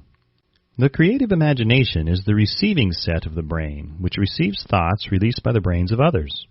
It is the agency of communication between one's conscious or reasoning mind and the four sources from which one may receive thought stimuli. When stimulated or stepped up to a high rate of vibration, the mind becomes more receptive to the vibration of thought which reaches it through the ether from outside sources. This stepping up process takes place through the positive emotions or the negative emotions. Through the emotions, the vibrations of thought may be increased. Vibrations of an exceedingly high rate are the only vibrations picked up and carried by the ether from one brain to another. Thought is energy traveling at an exceedingly high rate of vibration. Thought, which has been modified or stepped up by any of the major emotions, vibrates at a much higher rate than ordinary thought, and it is this type of thought which passes from one brain to another through the broadcasting machinery of the human brain. The emotion of sex stands at the head of the list of human emotions, as far as intensity and driving force are concerned. The brain, which has been stimulated by the emotion of sex, vibrates at a much more rapid rate than it does when that emotion is quiescent or absent. The result of sex transmutation is the increase of the rate of vibration of thoughts to such a pitch that the creative imagination becomes highly receptive to ideas which it picks up from the ether. On the other hand, when the brain is vibrating at a rapid rate, it not only attracts thoughts and ideas released by other brains through the medium of the ether, but it gives to one's own thoughts that feeling which is essential before those thoughts will be picked up and acted upon by one's subconscious mind. Thus you will see that the broadcasting principle is the factor through which you mix feeling or emotion with your thoughts and pass them on to your subconscious mind. The subconscious mind is the sending station of the brain through which vibrations of thought are broadcast. The creative imagination is the receiving set through which the vibrations of thought are picked up from the ether. Along with the important factors of the subconscious mind and the faculty of the creative imagination, which constitute the sending and receiving sets of your mental broadcasting machinery, consider how the principle of autosuggestion, which is the medium by which you may put into operation your broadcasting station. Through the instructions described in the chapter on autosuggestion, you are definitely informed of the method by which desire may be transmuted into its monetary equivalent. Operation of your mental broadcasting station is a comparatively simple procedure. You have but 3 principles to bear in mind and to apply when you wish to use your broadcasting station, the subconscious mind, creative imagination, and autosuggestion. The stimuli through which you put these 3 principles into action has been described. The procedure begins with desire. The greatest forces are intangible. The Depression brought the world to the very borderline of understanding of the forces which are intangible and unseen. Through the ages which have passed, man has depended too much upon his physical senses, and has limited his knowledge to physical things which he could see, touch, weigh, and measure. We are now entering the most marvelous of all ages, an age which will teach us something of the intangible forces of the world about us. Perhaps we shall learn, as we pass through this age, that the other self is more powerful than the physical self we see when we look into a mirror. Sometimes men speak lightly of the intangibles, the things which they cannot perceive through any of their 5 senses, and when we hear them, it should remind us that all of us are controlled by forces which are unseen and intangible. The whole of mankind has not the power to cope with nor to control the intangible force wrapped up in the rolling waves of the oceans. Man has not the capacity to understand the intangible force of gravity which keeps this little earth suspended in midair and keeps man from falling from it, much less the power to control that force. Man is entirely subservient to the intangible force which comes with a thunderstorm, and he is just as helpless in the presence of the intangible force of electricity. Nay, he does not even know what electricity is, where it comes from, or what is its purpose. Nor is this by any means the end of man's ignorance in connection with things unseen and intangible. He does not understand the intangible force and intelligence wrapped up in the soil of the earth, the force which provides him with every morsel of food he eats, every article of clothing he wears, every dollar he carries in his pockets. The dramatic story of the brain. Last but not least, man, with all of his boasted culture and education, understands little or nothing of the intangible force, the greatest of all the intangibles, of thought. He knows but little concerning the physical brain and its vast network of intricate machinery through which the power of thought is translated into its material equivalent, but he is now entering an age which shall yield enlightenment on the subject. Already men of science have begun to turn their attention to the study of this stupendous thing called a brain, and while they are still in the kindergarten stage of their studies, they have uncovered enough knowledge to know that the central switchboard of the human brain, the number of lines which connect the brain cells with one another, equal the figure 1, followed by 15 million ciphers. The figure is so stupendous, said Dr. C. Judson Herrick of the University of Chicago, that astronomical figures dealing with hundreds of millions of light years become insignificant by comparison. It has been determined that there are from 10 billion to 14 billion nerve cells in the human cerebral cortex, and we know that these are arranged in definite patterns. These arrangements are not haphazard. They are orderly. Recently developed materials of electrophysiology draw off action currents from very precisely located cells or fibers with microelectrodes, amplify them with radio tubes, and record potential differences to a millionth of a volt. It is inconceivable that such a network of intricate machinery should be in existence for the sole purpose of carrying on the physical functions incidental to growth and maintenance of the physical body. Is it not likely that the same system, which gives billions of brain cells the media for communication one with another, provides also the means of communication with other intangible forces? After this book had been written, just before the manuscript went to the publisher, there appeared in the New York Times an editorial showing that at least one great university and one intelligent investigator in the field of mental phenomena are carrying on an organized research through which conclusions have been reached that parallel many of those described in this and the following chapter. The editorial briefly analyzed the work carried on by Dr. Rhine and his associates at Duke University. Vis-a-vis, what is telepathy?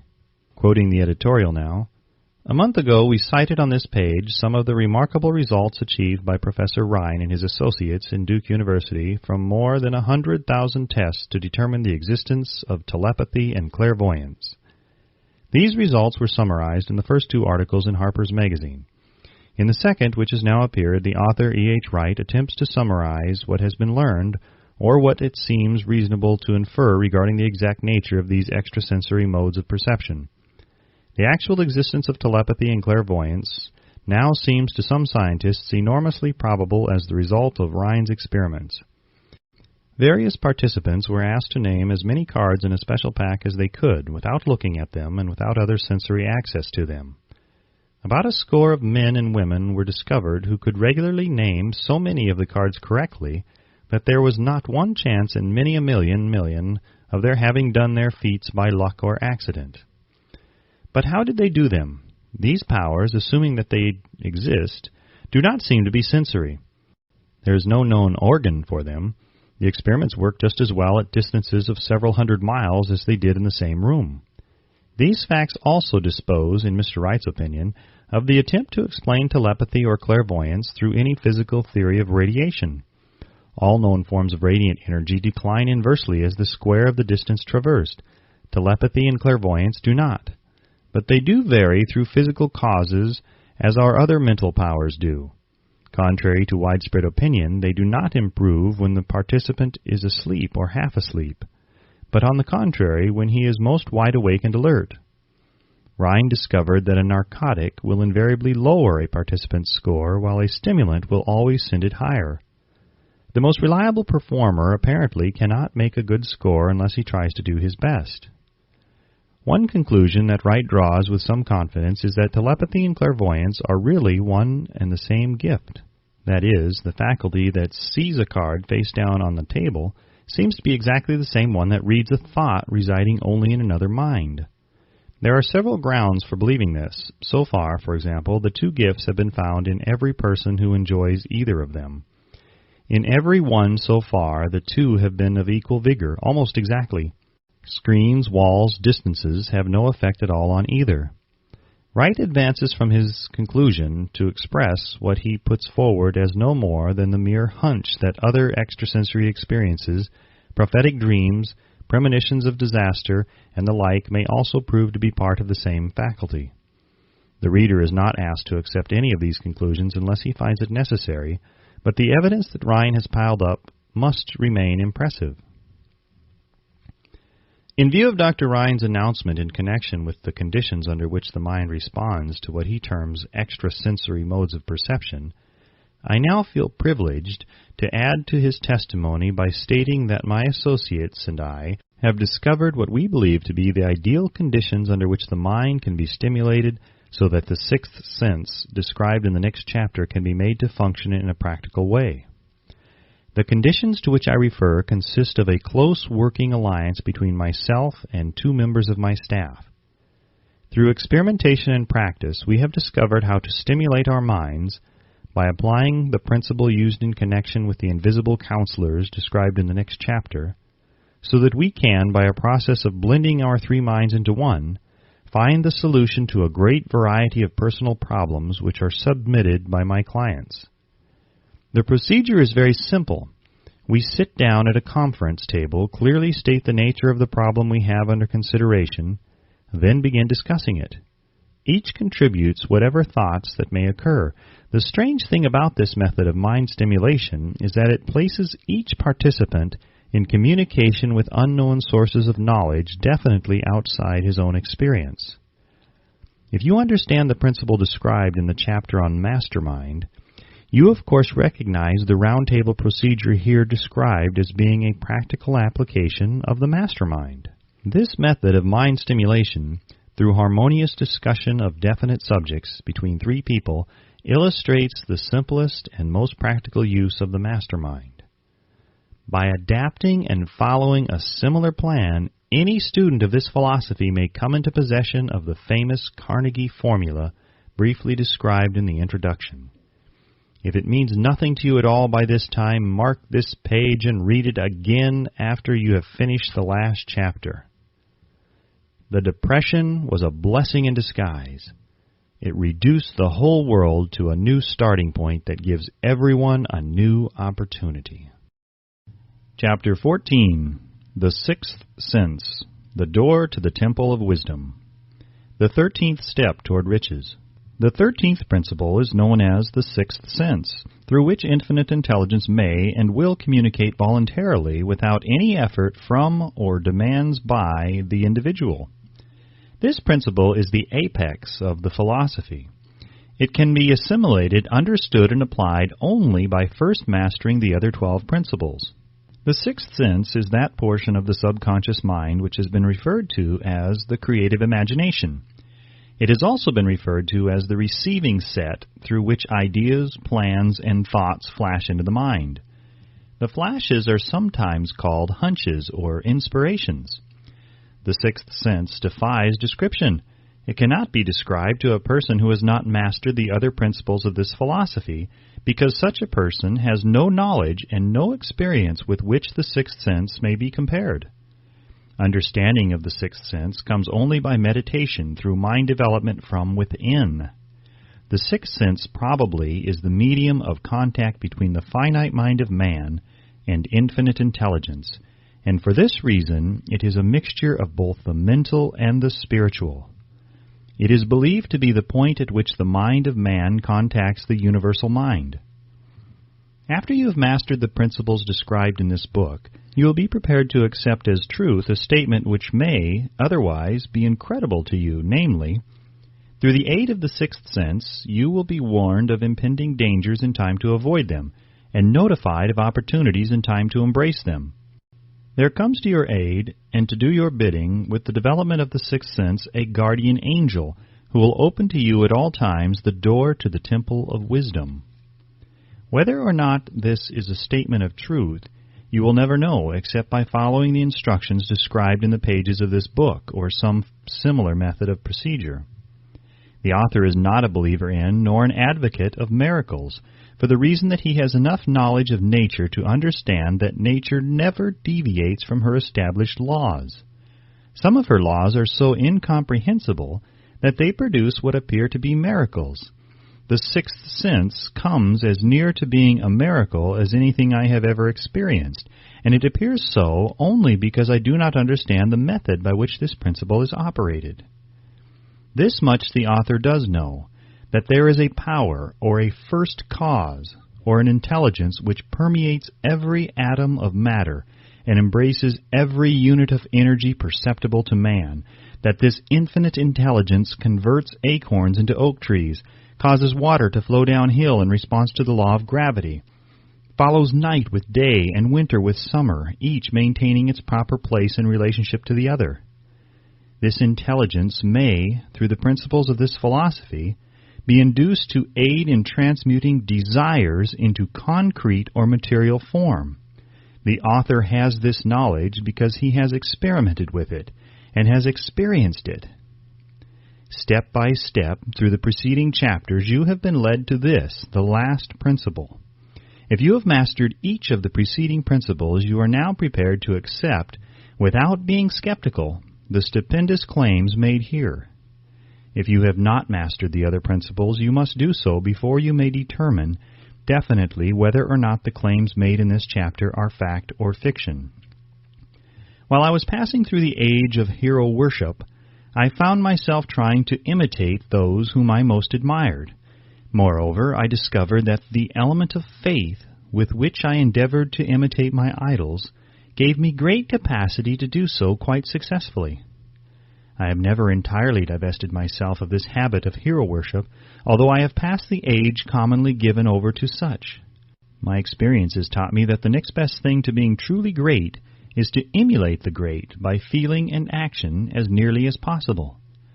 Long before I had ever written a line for publication or endeavored to deliver a speech in public, I followed the habit of reshaping my own character by trying to imitate the 9 men whose lives and life works had been most impressive to me. These 9 men were Emerson, Paine, Edison, Darwin, Lincoln, Burbank, Napoleon, Ford, and Carnegie. Every night over a long period of years I held an imaginary council meeting with this group whom I called my invisible counselors. The procedure was this. Just before going to sleep at night, I would shut my eyes and see in my imagination this group of men seated with me around my council table. Here I had not only an opportunity to sit among those whom I considered to be great, but I actually dominated the group by serving as the chairman. I had a very definite purpose in indulging my imagination through these nightly meetings. My purpose was to rebuild my own character so it would represent a composite of the characters of my imaginary counselors. Realizing, as I did early in life, that I had to overcome the handicap of birth in an environment of ignorance and superstition, I deliberately assigned myself the task of voluntary rebirth through the method here described. Building character through autosuggestion. Being an earnest student of psychology, I knew, of course, that all men have become what they are because of their dominating thoughts and desires. I knew that every deeply seated desire has the effect of causing one to seek outward expression through which that desire may be transmuted into reality. I knew that self-suggestion is a powerful factor in building character, that it is, in fact, the sole principle through which character is built. With this knowledge of the principles of mind operation, I was fairly well armed with the equipment needed in rebuilding my character. In these imaginary council meetings, I called on my cabinet members for the knowledge I wished each to contribute, addressing myself to each member in audible words as follows. Mr. Emerson, I desire to acquire from you the marvelous understanding of nature which distinguished your life.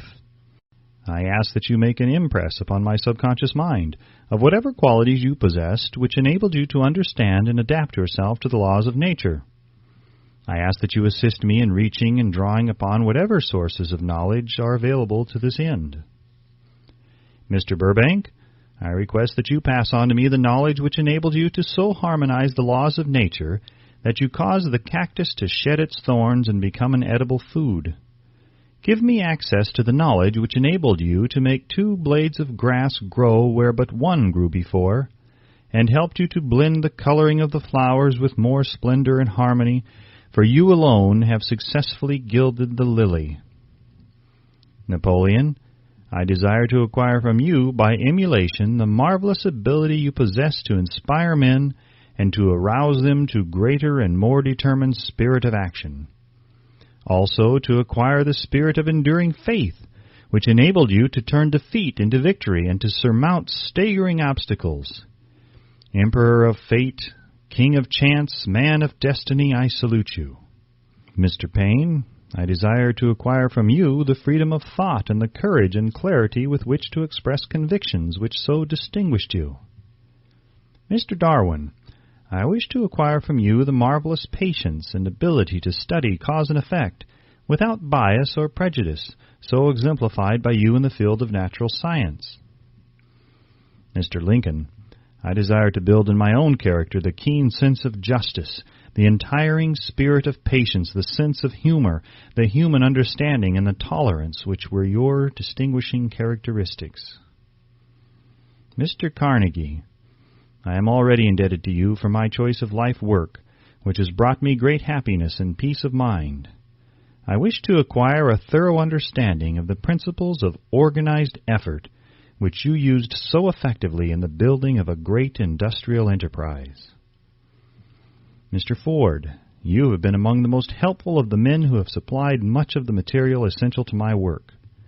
I wish to acquire your spirit of persistence, the determination, poise, and self-confidence which have enabled you to master poverty, organize, unify, and simplify human effort, so I may help others to follow in your footsteps. Mr. Edison, I have seated you nearest to me at my right, because of the personal cooperation you have given me during my research into the causes of success and failure. I wish to acquire from you the marvelous spirit of faith with which you have uncovered so many of nature's secrets, the spirit of unremitting toil with which you have so often wrested victory from defeat.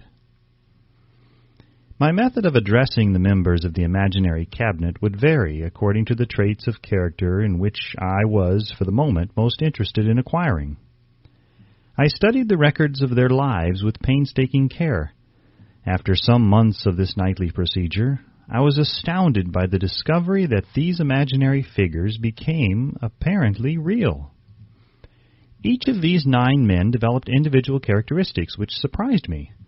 For example, Lincoln developed the habit of always being late, then walking around in solemn parade.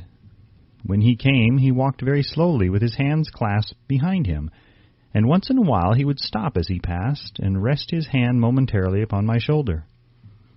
He always wore an expression of seriousness upon his face. Rarely did I see him smile. The cares of a sundered nation made him grave. That was not true of the others. Burbank and Payne often indulged in witty repartee, which seemed at times to shock the other members of the cabinet. One night Payne suggested that I prepare a lecture on the Age of Reason and deliver it from the pulpit of a church which I formerly attended. Many around the table laughed heartily at the suggestion. Not Napoleon. He drew his mouth down at the corners and groaned so loudly that all turned and looked at him with amazement. To him the church was but a pawn of the state, not to be reformed, but to be used as a convenient inciter to mass activity by the people. On one occasion Burbank was late. When he came, he was excited with enthusiasm and explained that he had been late because of an experiment he was making through which he hoped to be able to grow apples on any sort of tree. Payne chided him by reminding him that it was an apple which started all the trouble between man and woman. Darwin chuckled heartily as he suggested that Payne should watch out for little serpents when he went into the forest to gather apples, as they had the habit of growing into big snakes. Emerson observed, "No serpents, no apples," and Napoleon remarked, "No apples, no state." Lincoln developed the habit of always being the last one to leave the table after each meeting. On one occasion, he leaned across the end of the table, his arms folded, and remained in that position for many minutes. I made no attempt to disturb him. Finally, he lifted his head slowly, got up and walked to the door, then turned around, came back, and laid his hand on my shoulder and said, "My boy, you will need much courage if you remain steadfast in carrying out your purpose in life. But remember, when difficulties overtake you, the common people have common sense. Adversity will develop it." One evening Edison arrived ahead of all the others. He walked over and seated himself at my left, where Emerson was accustomed to sit, and said, "You are destined to witness the discovery of the secret of life. When the time comes, you will observe that life consists of great swarms of energy or entities, each as intelligent as human beings think themselves to be. These units of life group together like hives of bees and remain together until they disintegrate through lack of harmony. These units have differences of opinion, the same as human beings, and often fight among themselves. These meetings which you are conducting will be very helpful to you. They will bring to your rescue some of the same units of life which serve the members of your cabinet during their lives. These units are eternal. They never die. Your own thoughts and desires serve as the magnet which attracts units of life from the great ocean of life out there. Only the friendly units are attracted, the ones which harmonize with the nature of your desires. The other members of the cabinet began to enter the room. Edison got up and slowly walked around to his own seat. Edison was still living when this happened. It impressed me so greatly that I went to see him and told him about the experience. He smiled broadly and said, "Your dream was more a reality than you may imagine it to have been." He added no further explanation to his statement. These meetings became so realistic that I became fearful of their consequences and discontinued them for several months. The experiences were so uncanny, I was afraid if I continued them I would lose sight of the fact that the meetings were purely experiences of my imagination. Some 6 months after I had discontinued the practice, I was awakened one night, or thought I was, when I saw Lincoln standing at my bedside. He said, "The world will soon need your services. It is about to undergo a period of chaos which will cause men and women to lose faith and become panic-stricken. Go ahead with your work and complete your philosophy. That is your mission in life. If you neglect it for any cause whatsoever, you will be reduced to a primal state and be compelled to retrace the cycles through which you have passed during thousands of years." I was unable to tell the following morning whether I had dreamed this or had actually been awake, and I have never since found out which it was. But I do know that the dream, if it were a dream, was so vivid in my mind the next day that I resumed my meetings the following night. At our next meeting, the members of my cabinet all filed into the room together and stood at their accustomed places at the council table, while Lincoln raised a glass and said, "Gentlemen, let us drink a toast to a friend who has returned to the fold." After that, I began to add new members to my cabinet, until now it consists of more than 50, among them Christ, St. Paul, Galileo, Copernicus, Aristotle, Plato, Socrates, Homer, Voltaire, Bruno, Spinoza, Drummond, Kant, Schopenhauer, Newton, Confucius, Albert Hubbard, Braun Ingersoll, Wilson, and William James. This is the first time that I have had the courage to mention this. Heretofore, I have remained quiet on the subject because I knew from my own attitude in connection with such matters that I would be misunderstood if I described my unusual experience. I have been emboldened now to reduce my experience to the printed page because I am now less concerned about what they say than I was in the years that have passed. One of the blessings of maturity is that it sometimes brings one greater courage to be truthful, regardless of what those who do not understand may think or say. Lest I be misunderstood, I wish here to state most emphatically that I still regard my cabinet meetings as being purely imaginary, but I feel entitled to suggest that, while the members of my cabinet may be purely fictional, and the meetings existent only in my own imagination, they have led me into glorious paths of adventure, rekindled an appreciation of true greatness, encouraged creative endeavor, and emboldened the expression of honest thought.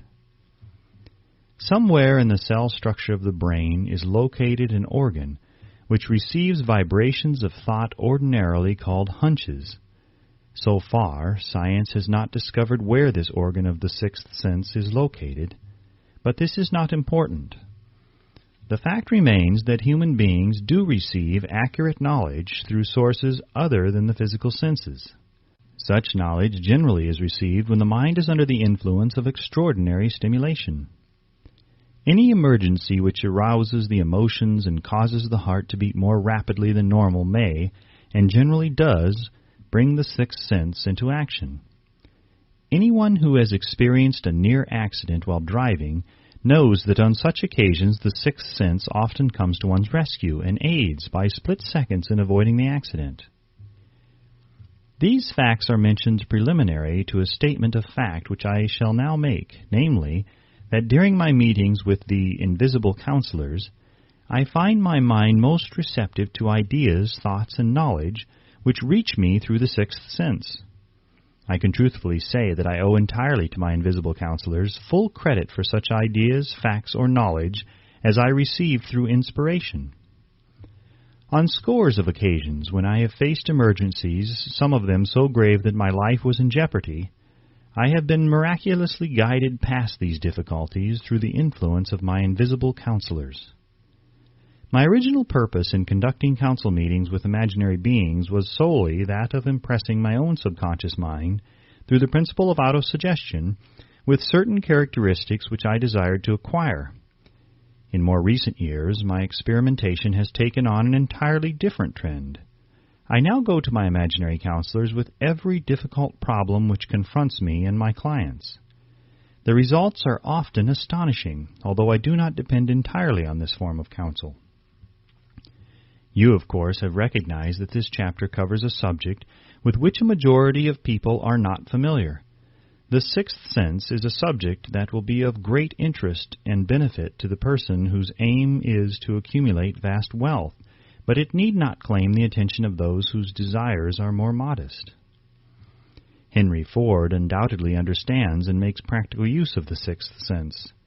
His vast business and financial operations make it necessary for him to understand and use this principle.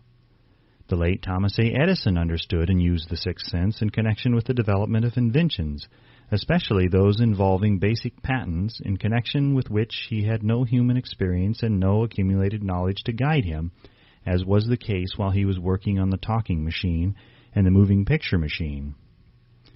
Nearly all great leaders, such as Napoleon, Bismarck, Joan of Arc, Christ, Buddha, Confucius, and Muhammad, understood and probably made use of the sixth sense almost continuously.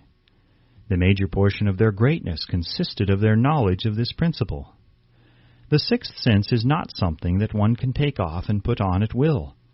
Ability to use this great power comes slowly through application of the other principles outlined in this book. Seldom does any individual come into workable knowledge of the sixth sense before the age of 40. More often, the knowledge is not available until one is well past 50, and this for the reason that the spiritual forces with which the sixth sense is so closely related do not mature and become usable except through years of meditation, self-examination, and serious thought. No matter who you are or what may have been your purpose in reading this book, you can profit by it without understanding the principle described in this chapter. This is especially true if your major purpose is that of accumulation of money or other material things. The chapter on the sixth sense was included because the book is designed for the purpose of presenting a complete philosophy by which individuals may unerringly guide themselves in attaining whatever they ask of life. The starting point of all achievement is desire. The finishing point is that brand of knowledge which leads to understanding of self, understanding of others, understanding of the laws of nature, recognition, and understanding of happiness. This sort of understanding comes in its fullness only through familiarity with and use of the principle of the sixth sense. Hence, that principle had to be included as part of this philosophy, for the benefit of those who demand more than money. Having read the chapter, you must have observed that while reading it, you were lifted to a high level of mental stimulation. Splendid! Come back to this again a month from now, read it once more, and observe that your mind will soar to a still higher level of stimulation. Repeat this experience from time to time, giving no concern as to how much or how little you learn at the time, and eventually you will find yourself in possession of a power that will enable you to throw off discouragement, master fear, overcome procrastination, and draw freely upon your imagination. Then you will have felt the touch of that unknown something which has been the moving spirit of every truly great thinker, leader, artist, musician, writer, statesman. Then you will be in position to transmute your desires into their physical or financial counterpart as easily as you may lie down and quit at the first sign of opposition. Faith versus fear.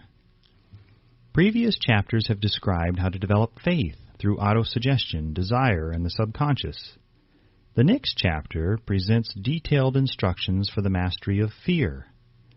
Here will be found a full description of the 6 fears which are the cause of all discouragement, timidity, procrastination, indifference, indecision, and the lack of ambition, self-reliance, initiative, self-control, and enthusiasm. Search yourself carefully as you study these 6 enemies, as they may exist only in your subconscious mind, where their presence will be hard to detect.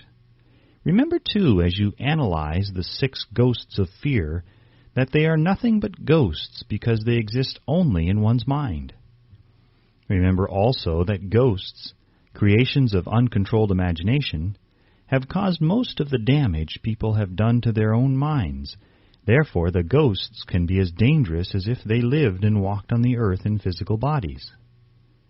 The ghost of fear of poverty, which seized the minds of millions of people in 1929, was so real that it caused the worst business depression this country has ever known.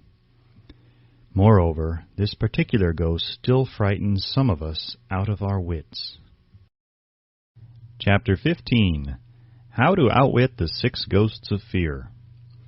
Take inventory of yourself as you read this closing chapter and find out how many of the ghosts are standing in your way. Before you can put any portion of this philosophy into successful use, your mind must be prepared to receive it. The preparation is not difficult. It begins with study, analysis, and understanding of 3 enemies which you shall have to clear out. These are indecision, doubt, and fear. The 6th sense will never function while these 3 negatives or any of them remain in your mind. The members of this unholy trio are closely related. Where one is found, the other 2 are close at hand. Indecision is the seedling of fear. Remember this as you read. Indecision crystallizes into doubt. The 2 blend and become fear. The blending process often is slow. This is one reason why these 3 enemies are so dangerous. They germinate and grow without their presence being observed. The remainder of this chapter describes an end which must be attained before the philosophy as a whole can be put into practical use. It also analyzes a condition which has, but lately, reduced huge numbers of people to poverty, and it states a truth which must be understood by all who accumulate riches, whether measured in terms of money or a state of mind of far greater value than money. The purpose of this chapter is to turn the spotlight of attention upon the cause and the cure of the 6 basic fears. Before we can master an enemy, we must know its name, its habits, and its place of abode. As you read, analyze yourself carefully and determine which, if any, of the 6 common fears have attached themselves to you. Do not be deceived by the habits of these subtle enemies. Sometimes they remain hidden in the subconscious mind, where they are difficult to locate and still more difficult to eliminate. The 6 basic fears. There are 6 basic fears, with some combination of which every human suffers at one time or another.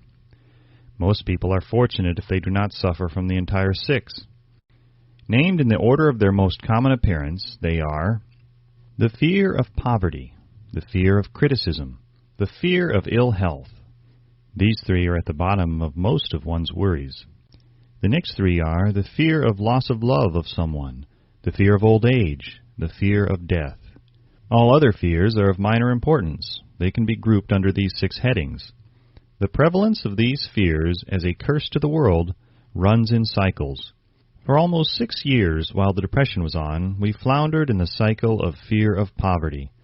During the World War, we were in the cycle of fear of death. Just following the war, we were in the cycle of fear of ill health, as evidenced by the epidemic of disease which spread itself all over the world. Fears are nothing more than states of mind. One state of mind is subject to control and direction. Physicians, as everyone knows, are less subject to attack by disease than ordinary laymen, for the reason that physicians do not fear disease. Physicians, without fear or hesitation, have been known to physically contact hundreds of people daily who were suffering from such contagious diseases as smallpox without becoming infected. Their immunity against the disease consisted largely, if not solely, in their absolute lack of fear. Man can create nothing which he does not first conceive in the form of an impulse of thought.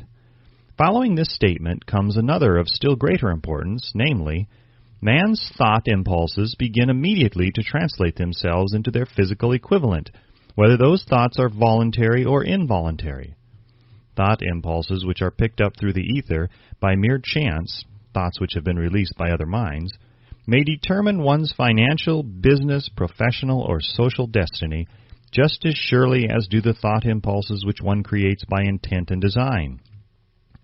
We are here laying the foundation for the presentation of a fact of great importance to the person who does not understand why some people appear to be lucky, while others of equal or greater ability, training, experience, and brain capacity seem destined to ride with misfortune. This fact may be explained by the statement that every human being has the ability to completely control his own mind, and with this control, obviously, every person may open his mind to the tramp thought impulses which are being released by other brains, or close the doors tightly and admit only thought impulses by his own choice. Nature has endowed man with absolute control over but one thing, and that is thought. This fact, coupled with the additional fact that everything which man creates begins in the form of thought, leads one very near to the principle by which fear may be mastered. If it is true that all thought has a tendency to clothe itself in its physical equivalent, and this is true beyond any reasonable room for doubt, it is equally true that thought impulses of fear and poverty can be translated into terms of courage and financial gain. The people of America began to think of poverty following the Wall Street crash of 1929. Slowly but surely that mass thought was crystallized into its physical equivalent, which was known as a depression. This had to happen. It is in conformity with the laws of nature. The fear of poverty. There can be no compromise between poverty and riches. The two roads that lead to poverty and riches travel in opposite directions. If you want riches, you must refuse to accept any circumstance that leads towards poverty. The word riches here is used in its broadest sense, meaning financial, spiritual, mental, and material estates. The starting point of the path that leads to riches is desire. In Chapter 1, you received full instructions for the proper use of desire. In this chapter, on fear, you have complete instructions for preparing your mind to make practical use of desire. Here, then, is the place to give yourself a challenge which will definitely determine how much of this philosophy you have absorbed. Here is the point at which you can turn prophet and foretell accurately what the future holds in store for you. If, after reading this chapter, you are willing to accept poverty, you may as well make up your mind to receive poverty.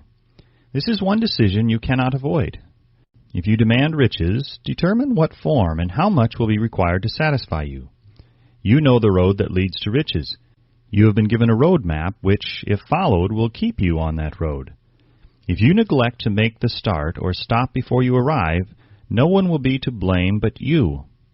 This responsibility is yours.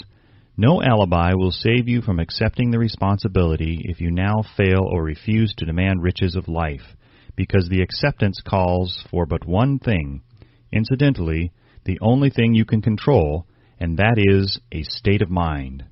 A state of mind is something that one assumes. It cannot be purchased. It must be created. Fear of poverty is a state of mind, nothing else. But it is sufficient to destroy one's chances of achievement in any undertaking, a truth which became painfully evident during the Depression. This fear paralyzes the faculty of reason, destroys the faculty of imagination, kills off self-reliance, undermines enthusiasm, discourages initiative, leads to uncertainty of purpose, encourages procrastination, wipes out enthusiasm, and makes self-control an impossibility. It takes the charm from one's personality, destroys the possibility of accurate thinking, diverts concentration of effort. It masters persistence, turns the willpower into nothingness, destroys ambition, beclouds the memory, and invites failure in every conceivable form. It kills love and assassinates the finer emotions of the heart, discourages friendship and invites disaster in 100 forms, leads to sleeplessness, misery, and unhappiness. And all of this, despite the obvious truth that we live in a world of overabundance of everything the heart could desire, with nothing standing between us and our desires excepting lack of a definite purpose. The fear of poverty is, without doubt, the most destructive of the 6 basic fears. It has been placed at the head of the list because it is the most difficult to master. Considerable courage is required to state the truth about the origin of this fear, and still greater courage to accept the truth after it has been stated. The fear of poverty grew out of man's inherited tendency to prey upon his fellow man economically. Nearly all animals lower than man are motivated by instinct, but their capacity to think is limited. Therefore, they prey upon one another physically. Man, with his superior sense of intuition, with the capacity to think and to reason, does not eat his fellow man bodily. He gets more satisfaction out of eating him financially. Man is so avaricious that every conceivable law has been passed to safeguard him from his fellow man. Of all the ages of the world of which we know anything, the age in which we live seems to be one that is outstanding because of man's money madness. A man is considered less than the dust of the earth unless he can display a fat bank account. But if he has money, never mind how he acquired it. He is a king or a big shot. He is above the law. He rules in politics. He dominates in business, and the whole world about him bows in respect when he passes. Nothing brings man so much suffering and humility as poverty. Only those who have experienced poverty understand the full meaning of this. It is no wonder that man fears poverty. Through a long line of inherited experiences, man has learned, for sure, that some men cannot be trusted where matters of money and earthly possessions are concerned. This is a rather stinging indictment, the worst part of it being that it is true. The majority of marriages are motivated by the wealth possessed by one or both of the contracting parties. It is no wonder, therefore, that the divorce courts are busy. So eager is man to possess wealth that he will acquire it in whatever manner he can, through legal methods if possible, through other methods if necessary or expedient. Self-analysis may disclose weaknesses which one does not like to acknowledge. This form of examination is essential to all who demand of life more than mediocrity and poverty. Remember as you check yourself point by point that you are both the court and the jury, the prosecuting attorney and the attorney for the defense, and that you are the plaintiff and the defendant, also that you are on trial. Face the facts squarely. Ask yourself definite questions and demand direct replies. When the examination is over, you will know more about yourself. If you do not feel that you can be an impartial judge in this self-examination, call upon someone who knows you well to serve as judge while you cross-examine yourself. You are after the truth. Get it, no matter at what cost, even though it may temporarily embarrass you. The majority of people, if asked what they fear most, would reply, "I fear nothing." The reply would be inaccurate, because few people realize that they are bound, handicapped, whipped spiritually and physically through some form of fear. So subtle and deeply seated is the emotion of fear that one may go through life burdened with it, never recognizing its presence. Only a courageous analysis will disclose the presence of this universal enemy. When you begin such an analysis, search deeply into your character. Here is a list of the symptoms for which you should look. Symptoms of the fear of poverty.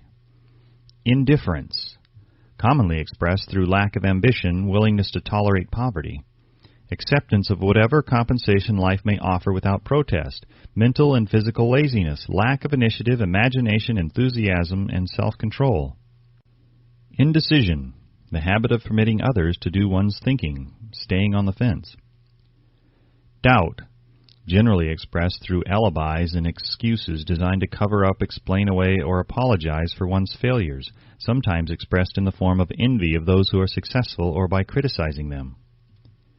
Worry, usually expressed by finding fault with others, a tendency to spend beyond one's income, neglect of personal appearance, scowling and frowning, intemperance in the use of alcoholic drink, sometimes through the use of narcotics, nervousness, lack of poise, self-consciousness, and lack of self-reliance.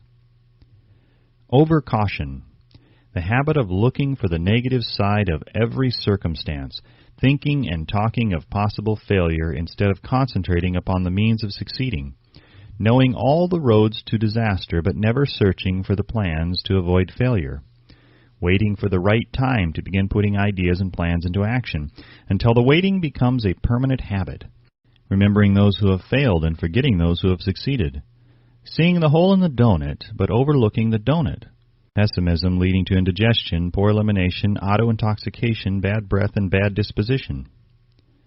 Procrastination, the habit of putting off until tomorrow that which should have been done last year, spending enough time in creating alibis and excuses to have done the job.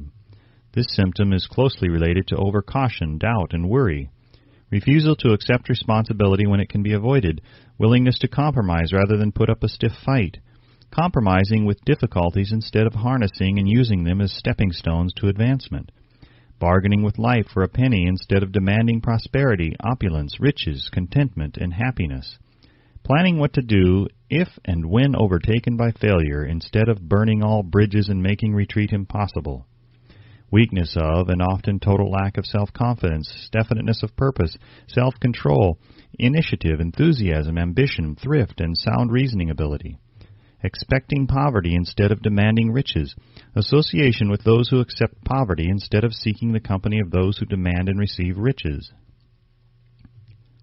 Money talks. Some will ask, why did you write a book about money? Why measure riches in dollars alone? Some will believe, and rightly so, that there are other forms of riches more desirable than money. Yes, there are riches which cannot be measured in terms of dollars, but there are millions of people who will say, give me all the money I need and I will find everything else I want.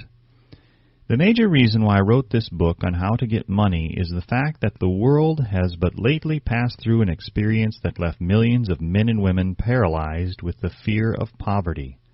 What this sort of fear does to one was well described by Westbrook Pegler in the New York World Telegram as follows. Money is only clamshells or metal discs or scraps of paper, and there are treasures of the heart and soul which money cannot buy. But most people, being broke, are unable to keep this in mind and sustain their spirits. When a man is down and out and on the street, unable to get any job at all, something happens to his spirit which can be observed in the droop of his shoulders, the set of his hat, his walk, and his gaze. He cannot escape a feeling of inferiority among people with regular employment, even though he knows they are definitely not his equals in character, intelligence, or ability. These people, even his friends, feel, on the other hand, a sense of superiority and regard him, perhaps unconsciously, as a casualty. He may borrow for a time, but not enough to carry on in his accustomed way, and he cannot continue to borrow very long. But borrowing in itself, when a man is borrowing merely to live, is a depressing experience, and the money lacks the power of earned money to revive his spirits. Of course, none of this applies to bums or habitual ne'er-do-wells, but only to men of normal ambitions and self-respect. Women conceal despair. Women in the same predicament must be different. We somehow do not think of women at all in considering the down-and-outers. They are scarce in the bread lines, they rarely are seen begging on the streets, and they are not recognizable in crowds by the same plain signs which identify busted men. Of course, I do not mean the shuffling hags of the city streets who are the opposite number of the confirmed male bums. I mean reasonably young, decent, and intelligent women. There must be many of them, but their despair is not apparent. When a man is down and out, he has time on his hands for brooding. He may travel miles to see a man about a job and discover that the job is filled, or that it is one of those jobs with no base pay but only a commission on the sale of some useless knick-knack which nobody would buy except out of pity. Turning that down, he finds himself back on the street with nowhere to go but just anywhere. So he walks and walks. He gazes into store windows at luxuries which are not for him, and feels inferior and gives way to people who stop to look with an active interest. He wanders into the railroad station or puts himself down in the library to ease his legs and soak up a little heat, but that isn't looking for a job, so he gets going again. He may not know it, but his aimlessness would give him away, even if the very lines of his figure did not. He may be well dressed in the clothes left over from the days when he had a steady job, but the clothes cannot disguise the droop. Money makes difference. He sees thousands of other people, bookkeepers or clerks or chemists or wagon hands, busy at their work, and envies them from the bottom of his soul. They have their independence, their self-respect and manhood, and he simply cannot convince himself that he is a good man too, though he argue it out and arrive at a favorable verdict hour after hour. It is just money which makes this difference in him. With a little money he would be himself again. Some employers take the most shocking advantage of people who are down and out. The agencies hang out little colored cards offering miserable wages to busted men. $12 a week, $15 a week, an $18 a week job is a plum, and anyone with a $25 a week to offer does not hang the job in front of an agency on a colored card. I have a want ad clipped from the local newspaper demanding a clerk, a good clean penman, to take telephone orders for a sandwich shop from 11 a.m. to 2 p.m. for $8 a month. Not $8 a week, but $8 a month. The ad says also, state religion. Can you imagine the brutal effrontery of anyone who demands a good clean penman for 11 cents an hour, inquiring into the victim's religion? But that is what busted people are offered. The fear of criticism. Just how man originally came by this fear no one can state definitely, but one thing is certain. He has it in a highly developed form. Some believe that this fear made its appearance about the time that politics became a profession. Others believe it can be traced to the age when women first began to concern themselves with styles in wearing apparel. The author, being neither a humorist nor a prophet, is inclined to attribute the basic fear of criticism to that part of man's inherited nature which prompts him not only to take away his fellow man's goods and wares, but to justify his action by criticism of his fellow man's character. It is a well-known fact that a thief will criticize the man from whom he steals, that politicians seek office not by displaying their own virtues and qualifications, but by attempting to besmirch their opponents. The fear of criticism takes on many forms, the majority of which are petty and trivial.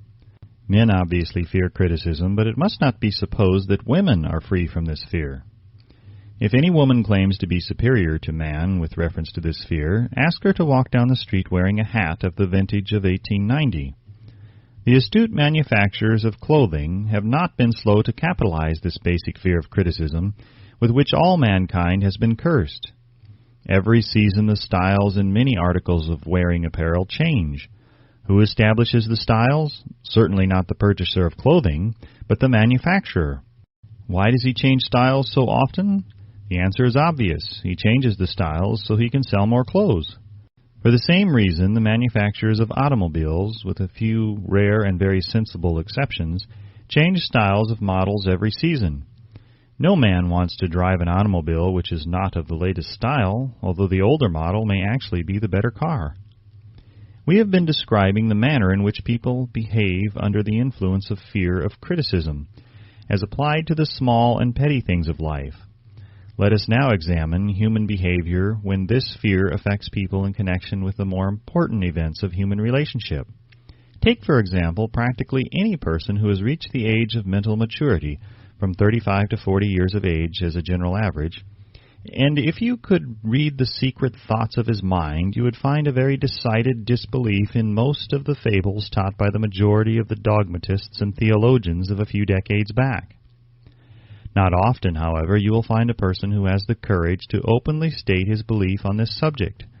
Most people will, if pressed far enough, tell a lie rather than admit that they do not believe the stories associated with that form of religion which held people in bondage prior to the age of scientific discovery and education. Why does the average person, even in this day of enlightenment, shy away from denying his belief in the fables which were the basis of most of the religions a few decades ago? The answer is because of the fear of criticism. Men and women have been burned at the stake for daring to express disbelief in ghosts. It is no wonder we have inherited a consciousness which makes us fear criticism.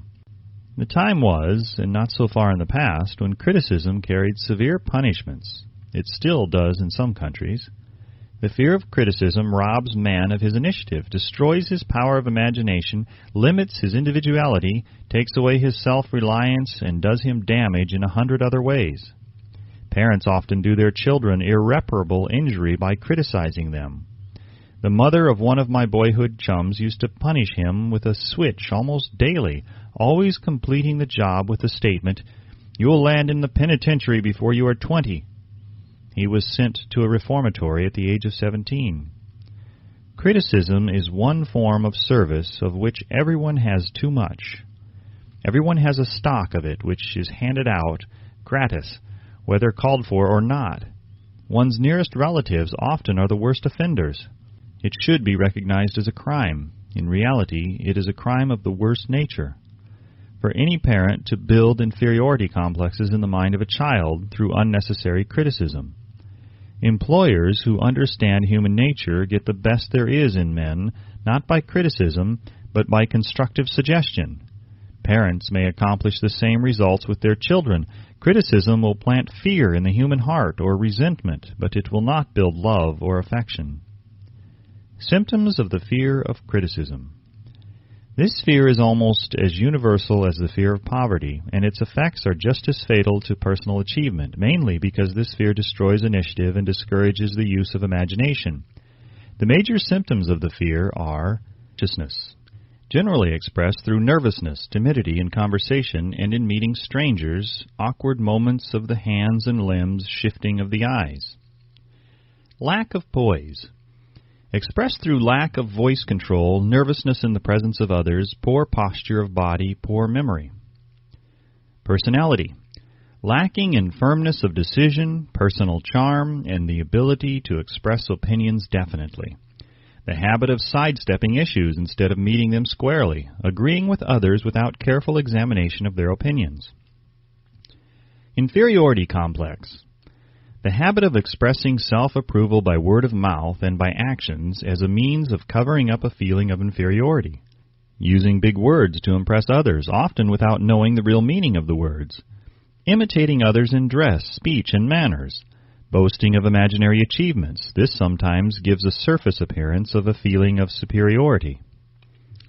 Extravagance, the habit of trying to keep up with the Joneses, spending beyond one's income.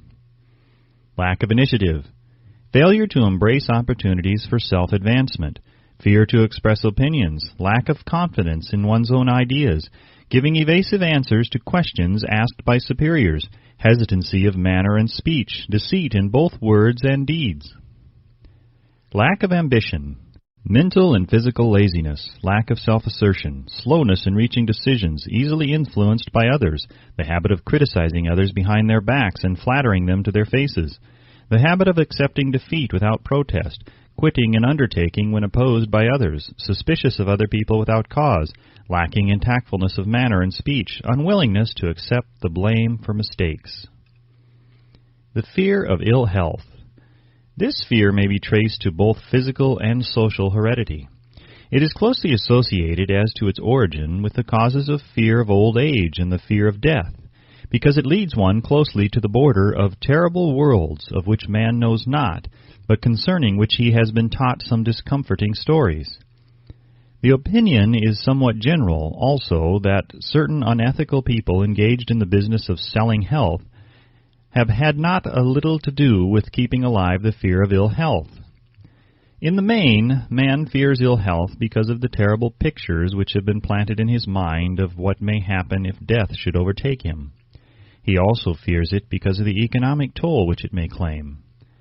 A reputable physician estimated that 75% of all people who visit physicians for professional service are suffering with hypochondria, imaginary illness. It has been shown most convincingly that the fear of disease, even where there is not the slightest cause for fear, often produces the physical symptoms of the disease feared. Powerful and mighty is the human mind. It builds or it destroys. During the flu epidemic which broke out during the World War, the mayor of New York City took drastic steps to check the damage which people were doing themselves through their inherent fear of ill health. He called in the newspaper men and said to them, "Gentlemen, I feel it is necessary to ask you not to publish any scare headlines concerning the flu epidemic. Unless you cooperate with me, we will have a situation which we cannot control."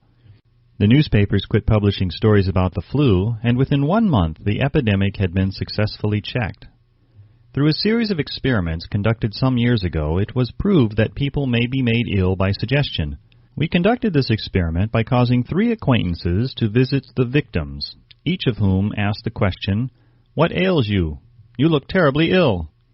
The first questioner usually provoked a grin and a nonchalant, "Oh, nothing, I'm all right," from the victim. The second questioner usually was answered with the statement, "I don't know exactly, but I do feel badly." The third questioner was usually met with the frank admission that the victim was actually feeling ill. Try this on an acquaintance if you doubt that it will make him uncomfortable, but do not carry the experiment too far.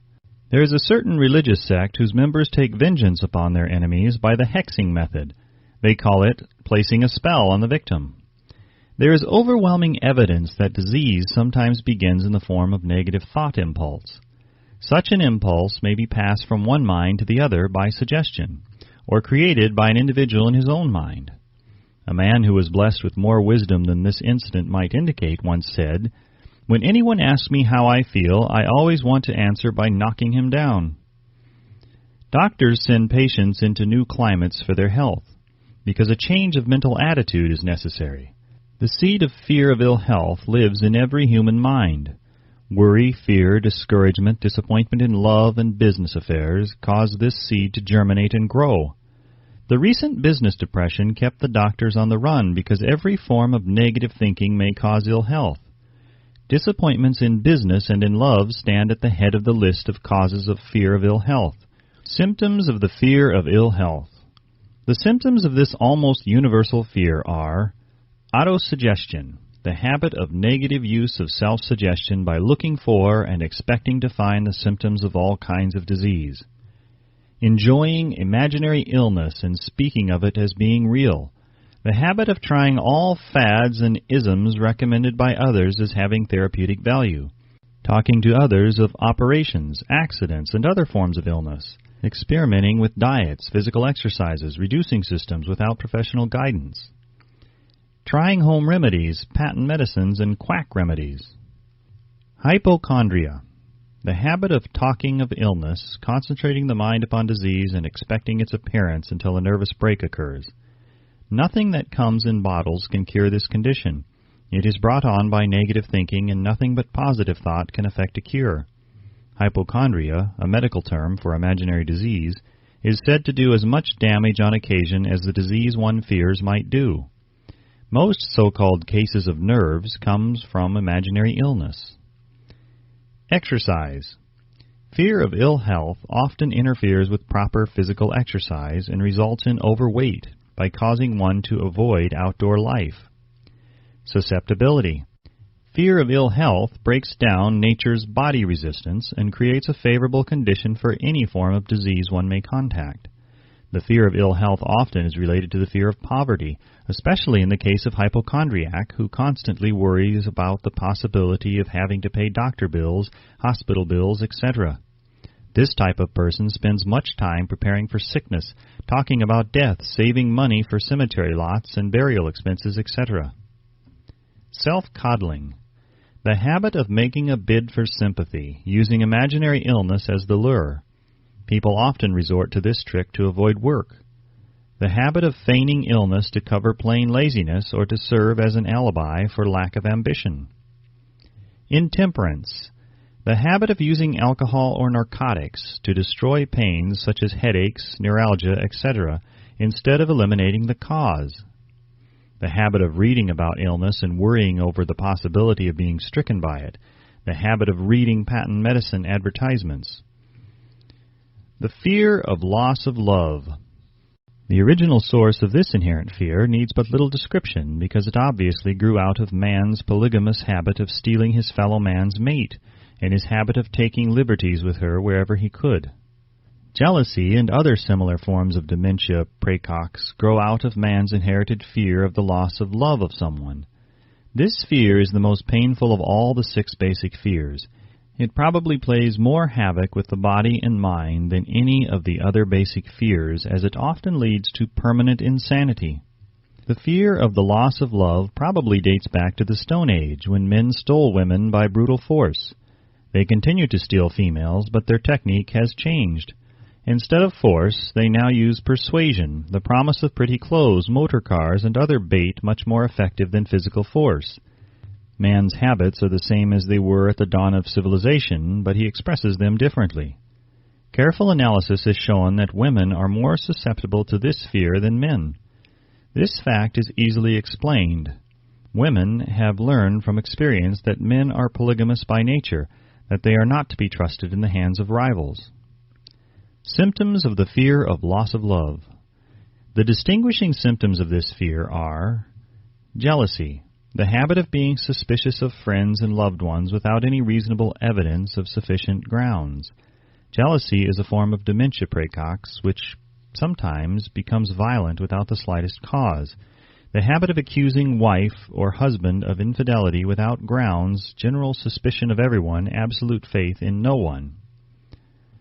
Fault-finding. The habit of finding fault with friends, relatives, business associates, and loved ones upon the slightest provocation or without any cause whatsoever. Gambling. The habit of gambling, stealing, cheating, and otherwise taking hazardous chances to provide money for loved ones with the belief that love can be bought. The habit of spending beyond one's means or incurring debts to provide gifts for loved ones with the object of making a favorable showing. Insomnia, nervousness, lack of persistence, weakness of will, lack of self-control, lack of self-reliance, bad temper. The fear of old age. In the main, this fear grows out of two sources. First, the thought that old age may bring with it poverty. Secondly, and by far the most common source of origin, from false and cruel teachings of the past which have been too well mixed with fire and brimstone and other bogies cunningly designed to enslave men through fear. In the basic fear of old age, man has two very sound reasons for his apprehension, one growing out of his distrust of his fellow man, who may seize whatever worldly goods he may possess, and the other arising from the terrible pictures of the world beyond, which were planted in his mind through social heredity before he came into full possession of his mind. The possibility of ill health, which is more common as people grow older, is also a contributing cause of this common fear of old age. Eroticism also enters into the cause of the fear of old age, as no man cherishes the thought of diminishing sex attraction. The most common cause of fear of old age is associated with the possibility of poverty. Poorhouse is not a pretty word. It throws a chill into the mind of every person who faces the possibility of having to spend his declining years on a poor farm. Another contributing cause of the fear of old age is the possibility of loss of freedom and independence, as old age may bring with it the loss of both physical and economic freedom. Symptoms of the fear of old age.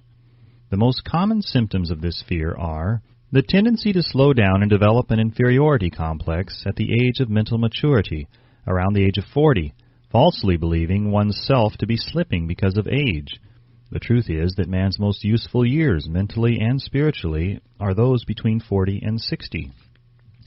The habit of speaking apologetically of oneself as being old merely because one has reached the age of 40 or 50, instead of reversing the rule and expressing gratitude for having reached the age of wisdom and understanding. The habit of killing off initiative, imagination, and self-reliance by falsely believing one's self too old to exercise these qualities. The habit of the man or woman of 40 dressing with the aim of trying to appear in much younger and affecting mannerisms of youth, thereby inspiring ridicule by both friends and strangers.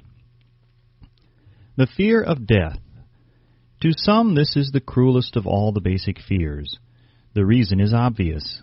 The terrible pangs of fear associated with the thought of death, in the majority of cases, may be charged directly to religious fanaticism. So-called heathen are less afraid of death than the more civilized. For hundreds of millions of years, man has been asking the still unanswered questions: whence and whither? Where did I come from, and where am I going? During the darker ages of the past, the more cunning and crafty were not slow to offer the answer to these questions for a price. Witness now the major source of origin of the fear of death.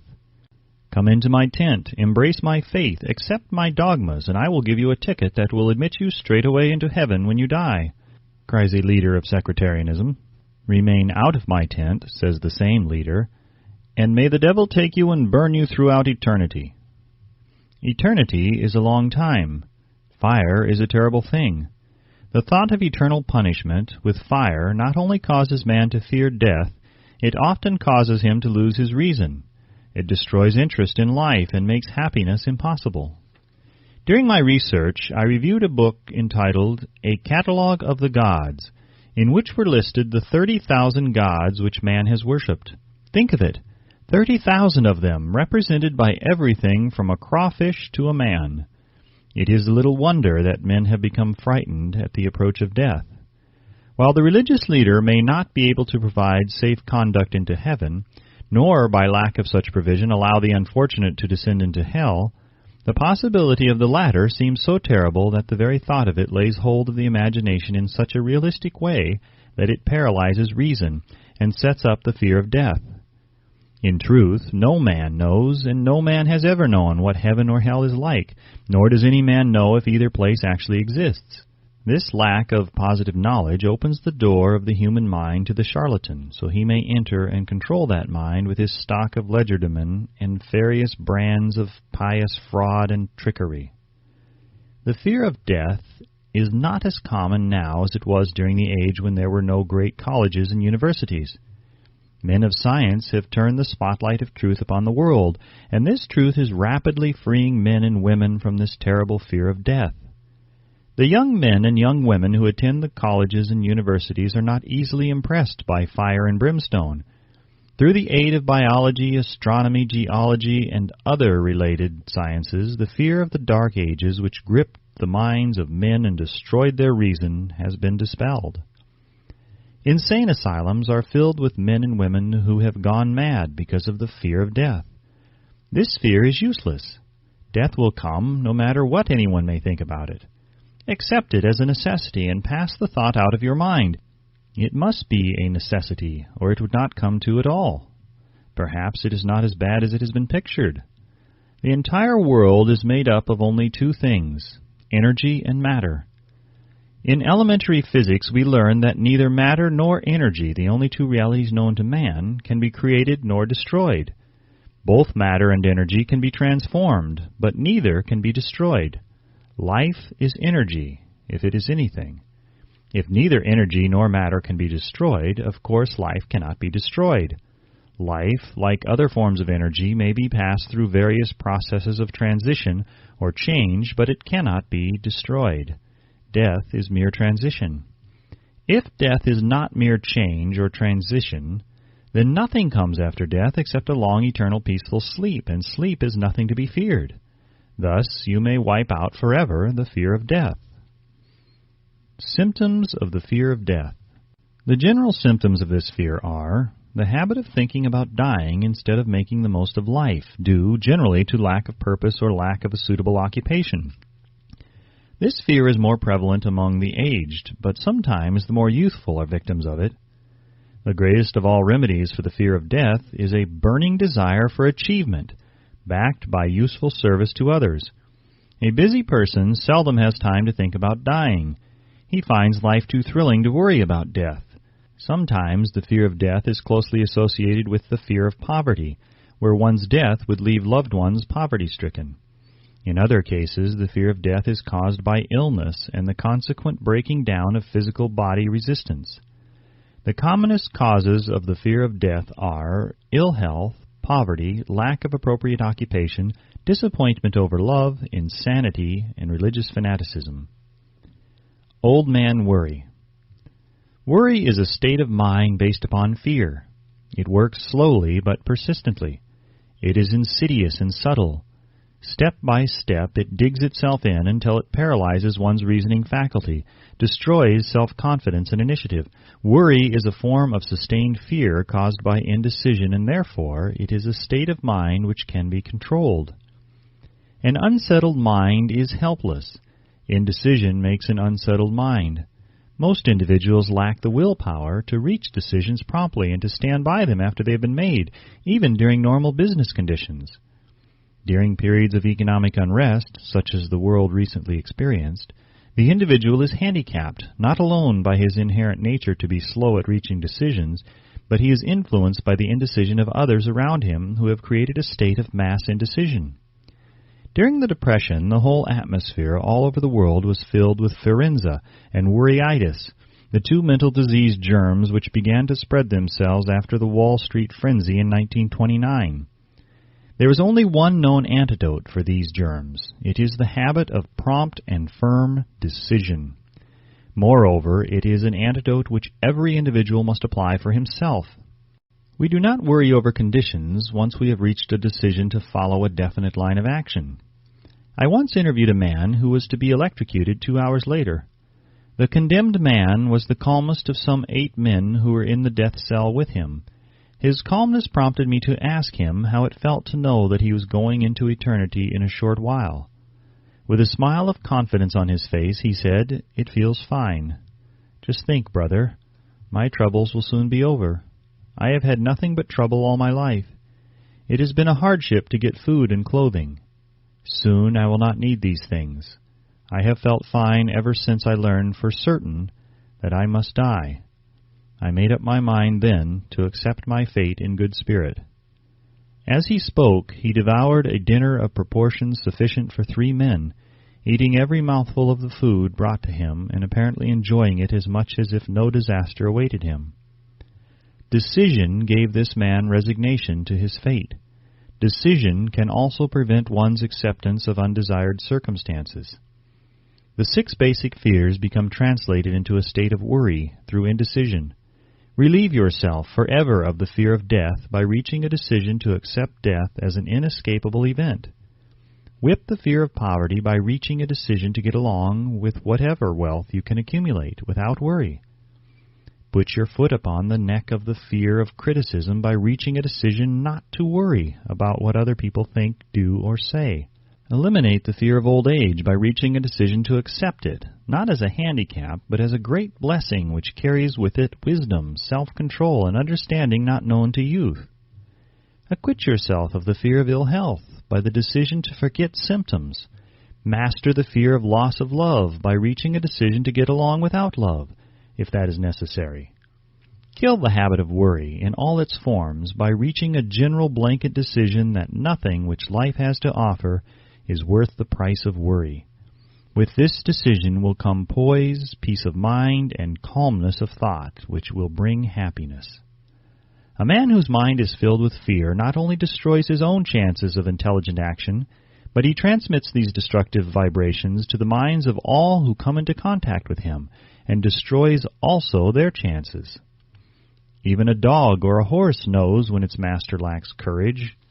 Moreover, a dog or horse will pick up the vibrations of fear thrown off by its master and behave accordingly.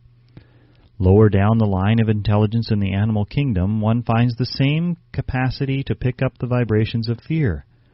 A honeybee immediately senses fear in the mind of a person for reasons unknown. A bee will sting the person whose mind is releasing vibrations of fear much more readily than it will molest the person whose mind registers no fear. The vibrations of fear pass from one mind to another just as quickly and surely as the sound of the human voice passes from the broadcasting station to the receiving set of a radio, and by the selfsame medium.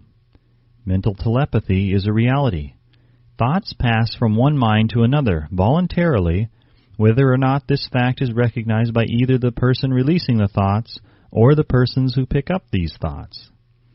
The person who gives expression by word of mouth to negative or destructive thoughts is practically certain to experience the results of those words in the form of a destructive kickback. The release of destructive thought impulses alone, without the aid of words, produces also a kickback, in more ways than one. First of all, and perhaps most important to be remembered, the person who releases thoughts of a destructive nature must suffer damage through the breaking down of the faculty of creative imagination. Secondly, the presence in the mind of any destructive emotion develops a negative personality which repels people and often converts them into antagonists. The third source of damage to the person who entertains or releases negative thoughts lies in this significant fact. These thought impulses are not only damaging to others, but they embed themselves in the subconscious mind of the person releasing them, and there become a part of his character. One is never through with a thought merely by releasing it. When a thought is released, it spreads in every direction through the medium of the ether, but it also plants itself permanently in the subconscious mind of the person releasing it. Your business in life is, presumably, to achieve success. To be successful, you must find peace of mind, acquire the material needs of life, and above all, attain happiness.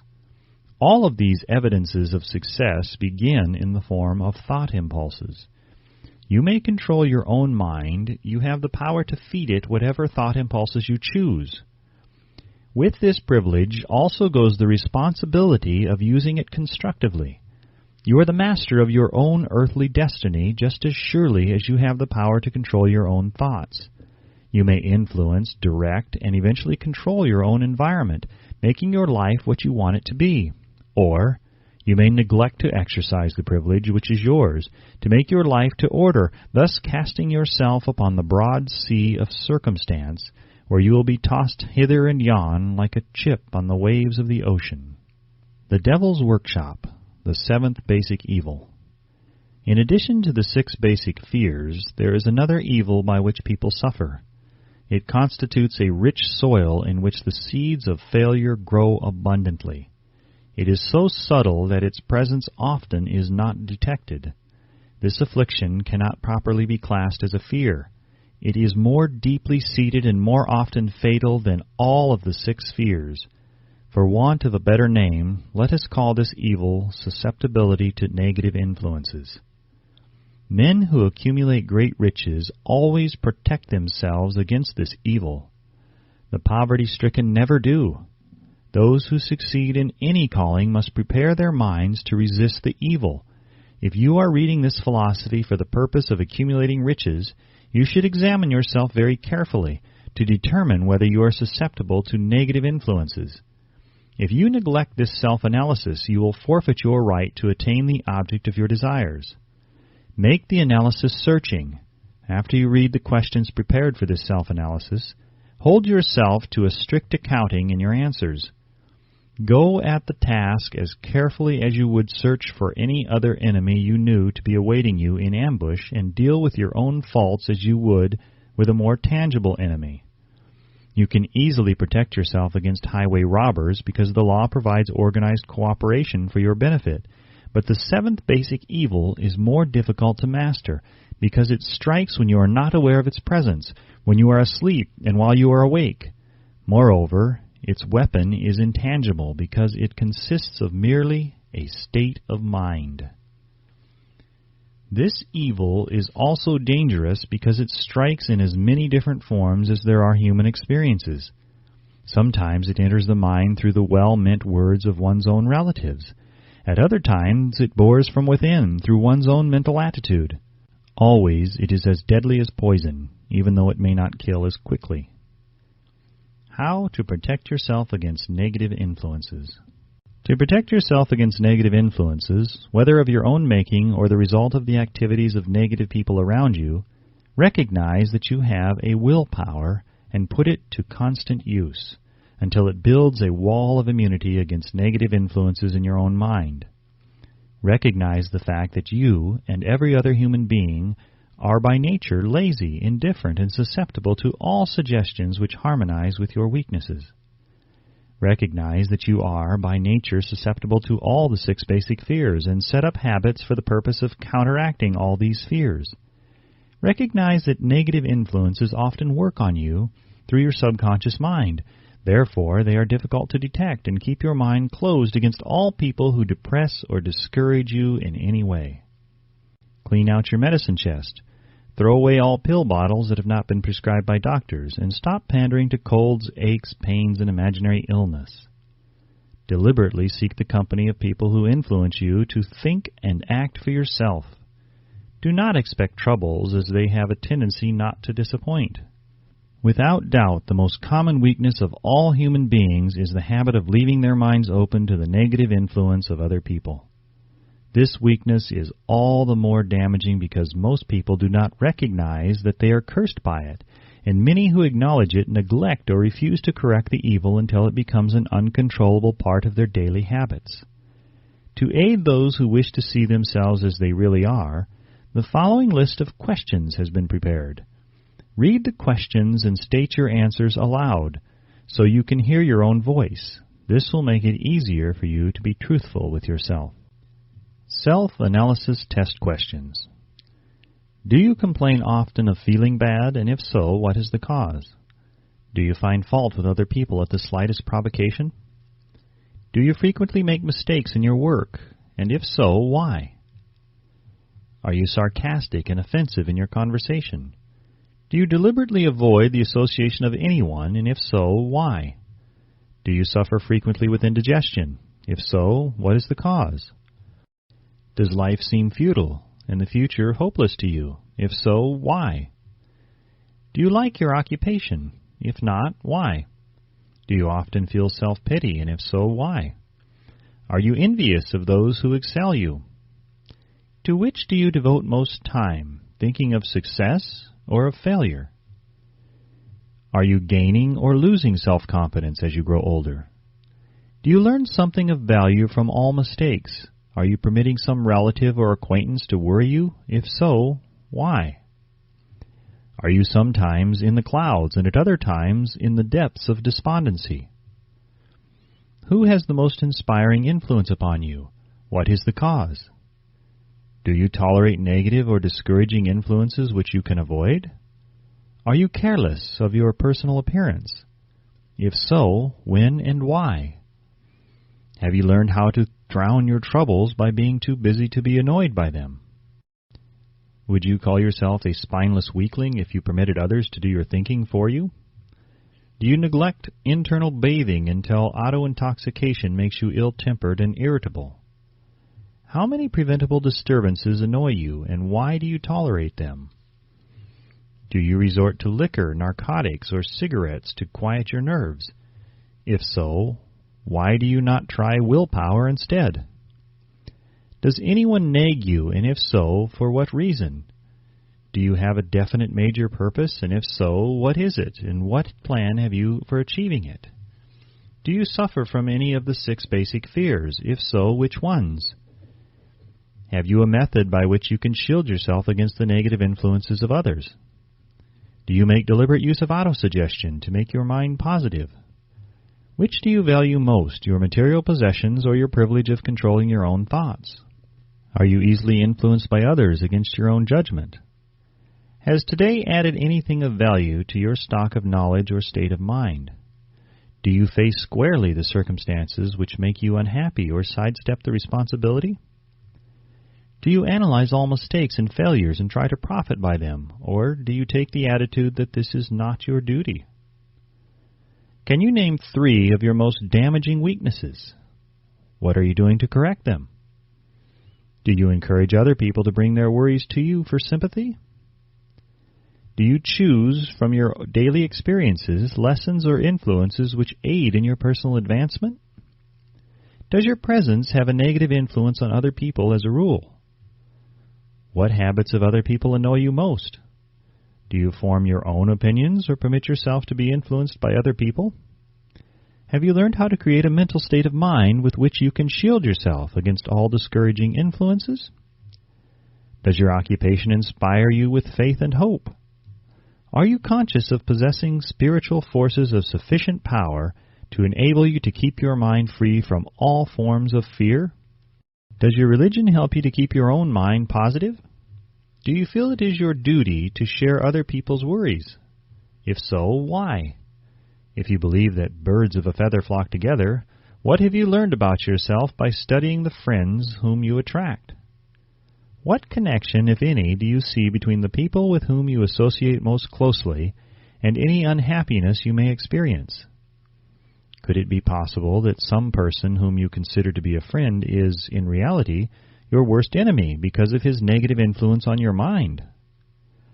By what rules do you judge who is helpful and who is damaging to you? Are your intimate associates mentally superior or inferior to you? How much time out of every 24 hours do you devote to A, your occupation, B, sleep, C, play and relaxation, D, acquiring useful knowledge, E, plain waste? Who among your acquaintances, A, encourages you the most, B, cautions you most, C, discourages you most, D, helps you most in other ways? What is your greatest worry? Why do you tolerate it? When others offer you free, unsolicited advice, do you accept it without question or analyze their motive?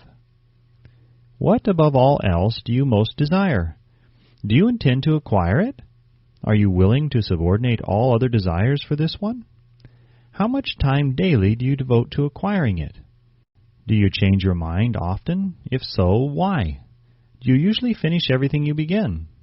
Are you easily impressed by other people's business or professional titles, college degrees, or wealth? Are you easily influenced by what other people think or say of you? Do you cater to people because of their social or financial status? Whom do you believe to be the greatest person living? In what respect is this person superior to yourself? How much time have you devoted to studying and answering these questions? At least 1 day is necessary for the analysis and the answering of the entire list. If you have answered all these questions truthfully, you know more about yourself than the majority of people. Study the questions carefully, come back to them once each week for several months, and be astounded at the amount of additional knowledge of great value to yourself you will have gained by the simple method of answering the questions truthfully. If you are not certain concerning the answers to some of the questions, seek the counsel of those you know well, especially those who have no motive in flattering you, and see yourself through their eyes.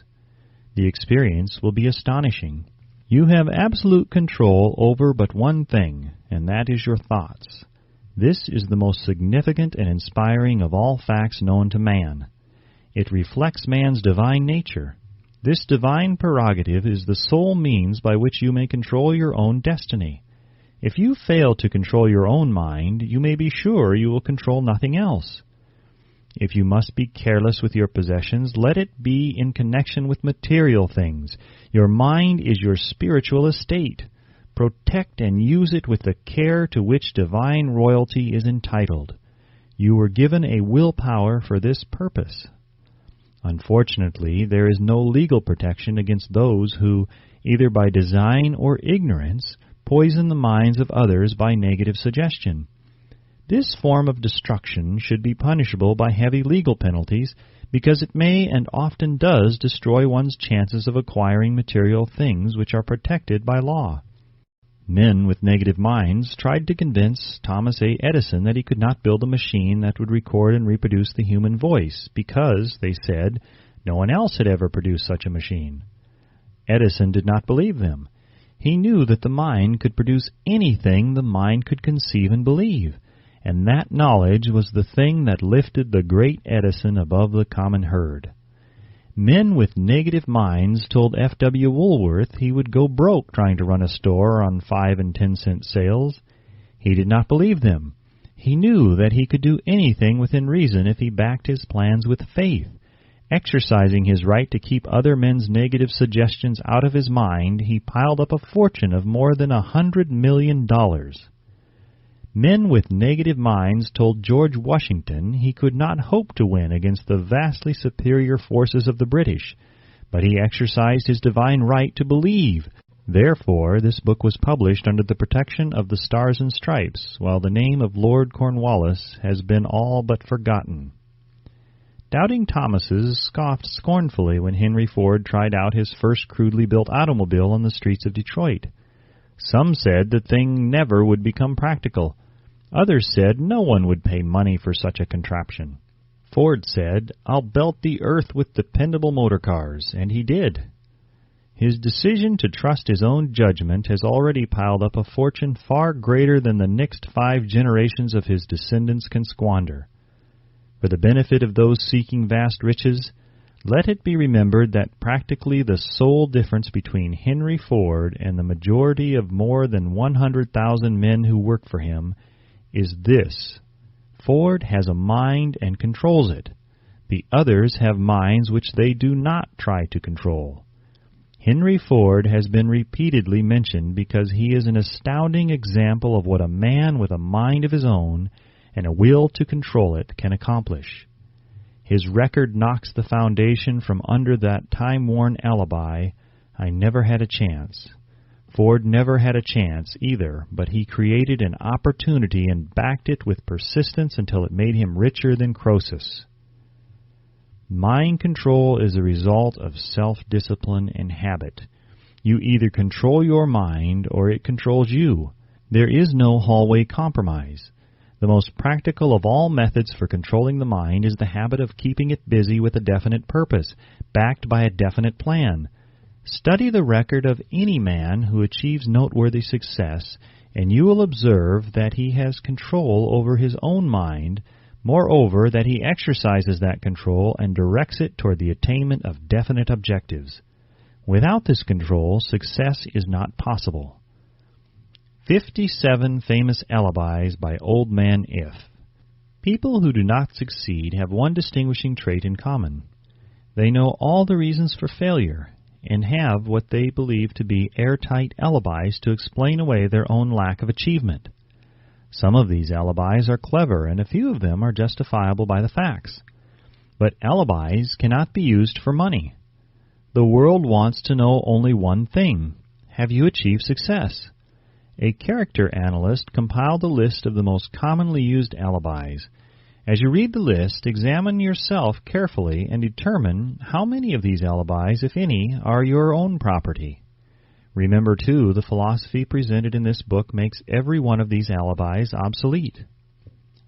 If I didn't have a wife and family, if I had enough pull, if I had money, if I had a good education, if I could get a job, if I had good health, if only I had time, if times were better, if other people understood me, if conditions around me were only different, if I could live my life over again, if I did not fear what they would say, if I had been given a chance, if I now had a chance, if other people didn't have it in for me, if nothing happens to stop me, if I were only younger, if I could only do what I want, if I had been born rich, if I could meet the right people, if I had the talent that some people have, if I dared assert myself, if I only had embraced past opportunities, if people didn't get on my nerves, if I didn't have to keep house and look after the children, if I could save money, if the boss only appreciated me, if I only had somebody to help me,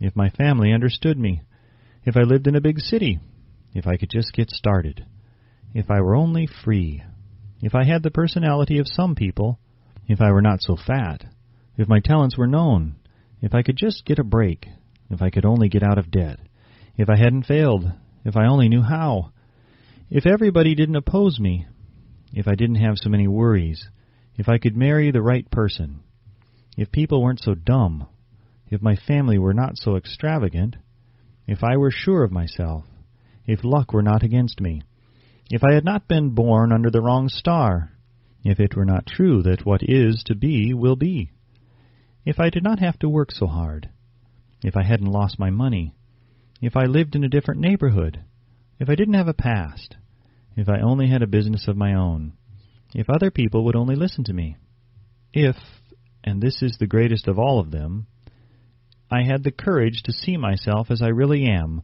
I would find out what is wrong with me and correct it. Then I might have a chance to profit by my mistakes and learn something from the experience of others. For I know that there is something wrong with me, or I would now be where I would have been if I had spent more time analyzing my weaknesses and less time building alibis to cover them. Building alibis with which to explain away failure is a national pastime. The habit is as old as the human race and is fatal to success. Why do people cling to their pet alibis? The answer is obvious. They defend their alibis because they create them. A man's alibi is the child of his own imagination. It is human nature to defend one's own brainchild. Building alibis is a deeply rooted habit. Habits are difficult to break, especially when they provide justification for something we do. Plato had this truth in mind when he said, "The first and best victory is to conquer self. To be conquered by self is, of all things, the most shameful and vile." Another philosopher had the same thought in mind when he said, "It was a great surprise to me when I discovered that most of the ugliness I saw in others was but a reflection of my own nature." "It has always been a mystery to me," said Albert Hubbard, "why people spend so much time deliberately fooling themselves by creating alibis to cover their weaknesses. If used differently, this same time would be sufficient to cure the weakness, and then no alibis would be needed. In parting, I would remind you that life is a checkerboard, and the player opposite you is time. If you hesitate before moving or neglect to move promptly, your men will be wiped off the board by time. You are playing against a partner who will not tolerate indecision. Previously, you may have had a logical excuse for not having forced life to come through with whatever you asked, but that alibi is now obsolete, because you are in possession of the master key that unlocks the door of life's bountiful riches. The master key is intangible, but it is powerful. It is the privilege of creating in your own mind, a burning desire for a definite form of riches. There is no penalty for the use of the key, but there is a price you must pay if you do not use it. The price is failure. There is a reward of stupendous proportions if you put the key to use. It is the satisfaction that comes to all who conquer self and force life to pay whatever is asked. The reward is worthy of your effort.